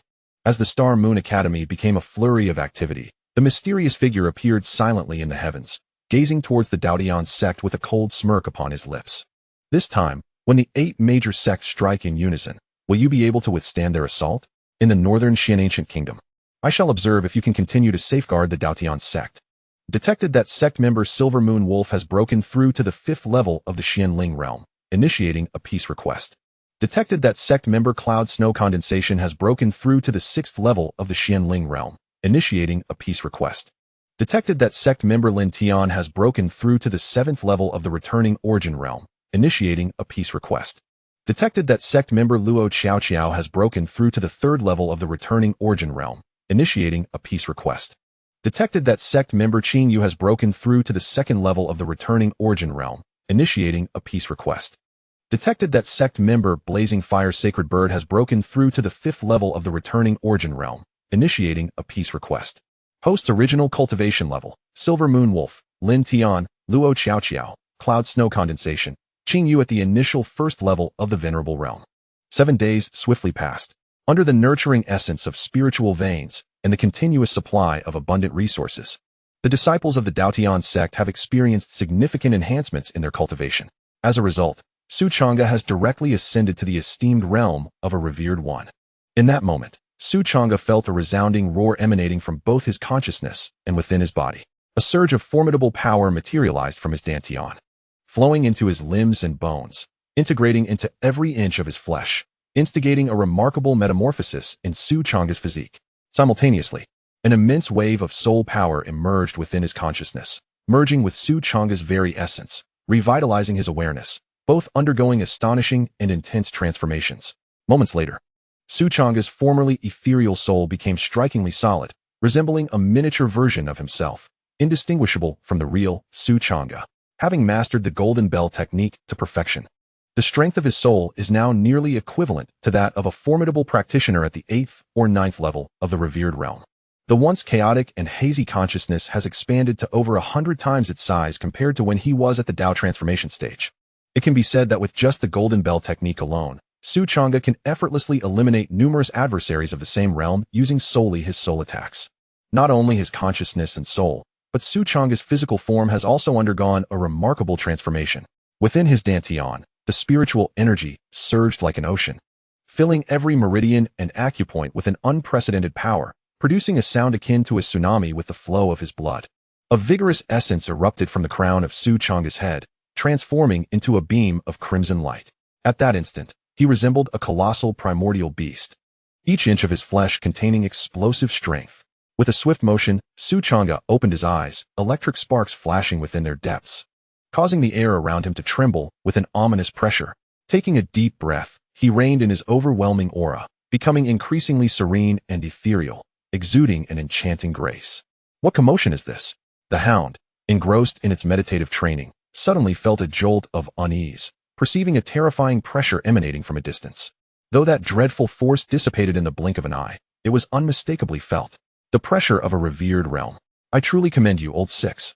How deeply you have concealed your strength. The hound gritted its teeth, recalling its experiences over the past few days. Each encounter with formidable foes had left it trembling with fear, ever ready to summon the Wolf King seal to protect Su Changge. Who could have imagined that Su Changge, this Old Six, had silently cultivated to the revered realm? He didn't even need its protection. To have such high cultivation yet not inform me, causing me needless worry for so long. Take this. The more the hound pondered, the angrier it became, launching a kick that sent Su Changge's door flying open. Executing a powerful kick aimed at him, Su Changge raised an eyebrow, smoothly performing a sliding maneuver. twirling the hound's body 180 degrees before tossing it out of the room. The motion was fluid and seamless. How infuriating. The hound spat out the dirt from its mouth, letting out a strange howl as it lunged at Su Changge once more. Hound, what is wrong with you today? Stop acting absurdly. Su Changge felt a sense of helplessness, yet dared not act too rashly. After being kicked several times by the dog, he nearly had his long robe torn apart. Speak. What is your true cultivation level? Why have you concealed it from me for so long? The dog, filled with both anger and grievance, kicked wildly, resulting in the seams of Su Changge's robe bursting. Su Changge was momentarily taken aback, but then a warm current surged within him. Whenever faced with formidable foes, the dog instinctively activated the Wolf King seal, always ready to fight desperately to protect itself. Though the dog did not voice it, Su Changge could sense the aura of the Wolf King seal. Apart from the late Master Yin Tian, the dog was truly the creature that cared most for him in the world. I have just broken through to the realm of the revered, and all of this is a gift from the system. I have not concealed anything from you. Su Changge sighed softly, revealing the truth. Is that system really real? The dog asked suspiciously. Yes, you may consider it a treasure vault, one that only I can access, from which I can periodically obtain a portion of resources. Su Changge further elucidated. A treasure vault? Is it the one hidden by the Dao Tian Sect in the past? The dog paused, connecting the dots, and furrowed its brow. Torn between belief and skepticism. The old man did not deceive you, nor did I. This vault appeared on me overnight, which is why I can extract resources from it at intervals, Su Changge explained. At this point, the dog was already half convinced. Otherwise, it would be impossible to explain the various treasures Su Changge had produced recently, most of which were not possessed by Master Yin Tian. Meanwhile, Luo Qiao stealthily descended the mountain, tiptoeing to another peak of the Dao Tian Sect, where she procured a communication artifact. After a while, she quietly returned to the courtyard. Master, Luo Qiao rushed over, seemingly oblivious to the dust and paw prints all over Su Changge. She embraced his arm and cheerfully said, Master, I wish to go down the mountain for training. How about we head to the Monster Spirit Mountain? Training down the mountain? Both Su Changge and the dog were taken aback, not expecting Luo Qiao to propose such an idea. If it had been Lin Tian suggesting it, Su Changge would not have been surprised. However, Luo Qiao was clearly the least diligent disciple among them. Monster Spirit Mountain? What kind of place is that? Su Changge pondered with some confusion. Monster Spirit Mountain? The dog furrowed its brow, its expression shifting slightly. All right. Master, Luo Qiao blinked her large, watery eyes, looking at Su Changge with a pitiful expression. Very well. I shall accompany you. Su Changge smiled, ruffling Luo Qiao's little head. Yay, Master is the best. Luo Qiao beamed with joy, leaping up to plant a kiss on Su Changge's cheek before bouncing away. This girl. Su Changge chuckled softly, shaking his head in amusement. Changge, you may accompany Qiao to Monster Spirit Mountain, but do exercise caution. That place is the territory of the demon clan. The majority of the demon race harbors an unfriendly disposition towards humanity, Dogzi remarked gravely. Su Changge felt a stir of intrigue within. Elaborate. The Spirit Demon Mountain had once been a sacred domain for the demon race, yet it was obliterated a millennium ago, gradually falling into desolation. Although the mountain no longer housed formidable demons, numerous lesser demons had taken up residence, likely including several of considerable rank. Dogzi elucidated. Su Changge stroked his chin, lost in contemplation. What could Luo Qiao possibly seek in demon territory? Given her nature, she would never voluntarily venture to such a place. Could it be the directive of the Beishian ancient kingdom? Su Changge swiftly pieced together fragments of truth. Although he was unaware of the specific intentions behind Luo Qiao's mission to the Spirit Demon Mountain, he was certain it bore no ill will. Master, please bring along senior brother and my 2 junior sisters, and let Dogzi accompany us as well. Luo Qiao soon returned, cradling a fluffy chick in her arms. To be precise, it was a young ember sacred bird. Very well, Su Changge nodded, his thoughts turning contemplative. Shortly thereafter, Lin Tian, Yun Xuanning, and Qing Yu arrived in the courtyard. The group tidied themselves briefly before setting off towards the Spirit Demon Mountain. The Spirit Wind boat sliced through the skies, the vast expanse of earth racing beneath them. The Spirit Demon Mountain lay quite a distance from the Dao Tian Sect's territory, and even after Su Changge ascended to the rank of a respected elder, it took them a full day and night to reach their destination. Before them unfolded a magnificent landscape of mountains and waters, with elegant peaks encircling a sprawling lake, the scenery breathtaking and rich in spiritual essence. However, surrounding the lake were thousands of demons, divided into several factions, each emanating a fierce glare, locked in confrontation. As the Spirit Wind boat drew closer, the multitude of demons simultaneously raised their heads, their gazes fixated upon Su Changge and his companions. Humans? How could humans appear here? Has the news been leaked by some demon? Humph. Regardless of how they came, they are but a handful of insignificant children. They can be dealt with swiftly. The demons initially froze in surprise, but their expressions soon morphed into fierce hostility. Su Changge appeared quite youthful, and Lin Tian, Luo Qiao, Yin Xuanning, and Qing Yu were mere adolescents, their youth rendering them seemingly harmless. You human pests, I grant you 10 breaths to vacate this place. Otherwise, bear the consequences. A deep, authoritative voice resounded. It belonged to a towering black violent ape, standing 3 zhang tall, its imposing presence akin to a small mountain, exuding a formidable aura that instilled awe. Oh, and what consequences may those be? Su Changge retorted. Instead of retreating, he gracefully descended to confront the gathering of demons. Upon reaching this place, Su Changge had already begun to harbor faint suspicions. With so many powerful demons congregated here, and the Baishan ancient kingdom directing the Dao Tian Sect to this location, it indicated that an opportunity would soon manifest. Having come this far, retreat was not an option. Moreover, among these demons, the most powerful merely reached the respected elder realm. Not enough to deter the Dao Tian Sect. Chapter 101. The provocation of the primal ape leader. Excellent. Human race, you possess remarkable audacity. Upon hearing these words, the primal ape's eyes glinted with ferocity. This human dares to challenge the leader of the primal apes? Such boldness is truly astounding. Oh, a splendid spectacle is about to unfold. The surrounding demon clans cast sympathetic glances, as the primal ape tribe is renowned throughout the vicinity, boasting formidable strength and a volatile temperament, prone to violence at the slightest provocation. Few dare to provoke the primal apes. The leader of the primal apes possesses the cultivation of a revered master. Su Changge appears exceedingly youthful. Generally, possessing the cultivation of the mystic spirit realm is already remarkable, and none among the demons believed he could rival the primal ape leader. Boom. The primal ape leader, a creature of few words, forcefully stomped the ground, creating a thunderous sound that reverberated through the earth, leaving a massive crater in its wake. The leader's vast form soared into the air like a cannonball, its dense black fur extending a foot in length. As the primal ape leader leapt above Su Changge, its colossal foot, as thick as a shovel, emanated a sinister aura, and a terrifying demonic power surged forth, descending upon Su Changge with lethal intent. Such arrogance! How dare it be more insolent than I? The canine companion was immediately incensed, having never encountered such impudence before. Just as it prepared to unleash its 6th-tier battle puppet to cleave the primal ape leader in two, Su Changge made his move. Clang!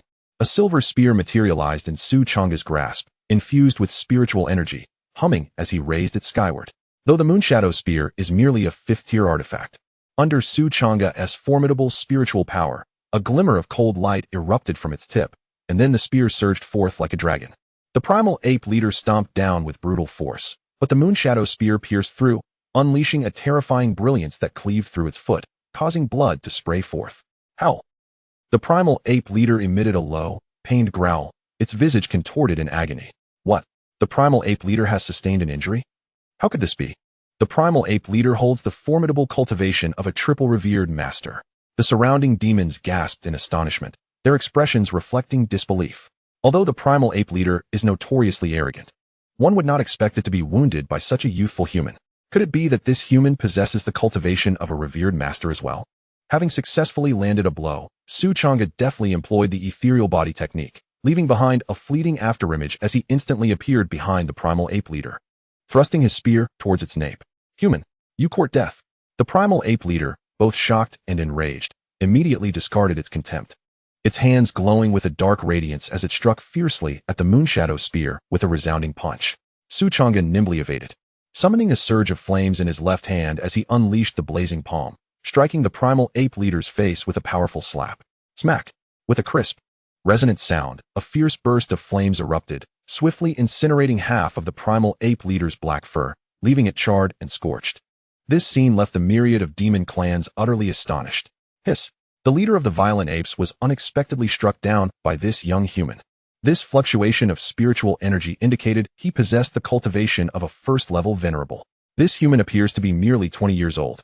How could he possibly have reached such a level? Impossible. Absolutely impossible. The demon clans were in an uproar, astonished by the remarkable prowess displayed by Su Changge. To possess the cultivation of a venerable at such a tender age, and to have even wounded the venerable 3rd-level leader of the violent apes, was a terrifying display of combat strength. Master has once again broken through. Lin Tian, Luo Qiao, Yin Xueqing and Qing were left speechless, caught between shock and a sense of numbness. Since aligning themselves with Su Changge, they had been subjected to a series of astonishing revelations, to the point where they had grown somewhat accustomed to it. They even began to suspect whether Su Changge's true cultivation might surpass that of a first-level venerable. Chapter 102. A severe beating caught off guard by a staggering blow. The leader of the violent apes found its face contorted, teeth loose.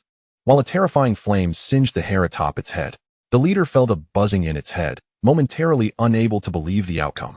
It was the formidable leader of the violent ape clan, possessing the powerful cultivation of a third-level venerable. In the spirit demon mountain, it was a dominant force. Yet today, it had been slapped soundly by a mere young human. This was an unbearable humiliation. Roar. The violent ape pounded its chest thrice, unleashing a deafening roar, as a terrifying black vortex erupted from its body, forcefully sending Su Changge flying. Human scum, I shall see you dead. The leader of the violent apes was utterly enraged. Its eyes burning with fury, it radiated an ominous glow, its massive physique bulging with muscle, resembling coiled dragons, bursting with explosive power. Boom. The leader slammed its palm down, conjuring a fierce whirlwind, the terrifying shockwave causing the surrounding demon clans to recoil in fear and retreat hastily. Su Changge, agile as ever, evaded the strike, choosing not to confront it head-on. With a thunderous crash, the palm struck the ground, creating a resounding explosion that fractured the earth, shattering massive boulders into dust and raising a cloud of debris.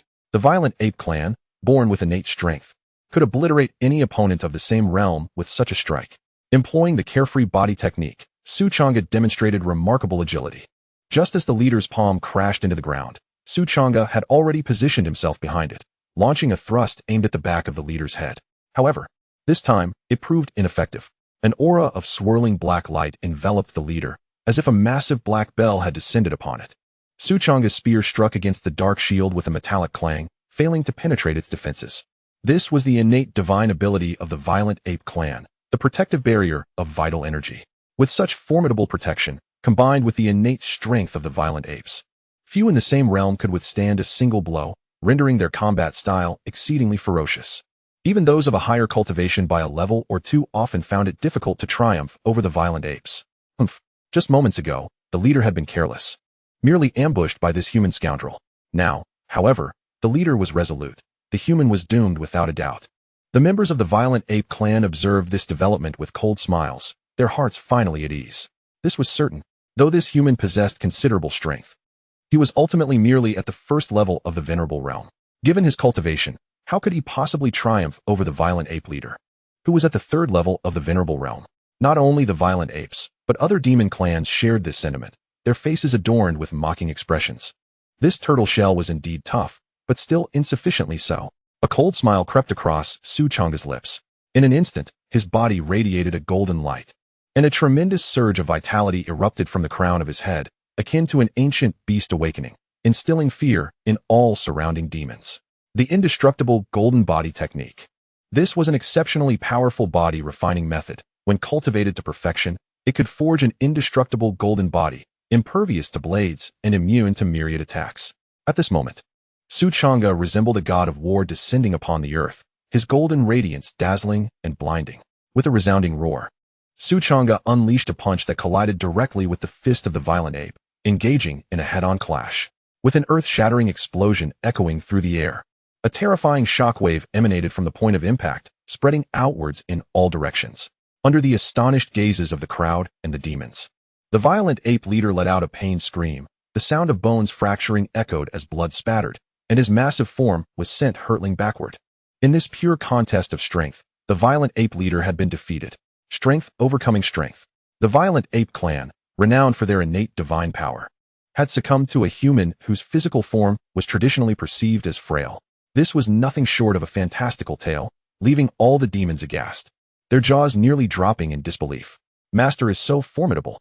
Lin Tian and the others widened their eyes, murmuring to themselves, their hearts stirred by immense waves of emotion. They too had practiced the indestructible golden body technique. Yet, to speak fairly, even if they were to reach the venerable realm, their execution of the technique would not possess such might. Su Changge had completely assimilated the indestructible golden body technique, mastering it to perfection. Chapter 103, Dominance of Power. After sending the violent ape flying with a single punch, Su Changge's figure flickered, appearing before the violent ape, his foot glowing with golden light, descending with an imposing stomp. This was an expression of arrogance and dominance, returning the favor with the very methods of the foe. The human, the violent ape, filled with both fear and suppressed rage, could only cross his arms in front of himself to meet Su Changge's descending foot. Then came a thunderous crash that shook the heavens and the earth. The violent ape let out a howl as his arms cracked audibly, his immense body being forcefully driven into the ground by Su Changge's foot. The earth trembled violently, the solid ground yielding to create a vast pit, rapidly fissuring, as boulders and soil were sent flying, forming a terrifying shockwave that left all trembling in fear. The violent ape leader had been defeated.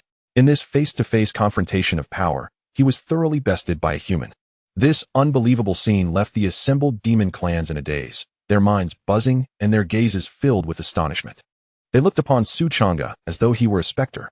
Was it not said that humans were physically weak, far inferior to the demon clans? What manner of creature was this? Could it be a beast transformed into a human? With a resonant clang, Su Changge summoned a silver spear, its spiritual energy swirling, aimed directly at the brow of the raging ape leader, and hurled it with great force. In this critical moment, accompanied by a fierce roar, another raging ape wielded a dark golden club and struck fiercely, narrowly blocking the Moonshadow spear. Bang! The collision between the Moonshadow spear and the dark golden club produced a deafening explosion, and the terrifying shockwave spread forth, stirring up a cloud of dust. With a swift gesture, Su Changge retrieved the Moonshadow spear into his grasp. The other raging ape, however, was jolted back 5 or 6 steps, its feet sinking into the ground, its entire being surging with blood and energy. One can only imagine the immense impact it had endured. Was this creature human or monster? The raging ape displayed a look of horror, filled with disbelief. The raging ape clan was renowned for their innate strength, traditionally overpowering other races of the same realm. Yet now, they were being overpowered in strength by a human. Ah, indeed, there is some power here. No wonder he dared to intrude into our demonic territory. It is a pity, however, that a mere first realm of the esteemed order is still too weak. At that moment, a chilling voice echoed. Su Changge turned to follow the sound. It was a golden feral bird, every feather shimmering with golden light, its massive form exuding an overwhelming sense of dread. Be cautious. It belongs to the Golden Pung clan. Although its bloodline seems impure, it should not be underestimated. The dog's expression grew grave as it quietly transmitted a warning to Su Changge. The Golden Pung clan possesses a portion of the bloodline of the great golden-winged Pung, making them a branch of that lineage. Though this particular Golden Pung warrior's bloodline may not be pure, it still carries within it a faint trace of the great golden-winged Pung bloodline. With such a lineage, its strength is bound to be formidable. Human ants, recognizing your arduous path of cultivation, I now grant you a chance to survive. The Golden Pung warrior loomed in midair, its tone indifferent and proud. Surrender your body refinement techniques, and I shall allow you to leave this place alive.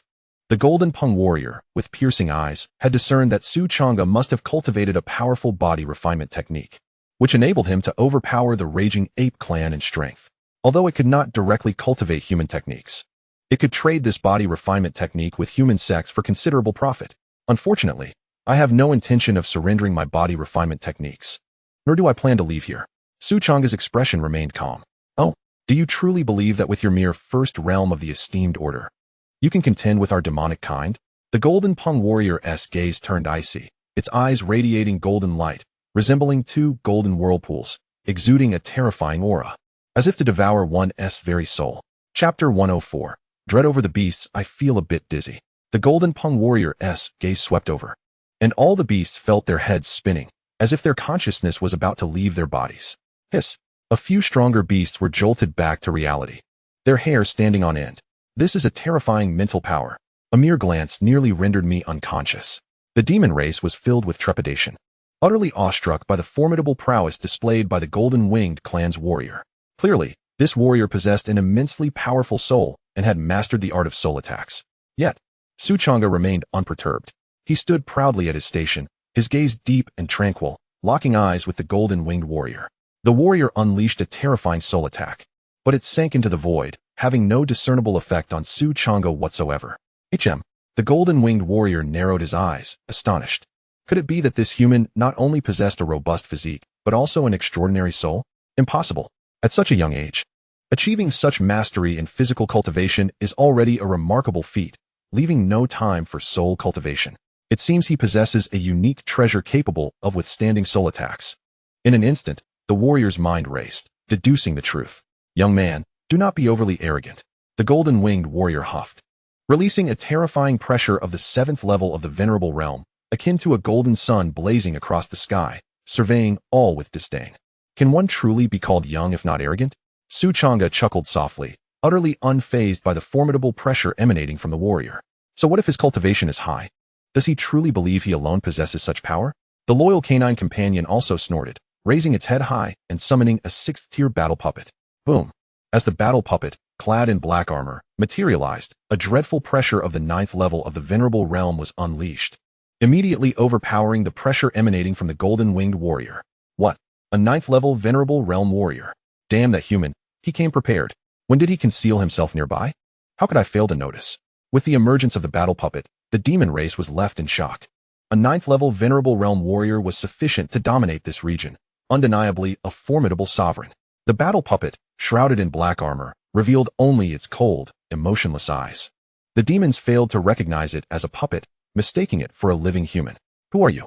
To intrude upon our demon territory is quite audacious.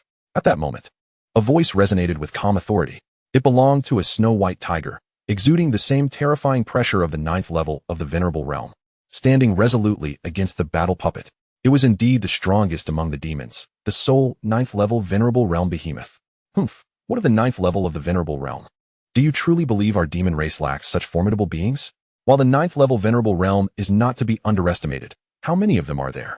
They dare to oppose thousands of our kind, displaying a gross overestimation of their own strength.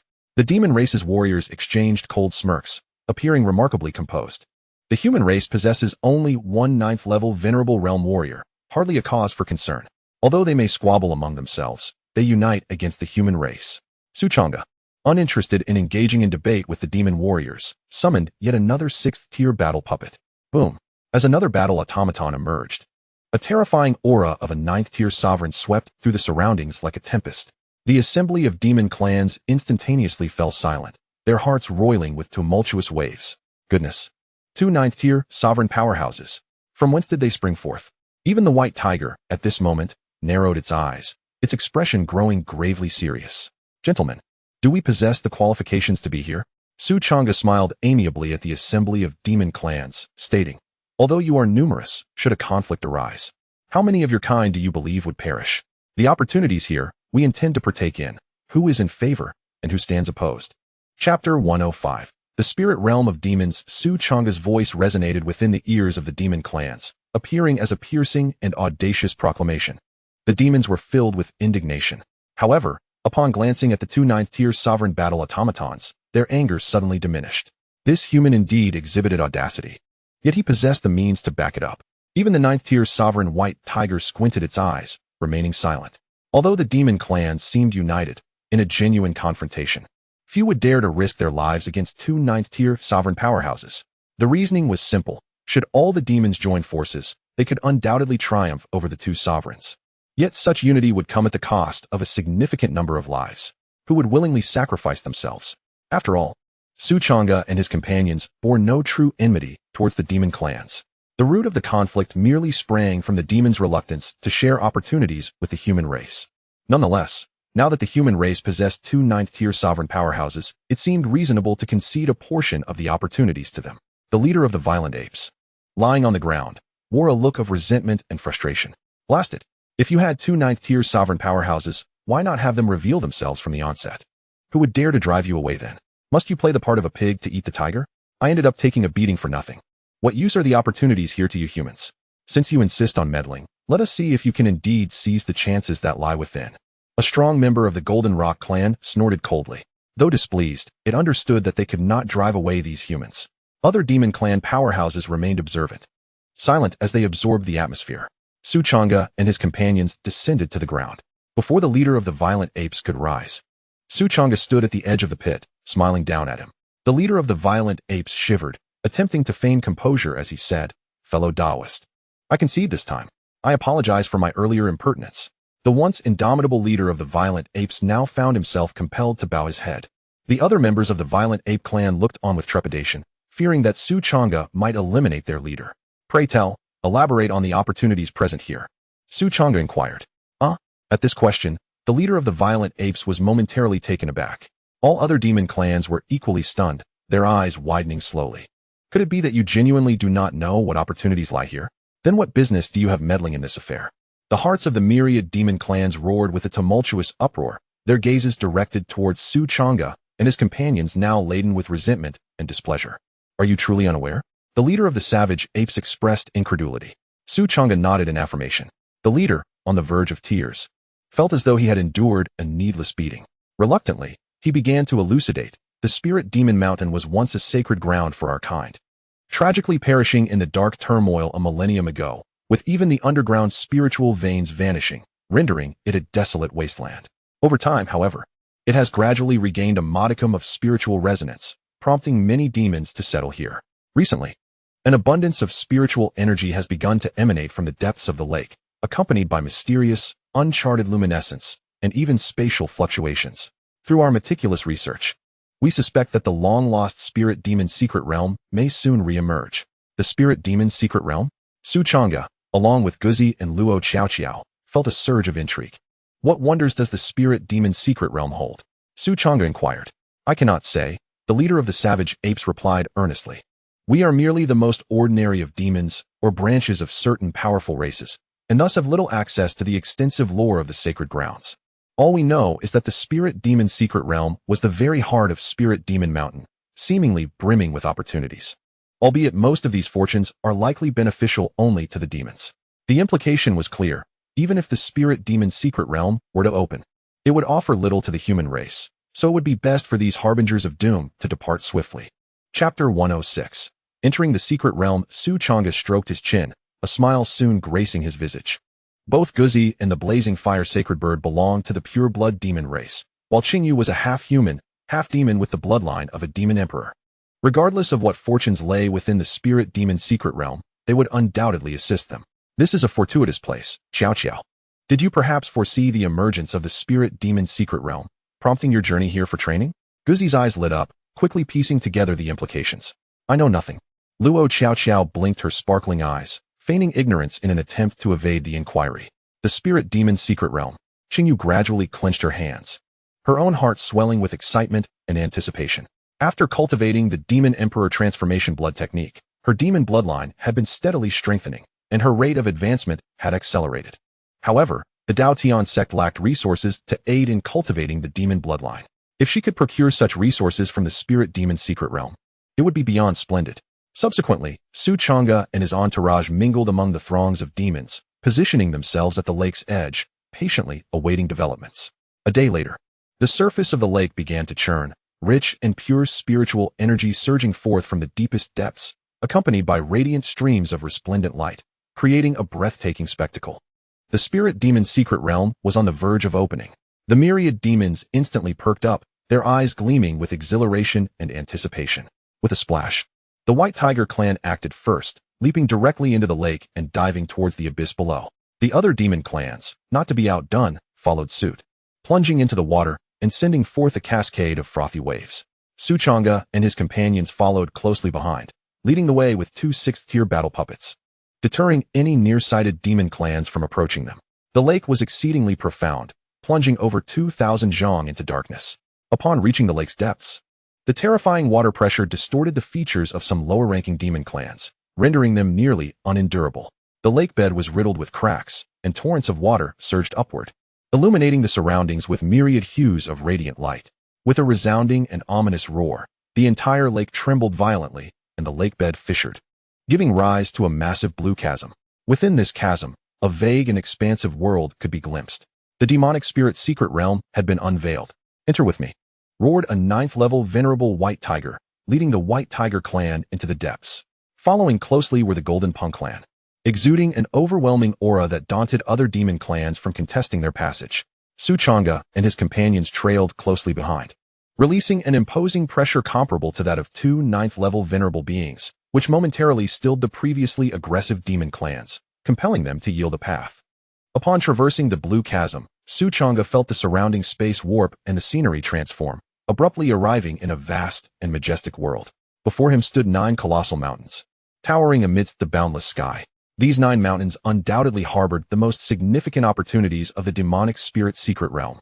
Ideas flickered in Su Changge's mind, and he quickly made a decision. Dog, you take 1 6th tier battle puppet and secure one of the mountains. Lin Tian, Xiao Xiao, Xuanning. You take another 6th tier battle puppet to protect the Blaze sacred bird and occupy another mountain. If the mountain you occupy does not yield suitable opportunities, immediately switch to another mountain until you find the right one. Qingyu, you will accompany me. I shall personally safeguard your path. Su Changge spoke swiftly, decisively. Given that this was a sacred ground for the demon clans, the opportunities within those 9 mountains were likely most compatible with them. Both Dog and the Blaze sacred bird were pure-blooded demon entities, sure to benefit the most. Qingyu, being half human and half demon, should also be able to discover suitable opportunities. With 2 6th tier battle puppets for protection, their safety was assured. Alright. Dog grinned widely, swiftly locking onto the nearest mountain and charging forth with the 6th tier battle puppet. Damn it. The human race has set its sights on this mountain. Run. As the 6th tier battle puppet advanced aggressively, the demon clans that had originally targeted the mountain turned pale with shock and anger, yet could only retreat unwillingly. Chapter 107. Qingyu's emotion. Luo Qiao Qiao cradled the Blaze sacred bird in her arms and, alongside Lin Tian and Yun Xuanning, charged toward another mountain with their 6th tier battle puppet. They were not only protected by the battle puppet. Lin Tian possessed the slaughtering heaven divine sword and had his own secret trump cards, with just a holy artifact in her possession. Luo Qiao Qiao was already fearless against great demons at the venerable level. Thus, Su Changge felt quite at ease with them. As for Su Changge himself, though he lacked a 6th tier battle puppet, he wielded a holy artifact, making it feasible for him to challenge even 9th level great demons. Su Changge gently grasped Qingyu's small hand, soaring into the air as they sped toward the 3rd great mountain. Master, Qingyu murmured, her lips pressed together. Her heart both touched and warmed as she quietly admired Su Changge's profile, her eyes brimming with tenderness. Since her earliest memories, she had been alone, wandering aimlessly. The blood of the demon clan coursing through her veins, marked by the features of the Fox tribe, had subjected her to disdain and even brutal beatings. Later, when she sought to join the Wind and Thunder Sect, she nearly fell victim to the sect's enforcers. It was Su Changge, disregarding all peril, who saved her, thus forging an irrevocable enmity with the Wind and Thunder Sect, which he ultimately obliterated with his own hands. Although his vengeance was not solely for her sake, Qingyu remained eternally grateful for Su Changge's kindness. He was the first person in this world to treat her with genuine care. During her time at the Dao Tian Sect, the warmth and fulfilling life she experienced provided her with an unprecedented sense of security and comfort. Now, Su Changge personally safeguarded her, fiercely vying for the opportunity within the demon spirit secret realm on her behalf. The gratitude Qingyu felt for her master was immeasurable, and she could only pledge to follow him faithfully for the rest of her days, devotedly serving him. Gazing at Su Changge with affectionate eyes, a sudden blush crept onto her fair cheeks, and she shyly lowered her head, even her pristine fox ears tinged with a hint of crimson. Su Changge, however, remained unaware of her unusual demeanor. He ascended with Qingyu, heading directly to the 3rd great mountain, where they soon encountered 2 other groups of demon clans. One group, the Azure Flame Demon Wolves, boasted over 50 members, their grayish-white forms enveloped in flickering flames, exuding a fierce and supernatural aura. The weakest among them possessed the strength of the Xianling realm, while their leader, the Wolf King, was a formidable presence at the venerable realm. Clearly, a significant portion of the Azure Flame Demon Wolf clan's elite had mobilized for the opportunity within the demon spirit secret realm. The other group, the Armor Lizard Beasts, resembled lizards and were covered in dark blue scales. They numbered over 70, with their leader also at the venerable realm. Upon spotting Su Changge, the 2 demon clans paused momentarily, their gazes quickly shifting to Qingyu, realization dawning upon them. No wonder this human insisted on entering the demon spirit secret realm. He was accompanied by a half-human, half-demon maiden.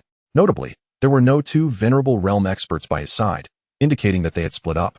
With the opportunities within the mountain being limited, an additional human would mean less to share between the 2 clans. Let's take him down. The leaders of the Azure Flame Demon Wolves and the Armor Lizard Beasts exchanged glances, silently communicating. The 2 groups of demons swiftly reached a consensus to join forces and drive away the annoying human before them, with no venerable realm experts accompanying him. This human was merely at the 1st level of the venerable realm, burdened by a liability.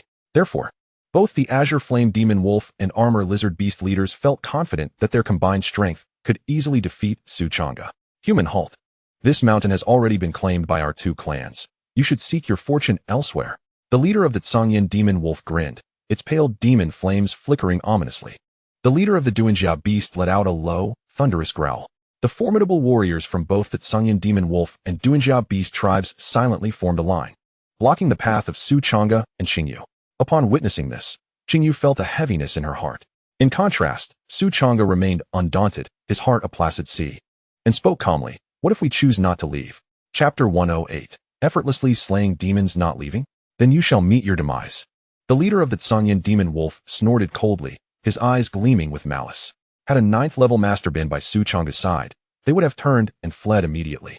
Yet, with Su Changge alone, they deemed him utterly insignificant. Although Su Changge had bested the 3rd-level violent ape leader, the leader of the Zhongyan demon wolf was a 5th-level master. The Duanjia beast leader also boasted 4th-level prowess. Furthermore, within the ranks of the Zhongyan demon wolf and Duanjia beast tribes, there were 2 additional masters at 1st and 2nd levels. Could Su Changge truly contend against 4? United. Both tribes brimmed with confidence, believing they could vanquish Su Changge. Was this indeed the case? Holding Qingyu's hand with one, Su Changge beckoned the leaders of the Zhongyan demon wolf and Duanjia beast with the other, saying, "Then come at me together, do not waste my time." Arrogance. Upon hearing this, both the Zhongyan demon wolf leader and the Duanjia beast leader were furious, feeling their authority gravely insulted. How dare a mere 1st-level human challenge them, both simultaneously? Such audacity. The Zhongyan demon wolf leader growled low, eyes ablaze with fury. In a flash, enveloped in pale flames, the Zhongyan demon wolf leader lunged forth like a streak of white light, conjuring a fierce wind, its malevolent aura surging. With a swipe of its claw, entwined in demon fire, it unleashed a terrifying heat that sent shivers down the spine. Su Changge neither flinched nor evaded. He illuminated with brilliant golden light, as if forged from gold, radiating blinding brilliance. With a resounding crash, Su Changge shielded Qingyu behind him, clenched his right fist, and delivered a direct punch, clashing fiercely with the leader of the Zhongyan demon wolf, devoid of any flamboyance. Accompanied by a deep, resonating boom, white and golden light erupted, the sheer force sending surrounding boulders and foliage soaring. The outcome of this confrontation startled all the surrounding demons. Hiss! The leader of the Zhongyan demon wolf let out a low growl, stumbling back 5 or 6 steps, its foreclaws twitching slightly, the demon fire dimming. It was evident that its claws were unnaturally curled, clearly fractured. The Zhongyan demon wolf leader could scarcely believe the resilience of Su Changge's physique, which seemed as unyielding as that of a true dragon in human form. "Yuba, let us strike together." Unable to withstand the onslaught, the Zhongyan demon wolf leader immediately communicated with the Duanjia beast leader. Upon receiving the reply from the Duanjia beast leader, the Zhongyan demon wolf leader roared once more and transformed into a streak of white light, lunging towards Su Changge again, the leader of the burrowing beast. Seizing the opportunity while Su Changge's attention was captivated by the Zhongyan demon wolf leader, stealthily circled behind him. Its elongated tail, adorned with sharp bone spurs, struck down towards Su Changge's head with a ferocity akin to a meteor hammer. The body of the demon beast served as a weapon in itself, fierce and terrifying. In this moment of peril, an ancient talisman manifested in Su Changge's hand, which he activated with a sudden fervor. A vibrant cascade of light erupted, descending like the weight of the heavens, exuding an overwhelming pressure. The holy light illuminated the surroundings. The sudden radiance ensnared both demon leaders, rendering them immobile in sheer astonishment. What manner of power is this? Both demons were struck with disbelief. While they remained ensnared, Su Changge ascended into the air with Qingyu. He then formed a seal with his hands, conjuring a colossal bronze sword that emerged from thin air, directing its wrath towards the demons below. 7th-tier divine technique. The great sword art. No. The Zhongyan demon wolf leader and the burrowing beast leader emitted anguished cries, their eyes wide with despair. Yet, under the confinement of the sacred artifact, they could not budge, helplessly watching as the immense bronze sword descended with a thunderous crash. The mountain trembled as a massive hole was forcibly carved into it, obliterating the Zhongyan wolf and burrowing beast clans in an instant. Su Changge stowed away the talisman of the sect leader and soared upwards with Qingyu toward the mountain's summit. "Master is so powerful," Qingyu exclaimed, her eyes sparkling with admiration. The more she interacted with Su Changge, the more she sensed his might, akin to the vast, boundless starry sky, limitless and unfathomable. Chapter 109. Awakening of the Demon Emperor's bloodline. Upon reaching the mountaintop, both Su Changge and Qingyu paused, their brows slightly furrowed. Before them lay a pool of spring water, droplets cascading from the stone wall, converging into a stone basin. Strangely, this spring water was of vivid crimson, resembling boiling blood, emanating wisps of steam. Were it not for the absence of a bloody scent, Changge might have believed it to be actual blood. Aside from this peculiar spring, the mountaintop was barren, devoid of anything else. Approaching the edge of the spring, Changge extended his consciousness, immediately sensing a surge of formidable vitality that invigorated his blood, accelerating its circulation. Master, the bloodline of my demon ancestry is beginning to boil. It seems to crave this spring water intensely, and I can barely contain it, Changge suddenly murmured, her entire being flushed with heat, her furry fox ears and pristine tail quivering, her pretty face flushed as if about to bleed. Since this place was a sacred realm for the demon clan, it likely harbored no malevolent intentions. You may enter first. If you feel any discomfort, exit immediately. Do not fear. I shall be here to protect you. Changge contemplated briefly, gently caressing the little girl's fox ear. Changge shivered, as if electrified, feeling the warmth of his hand make her body grow weak. Thank you, master. Changge emitted a gentle chime before eagerly leaping into the blood-red spring. In an instant, she found herself enveloped by the crimson waters, a thunderous roar resonating from the depths of her soul, plunging her consciousness into chaos. In her dazed state, she perceived a vast expanse of white light, where a nine-tailed celestial fox roared across the heavens. Countless streams of blood-red water enveloped her delicate form, continuously flowing into her body, awakening the dormant bloodline of the demon emperor within her. Instinctively, Changge activated the blood transformation technique of the demon emperor, beginning to absorb the crimson waters. Under the dual influence of the technique and the blood-red spring, her demon emperor bloodline rapidly awakened, steadily replacing her previously ordinary lineage. During this transformative process, a second white tail emerged quietly behind her. Detection. Sect member Changge's cultivation has broken through to the third level of the returning origin realm. Initiating a request. Detection. Sect member Changge's cultivation has broken through to the fourth level of the returning origin realm. Initiating a request. Detection. Sect member Changge's cultivation has broken through to the fifth level of the returning origin realm. Initiating a request.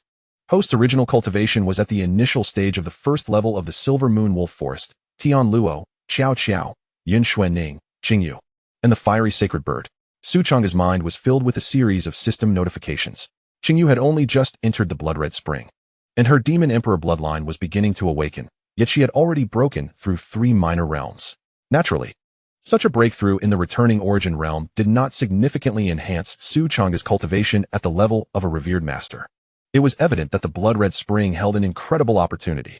Changge's eyes sparkled as he noticed the emergence of Changge's second foxtail. The crimson waters contained immense vitality, likely providing crucial assistance to the bloodline of the demon race. It appeared that Changge's demon emperor bloodline was indeed beginning to awaken. Filled with excitement, Changge took out a jade pendant to contact his companions, Dogzi and Lin Tian. This communication talisman had been casually purchased in a city along the way to the Demon Spirit Mountain, a tool each member of the Dao Tian Sect possessed.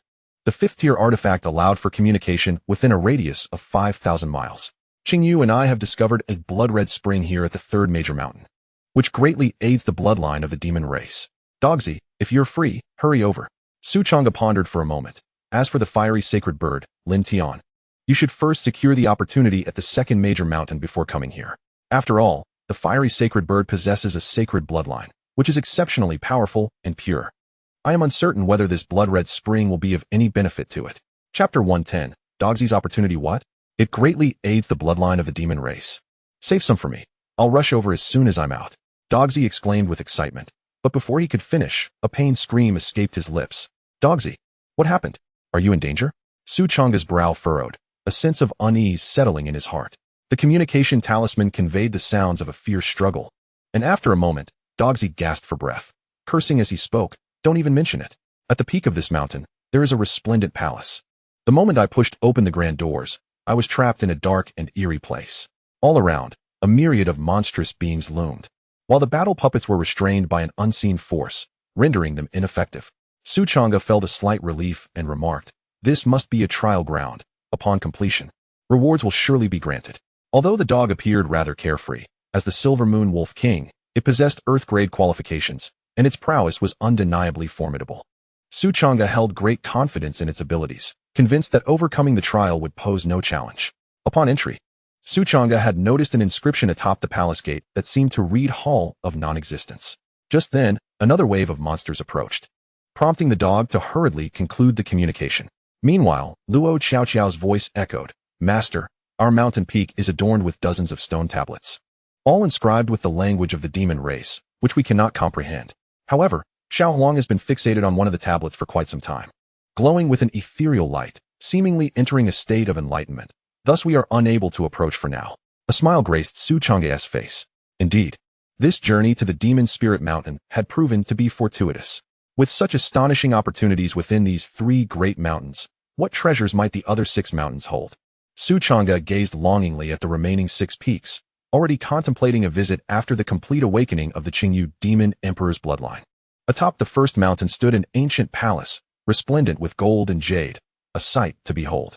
The Hall of Non-Existence.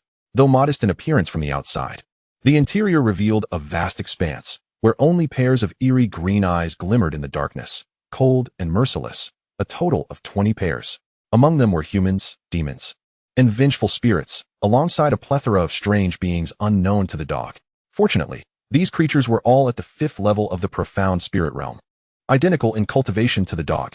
Even so, facing 20 adversaries of equal standing proved to be a formidable challenge. After an intense battle, the dog, bloodied and nearly exhausted, succeeded in vanquishing the monstrous foes. In the darkness of the void, clusters of runes illuminated, revealing the unique script of the demon race, intricately arranged into a profound scripture. Another wave approached. The dog, invigorated, widened its eyes, attentively observing the scripture, committing its contents to memory. Hall of Non-Existence, 2nd chapter. After a moment of deep contemplation, the dog was overwhelmed with excitement. Upon defeating the first batch of monsters, it had obtained the first chapter of the Hall of Non-Existence. And now it was presented with the second. Each chapter contained fragments of martial mysteries, greatly benefiting the dog. This Hall of Non-Existence was undoubtedly a sacred grade technique. We've struck gold. The dog nearly drooled in anticipation. Silently, in the darkness, another set of eerie green eyes flickered to life, all fixated on the dog, creating an unsettling atmosphere. This time, there were a staggering 25 monsters. With a howl, the dog released a low growl, its form radiating a soft blue light, transforming in the blink of an eye into a colossal wolf adorned in shades of blue and white. At this moment, the dog, possessing a robust and towering physique, bore a silver crescent mark upon its forehead, its fur shimmering with a faint blue luminescence, exuding an air of majestic prowess that commanded respect. This was the true essence of the dog. Despite its usual clumsy and foolish demeanor, the Silver Moon Wolf clan is a branch of the celestial wolf lineage, renowned for their fearsome reputation among the demon race. Chapter 111. The Trial of the Hall of No Life. Silently, and without warning, 25 grotesque creatures emerged from the shadows, unleashing their formidable powers and charging toward the dog. Howl! The dog unleashed a thunderous roar that reverberated like a tempest, sending shockwaves of sound that resonated through the air, causing the 12 or so monsters to tremble violently, their 7 orifices bleeding profusely. This was the signature technique of the Silver Moon Wolf clan, the Howling Moon Divine Art. This art not only encompassed a terrifying soul attack, but also delivered a comprehensive physical assault. It was a wide-ranging, indiscriminate killing move.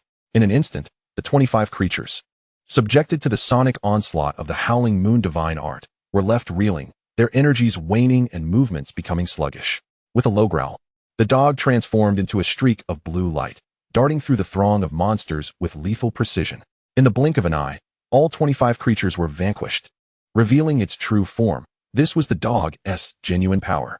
Within the same realm, it wielded an almost overwhelming combat prowess. Is this all? A mere assembly of insignificant foes, the trial of the Hall of No Life posed no challenge whatsoever. The dog grinned widely, its eyes glinting mischievously. The once formidable and handsome demeanor was instantly disrupted, transforming the Wolf King into a silly hound. Buzz. As expected, countless demon runes flickered to life in the dark void, manifesting the 3rd chapter of the No Life technique, corresponding to the primordial realm. Too simple. Even the sacred tier techniques are hardly more than this. The dog contentedly committed the 3rd chapter of the No Life technique to memory, grasping its secrets after a brief contemplation. Swish. Just then, pairs of eyes began to glow silently in the darkness. A total of 50 creatures appeared. Not only had their number doubled, but the aura emanating from each creature had also intensified significantly. The smile on the dog's face faltered momentarily. What the heck? Could this be aimed at me? No worries. I shall face 50 of them. The dog raised its head and let out another roar, once more unleashing the Howling Moon Divine Art. The terrifying sound waves radiated outward like ripples, launching a widespread and indiscriminate assault. All 50 creatures shuddered as if struck by a mighty blow. Yet, they too possessed a formidable surge of spiritual energy, quickly shaking off the effects of the howling moon divine art and closing in on the dog. Howl! The dog roared, compelled to take the matter seriously, its body enveloped in a blue radiance as it engaged in a fierce battle with the 50 creatures. 15 minutes later, the dog panted heavily, its blue and white fur stained with blood, a gaping wound on its abdomen, the victory hard won. As the 50 creatures were slain, their bodies slowly dissipated, merging into the darkness and vanishing from sight. By the heavens, are you playing tricks on me? In the preceding 3 encounters, the number of monsters increased by merely 5 each time. However, this time, the quantity has doubled. The dog swallowed a healing pill while grumbling. Suddenly, the 4th scripture of the lifeless technique manifested before its eyes. This time, the dog scrutinized it earnestly, striving to comprehend its depths. This particular scripture pertains to the mysterious spirit realm. The lifeless technique is far more formidable than any cultivation method the dog is currently practicing. If it can grasp the 4th scripture, when the next wave of monsters emerges, it will be able to wield the lifeless technique to vanquish foes, significantly enhancing its power. This time, the scripture lingered longer than before. As the dog began to cultivate the 4th scripture, pairs of eerie green eyes flickered to life in the darkness, no less than 80. This time, the dog cast aside its earlier disdain, its expression turning grave. If it is not mistaken, the lifeless technique is a sacred-level method, divided into 8 scriptures, each corresponding to the 8 realms from Chi cultivation to the sacred realm. By the 5th wave, there are already 80 monsters. The subsequent 3 waves will only increase in number. With the battle puppets and the Wolf King seal sealed within the Hall of Lifelessness, the dog can only rely on its own strength to slay the enemies. Howl! The dog roared, immediately unleashing the 9 transformations of the Wolf King. Its already imposing figure swelled once more, transforming into a colossal wolf standing 3 meters tall. The power emanating from the dog surged dramatically. Chapter 112. The opportunity of the blazing sacred bird while the dog was undergoing trials in the Hall of Lifelessness. Atop the second great mountain, a fist-sized little bird nestled on a stone tablet, its fluffy body curled up, head tilted, soundly asleep. Is this little yellow creature truly comprehending the legacy of the demon race? It certainly does not appear so. Lin Tian hesitated, uncertain. At the summit of this mountain, over 30 stone tablets stood tall, each inscribed with a profusion of ancient demon runes, their mere sight dazzling and disorienting. After arriving here, the blazing sacred bird promptly approached one of the stone tablets, gazing intently at it for a while. Suddenly, a series of faint glimmers emanated from its body, resonating with the stone tablet. Just as Lin Tian and his companions thought the blazing sacred bird was on the verge of enlightenment, it simply nestled against the stone tablet and fell into a deep slumber. Lin Tian and Luo Qiao exchanged glances, somewhat perplexed. It must be right. We should not disturb it, Yun Xuanning softly suggested. As a former empress of a bygone era, her vast experience allowed her to discern that the blazing sacred bird was indeed in a state of enlightenment, albeit in a rather peculiar manner. Lin Tian and Luo Qiao nodded in agreement. With nothing pressing to attend to, Lin Tian took out paper and pen, beginning to document the demon runes on the 30-plus stone tablets. Although he could not decipher the demon language, recording these scriptures would undoubtedly be a significant opportunity. He could bring them back for the dog and Changge to ponder. Should the Dao Tian Sect encounter demon beasts in the future, this would serve as a valuable opportunity. Observing this, Yun Xuanning slightly shook her head. This is a unique inheritance of the demon race. Merely recording the runes holds little significance. The essence lies within these stone tablets. Only by resonating with the stone tablet can one truly acquire the legacy contained within. Ah, indeed. Luo Qiao had her eyes set on a stone tablet at the edge, her arms wrapped around it as she attempted to uproot it. Unsurprisingly, the stone tablet remained steadfast and unyielding. I refuse to believe this. She pouted, commanding her 6th-tier combat puppet to assist in the endeavor. Bang! However, as the puppet unleashed its spiritual energy, the stone tablet emitted a radiant glow, sending it flying and leaving a crack in its metallic form. Hiss! I hope my master won't scold me for this. Luo Qiao shrank her neck, glancing at the fissure on the puppet, feeling a twinge of guilt. At that moment, the fiery sacred bird's consciousness drifted into a realm of flames. Chirp! A resounding avian cry reverberated through the heavens, as if the very might of the celestial realm was unleashed. It was a fierce bird of striking azure hue, enveloped in flames, soaring through the skies like a phoenix reborn from fire. As the azure beast flapped its wings towards the heavens, tendrils of flame burst forth, illuminating the mysteries of the path of fire. Still youthful, The fiery sacred bird gazed with clarity, feeling an influx of profound knowledge washing over its mind. The first 3 mountains were tranquil and serene, while the remaining 5 were engulfed in fierce battles, with thousands of demon clans vying for supremacy. The intensity of competition was palpable. The last mountain, however, was exclusively held by the White Tiger clan, with no other demons daring to contest them. Although their lineage was impure, being merely a branch of the pure-blooded White Tiger clan, their strength surpassed that of other demon clans. Damn it, you think you're tough? Just wait for me. Jin Peng, you better hope I don't catch you. If I do, your kin will face dire consequences. In the 4th mountain, the struggles among the demons swiftly came to a close. The Jin Peng clan emerged victorious, ultimately claiming this mountain as their own. Over 100 demons retreated, cursing and filled with anger and resentment. Dare to threaten me? The leader of the Jin Peng clan narrowed his eyes, his golden pupils radiating a terrifying light, etching the faces of those who had spoken harshly into his memory. What a bunch of fools.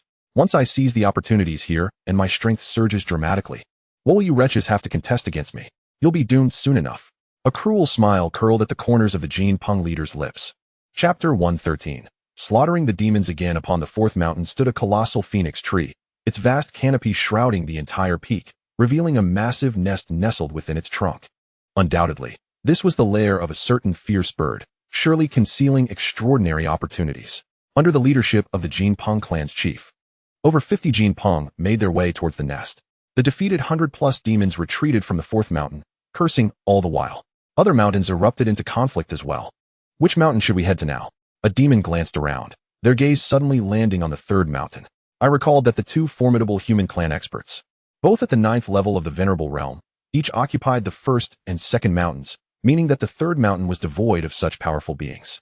The competition among the other 4 mountains was fierce, and after an intense battle, our condition was far from optimal.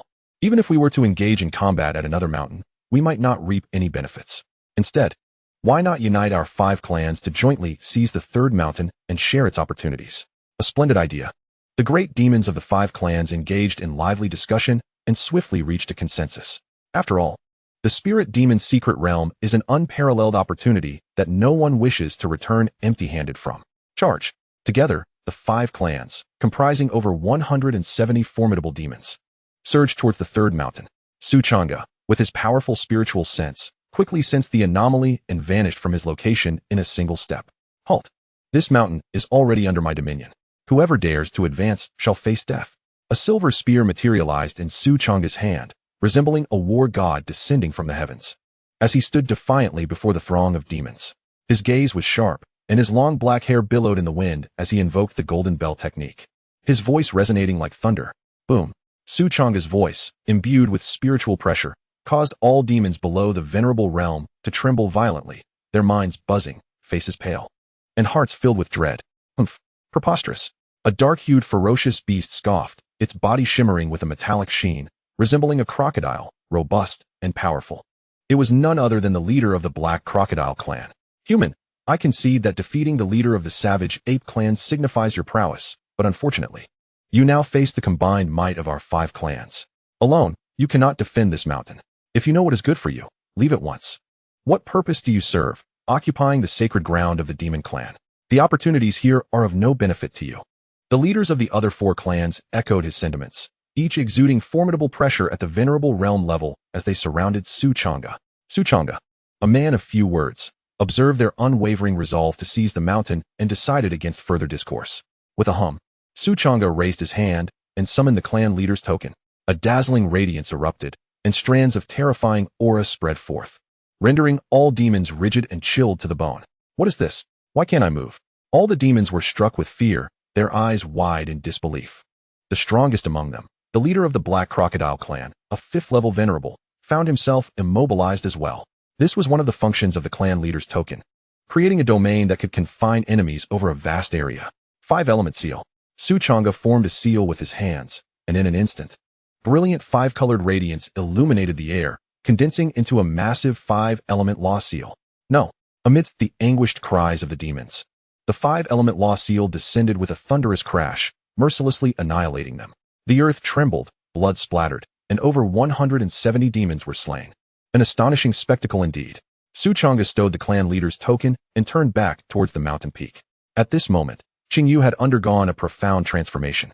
Her bloodline of the Demon Emperor awakening to a pivotal stage. Chapter 114. Changge emerges from seclusion. Changge was now entirely enveloped by the crimson spring water, forming a vast crimson cocoon that encased her within. Changge could distinctly sense a powerful heartbeat emanating from the cocoon, a tremendous vitality radiating forth, both awe-inspiring and overwhelming. Within it lay an unparalleled pressure of the celestial fox lineage. Though faint, it caused Changge's heart to race with trepidation. Such formidable bloodline pressure. Truly, it was the bloodline of the Demon Emperor. Changge's eyes brightened with surprise and anticipation. After a brief moment, the system notification echoed in his mind. Detected that sect member Changge has broken through to the third level of the Xianling realm, initiating a request for peace. Hosts previous cultivation level, Silver Moon Wolf Forest Tianlo, Xiao Xiao Yunyue Changge. Initial stage of the second level of the Blazing Fire Saint Birdmaster. A surge of immense power manifested in Changge's dantian, coursing through his limbs and merging into every inch of his flesh, propelling his cultivation to new heights. Changge's bloodline of the Demon Emperor had fully awakened, causing her cultivation to leap from the fifth level of the returning origin realm to the third level of the Xianling realm. A sect member has broken through a major realm. Congratulations, host, for receiving system rewards. 7th tier technique soul capturing art, 1 enlightenment stone, 1 7th tier battle puppet, and 1 000 spirit stones. The system notification rang out again, filling Changge with uncontainable joy. Indeed, as Changge's cultivation ascended to the realm of the master, the system's reward of the battle puppet had also advanced to the 7th tier.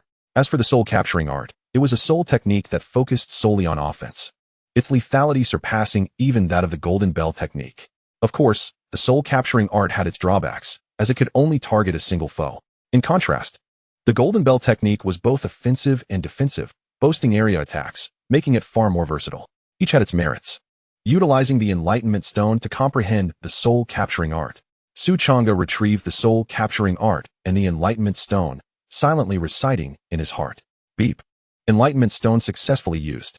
In an instant, countless runes manifested in Changge's consciousness, a torrent of profound martial mysteries flooding forth, enlightening him completely, allowing him to master this technique in the blink of an eye, achieving great success. Crack. After a while, the crimson cocoon enveloping Changge emitted a faint sound, revealing cracks that ultimately shattered. Changge reappeared before Changge. She still bore a pair of snow-white fox ears atop her head. But what was once a single fluffy white fox tail had now transformed into 4. Curled up delicately, her 4 tails swayed gently.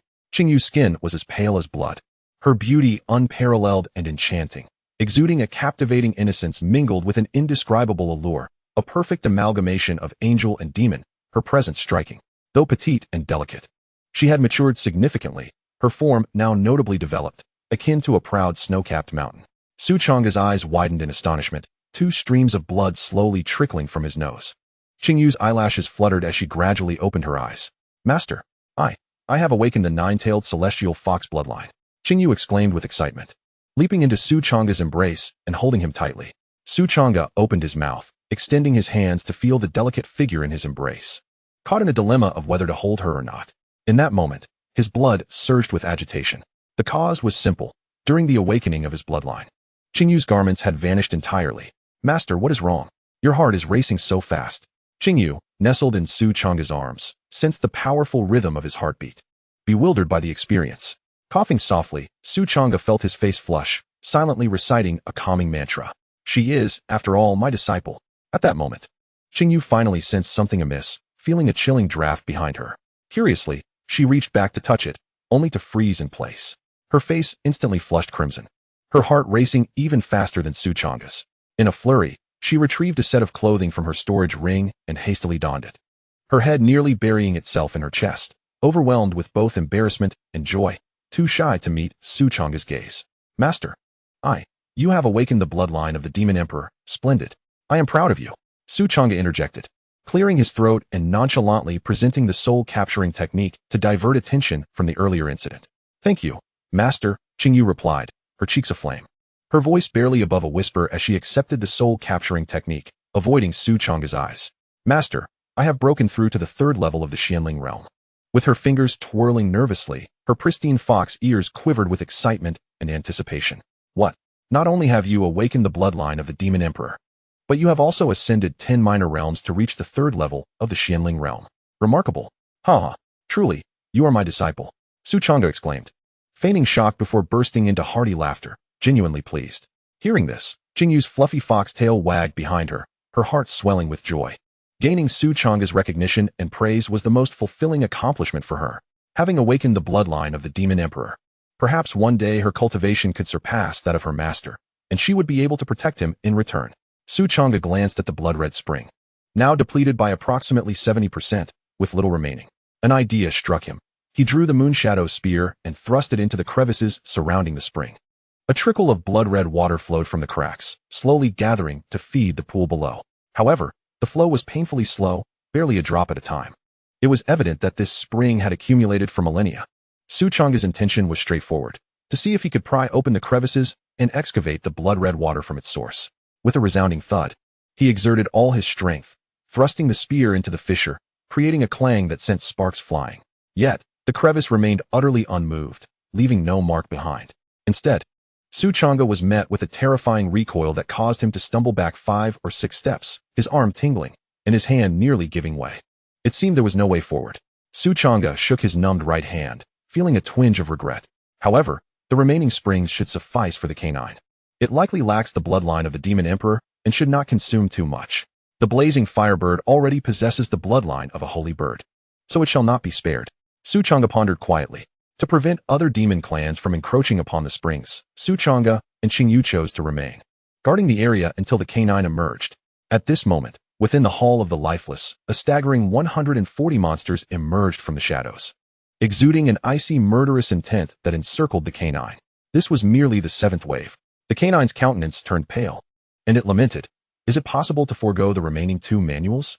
Just let me out." In response, it faced the assault of 140 monsters of the same realm. Even though each creature was weaker than the canine, the combined onslaught of such a multitude was enough to instill dread in anyone. A genius of non-peak combat prowess was indeed formidable. By the heavens, I shall fight you all. The canine roared, unleashing the 4th transformation of the Wolf King's 9 changes, its physique becoming even more robust and majestic. Radiant blue light shining brilliantly.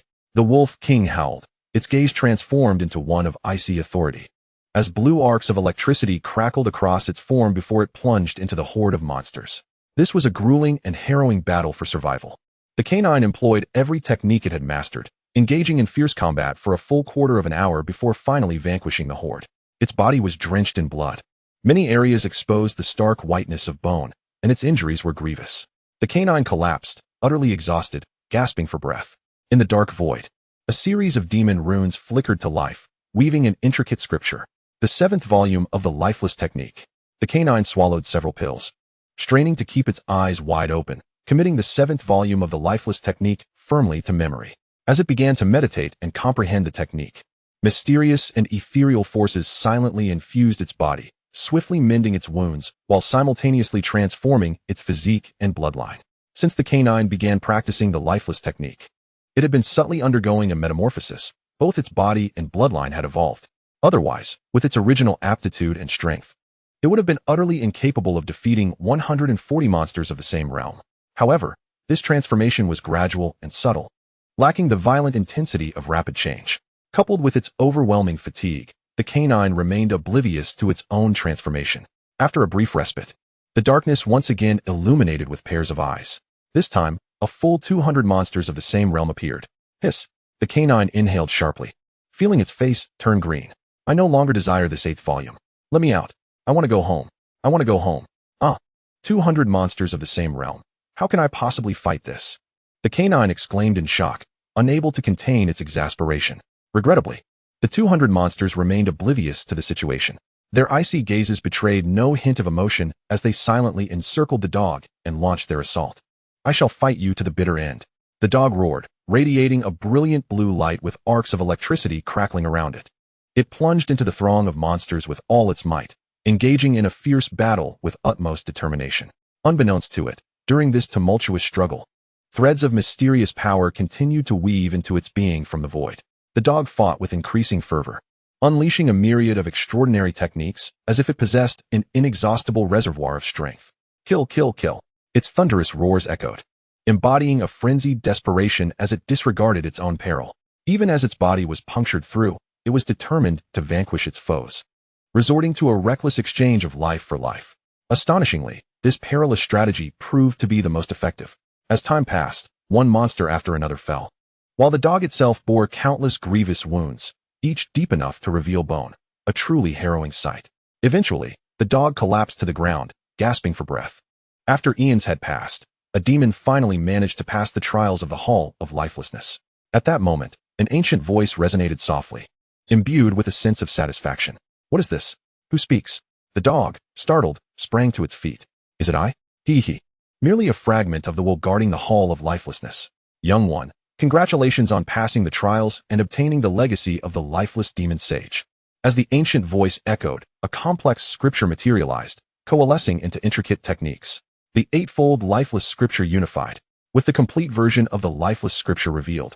A multitude of runes spontaneously manifested, causing its contents to surge exponentially. The dog had only acquired the first 7 chapters of the lifeless scripture earlier, which merely constituted the foundational principles. The complete lifeless scripture encompassed various aspects, including techniques of movement, swordplay, and divine powers. A singular lifeless scripture that encompassed all. Moreover, a blood-red ancient sword gradually emerged, exuding an aura of supreme and terrifying sanctity. A sacred artifact, the lifeless sword. A sacred artifact? The dog rejoiced exuberantly. In an instant, its aches vanished, its pain subsided, and it leapt from the ground, embracing the lifeless sword with fervor. Eagerly, the dog began to refine the lifeless sword, cradling it tightly, before turning its gaze to the lifeless scripture with delight. After an extensive period, a system notification resonated in Su Changge's mind. Detected that sect member Silver Moon Wolf Lin Tianluo has broken through to the first level of the Transcendence realm, initiating a truce request. Host's original cultivation. Silver Moon Wolf Lin Tianluo has reached the initial stage of the 3rd level of the Sacred Fire respected realm. A tremendous force surged forth from Su Changge's dantian, coursing through his limbs and bones, integrating into every sinew, propelling his cultivation to new heights. After receiving the legacy of the lifeless demon sage, the dog underwent a remarkable transformation, its bloodline becoming increasingly pure and its power soaring significantly. As a member of the sect ascends to a new realm, the system announces, "Congratulations, host. You have received a reward, 7th tier martial art, cloud soaring technique, 1 insight stone, 1 7th tier divine weapon, the great desolate dragon spear, and 1 million spirit stones." The system's notification echoed once more. Chapter 117. The great desolate dragon spear, 7th tier divine weapon. A surge of joy washed over Su Changge as he directed his consciousness into the system space. Before him appeared a dark golden spear, adorned with intricate dragon patterns, exuding an air of antiquity and solemnity. The spear technique he practiced was known as the Great Desolate 9 Styles, and this 7th tier divine weapon was aptly named the Great Desolate Dragon Spear.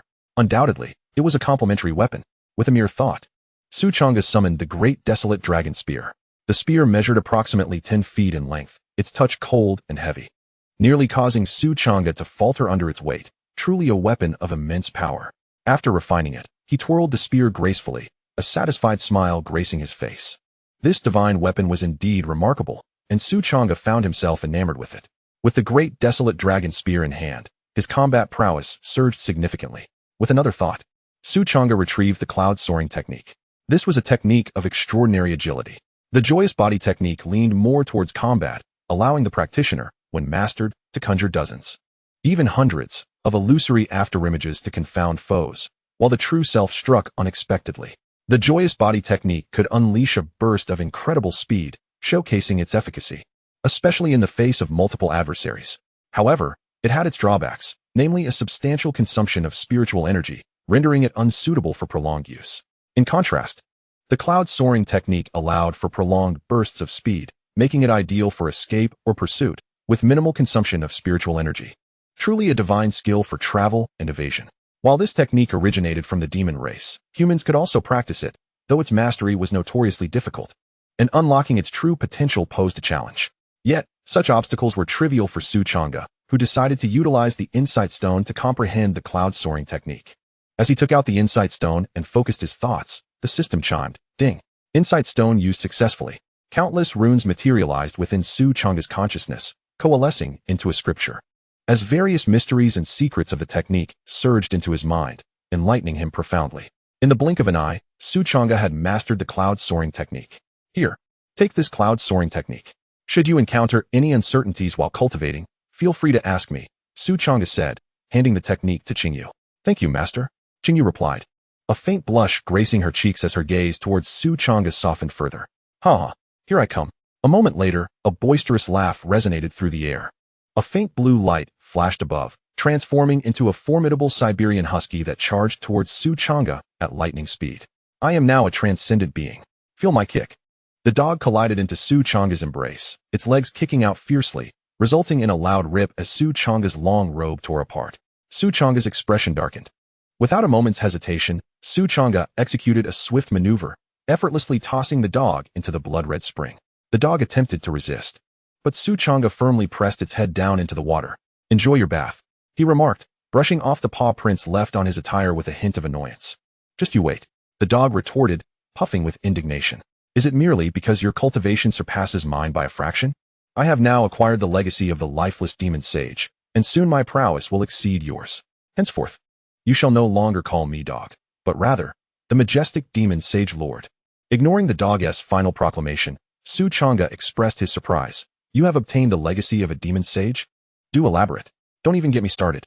I nearly perished in the palace of lifelessness. The dog shuddered at the memory, still haunted by the experience. It was hard to believe it had single-handedly faced 200 foes and emerged victorious, slaying them all.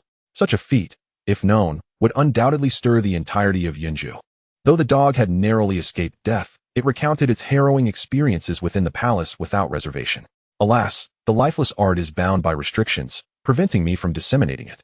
However, once I reach the Holy Realm, I shall withstand the backlash of these restrictions and pass down the lifeless art as a legacy of our Dao Tian Sect. The dog's eyes sparkled with enthusiasm. Can you believe that at such a young age I've acquired the legacy of a demon sage? What an extraordinary spring this is, brimming with such immense vital energy. The dog soon displayed a look of astonishment, quickly activating the blood transformation art to awaken its celestial wolf bloodline. An intense premonition surged within. If it could fully absorb the essence of the blood-red spring, it would successfully awaken its celestial wolf lineage. Relax and enjoy your soak. Once you're done, proceed to the second peak where numerous demon lineages await. I shall escort you there first, with a 6th-tier battle automaton standing guard. Changge felt assured and, after a brief reminder, led Changge toward the next mountain. Master, junior sister. Lin Tian and Luo Xiao beamed as they spotted Changge and Changge approaching. Junior sister, how did you sprout 4 tails? Luo Xiao exclaimed, her eyes wide with wonder as she reached out to touch the 4 fox tails behind Changge. There lies a spring of blood-red water in the 3rd mountain. After absorbing its essence, Changge awakened the celestial fox bloodline and elevated her cultivation to the 3rd level of the mystical spirit realm, Changge explained with a smile. The celestial fox bloodline? That sounds impressive. Lin Tian and Luo Xiao gasped in unison, their expressions tinged with envy. With the awakening of the celestial fox bloodline, Changge had transformed dramatically, akin to a carp leaping over the dragon gate, emerging as a top-tier talent. The metamorphosis of her bloodline and enhancement of her aptitude hinted at boundless potential for the future. Her cultivation had ascended from the 2nd level of the returning origin realm to the 3rd level of the mystical spirit realm, evoking considerable admiration from both Lin Tian and Luo Xiao. The lineage of the celestial fox bloodline possessed by this junior sister appears to be extraordinary. Yun Xuanning pondered thoughtfully. In the case of being half human and half demon, the awakening of the celestial fox bloodline presents only 2 possibilities.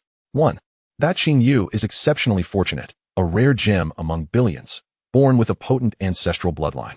Or 2.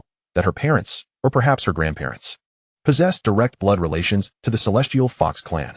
The first possibility is unlikely, as the odds are exceedingly slim. The awakening of the celestial fox bloodline from collateral or branch lines of the clan is exceedingly rare, indeed a gem among countless stones. Only those with direct blood ties to the celestial fox clan have a significantly greater chance of awakening this bloodline. Changge swiftly turned her gaze to the dozens of stone tablets surrounding her, closing her eyes to immerse herself in profound contemplation. After a brief moment, the demonic bloodline within her stirred, and her entire being began to radiate wisps of white light, resonating with one of the stone tablets. This particular tablet recorded the legacy left by the ancestors of the Fox clan. Changge approached the tablet, sitting cross-legged before it, and began her meticulous reflection. After a while, the slumbering fiery sacred bird beside her rubbed its eyes with its wings and gradually awakened. Detected that the sect member, the fiery sacred bird, has broken through to the 8th level of the returning origin realm, seeking reconciliation. The host cultivation level remains at the initial stage of the 3rd level of the revered realm. Silver Moon Wolf Forest, Tian Luo, Xiao Xiao, Yun Xuan Ning, Qing Yu, and the fiery sacred bird. The system's notification echoed, signaling the significant benefits the fiery sacred bird had derived from this experience. The fiery sacred bird then fluttered over to Su Changge's embrace, affectionately nuzzling against him. Quite delightful. Su Changge gently caressed the fiery sacred bird's head, a look of contentment gracing his face. His gaze shifted to the other 6 mountains, and after a moment of contemplation, he remarked, "There must be other opportunities within these 6 mountains. I shall leave a 6th-tier combat puppet here while we explore what lies within. Master, allow me to remain here to guard the junior sister. It would be safer this way, and I can promptly relay any occurrences." At that moment, Lin Tian unexpectedly volunteered. Very well. Su Changge did not dwell on it and nodded in agreement. Lin Tian quietly exhaled, relieved. His intention to stay behind to protect Qing Yu was merely a pretext. The true reason was that the 2 formidable beings sealed within the slaughtering heaven divine sword were becoming restless, beseeching Lin Tian to release them. Chapter 119. Negotiating Terms. Young one, where exactly are you situated at present? My bloodline stirs with excitement and calls. There are opportunities for my demon fox kin outside. Release me. Release me. Within the 1st layer of the slaughtering heaven divine sword seal, the demon fox was agitated and elated. I too have sensed the call from the serpent bloodline. Human lad, could it be that you are in a place of inheritance belonging to a demon clan? In the 2nd layer of the seal, a serpent stretching 100 feet twisted its body, flicking its tongue, its voice low and sharp. Lin Tian smiled faintly, communicating with the 2 formidable beings through his consciousness. You have guessed correctly. I currently reside in the Demon Spirit Mountain's secret realm, surrounded by more than 30 stone tablets that document various demon clan legacies. The Demon Spirit Secret Realm, the sacred ground of the demon clan from 10,000 years ago. It has been lost for millennia. To my astonishment, you have managed to enter such a place. Upon hearing this, both formidable beasts' eyes gleamed with excitement as they exclaimed, "Quick, release us." Surely, the legacies of the demon raccoon and the Huai snake clans lie within this realm. Hurry, why should I release you? Lin Tian's smile faded, and he replied coolly, "The agreement we established dictates that you would safeguard me for 10 years, after which you would be granted your freedom, not now. During these 10 years of protection, you shall not emerge unless I am in mortal peril. This was a stipulation you yourselves proposed." Lin Tian's words caused the expressions of the 2 great beasts to stiffen. They had initially made this demand to prevent Lin Tian from summoning them at will, never anticipating that he would discover the secret realm of the demon spirits. Ahem. When we proposed this condition, it was merely to ensure you would not become overly reliant on external forces. If you release us now, allowing us to obtain the inheritance, our strength would increase, enabling us to better protect you in the future, would it not? The demon raccoon coughed lightly, speaking earnestly. I find that unnecessary. With my master present and the various trump cards bestowed upon me, I am more than capable of ensuring my own safety. Lin Tian firmly rejected the notion.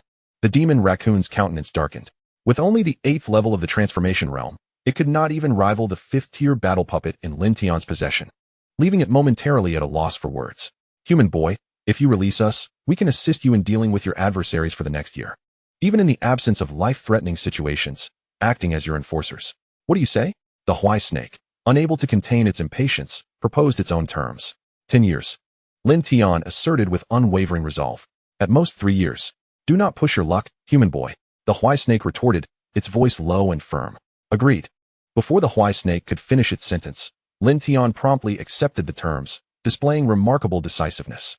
The Huai snake fell silent, its gaze contemplative. It suddenly sensed something amiss. This boy had acquiesced too readily. Was 3 years truly excessive? Though not particularly long for the Huai snake, it felt an unsettling sense that something was off, as if it had been ensnared in a trap. Very well, emerge now. After sealing the contract with the 2 great beasts, Lin Tian released the seal of the Lu Tian divine sword, a smile gracing his lips. Previously, although he had the protection of 2 formidable beasts, he could not command them unless he faced mortal danger. But now, the dynamic had shifted. These 2 great beasts had become his enforcers. In 3 years, Lin Tian was confident he would elevate his cultivation to the level of a sovereign, at which point he would no longer require the aid of the demon raccoon and the Huai snake. With a flash of light, the demon raccoon and the Huai snake appeared atop the mountain. such pure spiritual essence of heaven and earth. This place is indeed the inheritance stone steel of the demon spirits. Both creatures were brimming with excitement as they dashed toward a stone steel, their bodies glowing faintly as they resonated with it, beginning to accept the inheritance. Dozens of stone steels stood before them, each corresponding to a different race.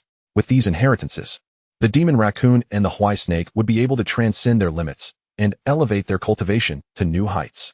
Meanwhile, Su Changge and Luo Xiaoxiao's group arrived at the summit of the fourth mountain. Chapter 120. The mysterious nest. At the pinnacle of this mountain stood a colossal phoenix tree, its expansive canopy enveloping the mountaintop. Nestled amid its luxuriant branches was an enormous nest emanating a powerful aura. The fiery sacred bird peeked out from Su Changge's embrace, its curious gaze fixed upon the nest. Although it had resided in the Dao Tian Sect since its birth, it felt an inexplicable affinity for this nest structure, a compelling urge to curl up inside and slumber. Since little Huang is intrigued, there may be suitable opportunities within. Let us explore, Su Changge suggested as they boldly stepped into the nest. Dare you return? Upon entering, they heard a menacing voice emanating from ahead. Two golden rock guards stood at the entrance, their eyes glinting coldly. Humans. As they recognized the newcomers, the rocks momentarily faltered, their demeanor growing increasingly hostile. You have already occupied the 3 previous mountains. Are you still not satisfied? This mountain belongs to our Golden Rock clan. Depart at once. Noticing the absence of the 2 formidable 9th-tier masters beside Su Changge, the rocks relaxed slightly, speaking without courtesy. The spirit beast's secret realm is a place without a master. It belongs to the one with the strongest fist. It is as simple as that. Su Changge replied calmly. If you choose to leave now, I shall not trouble you. The opportunities you have gathered can be taken with you, and we shall not interfere with one another. However, should you insist on blocking our path, I will have no choice but to be impolite. As a glimmer of golden light flickered in his eyes, a formidable pressure radiated from him, causing the 2 golden rocks to tense and their hearts to race. Simultaneously, the leader of the Golden Rock clan within the nest sensed Su Changge's consciousness. With a disdainful snort, it commanded, allow them to enter. The 2 golden rocks, relieved, promptly retreated into the nest. With no further obstacles, Su Changge and his companions strode into the nest. Though the exterior of the nest appeared constructed from branches, the interior resembled a resplendent palace, adorned lavishly. It comprised a main hall and numerous ancillary chambers. They've really cleaned this place out, Luo Xiaoxiao remarked, pouting slightly. Before their eyes lay a series of empty chambers. Even chairs and tables had been removed by the Golden Rock clan, leaving nothing behind. The main hall was quite spacious, devoid of decorations, save for a mysterious yellow altar that stood in the center. On the altar rested 3 items, a pair of golden wings, a palm-sized bone, and a pair of wine cups. The altar emanated a faint luminous glow, forming a formidable barrier. Over 50 golden rocks surrounded the altar, attempting to breach the barrier, but to no avail. Chirp, chirp, chirp. The sacred firebird suddenly brightened its eyes, fixating on a piece of white bone atop the altar, exhibiting signs of excitement and eagerness. Oh, without the protection of those 2 9th-level esteemed beings, do you 3 dare to come here? The leader of the Golden Peng tribe's gaze turned icy as he cast a glance at Su Changge, Luo Xiaoxiao, and Yun Xuanning, a cold smile curling at the corners of his mouth. What is there to fear? Su Changge replied with remarkable composure. You have been here for quite some time, yet you have failed to break the restrictive barrier of the altar. This indicates that the opportunities within the altar are beyond your reach. It would be wise to yield the altar and refrain from lingering here. Su Changge's words elicited unfriendly expressions from the Golden Peng, their eyes glinting with menace. What an arrogant fool. This cave is a legacy from our demonic ancestors. Any opportunities within rightfully belong to our kind, not to you humans. Humph. You are merely a first-level esteemed being. What gives you the right to speak to us? Many Golden Peng voiced their rebuke. Had it not been for their fear of those 2 9th-level esteemed beings, they would have long since expelled Su Changge and his companions. The leader of the Golden Peng, however, did not succumb to anger. He focused on the sacred firebird nestled in Su Changge's arms, his pupils narrowing suddenly as a wave of trepidation surged within him. This was not related to the sacred firebird's cultivation level, but rather a bloodline pressure emanating from a higher echelon. The leader's expression shifted. Everyone, step back and make way for them. I wish to see how you, with merely your 3rd-level esteemed being cultivation, can possibly breach a barrier that even I cannot. With a cold snort, the leader issued his command. Though the Golden Peng were reluctant, they obediently retreated, distancing themselves from the altar. The leader remained beside the altar, quietly observing Su Changge. Unperturbed, Su Changge stroked the sacred firebird and inquired, Little one, since you desire that bone, Do you have a way to unlock the restrictive barrier? The sacred firebird tilted its head, suddenly fluttering its wings and soaring toward the altar.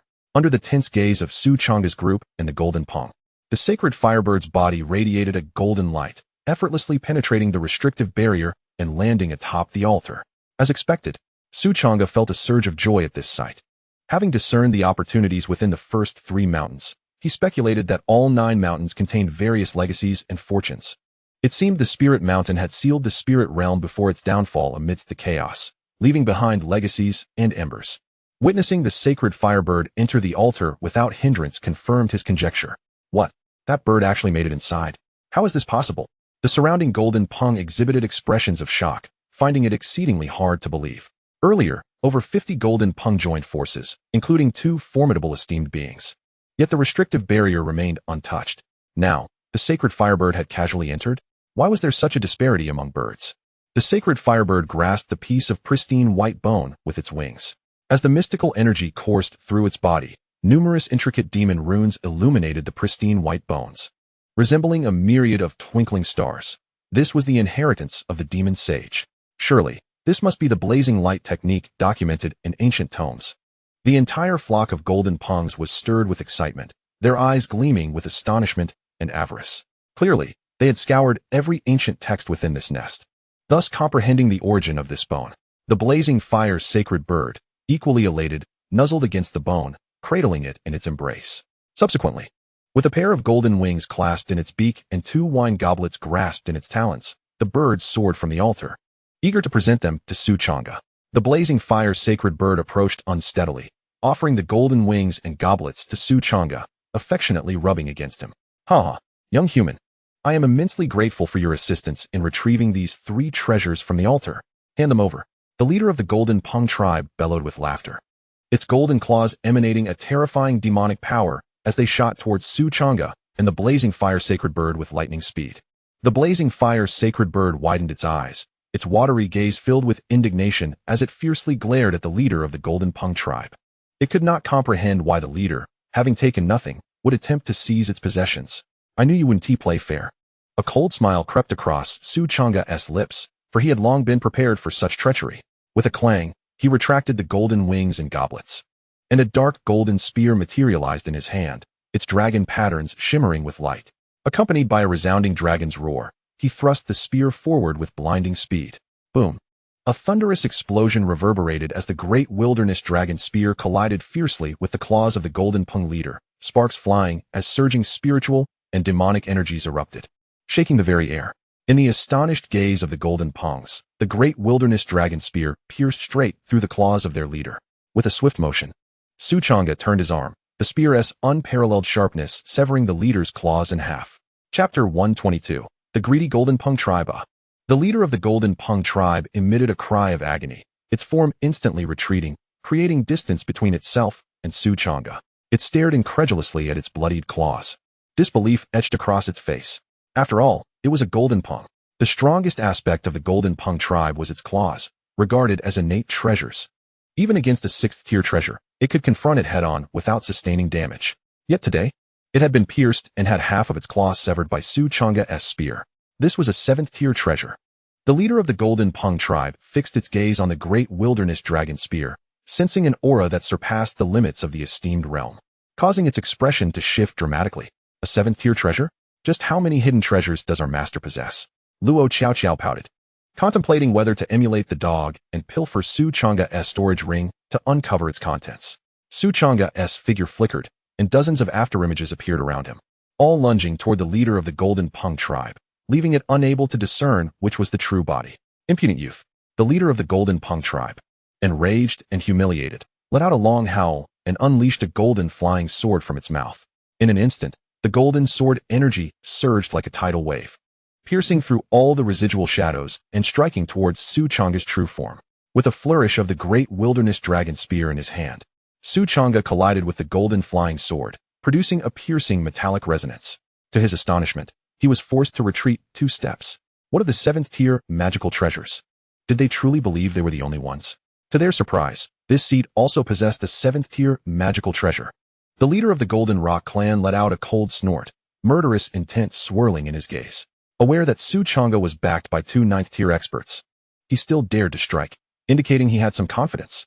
They had scavenged two seventh-tier magical treasures from this avian nest. With his seventh-tier cultivation, wielding a seventh-tier magical treasure was sufficient to challenge ninth-tier experts. Ha ha ha. Today, you little ones shall perish here. A sinister laugh echoed. Another expert from the Golden Rock clan took action, unleashing a silver flying sword from his mouth, releasing a sharp and terrifying sword energy that darted towards the blazing fire sacred bird. Its target was the treasured bone of inheritance nestled in the sacred bird's embrace. The other 50 golden rocks also cackled as they closed in, their fierce demonic power erupting, locking onto Luo, Xiao Xiao, and Yun Xueqing.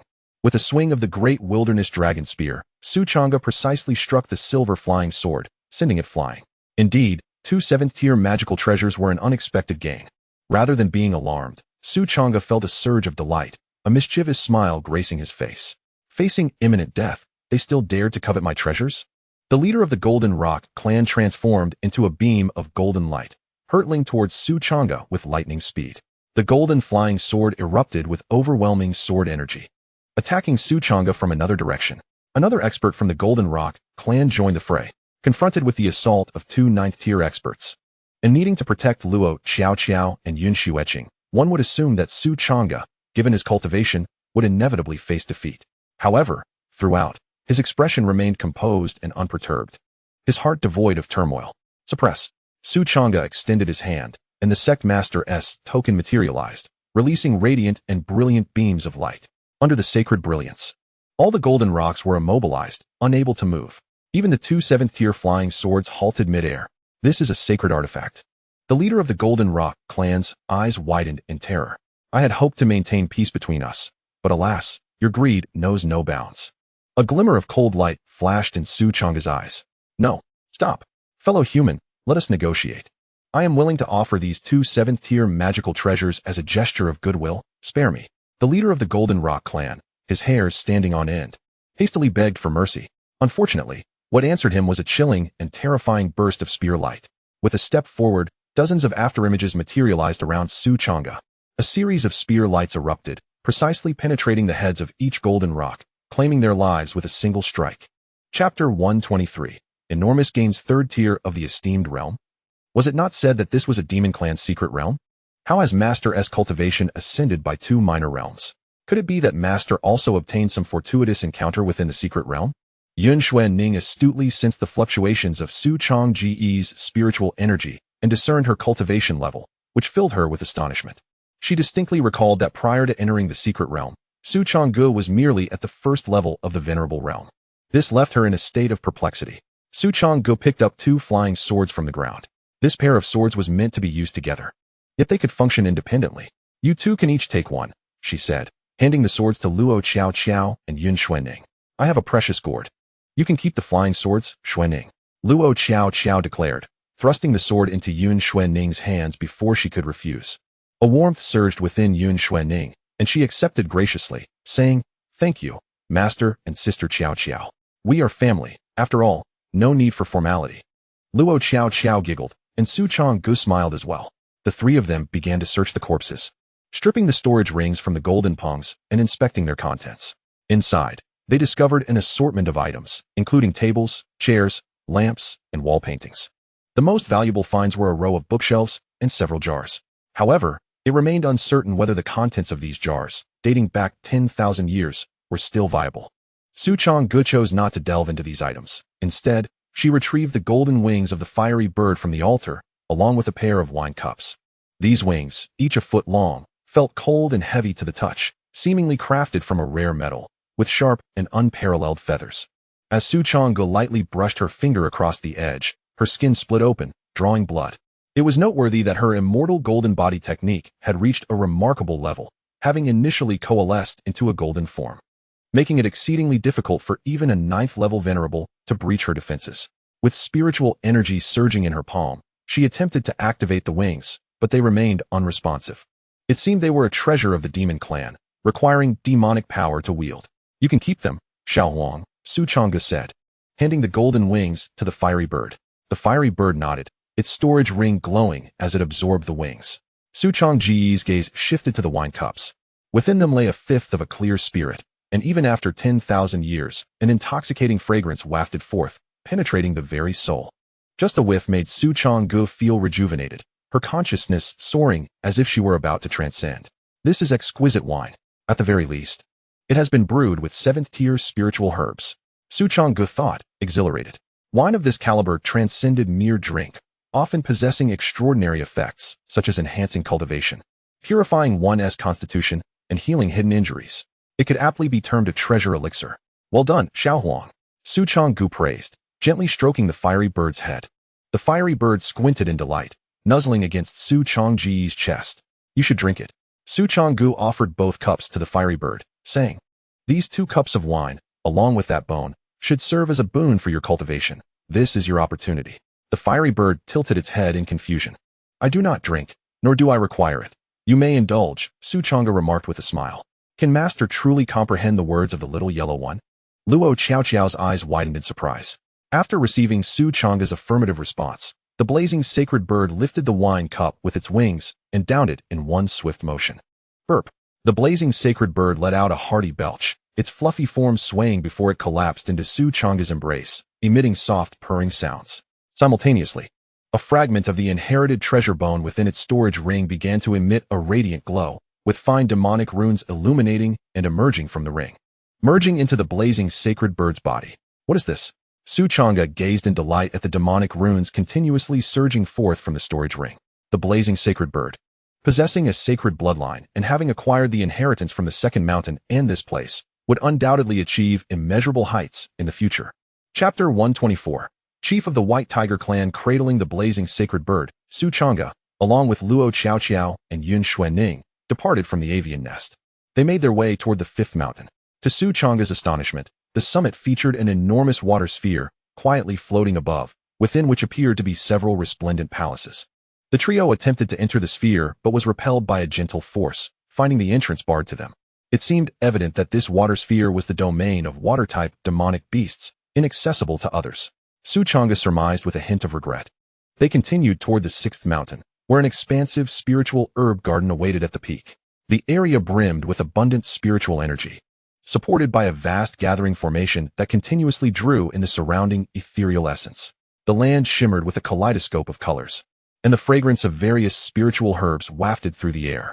Even the weeds on the ground sparkled, hinting at a potential evolution into spiritual herbs. However, as the trio entered the garden, their expressions soured. Before them lay a landscape marred by uneven soil. Not a single herb remained. And even the grass had been completely uprooted. Some had even excavated deep pits, carting away the nutrient-rich soil infused with spiritual resonance. Moreover, numerous corpses of demonic beasts littered the ground, stained with blood and still exuding warmth.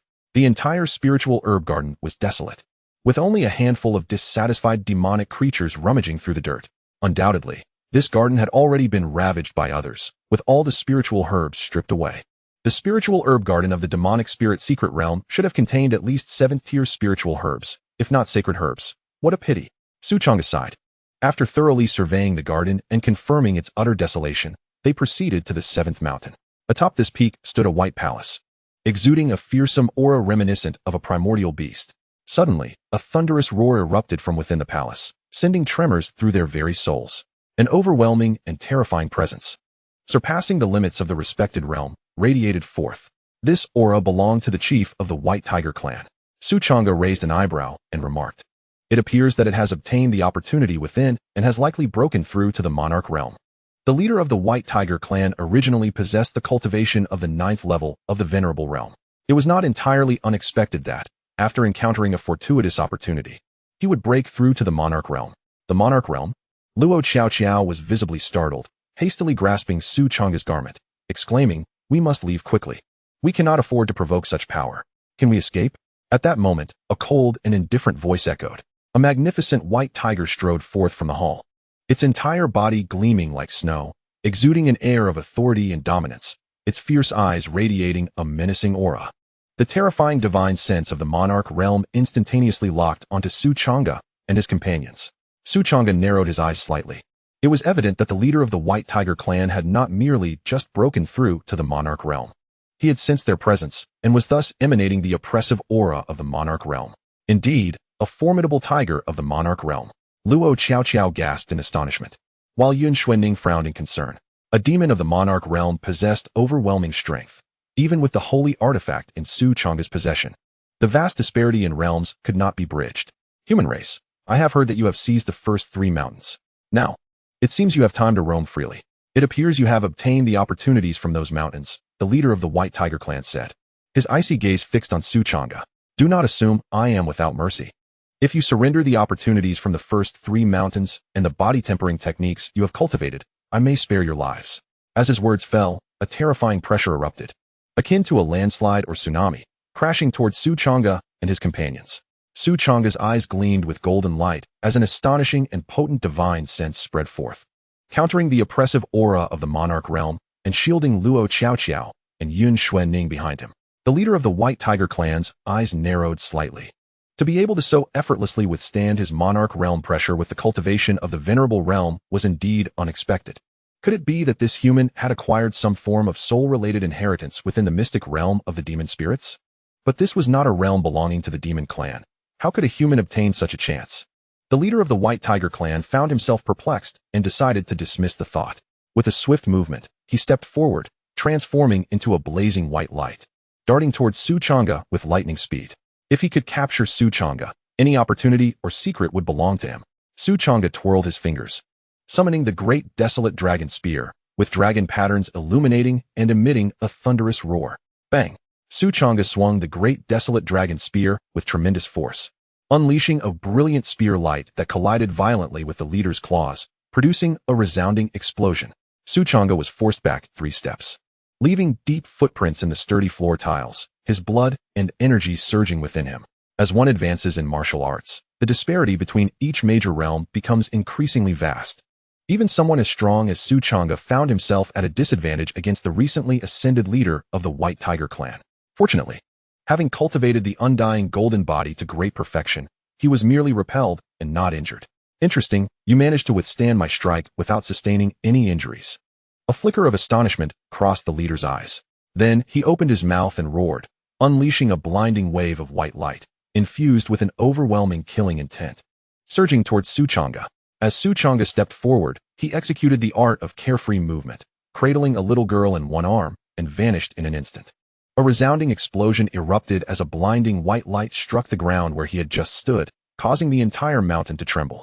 The earth shattered, and surrounding boulders were reduced to dust, forming a deep pit. The leader of the White Tiger clan, with formidable spiritual awareness, locked onto Su Changge's position and charged again. A white tiger paw descended with great force, stirring a tempest that was astonishing in its might. Once more, Su Changge flickered out of sight, eluding the attack as if a specter, momentarily evading the leader's spiritual tracking. With a thunderous crash, the leader's claw struck the ground again, creating a deep ravine, showcasing its overwhelming destructive power. I shall see how many times you can evade. The leader's gaze was icy, and its potent awareness once again zeroed in on Su Changge, transforming into a streak of white light that lunged forward. Unperturbed, Su Changge performed the art of carefree movement with exquisite finesse. At the moment the leader's form shifted, he seamlessly relocated himself to the opposite side. The leader of the White Tiger clan swung its tail, which resembled a steel whip, slicing through the air with a deafening crack, shattering a towering boulder behind Su Changge into mere fragments. Human ants, is evasion your sole talent? The leader's eyes grew colder, its frustration mounting as its attacks failed to connect. Su Changge hovered in midair, cradling the little girl. With a sigh, he addressed the leader, Little White Tiger. We harbor no grievances. Why must we resort to violence? The leader scoffed. Oh, human boy, were you not quite arrogant before entering the secret realm? Have you now realized you cannot defeat me and wish to beg for mercy? Su Changge shook his head. I merely wish to conceal my true capabilities and not reveal them prematurely. Should you continue your assault, you would compel me to employ my hidden cards against you.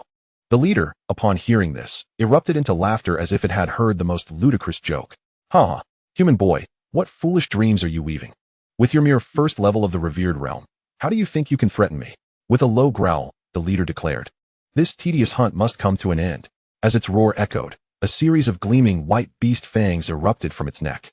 12 fangs swelled against the wind, transforming into 12 spears, each pristine white, inscribed with ancient runes, radiating a menacing aura of slaughter.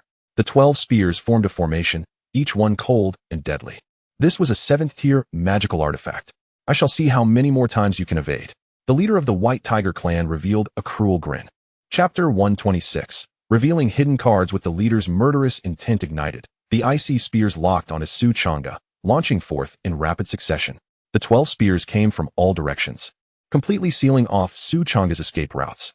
Unlike the previous encounter with the Golden Punk clan, whose leader was merely at the 7th level of the revered realm and could not fully harness the power of a 7th-tier magical artifact, the leader of the White Tiger clan had already attained the realm of a sovereign, capable of unleashing the full might of this 7th-tier artifact. Even someone as formidable as Changge would surely sustain injuries if he dared to withstand the assault of those 12 battle spears. Observing the situation, Changge could only let out a sigh, feeling somewhat helpless. He had intended to keep some trump cards hidden, but regrettably, he had to reveal them before they had even warmed up. With a mere thought, a combat automaton clad in black armor materialized beside him. Externally, this automaton bore no distinction from the previous one. It appeared identical, as if produced on an assembly line. However, when the automaton unsheathed its combat blade, an unparalleled brilliance erupted, as if it could sever the very fabric of existence. With a resounding clash, the combat automaton swung its blade, unleashing a cataclysmic arc of light that struck all 12 spears with precision. The air was filled with deafening explosions as spiritual and demonic energies collided violently, causing the area to tremble as though a volcano had erupted. A breathtaking spectacle unfolded before them. The combat automaton's strike sent all 12 spears flying, their radiance diminished. The leader of the White Tiger clan was also caught in the backlash, letting out a muffled groan as he coughed up blood. His eyes widened in disbelief as he fixed his gaze on the combat automaton. You are not merely at the 9th level of the sovereign realm. You are a sovereign powerhouse. The leader of the White Tiger clan was profoundly shocked, his heart stirred by tumultuous waves. I am genuinely astonished by this human. The 6th of his kind. Outside the secret realm, this human warrior had evidently only revealed the 9th level of the sovereign realm. Yet now, he astonishingly possessed the strength of a sovereign. Furthermore, the leader sensed a terrifying pressure emanating from the combat automaton, indicating that its power far surpassed his own. In an instant, he made his judgment. Due to the identical appearance of the 7th-tier combat automaton and the 6th-tier variant, the leader mistakenly believed the 7th-tier automaton to be the 6th-tier one he had encountered before. This is a sovereign, a 7th-tier combat automaton. Luo Qiao and Yun Xuanning's eyes widened in astonishment, their minds buzzing. This was indeed a 7th-tier combat automaton.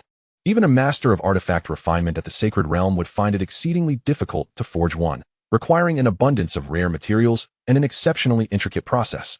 In other words, even the North Xian ancient kingdom seemingly lacked a 7th-tier combat automaton. Could this be a treasure left behind by the Dao Tian Sect? Where did my master acquire this? Yun Xuanning was equally astounded. A 7th-tier combat automaton was far too rare and precious. Human 6th, I have noted this grudge. The leader of the White Tiger clan glared fiercely at Changge, the 12 spears arrayed around him, then turned and charged toward the White Palace. You've already revealed your trump cards. Do you still think you can escape? Changge's gaze turned icy. The 7th-tier combat automaton stepped forward, seemingly appearing before the leader of the White Tiger clan in a flash, raising its blade to deliver a decisive strike. Human, do not overstep your bounds. The leader of the White Tiger clan roared fiercely, summoning 12 battle spears to engage in a fierce clash with the combat automaton. In an instant, this locale erupted with a torrent of terrifying dominion, unleashing astonishing waves of battle that shattered mountains and quaked the earth, creating a cataclysmic spectacle. Two forces of dominion were at play. What transpired? The White Tigers within the Alabaster Hall were taken aback, hastening to the entrance. There, they beheld their newly ascended leader being relentlessly pursued and brutally beaten. Chapter 127. Another acquisition of a 7th-rank magical artifact under Changge's deliberate control. The combat automaton revealed only the strength of the 3rd tier of dominion, yet this was sufficient to effortlessly overpower the leader of the White Tiger clan, who had just barely attained the 1st tier of dominion. In merely a few exchanges, the leader bore several deep, bone-revealing gashes, nearly cleaved in two by a single strike. Even the 12 battle spears dimmed under the assault, emitting mournful cries as they transformed back into a string of beast fangs. Severely injured, the leader was utterly incapable of continuing to wield the 7th-rank magical artifact. Leader? How could this be? The White Tigers at the entrance of the Alabaster Hall, witnessing this scene, were horrified, their eyes wide with despair, unable to suppress their cries of sorrow. No. Accompanying the leader's anguished and regretful shouts, the combat automaton brought its blade down, severing his head from his body. The remaining White Tigers were engulfed in darkness, as if struck by a bolt from the blue. Finding the outcome utterly incomprehensible, this was their leader, who had already ascended to the realm of dominion. Logically, such a powerful being should have been invincible within the secret realm, yet here he was, slaughtered before them, with a flash of red light in its eyes. The combat automaton locked onto the remaining white tigers, lunging forward with its blade. Flee! The white tigers, hearts pounding, hurriedly retreated into the alabaster hall, trembling with fear. The combat automaton attempted to pursue, but it was as if it had collided with an invisible wall, being repelled backward by a force that caused it to stagger back several paces, unable to breach the sanctum. Another barrier. Changge furrowed his brow. The alabaster hall was enveloped by a layer of restrictive enchantment, one so formidable that even the combat automaton could not force its way through. It appeared to be the handiwork of a demon sage. This also implied that the opportunities within the hall were no longer of concern to Changge and his companions. Well, we have already reaped so many fortunes within the spirit demon secret realm, we should be content. There is no need to covet every opportunity for ourselves. Changge maintained a positive mindset, undeterred by the inability to enter the alabaster hall. He retrieved the string of beast fangs and also managed to extract the storage ring from the deceased leader of the White Tiger clan, with the leader now lifeless. Both the fangs and the storage ring became unclaimed possessions, easily refined by Changge. The string of beast fangs was a magical artifact of the demon clan, unsuitable for human cultivators, but well suited for his canine companion. However, since the canine already possessed the Wolf King seal, it was likely that it had a 7th-rank artifact within the Hall of No Life. Thus, he decided to reserve it for Changge. Upon opening the storage ring of the White Tiger clan leader, Changge discovered a staggering 2 million spirit stones, alongside numerous spiritual herbs and elixirs, though most were unsuitable for human use. Indeed, it is suitable for the dog and the blazing fire sacred bird, Changge.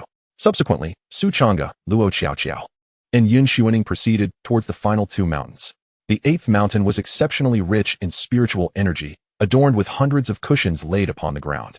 This area was suffused with the essence of the Dao, seemingly a place for preaching and cultivation. Hundreds of demon creatures crowded in the Taoist hall, quietly engrossed in their practice. Unable to seize opportunities from the other mountains, they could only seize the moment to cultivate here. After observing for a while without discovering any opportunities, Changge and the others made their way to the 9th mountain, distinct from the other mountains.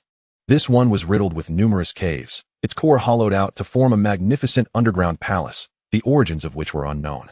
As the trio ventured into the cave, they traversed a considerable distance before uncovering a vast nest below ground. Numerous powerful demon beings were entering and exiting, stripping the nest of its valuable treasures. With no choice but to return empty-handed, Changge and his companions made their way back to the 3rd mountain to keep watch over the dog. At this moment, the dog was enveloped in a dense, blood-red spring water, forming a large cocoon. A vigorous life force emanated from within. Changge could distinctly hear the dog's heart beating like thunder. It was evident that this was a tremendous opportunity for the dog. Its bloodline was awakening, and the entire wolf was undergoing a remarkable transformation. Half an hour later, a system notification resonated in Changge's mind. Chapter 128. The Awakening of the Dog's Bloodline detected that the sect member, Silver Moon Wolf Lin Tianluo, has broken through to the 5th level of the Transformation Dao realm, initiating a call for peace. The host's original cultivation level, Silver Moon Wolf Lin Tianluo, Luo Xiaoqiao, Yun Xuaning, Changge, Blazing Fire Sacred Bird. Initial stage of the 4th level of the Venerable Realm. A surge of overwhelming power manifested in Changge's Dantian, coursing through his limbs and integrating into every inch of his flesh, propelling his cultivation forward. The dog's cultivation had ascended from the 1st to the 5th level of the Transformation Dao realm, leaping across 4 minor realms. How? At that moment, a phantom of a colossal blue wolf materialized, howling skyward and emitting a deafening roar. In this instant, an ancient and supreme pressure radiated, causing Changge and his companions to feel their hearts race with an overpowering sensation. This was the bloodline of the Celestial Wolf clan. Yun Xuaning was taken aback, suddenly lifting her gaze towards the majestic blue wolf apparition. The dog possessed the bloodline of a demon emperor? Changge was equally astonished. Although he did not recognize the bloodline of the Celestial Wolf clan, he could distinctly sense that the bloodline awakening in the dog was of the same caliber as that of Qingyu's demon emperor bloodline. The dog was unexpectedly powerful? Luo Xiaoqiao's eyes widened in disbelief. Under the astonished gazes of the trio, the blue wolf phantom dissipated, and the blood-red cocoon enveloping the dog split open, revealing a black and white dog that leapt forth. Ha! This lord has returned. The dog laughed heartily, brimming with joy and exhilaration. Having obtained the inheritance of the lifeless demon sage and awakened the celestial wolf clan's bloodline, its future achievements were boundless.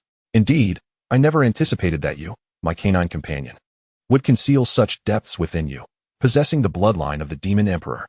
Changge exclaimed in astonishment as he affectionately ruffled the dog's head. Could it be that this dog is a bastard offspring of some demon emperor's lineage? What a situation that would be. Ahem. What do you mean by the bloodline of the demon emperor? What are you talking about? The dog, with a proud expression, nearly admitted the truth, but then abruptly jolted back to reality. It quickly cleared its throat twice, striving to feign an expression of confusion. After all, on the surface, it was merely an ordinary dog and could not easily reveal its true identity. Otherwise, if Changge continued to inquire about its origins, the old man's matters, or the past of the Dao Tian Sect, how would it respond? With a sigh, Changge continued to stroke the dog's head. My dear canine, I have now reached the realm of the venerable. It won't be long before I break through to the monarch realm. There are certain matters that I believe I ought to be privy to, don't you think? Upon hearing this, the dog fell silent, shedding its previous playful demeanor. It had kept secrets from Changge, wishing only for him to lead a peaceful life as an ordinary person, free from the burdens and sorrows of the Dao Tian Sect. However, as Changge's power grew and the disciples he took under his wing possessed extraordinary skills, the Dao Tian Sect flourished under his leadership. If this continued, the past grievances and pains of the Dao Tian Sect would inevitably return. The weight of history, along with formidable enemies, would ultimately confront Changge. Let us speak of this once you break through to the monarch realm. You still have a long way to go to reach the venerable realm. The dog muttered softly. Changge chuckled. Then it is settled. Meanwhile, Luo Xiaoqiao and Yun Xuan-ning exchanged puzzled glances, unsure of what the man and dog were discussing. At that moment, in the 13 states of the Taichu continent, in Qingzhou, stood the demon god palace. This ancient edifice, majestic and solemn, resided within the vast and awe-inspiring sacred mountain of the ancients, having endured since the primordial era. It is the highest sanctuary of the demon race. Within the demon god palace, 12 statues loomed, enveloped in a hazy radiance, each exuding supreme majesty. These 12 statues represented the primordial 12 heavenly demons. Legend has it that all demon kin trace their origins to a progenitor known as the demon god. The 12 heavenly demons are the progeny birthed by the demon god, each giving rise to their own race, leading to the myriad demon clans of today. Unlike the human clans, which are fragmented and governed by their respective sects, the 12 heavenly demon clans stand exalted, ruling over all demon kin as royalty. At this moment, the statue of the primordial heavenly fox suddenly glowed, directing its light toward the direction of Yunzhou. Chapter 129. The Stirring of the Demon Emperor in the Heavenly Fox Territory. Within the Heavenly Fox Palace, a young man clad in white suddenly opened his eyes, sensing the unusual movement of the primordial heavenly fox statue. Within his profound and ancient gaze, ethereal reflections of countless stars emerged, illuminating the cosmos. Yunzhou, a bloodline of the heavenly fox, has awakened. Could it be that a prodigious talent from one of the branches has emerged? The young man in white mused softly. Dongyong, you shall personally journey to Yunzhou and bring back the awakened descendant of the heavenly fox bloodline. The deep, resonant voice of the young man in the white shirt gradually echoed, in accordance with the decree of the demon emperor. Outside the Tianhu Palace, a respectful voice arose. Moments later, within the demon god palace, the statue of the primordial heavenly wolf also emitted a glimmer of light, similarly directing its gaze towards Yunzhou. In the territory of the heavenly wolf clan, within the heavenly wolf palace, a robust, silver-white wolf lifted its head in mild astonishment. On this very day, both the Tianhu and heavenly wolf clans experienced the awakening of their demonic bloodlines. Even among the 12 celestial demonic clans, not every member possesses the capability to awaken their celestial demonic bloodline. As for the branches and collateral lines, the probability of awakening such bloodlines is even more diminutive, often taking millennia to yield a single instance. To possess a celestial demonic bloodline and to awaken it are entirely distinct matters. Proclaim my decree, and send Songlong to Yunzhou to retrieve those with awakened heavenly wolf bloodlines. The demon emperor of the heavenly wolf clan spoke softly. As commanded. A respectful voice resonated as the air in the heavenly wolf palace subtly distorted. In the mystical realm of demonic spirits, at the second grand mountain, Changge, Dogzi, Luo Xiaoqiao, and Yun Xuan-ning returned to this place. Dogzi's eyes soon sparkled as he sensed a connection with a stone tablet through his own bloodline. This is the legacy left by the ancestors of the wolf clan, Dogzi thought with delight, hastily rushing over. Although he had already obtained the legacy of the lifeless demon sage, one can never have too many inheritances. More is always better. Su Changge, raising an eyebrow, glanced at the two newly appeared great demons beside him. Master, Lin Tian quickly approached, explaining. This demon fox was sealed within the sword Qi discovered in the ruins of the Flying Star Sect. And this serpent was likewise sealed within the sword Qi found in the Qingxia mountain ruins. The serpent possessed a cultivation level of the 7th stage of the Venerable Realm. And I just formed a contract with these two great demons. Lin Tian recounted the events as they transpired. A great demon sealed within the sword Qi of the Qingxia mountain ruins as well? A Venerable Realm one at that? Su Changge and the others widened their eyes in astonishment. Particularly Su Changge, whose mind was racing with thoughts. If the sword Qi in the ruins of the Flying Star Sect sealed a great demon, that could be comprehensible. However, the fact that the sword Qi in the Qingxia mountain ruins also sealed a great demon is clearly no coincidence. It is undoubtedly related to the divine sword of annihilation within Lin Tian's Dantian. Could it be that Brother Lin is merely a castaway of the Lin family? Why does it seem as if there is a profound secret at play? Luo Qiao, mirroring Su Changge, stroked her smooth, fair chin, her sparkling eyes twinkling with contemplation. Yun Xuanning, possessing a more aloof disposition, remained silent. The 7th stage Venerable Realm Serpent is quite impressive, Su Changge nodded. For the current stage of the Dao Tian Sect, these two great demons would undoubtedly serve as invaluable allies, since Lin Tian had a Venerable Realm Serpent to safeguard him. Su Changge pondered for a moment before bestowing a 6th-tier combat puppet upon Yun Xuanning. Thank you, Master. Knowing that Su Changge possessed another 7th-tier combat puppet, Yun Xuanning graciously accepted the gift without hesitation. Moments later, Qingyu fluttered her eyelashes and opened her lively eyes. Master. Upon seeing Su Changge beside her, Qingyu felt a surge of joy. She promptly rose to her feet, embraced Su Changge's arm, and exclaimed excitedly, Master, I have just comprehended 5 techniques from the stone tablet. Very good, Su Changge replied with a smile, nodding approvingly. By the way, here is a string of beast teeth, a 7th-tier treasure of the demon clan. Please accept it. Su Changge handed the string of beast teeth to Qingyu.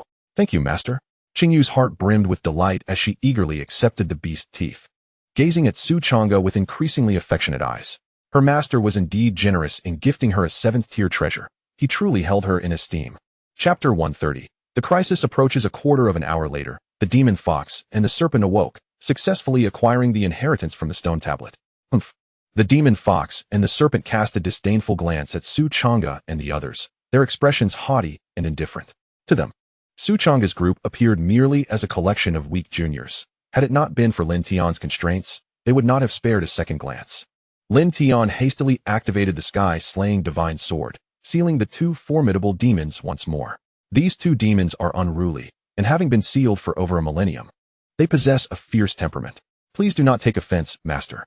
Without encountering a formidable adversary, it would be quite challenging for me to command them. Lin Tian said with a wry smile. No worries, Su Changge replied, shaking his head, unfazed by the situation. Time swiftly passed, and after another quarter of an hour, the dog awakened, having acquired the inheritance from the stone tablet. However, the inheritance, while beneficial, paled in comparison to the Wuxing Ju, leaving him somewhat regretful. The demon spirit secret realm had yet to close, so Su Changge and his companions proceeded to the 8th great mountain to cultivate in the dojo. The demons already residing in the 8th mountain, upon seeing Su Changge's group, displayed visible displeasure, their eyes glinting with malice. After all, the dojo was already overcrowded with demons, leaving no room for newcomers. Noticing this, the dog summoned a 6th-tier battle puppet. The terrifying aura emanating from the 9th layer of the sovereign realm silenced the surrounding demons, who instinctively averted their gazes and lowered their heads. The demons encircling Su Changge's group retreated hastily, clearing a space around them. Now this is more like it.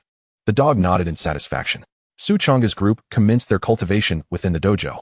The area not only brimmed with spiritual energy, but was also enveloped in the essence of Tao, allowing their cultivation speed to increase at least tenfold compared to the outside world. 3 days swiftly elapsed. The dog and Lin Tian, along with the others, each broke through a minor realm, while Yun Xuanning remarkably advanced by 2 minor realms, reaching the 8th layer of the Xianling realm. Consequently, Su Changge's cultivation also progressed to the mid-stage of the 4th layer of the sovereign realm. Boom. At that moment, a thunderous roar resonated from the depths of the firmament, accompanied by the sounds of wind and thunder. In the next instant, dazzling beams of light illuminated the surroundings, enveloping all living beings. Su Changge's group, along with all the demons, were transported out of the demon spirit secret realm. Thus, the demon spirit secret realm was sealed. Everyone, along with the demons, returned to the lake's depths. Ha! With these inheritances and treasures, my Xiangui clan shall surely rise. Heaven bless my Qingxi clan. Numerous formidable beings from the demon race threw their heads back in laughter, having acquired astonishing fortunes from the demon spirit's secret realm, departing with great satisfaction. Conversely, some among the demon race wore grim expressions, filled with envy and resentment, nearly grinding their teeth in frustration as they returned empty-handed. There were also those who would remain forever in the demon spirit's secret realm, their souls consigned to the netherworld. Su Changge and his companions began their journey back to the Dao Tian Sect. The blazing fire sacred bird nestled in Luo Xiaoqiao's embrace, treated like a mere plaything as she gently pinched it. The little creature slept soundly, its surface shimmering with faint glimmers of light, showing no signs of waking. Could it be due to the 2 cups of wine? Su Changge stroked his chin, pondering this possibility. After all, those 2 cups of wine were of significant quality. And given that the blazing fire sacred bird had only attained the Yuan realm, it would likely take some time to fully absorb the medicinal effects. A day later, Su Changge and his companions caught sight of the Dao Tian Sect's territory from a distance. Suddenly, Su Changge halted his steps, refraining from approaching the sect. Master, what is wrong? Luo Xiaoqiao inquired, perplexed. Something feels off. There is an aura of danger. The dog sniffed the air, its keen instincts also detecting a hint of abnormality. Su Changge's eyes glimmered with a flicker of golden light as his formidable spiritual sense expanded, enveloping the surroundings. To his perception, everything appeared normal, and he sensed no immediate threat. Yet, a frown creased Su Changge's brow as he summoned the great desolation dragon spear with a swift motion. Although his spiritual sense detected no anomalies, his intuition was remarkably sharp, sensing a faint yet palpable aura of malice. Do not hide. Come forth. Su Changge snorted coldly.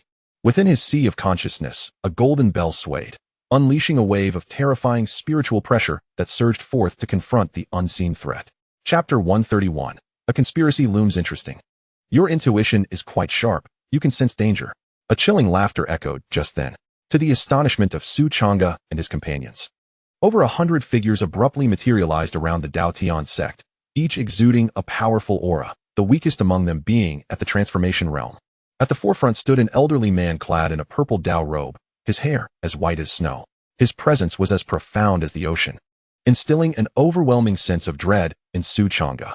Immediately, Su Changge activated his ability to perceive the lives of others, focusing on the elder. Information regarding the elder's life materialized before him.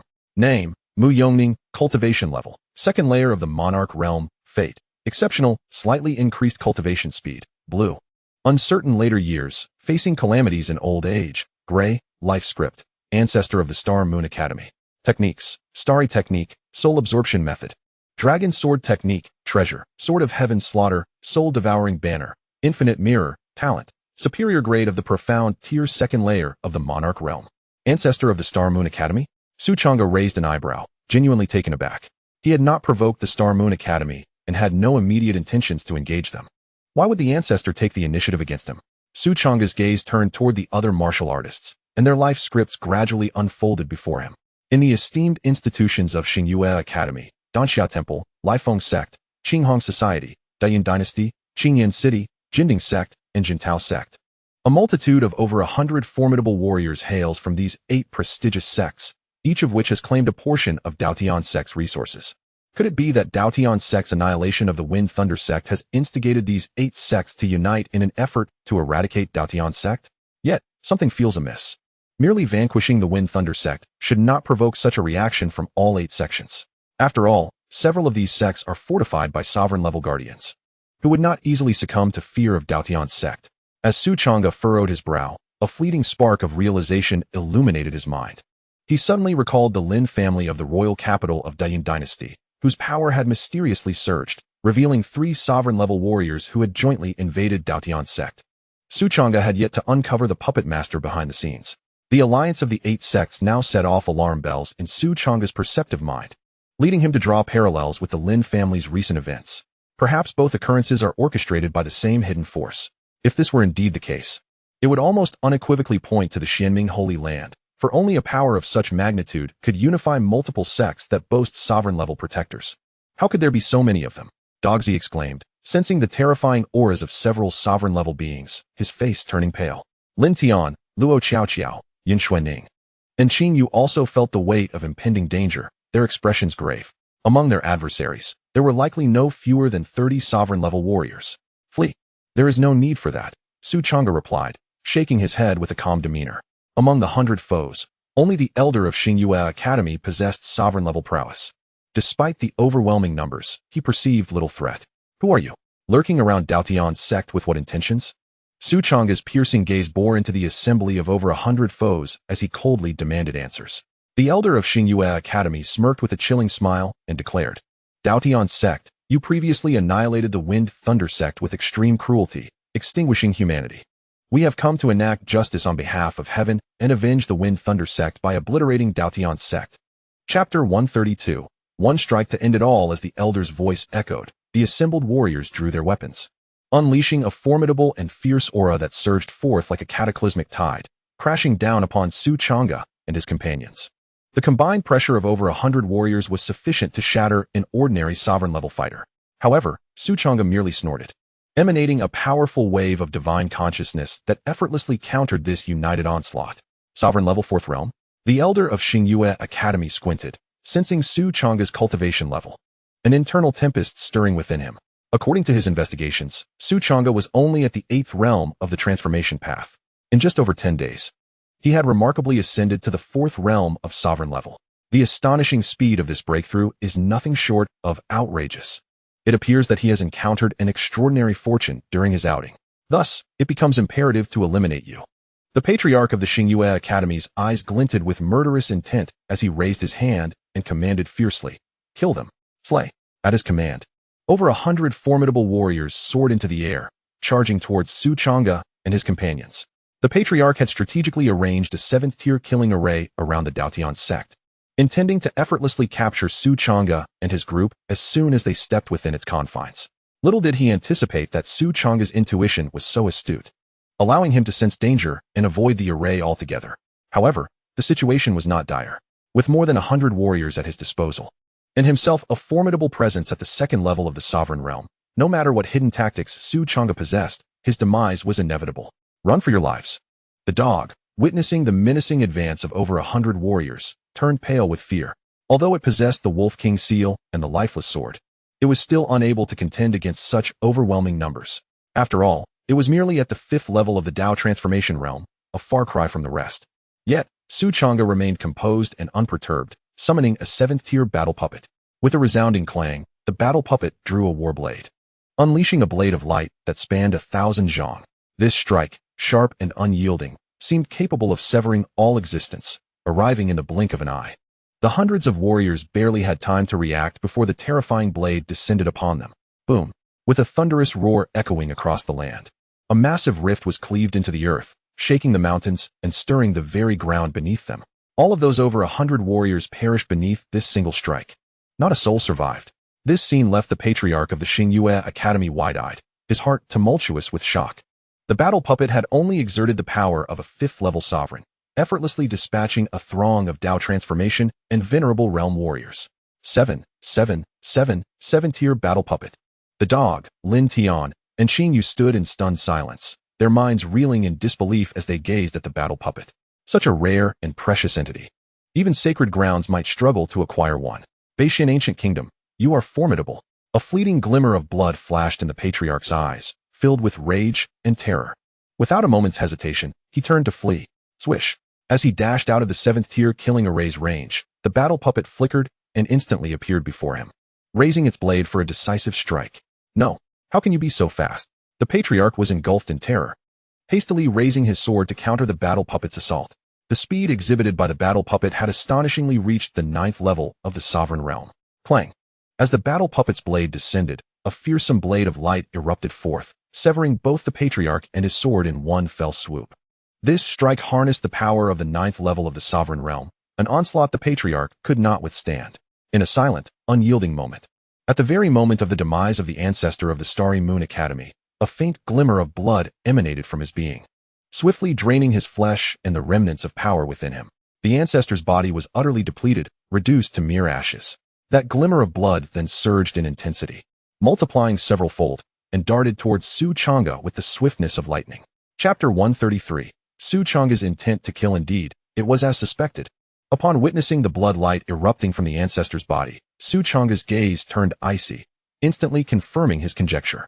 The shadowy figure orchestrating the united assault of the 8 major sects was indeed the one manipulating the Lin family against the Dao Tian Sect. Previously, when 3 esteemed elders of the Lin family perished, dark vapors had escaped from their bodies. Now, after the death of the Starry Moon Academy's ancestor, a stream of blood light emerged, exhibiting strikingly similar techniques. Clang. The 7th-tier combat puppet struck the blood light with a blade, yet it merely caused a slight distortion, allowing the light to pass through the puppet's form and continue its relentless advance towards Su Changge. Suppression. Su Changge summoned the Sect Master's token, a resplendent radiance igniting around him, forming a domain capable of binding all things. However, the blood light merely slowed its pace slightly, remaining firmly locked onto Su Changge. Even a 7th-tier combat puppet with the strength of the 9th level of the Monarch realm could not impede it, and Su Changge had already steeled himself for this eventuality. He inhaled deeply, a chilling and fearsome glint flashing in his eyes. Boom! With a flicker of thought, the Sect Master's token in Su Changge's hand erupted with blinding luminosity, unleashing the unique powers of the sacred realm, a brilliant light illuminating heaven and earth. In a fleeting moment, it seemed as though a middle-aged man, exuding an aura of ethereal grace, smiled gently while wielding the Sect Master's token. A burst of holy light dispersing the blood glimmer. The old dog stood dumbfounded, sensing the familiar essence of power, its body trembling slightly, eyes glistening with moisture. It understood that this was the strength left by the real man Yun Tian within the Sect Master's token, a safeguard meant to protect Su Changge's life. Su Changge stowed away the Sect Master's token, his expression dark and foreboding. The real man Yun Tian had only left behind 3 strands of power, and now he had been compelled to expend one. If he could not dispel that blood light, there would be no doubt that Su Changge would meet his end. Such means could only belong to a powerhouse of the sacred realm. Xianming Holy Land, await my wrath. I vow not to be human until your entire lineage is obliterated. A murderous intent enveloped Su Changge's heart. Lin Tian, Luo Qiao, Yun Xuanning, and Qingyu, witnessing Su Changge's grim demeanor, instinctively retracted their necks. This was the first time they had beheld Su Changge in a state of fury. Throughout their acquaintance, regardless of the troubles or dangers encountered, Su Changge had always remained composed and reassuring. This was the first instance he had truly been provoked. Su Changge took several deep breaths, suppressing the flames of wrath within him, regaining his composure. Under his command, the 7th-tier combat puppet drew its blade once more, launching a flurry of slashes towards the front. As the terrifying blade radiance of Junjing Jucheng erupted, the void trembled violently, countless runes materialized, and intricate formations illuminated the ground, revealing the manifestation of a 7th-tier killing array. Boom! After enduring dozens of attacks from the battle puppets, this 7th-tier killing array emitted a deafening explosion, with runes shattering and formations collapsing, exploding on the spot. After all, this was merely an ordinary 7th-tier killing array, and its defensive capabilities were not robust. Su Changge took a step, arriving above the Dao Tian Sect. Upon seeing that the Dao Tian Sect was unharmed, he let out a sigh of relief. The ancestor of Xingyue Academy refrained from disturbing the peace, opting instead to set up a 7th-tier formation around the Dao Tian Sect, intending for Su Changge and his companions to unwittingly enter the killing array. Changge, who are these people? Why are so many powerful figures besieging us? Guzi and Lin Tian approached, the former's face etched with seriousness and concern, a palpable sense of unease enveloping him. Among the adversaries was even a powerful figure of the Junjing realm. Although Su Changge also displayed a terrifying trump card, a 7th-tier battle puppet, it remained but a single entity. Should the enemy send forth several Junjing experts, the situation would grow perilous. Lin Tian and the others bore solemn expressions, a foreboding sense of alarm rising within them. They hailed from various sects: Xingyue Academy, Danxia Temple, Lifeng Sect, Qinghong Society, Daiyun Dynasty, Qingyan City, Jinding Sect, and Jintao Sect. That Junjing expert from earlier was the ancestor of Xingyue Academy. Su Changge did not conceal the identity of their enemies. Chapter 134. A sense of crisis. Xingyue Academy and Danxia Temple. Aren't they among the 8 sects that encroached upon our Dao Tian Sect's resources? Lin Tian exclaimed in astonishment. Could it be that they united to strike first due to our annihilation of the Fenglei sect and the reclamation of the Tianguang Valley mine? That is a possibility. But the situation is far more complex, Su Changge replied, shaking his head slightly. Do you remember when 3 powerful figures from the respected realm suddenly appeared in the Lin family of the capital? I suspect that the mastermind behind that incident is the same force orchestrating the united assault of the 8 sects against us. Su Changge's words sent a shiver through Guzi and Lin Tian's hearts. Could it be that the Xianming Holy Land was capable of uniting the 8 sects for an assault? Guzi's heart raced, his expression growing graver. He had not anticipated that the Xianming Holy Land would target the Dao Tian Sect so swiftly. He had thought that the Dao Tian Sect, in its weakened state, would no longer attract the attention of the Xianming Holy Land. Yet, the intent to annihilate the Dao Tian Sect lingered. Had the Dao Tian Sect remained as it once was, a solitary individual and a dog, gradually heading towards extinction, the Xianming Holy Land would not have intervened. However, the Dao Tian Sect was steadily growing stronger, like a sapling reborn from the ashes, flourishing anew. The Xianming Holy Land could no longer remain idle. This was a grave predicament, with so many powerful figures from the 8 sects perishing here. A relentless conflict with the Dao Tian Sect was inevitable. Moreover, the mastermind behind these machinations had yet to reveal themselves. Lin Tian let out a bitter laugh. The unknown enemy was indeed the most worrisome. Qingyu nodded in agreement, her delicate face bearing a look of concern.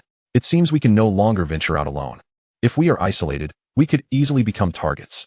Luo Qiao waved her tiny fist and declared, "Why don't we take the initiative and directly annihilate the 8 great sects, reclaiming our territory in the process?" However, Su Changge shook his head and replied, "You need not worry excessively about this matter. I shall handle it. Focus on your cultivation." Subsequently, Su Changge returned to the Dao Tian Sect with Dogzi and his 4 disciples. Moments later, Luo Qiao stealthily left the courtyard, intent on secretly contacting her father, the emperor, to seek assistance from the North Xian ancient kingdom. Meanwhile, Dogzi lay on the ground, feeling somewhat despondent. The joint action of the 8 great sects instilled in him a profound sense of crisis. He wished to seek external aid, but after much contemplation, it seemed that aside from the North Xian ancient kingdom, no other sacred ground would come to the aid of the Dao Tian Sect. Master has provided us with so many resources. I must strive diligently in my cultivation to contribute to the protection of our sect, rather than merely hiding behind Master. Lin Tian and Qingyu gritted their teeth and began to cultivate fervently, filled with resentment at their inadequate strength, which rendered them incapable of alleviating Master's burdens. Yun Xuanning's cold and indifferent countenance also bore a hint of frost. Although she was unaware of the changes occurring within the Dao Tian Sect, she resolutely vowed that anyone who dared to threaten the Dao Tian Sect would not be permitted. Thoughts flickered through Yun Xuanning's mind. Rapid memories from her past life flashing by. Ultimately, a name surfaced in her consciousness. Even if the Dao Tian Sect faced decline, that place remained impregnable. If only I could access that location, she murmured softly before entering seclusion to cultivate. With the resources currently available to the Dao Tian Sect, her progress in cultivation was remarkably swift. It would not be long before she could reach that place. Meanwhile, as the powerful beings of the 8 great sects fell, their soul tokens shattered within their sects. Instantly, a tremor coursed through all 8 great sects. For this operation, each sect had dispatched a dozen elite fighters, the very pillars of their respective sects. The loss of these formidable warriors resulted in devastating consequences for the 8 great sects. Within the Dao Tian Sect, numerous high-ranking individuals from various sects were enraged, their hearts filled with a thirst for vengeance. If their previous decision to act had been compelled by the threats and temptations of the ancestor of the Star Moon Academy, the nature of the situation had now irrevocably changed. This was a blood feud of insurmountable depth. Chapter 135, The Awakening of the Blazing Fire Sacred Bird. The Star Moon Academy has wronged me.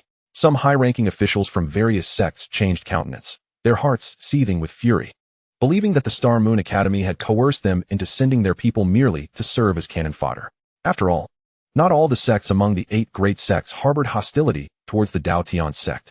For instance, the weakest sect, the Jin Tao Sect, was now trembling in fear. "Father, this is the situation. Please send more people quickly." On another peak of the Dao Tian Sect, Luo Qiao lowered her voice. "I understand. Rest assured. I will handle this," came the deep and authoritative voice of the Emperor of the North Xian Ancient Kingdom. "Xianming's sacred land, do you still harbor treachery?" After severing the communication, the Emperor's gaze turned icy and penetrating. After the battle at Duantian Cliff, although the Beixian Ancient Kingdom was unable to provide timely support, in his fury, he led the formidable warriors of the Beixian Ancient Kingdom into an all-out war against the Xianming sacred land. The clash was so fierce that it obscured the heavens and darkened the earth, resulting in significant losses on both sides, with many powerful figures perishing. Ultimately, the Xianming sacred land was compelled to sign a contract, offering compensation and promising not to take action against the Dao Tian Sect in the future, which led to the withdrawal of the Beixian Ancient Kingdom's forces. Though Su Changge did not disclose his suspicions to Luo Qiao, The emperor of the Baishan ancient kingdom had already deduced the identity of the hidden mastermind upon learning of the Dao Tian Sect's plight. Summon the dragon guards. We shall visit the Xianming sacred land. The emperor's voice, imbued with authority and fear, resonated through the air. The members of the Dao Tian Sect were diligently cultivating, experiencing rapid advancements in their abilities. Changge, however, was idly playing with the slumbering fire sacred bird, treating it like a mere toy. He refrained from recklessly confronting the 8 major sects, instead opting to bide his time and develop his strength. After all, among the 8 sects, 3 were home to powerful figures at the June realm, with the total number of such elites potentially reaching 7 or 8. The demise of over 100 formidable practitioners from the 8 sects, along with the elder of the Xingyue Academy, was likely to instill a sense of trepidation in them for a considerable period. Once the fire sacred bird awakened, it was expected to break through to a new realm. Furthermore, once I gather 2 7th-tier battle puppets, my position will be secure, Changge mused silently. Time swiftly passed, and 7 days had elapsed. The Xingyue Academy continued to covertly communicate with the other 7 sects, preparing to plot their second assault on the Dao Tian Sect. Meanwhile, the members of the Dao Tian Sect had made varying degrees of progress in their cultivation. Detected that sect member Yin Yu Wolf has broken through to the 7th level of the transformation realm, seeking peace. Detected that sect member Lin Tian has broken through to the 9th level of the returning origin realm, seeking peace. Detected that sect member Luo Xiao has broken through to the 5th level of the returning origin realm, seeking peace. Detected that sect member Yun Xue Ning has broken through to the 9th level of the profound spirit realm, seeking peace. Detected that sect member Qin Yu has broken through to the 5th level of the profound spirit realm, seeking peace. Host S cultivation level. Initial stage of the 5th level of the venerable realm, alongside Yin Yu Wolf, Lin Tian, Luo Xiao, Yun Xue Ning, and Qin Yu, as well as the fire sacred bird. As the members of the Dao Tian Sect experienced breakthroughs, Changge also ascended to a slightly higher realm. At this moment, the fire sacred bird in his arms began to emanate a brilliant flame, accompanied by an astonishing brightness and searing heat. The flames radiating from the fire sacred bird made Changge feel a scorching and stinging sensation throughout his body. It is important to note that he had already reached the 5th level of the venerable realm, with his golden body indestructible skill cultivated to perfection. With a sudden motion, Changge instinctively tossed the fire sacred bird aside, narrowly avoiding igniting his attire. Detected that sect member fire sacred bird has broken through to the 8th level of the profound spirit realm, seeking peace. Host S cultivation level. Initial stage of the 6th level of the venerable realm, alongside Yin Yu Wolf, Lin Tian, Luo Xiao, Yun Xue Ning, Qin Yu, and the fire sacred bird. A surge of overwhelming power emerged from Changge's dantian, coursing through his limbs and bones, infusing every inch of his flesh and blood, propelling his cultivation to new heights. From the 8th level of the return to origin realm, a direct breakthrough to the 8th level of the profound spirit realm, Changge's eyes sparkled with astonishment and delight.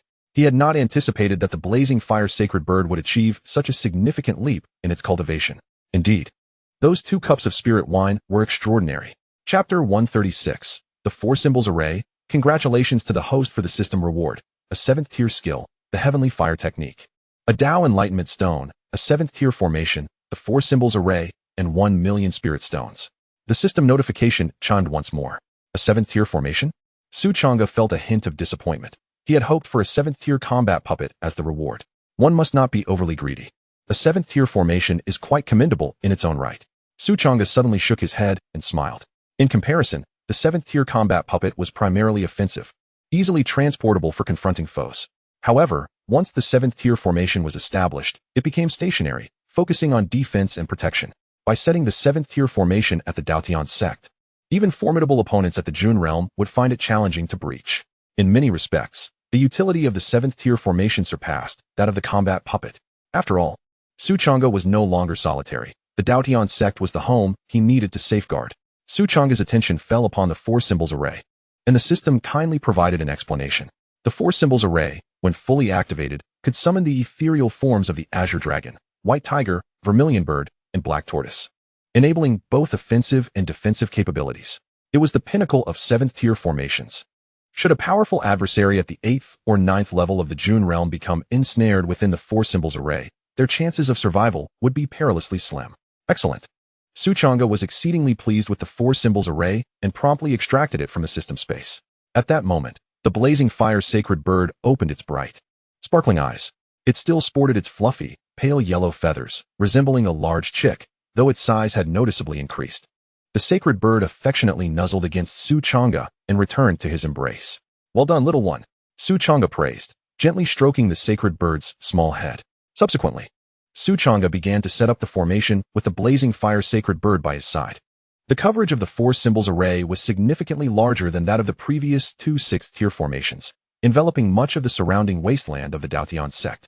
Thankfully, there was a spiritual vein beneath the sect. Otherwise, sustaining the operation of a seventh-tier formation would have been quite challenging. Su Changge dedicated half a day to meticulously arranging the various materials and devices necessary for the four symbols array, ensuring a connection to the underground spiritual vein. Boom. At the moment the four symbols array was completed, the earth trembled, and countless runes were birthed in the void, intricately woven together, interlacing and intertwining. Roar. Above the heavens, the ethereal forms of the four symbols divine beasts appeared. The azure dragon soared through the skies, the white tiger roared across the land. The vermilion bird let out a resounding call, commanding torrents of flame, and the black tortoise stood resolutely upon the vast earth, guarding this realm. What commotion is this? The dog was startled and jumped up, quickly lifting its head to see the ethereal forms of the divine beasts slowly dissipating. What on earth is this? The dog was both astonished and delighted, hastily running out of the courtyard to eagerly seek out Su Changge for an explanation. Qinglong, Zhuke, Baihu Xuanwu? What does this signify? Lin Tian, Luo Qiao, and Xingyu exchanged glances, their faces reflecting both confusion and delight, fully aware that this phenomenon was undoubtedly orchestrated by Su Changge. The four symbols array? Yun Xuanning opened her eyes, gazing at the ethereal silhouettes of the four divine beasts, equally astonished.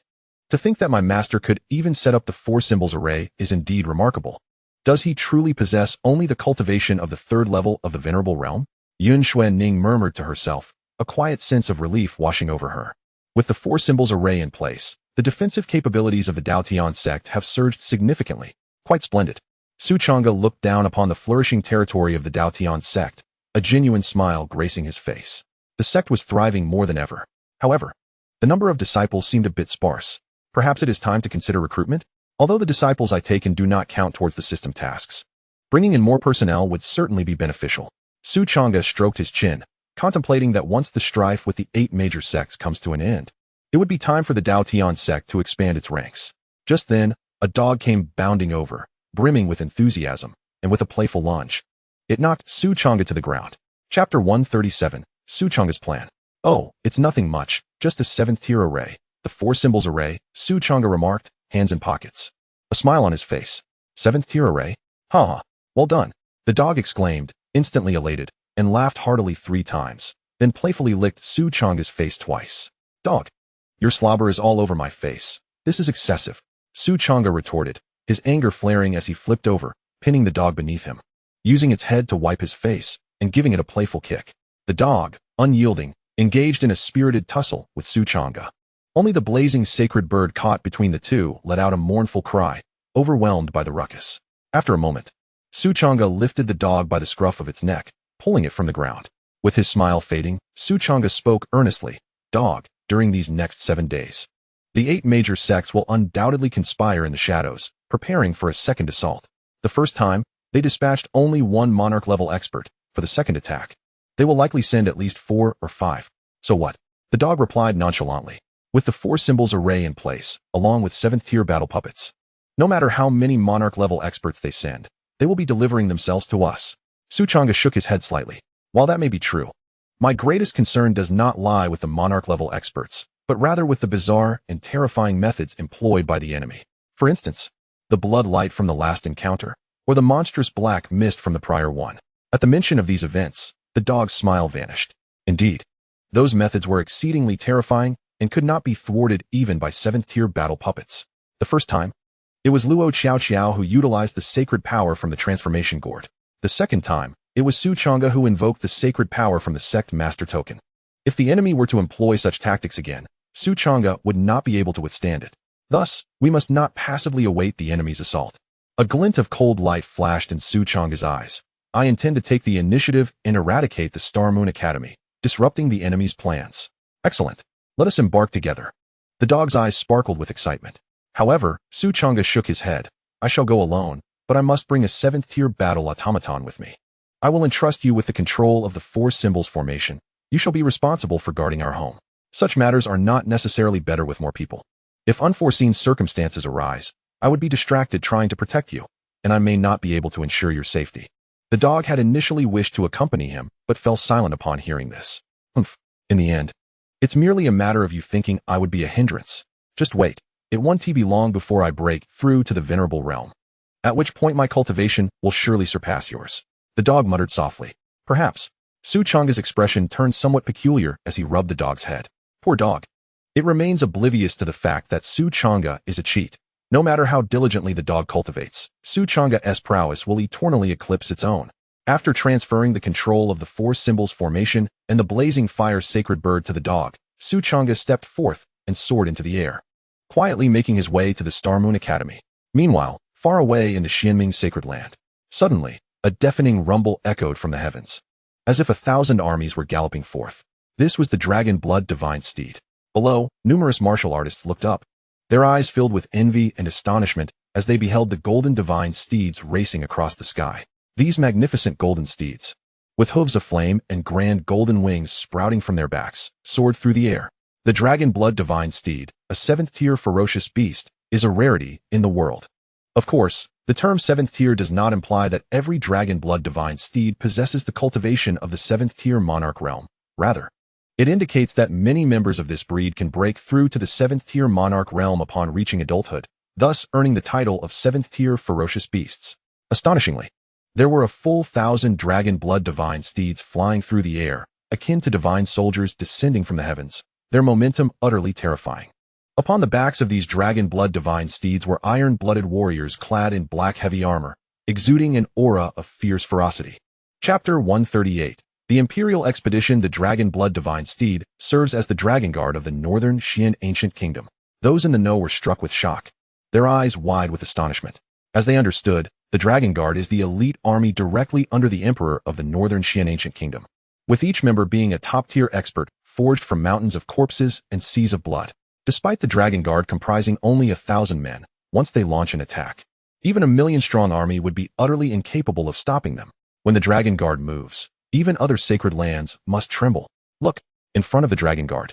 A sharp-eyed martial artist suddenly gasped, his voice trembling slightly. In front of the 1,000 dragon blood divine steeds were 3 golden flood dragons. Each golden flood dragon measured 300 zhang in length, exuding a formidable and terrifying pressure, all possessing the cultivation of the monarch realm. The 3 golden flood dragons were pulling a golden war chariot.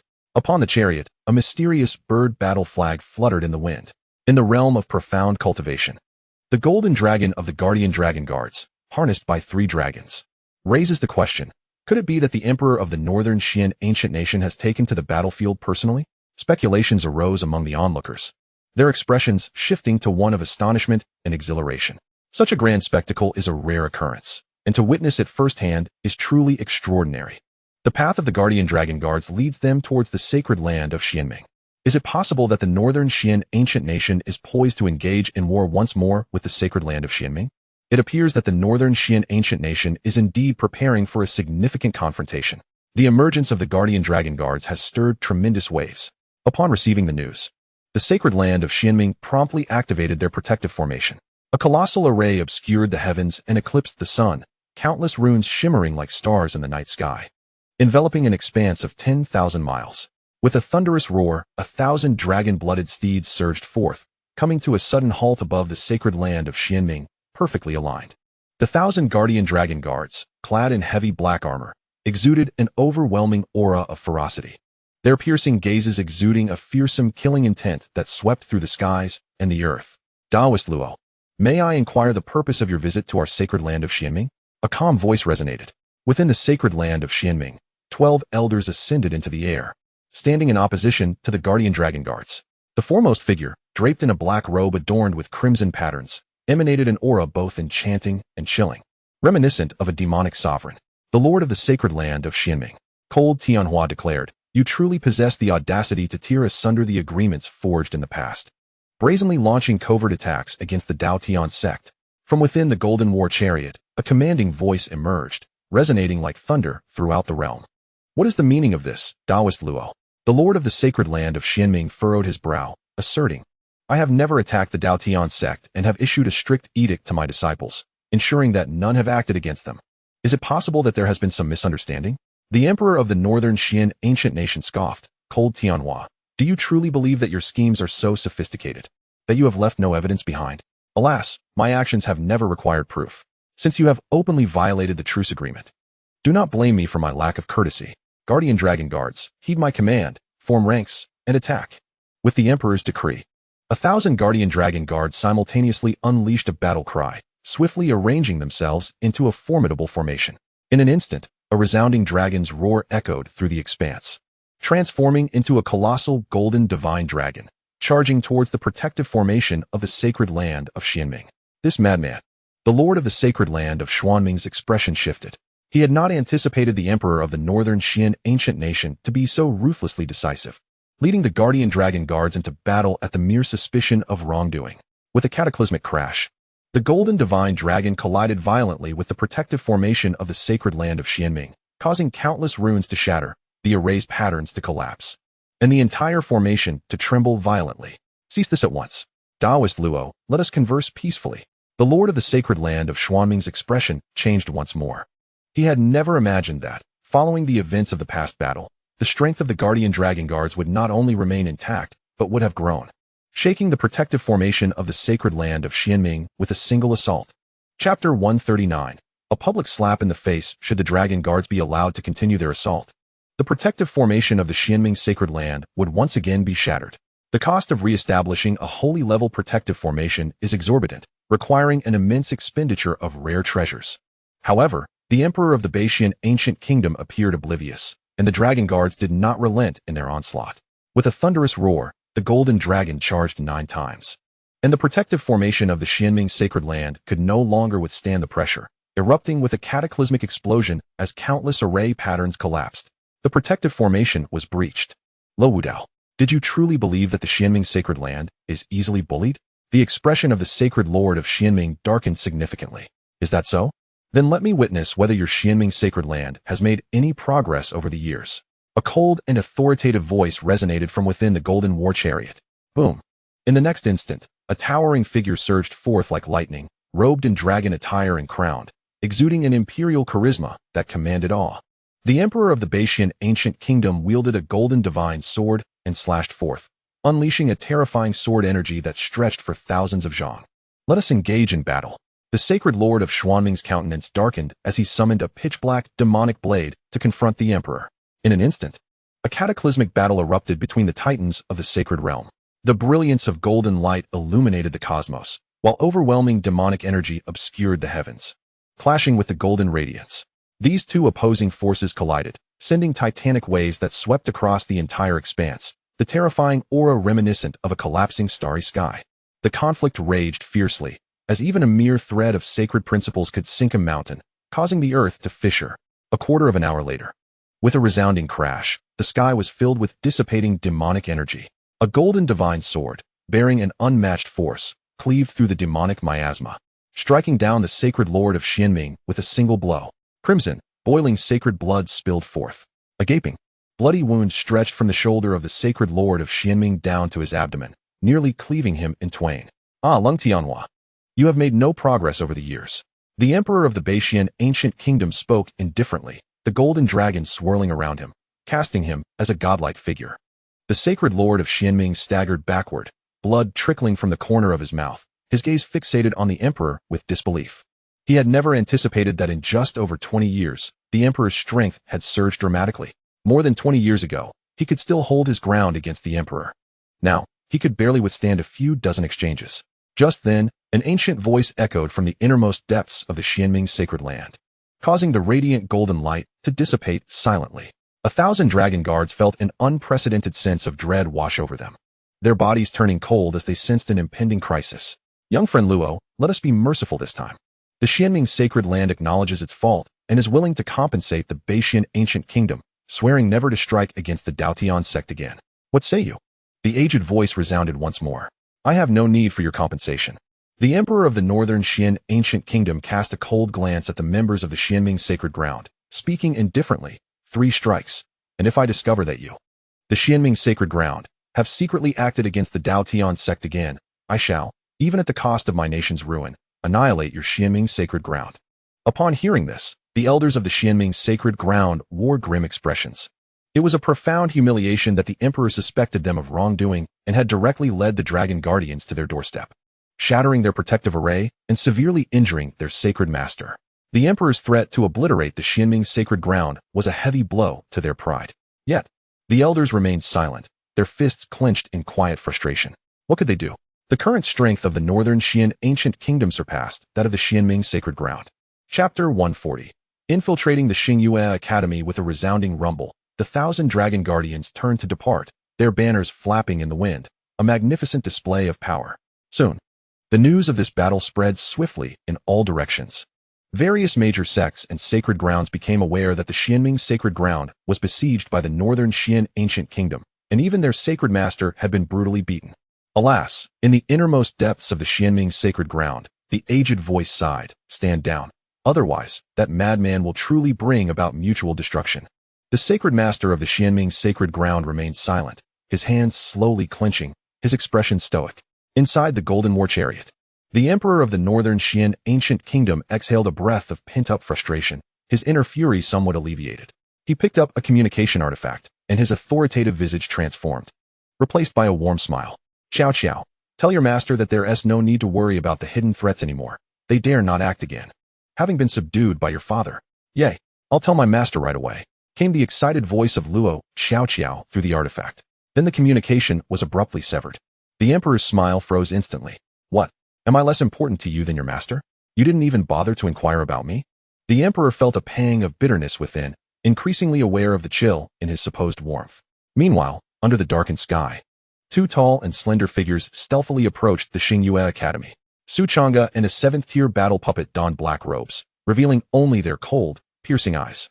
Su Changge gazed down upon the vast territory of the Xingyue Academy.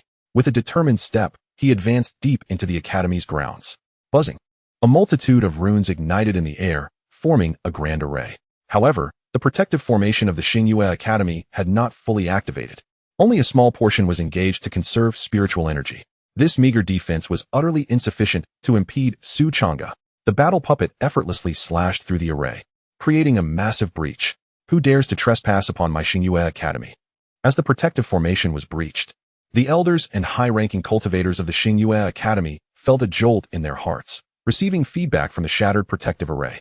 In an instant, a dozen venerable elders soared into the air, rushing towards the breach in the formation. At this moment, Su Changge had already arrived deep within the Star Moon Academy. Before him stood a towering mountain, where the Academy's spiritual energy converged, seizing the essence of heaven and earth, exuding an overwhelming grandeur. Undoubtedly, this was the very heart of the Star Moon Academy. Why has a fellow cultivator intruded upon our Star Moon Academy? Suddenly, a pair of sharp, imposing eyes lit up, and an immense spiritual power surged forth, directly locking onto Su Changge and his combat puppet. From within the mountain, a middle-aged man clad in a Taoist robe stepped forth, his flowing black hair moving as if stirred by an unseen wind, his aura as profound as the ocean.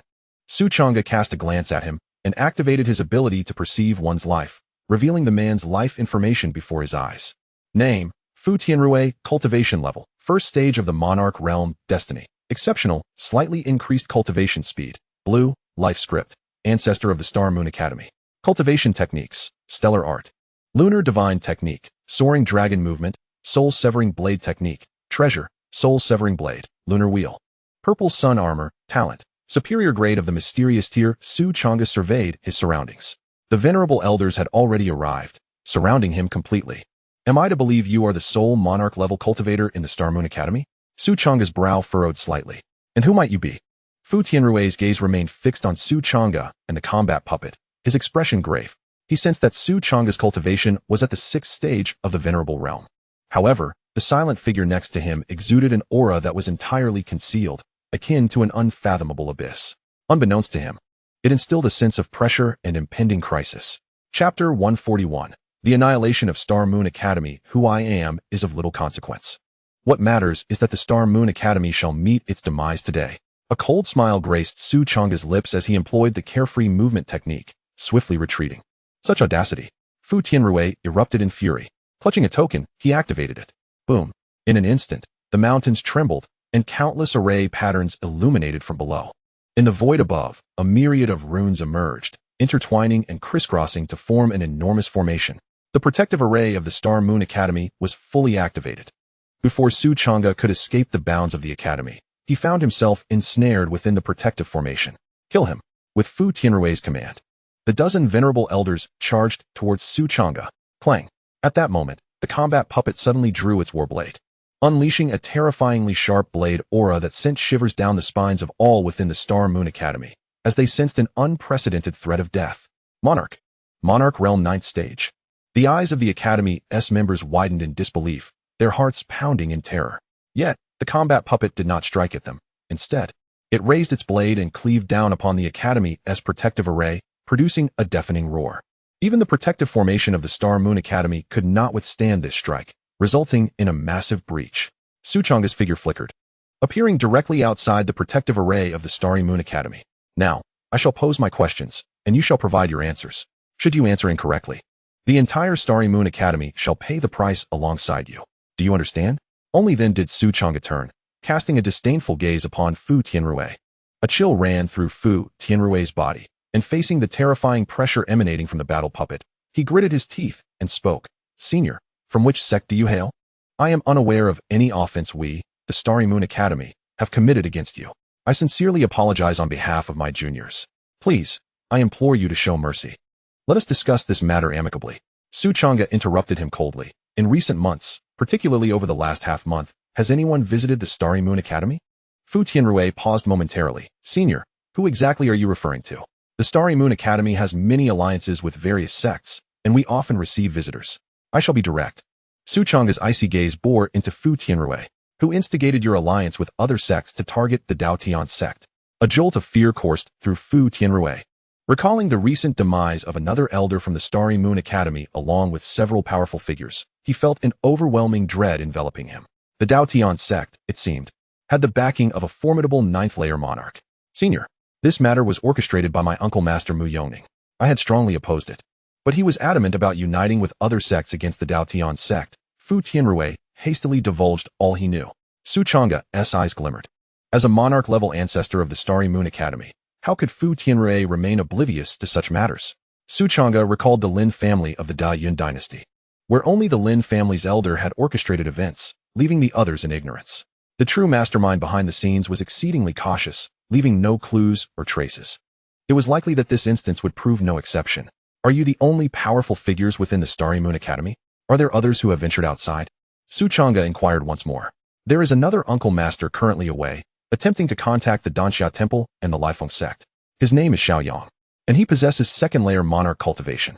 Beyond that, only 3 resource territories have powerful figures in residence, specifically, under the overwhelming pressure of the 9th-layer battle puppet. Fu Tianrui dared not conceal any information, dutifully revealing everything he knew. Su Changge posed a few more questions to glean a general understanding of the Starry Moon Academy's circumstances. Perhaps you truly are unaware, but having acted against the Dao Tian Sect, you are no longer innocent. You must bear the consequences of your choices. With these words, Su Changge turned and departed. Chapter 142. The ambush on Xiaoyang. The battle puppet remained rooted in place, its terrifying monarch-level pressure saturating the surroundings, rendering the members of the Starry Moon Academy immobile. Moments later, Su Changge raced thousands of miles away, completely distancing himself from the Academy's territory. Clang! At that moment, the battle puppet raised its hand and mercilessly struck down. No! The Academy echoed with piercing and defiant cries of despair. On this day, the Starry Moon Academy, which had stood dominantly for millennia, met its demise. The monarch-level ancestor, along with all the elders, the dean, and the vice-dean, perished without exception. Although the battle puppets did not annihilate the disciples of the Star and Moon Academy, they drove them away and utterly destroyed the territory of the Academy, relocating its treasury. Thus, the Star and Moon Academy met its demise. Su Changge halted his steps thousands of miles away, holding the sect leader's token, his expression grave, bracing himself for the impending events. Even as the battle puppet approached, carrying a colossal palace, no anomalies transpired. Only then did Su Changge release a long sigh of relief. Fortunately, Fu Tianrui did not harbor that strange and terrifying power within him. The reason Su Changge had traveled such a distance was his fear that the battle puppet might cleave Fu Tianrui in two, unleashing any malevolent force lurking within him. which would spell trouble for Changge. With deftness, Changge retrieved dozens of storage rings, collecting all the treasures from the Star and Moon Academy's treasury into them, before issuing commands to the battle puppet. With a resounding crash, the battle puppet casually tossed the empty, massive palace aside, sending it crashing to the desolate ground below, producing a thunderous sound. Subsequently, guided by the address provided by Fu Tianrui, Changge swiftly proceeded to the 3 resource territories of the Star and Moon Academy, decisively eliminating the 3 elder experts and dispersing the Academy's disciples and deacons. Without pause, Changge immediately set his course towards the territory of the Fierce Wind Sect. According to Fu Tianrui's last instructions, Xiaoyang had first gone to Danxia Temple before heading to the Fierce Wind Sect. At this moment, Xiaoyang was either at the Fierce Wind Sect or on his way back to the Star and Moon Academy. In the vast and desolate expanse of the wilderness, an elderly man, slightly hunched, soared through the air, covering miles with each step at an astonishing speed. Suddenly, he halted, his body tensing as he sensed an overwhelming sense of danger. Who could it be? The old man narrowed his eyes, slowly tightening his grip on his staff sword. As Changge traversed the path from the Star and Moon Academy to the Fierce Wind Sect, his powerful spiritual awareness expanded, searching diligently until he finally detected a formidable aura of the Junjing level. He gazed towards the old man, activating his ability to glimpse into one's life, revealing the details of the elder's existence. Name: Xiaoyang, cultivation level, Junjing second layer, fate, exceptional, slight increase in cultivation speed, blue, life script, ancestor of Star and Moon Academy. Techniques: Starry technique, Great Sun heavenly skill, drifting dragon movement, shuriken technique, treasures, shuriken, sunfire mirror, storm pear blossom needle, talent, superior grade Xian target confirmed. Changge and the battle puppet strode forth, standing before Xiaoyang. Who are you 2 Taoists? Xiaoyang squinted, a profound sense of alarm rising within him. Boom. The battle puppet suddenly unleashed a terrifying pressure of the Junjing 9th layer, causing Xiaoyang's body to stiffen, cold sweat beginning to bead on his forehead. Seniors, we have never met. I trust one have not offended you in any way? Surely, there must be some misunderstanding. Xiaoyang stammered, his heart racing with inexplicable dread. A Junjing 9th layer powerhouse. He was merely at the 2nd layer. It would be child's play for the other to end his life. I have but one question. Satisfy me with your response, and you may continue to live. Should your answer fail to meet my expectations, then you may meet your demise. Changge's voice was cold as she locked her gaze onto Xiaoyang's eyes, enunciating each word with precision. Who orchestrated your collusion with the other sects against the Dao Tian Sect? Xiaoyang's body trembled violently, his complexion paling as beads of cold sweat trickled down his forehead. Chapter 143. Still without clues, these 2 formidable figures had come for the Dao Tian Sect. It was no wonder that Mu Yongning, accompanied by over 100 powerful individuals, had laid an ambush at the Dao Tian Sect, only to be met with a devastating counterattack. A surge of intense unease and dread welled up within Xiaoyang as his scalp prickled with fear. Clang! Just as he contemplated denying the accusation, the battle puppet unsheathed its weapon, unleashing a terrifyingly sharp glint of cold light. In that instant, Xiaoyang's heart sank. All of this had been orchestrated by Mu Yongning, who claimed that the Dao Tian Sect was on the verge of resurgence, while the Xingyue Academy had taken control of the Feifeng mountain range. He asserted that the Dao Tian Sect harbored resentment and posed a threat to the safety of the Xingyue Academy, thus advocating for a preemptive strike. As for whether Mu Yongning had any hidden backers, I cannot say for certain. Xiaoyang spoke hastily, divulging every piece of information he possessed, terrified that a mere moment's hesitation would lead to his demise. Changge raised an eyebrow, seemingly unsurprised by this revelation. What was the outcome of your operation? How did the Danxia Temple and the Lifeng Sect respond? What is your battle plan? She inquired further.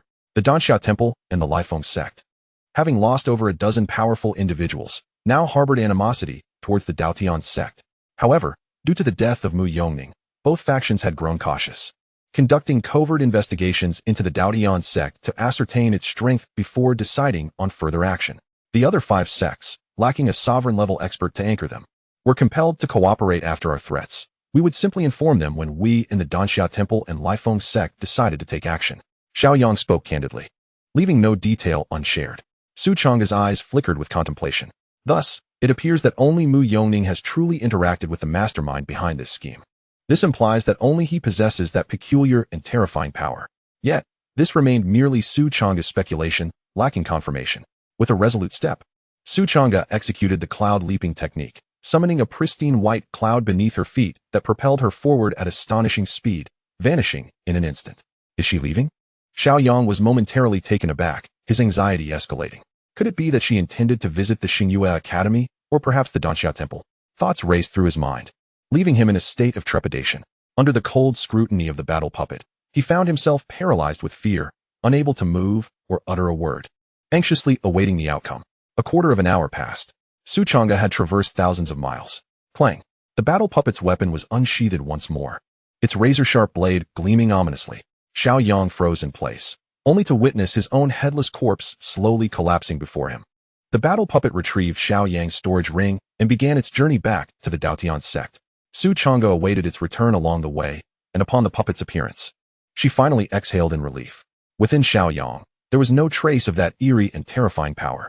Su Changge retracted the combat puppet and returned to Dao Tian Sect. The dog had not slept all night, and upon Su Changge's return, it breathed a sigh of relief and eagerly inquired, "How did it go?" "I have obliterated the Xingyue Academy. This is the treasure trove of the academy." Su Changge produced a substantial handful of storage rings and handed them to the dog. Subsequently, he recounted all his findings. "Is it truly impossible to uncover any clues?" The dog furrowed its brow, feeling quite vexed, as even the treasure of Xingyue Academy no longer seemed appealing. Though the academy had been vanquished, the mastermind behind it had left no trace. An unknown enemy is the most formidable.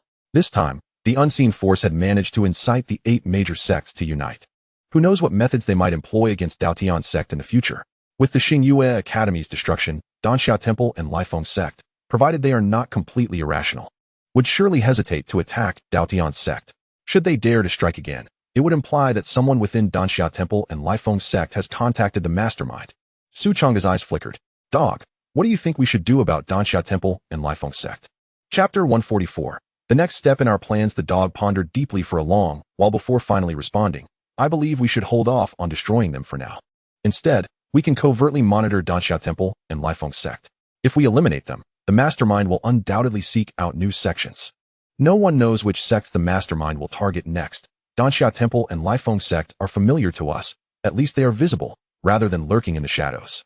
If the mastermind intends to target Dao Tian Sect again, it is highly likely they will reach out to Danxia Temple and Lifeng Sect, allowing us to leverage them to uncover clues about the mastermind." Su Changge nodded in agreement. The dog's thoughts aligned closely with his own, which was why he had refrained from hastily eliminating Danxia Temple and Lifeng Sect. Keeping them around could serve to restrain the mastermind. "I'll take care of the surveillance. You focus on guarding the home and cultivating in peace." Su Changge ruffled the dog's head. After all, the dog was only at the 7th level of the transformation realm, making it unrealistic for it to conduct surveillance. The dog grumbled in mild discontent but did not argue. It was aware of its own limitations. "Master." At that moment, a petite figure dashed in, throwing herself into Su Changge's embrace. "What is it?" Su Changge smiled and lifted the little girl in his arms. "Where did you run off to? I couldn't find you anywhere." "I have tremendous news to share." Luo Qiao pouted, somewhat displeased. "I just went out for a moment to destroy the Xingyue Academy." Su Changge summarized the events that had transpired. "The Xingyue Academy has been destroyed?" Luo Qiao's eyes brightened. Su Changge nodded and asked, "What is the tremendous news you mentioned?" "Hee. The good news is that the mastermind will no longer act against us. The danger has been averted," Luo Qiao said with a cheerful smile. "Oh?" Su Changge's heart stirred as a thought suddenly crossed his mind. Could it be that the Northern Xian ancient kingdom has taken action? "How do you know that the mastermind won't strike?" Guzi inquired, puzzled. "Well, I can't say. In any case, the mastermind is simply too afraid to act." Luo Qiao's sparkling eyes twinkled as she bounded out of Su Changge's embrace and dashed away in a flash. "This girl," Su Changge chuckled, shaking his head. Why did she suddenly start rambling? Guzi was somewhat bewildered, unable to grasp why Luo Qiao was so certain that the mastermind would not make a move. In truth, Qiao was the 9th princess of the Northern Xian ancient kingdom. After a moment of contemplation, Su Changge finally revealed Luo Qiao's true identity. The Northern Xian ancient kingdom? Guzi was momentarily stunned, as if a flash of lightning had struck his mind. All the questions surrounding her abrupt appearance at the Feixing Sect ruins, her immediate desire to join the Dao Tian Sect, and her possession of a sacred artifact suddenly found their answers. She was indeed the 9th princess of the Northern Xian ancient kingdom. No wonder. Guzi's thoughts swirled in complexity. Su Changge embraced Guzi and said, "Now, you ought to tell me about the relationship between the Dao Tian Sect and the Northern Xian ancient kingdom. Right? If you already know that Xiao is the 9th princess, how could you be unaware of other matters?" Guzi shot Su Changge a sidelong glance, increasingly suspicious that he had known the truth all along. I only know that Xiao Xiao is the 9th princess of the northern Xian ancient kingdom. I am not privy to other information, Su Changge replied candidly. I don't believe you one bit. You are quite the schemer, Guzi retorted with discontent. Su Changge had known Luo Xiaoxiao's real identity, but had chosen not to share it. Enough chatter, just speak, Su Changge urged. In truth, this was not much of a secret. After a moment's thought, Guzi finally elucidated. The founding emperor of the northern Xian ancient kingdom was a true disciple of the Dao Tian Sect over 10,000 years ago. The northern Xian ancient kingdom can be considered a subsidiary sect of the Dao Tian Sect, having developed into a holy land with the latter's support. Although the Dao Tian Sect later underwent dramatic changes and fell into decline overnight, the northern Xian ancient kingdom was not affected and managed to preserve its strength. Chapter 145. The past becomes a secret. The northern Xian ancient kingdom was once a subsidiary sect of the Dao Tian Sect. Su Changge was both astonished and yet found it reasonable, feeling a sense of clarity wash over him. No wonder the northern Xian ancient kingdom would protect the Dao Tian Sect. Their relationship was indeed so closely intertwined. What about the Dao Tian Sect? By the time of the old man, it seems he was the only one left.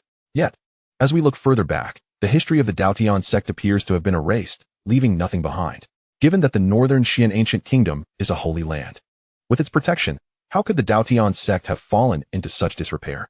Su Changge voiced the perplexities that had long occupied his mind. From the 3 strands of power left in the sect leader's token by Yuntian Jinren, it was evident that he possessed the cultivation of a saint. To have nurtured a being of such caliber, the Dao Tian Sect must have been formidable in its heyday. Yet, why had its history been obliterated? Upon mentioning this, Guzi's gaze turned complex, his expression heavy. After a considerable time, it let out a sigh and said, "Let us speak of this once you transcend to the sovereign realm. Knowing those burdensome truths too early is not in your favor. Is it the Xianming sacred land?" Su Changge suddenly interjected, gazing intently into the dog's eyes. Did the Xianming sacred land not nearly annihilate the entire Dao Tian Sect back then? At the mention of the Xianming sacred land, a fleeting glimmer of boundless hatred and murderous intent flickered in the dog's eyes. Yet, it shook its head and replied, "The Xianming sacred land is merely a band of opportunistic scoundrels. They lack the power to extinguish the Dao Tian Sect of yore. The true adversaries are far more terrifying than you can fathom, and the reality is much harsher than you imagine." The dog sighed deeply, laying on the ground with an expression of utter despondency. Su Changge was instantly stirred by curiosity and pressed on with questions, but the dog remained silent, unyielding to Su Changge's relentless inquiries. Left with no choice, Su Changge acquiesced, "Take good care of home. I shall keep an eye on the Danxia Temple and the Lifeng Sect." He patted the dog's head. "Didn't Ti Qiao Qiao mention that the unseen hand wouldn't dare to act?" The dog responded, "It seems the Beixian ancient nation has taken action. They would not make a guarantee without absolute certainty. Just to be cautious. Furthermore, the Danxia Temple and the Lifeng Sect occupy our Dao Tian Sect's resource territory, making it prudent to observe their reactions." Su Changge had his own plans and soon departed from the Dao Tian Sect, stealthily heading towards the Danxia Temple. At this moment, the Danxia Temple and the Lifeng Sect, upon receiving the news of the extermination of the Xingyue Academy, were engulfed in profound panic. It is important to note that the Xingyue Academy boasted 3 sovereign-level experts, possessing greater overall strength than both the Danxia Temple and the Lifeng Sect. Even so, the Xingyue Academy was wiped out in a single night, with even the sovereign ancestors brutally slain and left to rot in the wilderness. It must be the Dao Tian Sect. The Xingyue Academy has brought this upon me. I knew they harbored ill intentions. The high-ranking experts of the Danxia Temple and the Lifeng Sect were engulfed in chaos and fear, their scalps tingling with dread. Just moments ago, the ancestor of the Xingyue Academy had sought counsel with their 2 sects on how to contend with the Dao Tian Sect, and in the next instant, they were obliterated. How could this not instill terror? If a force stronger than them could be extinguished, then surely annihilating the Danxia Temple and the Lifeng Sect would be effortless for the enemy. Ancestor, while the Dao Tian Sect has yet to arrive, we must flee swiftly. Many high-ranking experts of the Danxia Temple and the Lifeng Sect were in a state of panic, contemplating escape. If they could annihilate even the Xingyue Academy, where do you think we could possibly escape to? The ancestor of the Danxia Temple cast a cold glance at the multitude of experts within. This statement was akin to a bucket of cold water dousing their fervor, bringing them back to their senses. If a sovereign ancestor were to flee, there might still be a glimmer of hope. However, how could mere revered and transcendental beings like them hope to evade the enemy's pursuit? Then, what do you suggest we do, ancestor? The high-ranking experts of the Danxia Temple turned to their ancestor with pleading eyes. Chapter 146. The plea for mercy at Danxia Temple. Retrieve 70% of the wealth and resources from our treasury. Half of the senior elders are to accompany me to Dao Tian Sect to offer our apologies and return their resources and territory. The venerable ancestor of Danxia Temple spoke in a grave tone. Our temple holds no significant enmity with Dao Tian Sect. The prior action against them was merely instigated by the Star Moon Academy, which lured us with promises of great profit, he continued. If we humbly apologize and provide ample restitution and resources, we should be able to secure their forgiveness. 70% of our assets. The high-ranking members of Danxia Temple quivered at the declaration, their hearts momentarily halting in disbelief. This represented thousands of years of accumulation. The loss of such a substantial portion would severely hinder the cultivation of all within Danxia Temple. Without sufficient resources, their strength would stagnate for centuries to come, possibly even regress. What if Dao Tian Sect does not forgive us? A senior elder asked, a bitter smile on his face. Then we shall submit ourselves to their judgment. The venerable ancestor replied expressionlessly. The assembly was taken aback, hastily urging, Ancestor, reconsider. There must be another way. What I mean is, should Dao Tian Sect refuse our forgiveness, we would have no choice but to await our demise, he stated coldly, casting a glance of disdain at them. Dao Tian Sect, having effortlessly vanquished Star Moon Academy, could just as easily obliterate us. Our only course of action is to earnestly seek their pardon. If they choose not to forgive, we are left with our fate sealed. The expressions of the high-ranking members grew increasingly grim, regret gnawing at their insides. Had they known of Dao Tian Sect's formidable strength, they would never have allied with Star Moon Academy.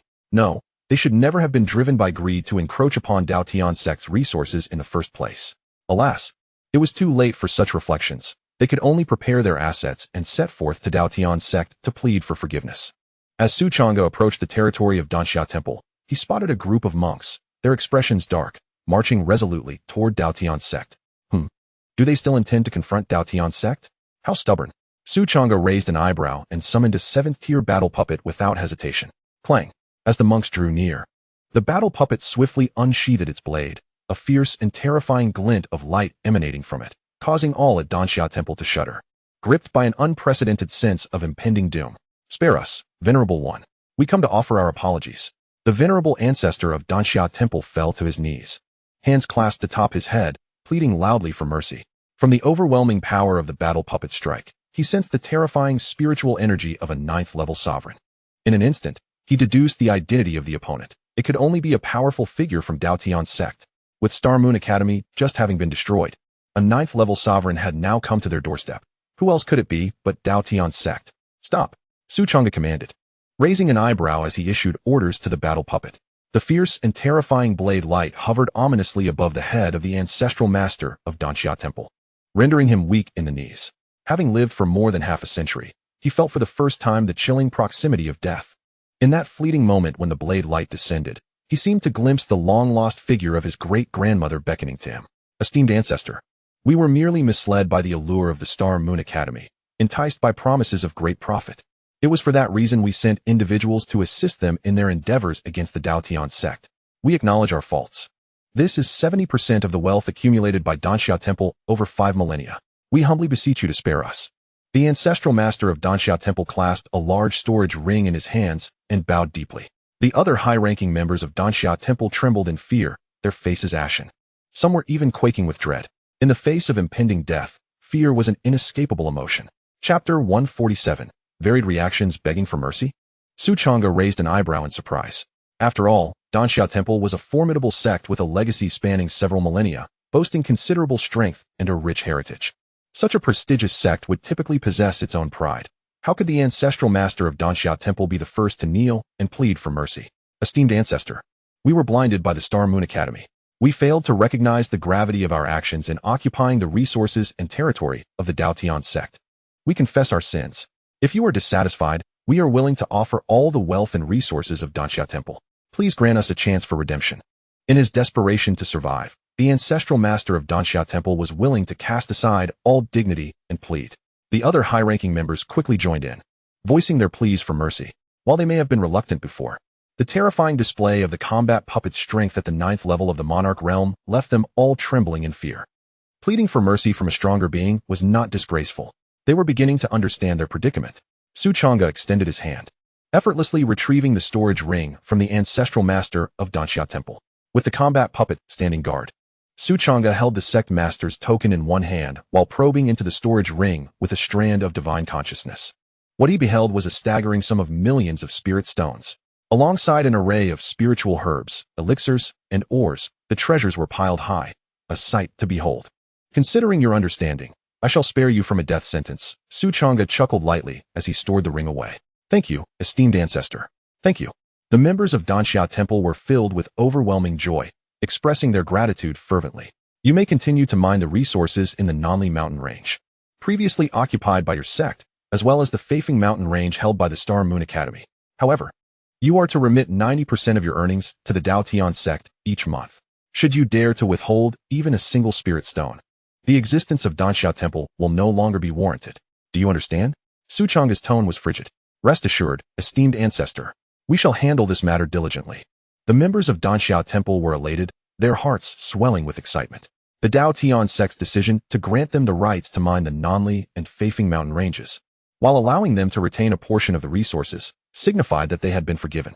Even a mere 10% of the resources was sufficient to sustain the cultivation needs of the members of Danxia Temple. For Danxia Temple, this was the most favorable outcome attainable. Changge flickered and departed with his battle puppet. Only then did the members of Danxia Temple wipe the cold sweat from their foreheads and exhale a long sigh of relief. At that moment, the blade had been a mere 0.1 centimeters from my head. Fortunately, I knelt swiftly. The elder of Danxia Temple touched his bald forehead, still haunted by the memory. Changge then turned towards the territory of the Liwen sect. As for the remaining 5 sects, Changge had no intention of visiting them personally. The news of the annihilation of Xingyue Academy would soon reach those 5 sections. If they came to offer apologies and plead for mercy, Changge might consider sparing them. Otherwise, he wouldn't mind extinguishing a few more sects. As Changge approached the domain of the Liwen sect, he observed a procession of elders from the sect marching forth towards Dao Tian Sect. Changge activated his life insight ability, scrutinizing the Liwen sect's convoy from a distance. Moments later, he narrowed his eyes. Among the ranks of the Liwen sect, the highest cultivation level belonged merely to a 7th-tier venerable. Although the sect boasted 2 monarch-level ancestors, none had made an appearance. I am curious to see what schemes you harbor. Changge swiftly maneuvered around the Liwen sect's procession, silently advancing towards the sect. At this moment, the protective grand formation of the Liwen sect had been activated, a myriad of runes intertwining to envelop the territory. This was a 7th-tier formation. Changge hovered in the air, concealing his presence as he surveyed the Liwen sect's domain from above. Should his battle puppet intervene, it could dismantle the formation, yet it would undoubtedly alert the Liwen sect. Therefore, Changge opted for concealment. The absence of the Liwen sect's ancestors might suggest that the true orchestrators were in contact with them. Chapter 148. The bucket escape. Changge did not wait long. A quarter of an hour later, 2 figures stealthily departed from the Liwen sect. Cloaked in black robes that concealed their presence, they crept away under the veil of secrecy. Changge activated his life insight ability, focusing on them, and 2 columns of life information appeared before him, visible only to his eyes. Name: Wenlushing, Cultivation, 1st-tier Monarch, Fate, Exceptional, slight increase in cultivation speed, Blue, Life Script, Ancestor of the Liwen sect. Techniques: Liwind Art, Flame Palm, Dragon Sword Technique. Swift Wind Movement, Treasures, Quick Sword, Fire Spirit Pearl. Thunderlight Boat, Qualification, Superior Xian Level. Name: Yang Qiuhua, Cultivation, 2nd-tier Monarch, Fate, Exceptional, slight increase in cultivation speed, Blue, Life Script, Ancestor of the Liwen sect. Techniques: Liwind Art, Flame Palm, Raging Wave 9 Blades, Swift Wind Movement, Treasures, Mountain Opening Blade, Wind Stabilizing Pearl, Diamond Cauldron. Qualification: Superior Xian Level 2 Monarch level ancestors from the Liwen sect. Changge raised an eyebrow, somewhat surprised. Their furtive demeanor suggested they were contemplating a hasty retreat, not merely 2 ancestors of the Monarch realm. Changge soon observed 3 teams, each consisting of over a dozen individuals, stealthily departing from the Li Feng sect in various directions. Among these groups were 3 esteemed elders of the 8th and 9th ranks of the Venerable Realm, extraordinary talents and attendance. Changge quickly grasped the situation. The 2 Monarch Realm ancestors of the Li Feng sect were evidently frightened. They feared the fate of the Xingyue Academy, which had been annihilated by the Dao Tian Sect. Yet, lacking the courage of the ancestor from the Danxia Temple, they dared not approach the Dao Tian Sect to seek forgiveness, instead opting for a dual strategy. They dispatched a portion of their elders to offer apologies to the Dao Tian Sect, while simultaneously relocating the sect's most exceptional talents and attendants. Should the Li Feng sect face destruction, These individuals would serve as the seeds of hope. A cold smile crept across Su Changge's lips. With a swift motion, he discreetly followed the two monarch realm ancestors of the Li Feng sect. At that moment, the ancestors concealed their presence and hurried along, unaware of Su Changge's presence trailing behind them. Where could they be headed? Just then, a chilling voice echoed in their ears. The two ancestors of the Li Feng sect felt a sudden jolt in their hearts and turned abruptly. Su Changge, the leader of the Dao Tian Sect. Upon seeing Su Changge alongside a combat automaton, their pupils contracted, and a storm of emotions surged within them. Who are you? Why are you following us? Wen Lixing croaked, his gaze wary. He was gambling that Su Changge did not recognize them. After all, they were shrouded in black robes, revealing only their eyes. And their auras had been suppressed with magical means. Wen Lixing and Yang Xiaohong, both esteemed ancestors of the Li Feng sect, why were they sneaking away so furtively? Could it be that they were up to something unspeakable? A cold smile played on Su Changge's lips as he directly exposed their identities. Instantly, a wave of dread washed over Wen Lixing and Yang Xiaohong, their faces darkening. Su Changge had recognized them, realizing they could no longer feign ignorance. They understood that Su Changge had come specifically for them. Taking a deep breath, Wen Lixing forced an unpleasant smile. Sect leader Su, I assure you we were just preparing to visit the Dao Tian Sect to apologize. Do you believe us? The Dao Tian Sect is not in this direction. You are headed the wrong way, Su Changge replied coolly. Yang Xiaohong sighed heavily, stating, Sect leader Su, we of the Li Feng sect do not wish to be enemies with the Dao Tian Sect. Previously, we were misled by the Xingyue Academy, who offered us a substantial incentive, prompting us to assist them against the Dao Tian Sect. We have already dispatched the sect leader of the Li Feng sect along with several elders to offer our apologies to the Dao Tian Sect. We implore you, Sect leader Su, to show mercy and spare us. Chapter 149. Winning hearts through virtue regardless of whether your actions were intentional or not. Your assault on the Dao Tian Sect and your occupation of its resources have already forged enmity. Su Changge's voice turned frigid. If you truly wish to resolve this animosity, it is not impossible, but your sincerity is still lacking. Upon hearing this, Wen Lixing and Yang Xiaohong felt a surge of unexpected relief. The fact that Su Changge was willing to negotiate indicated that the Li Feng sect was temporarily safe and would not face annihilation. Next, all that remains is to provide adequate compensation, and that will secure our position. Sovereign Su, please articulate the form of compensation you desire from our Li Feng sect, and we shall comply without fail. Yang Xiaohong spoke softly, lowering her stance significantly. It is quite simple. A knowing smile played upon Su Changge's lips. Surrender the entirety of your sect's treasury, including the storage rings you bear. Furthermore, the two resource territories occupied by your Li Feng sect within the Dao Tian Sect must continue to be mined, with all extracted resources delivered to the Dao Tian Sect each month. What? Wen Lixing exclaimed in shock, leaping up as if a rat had stepped on its tail. You dare demand our treasury and our storage rings? You also expect us to toil as free laborers for your mining operations? Why don't you just seize it outright? Wen Lixing's face darkened to an extreme, his expression grim. To relinquish the Li Feng sect's treasury would be akin to taking half our lives. Without the cultivation resources within, the strength of the entire sect's warriors would plummet. The storage rings contain all of their wealth. To surrender both the sect's treasury and their rings would be more painful than death itself. Su Changge nodded. I am effectively seizing them right now. You. Wen Lixing gasped, his anger boiling over. Sovereign Su, your demands are utterly excessive. It is as if you seek the very lives of our Li Feng sect. Your conditions are unattainable. Unattainable? Then do not attempt to fulfill them. Su Changge chuckled coldly. Clang. The combat automaton beside him suddenly drew its battle blade, unleashing a magnificent blade aura that seemed capable of cleaving through the very fabric of existence. You are at the 9th level of the June realm. Sensing the potent aura of the combat automaton, Wen Lixing and Yang Xiaohong's eyes nearly bulged out in disbelief, terror gripping them. Wait, we agree to your conditions. Every single one.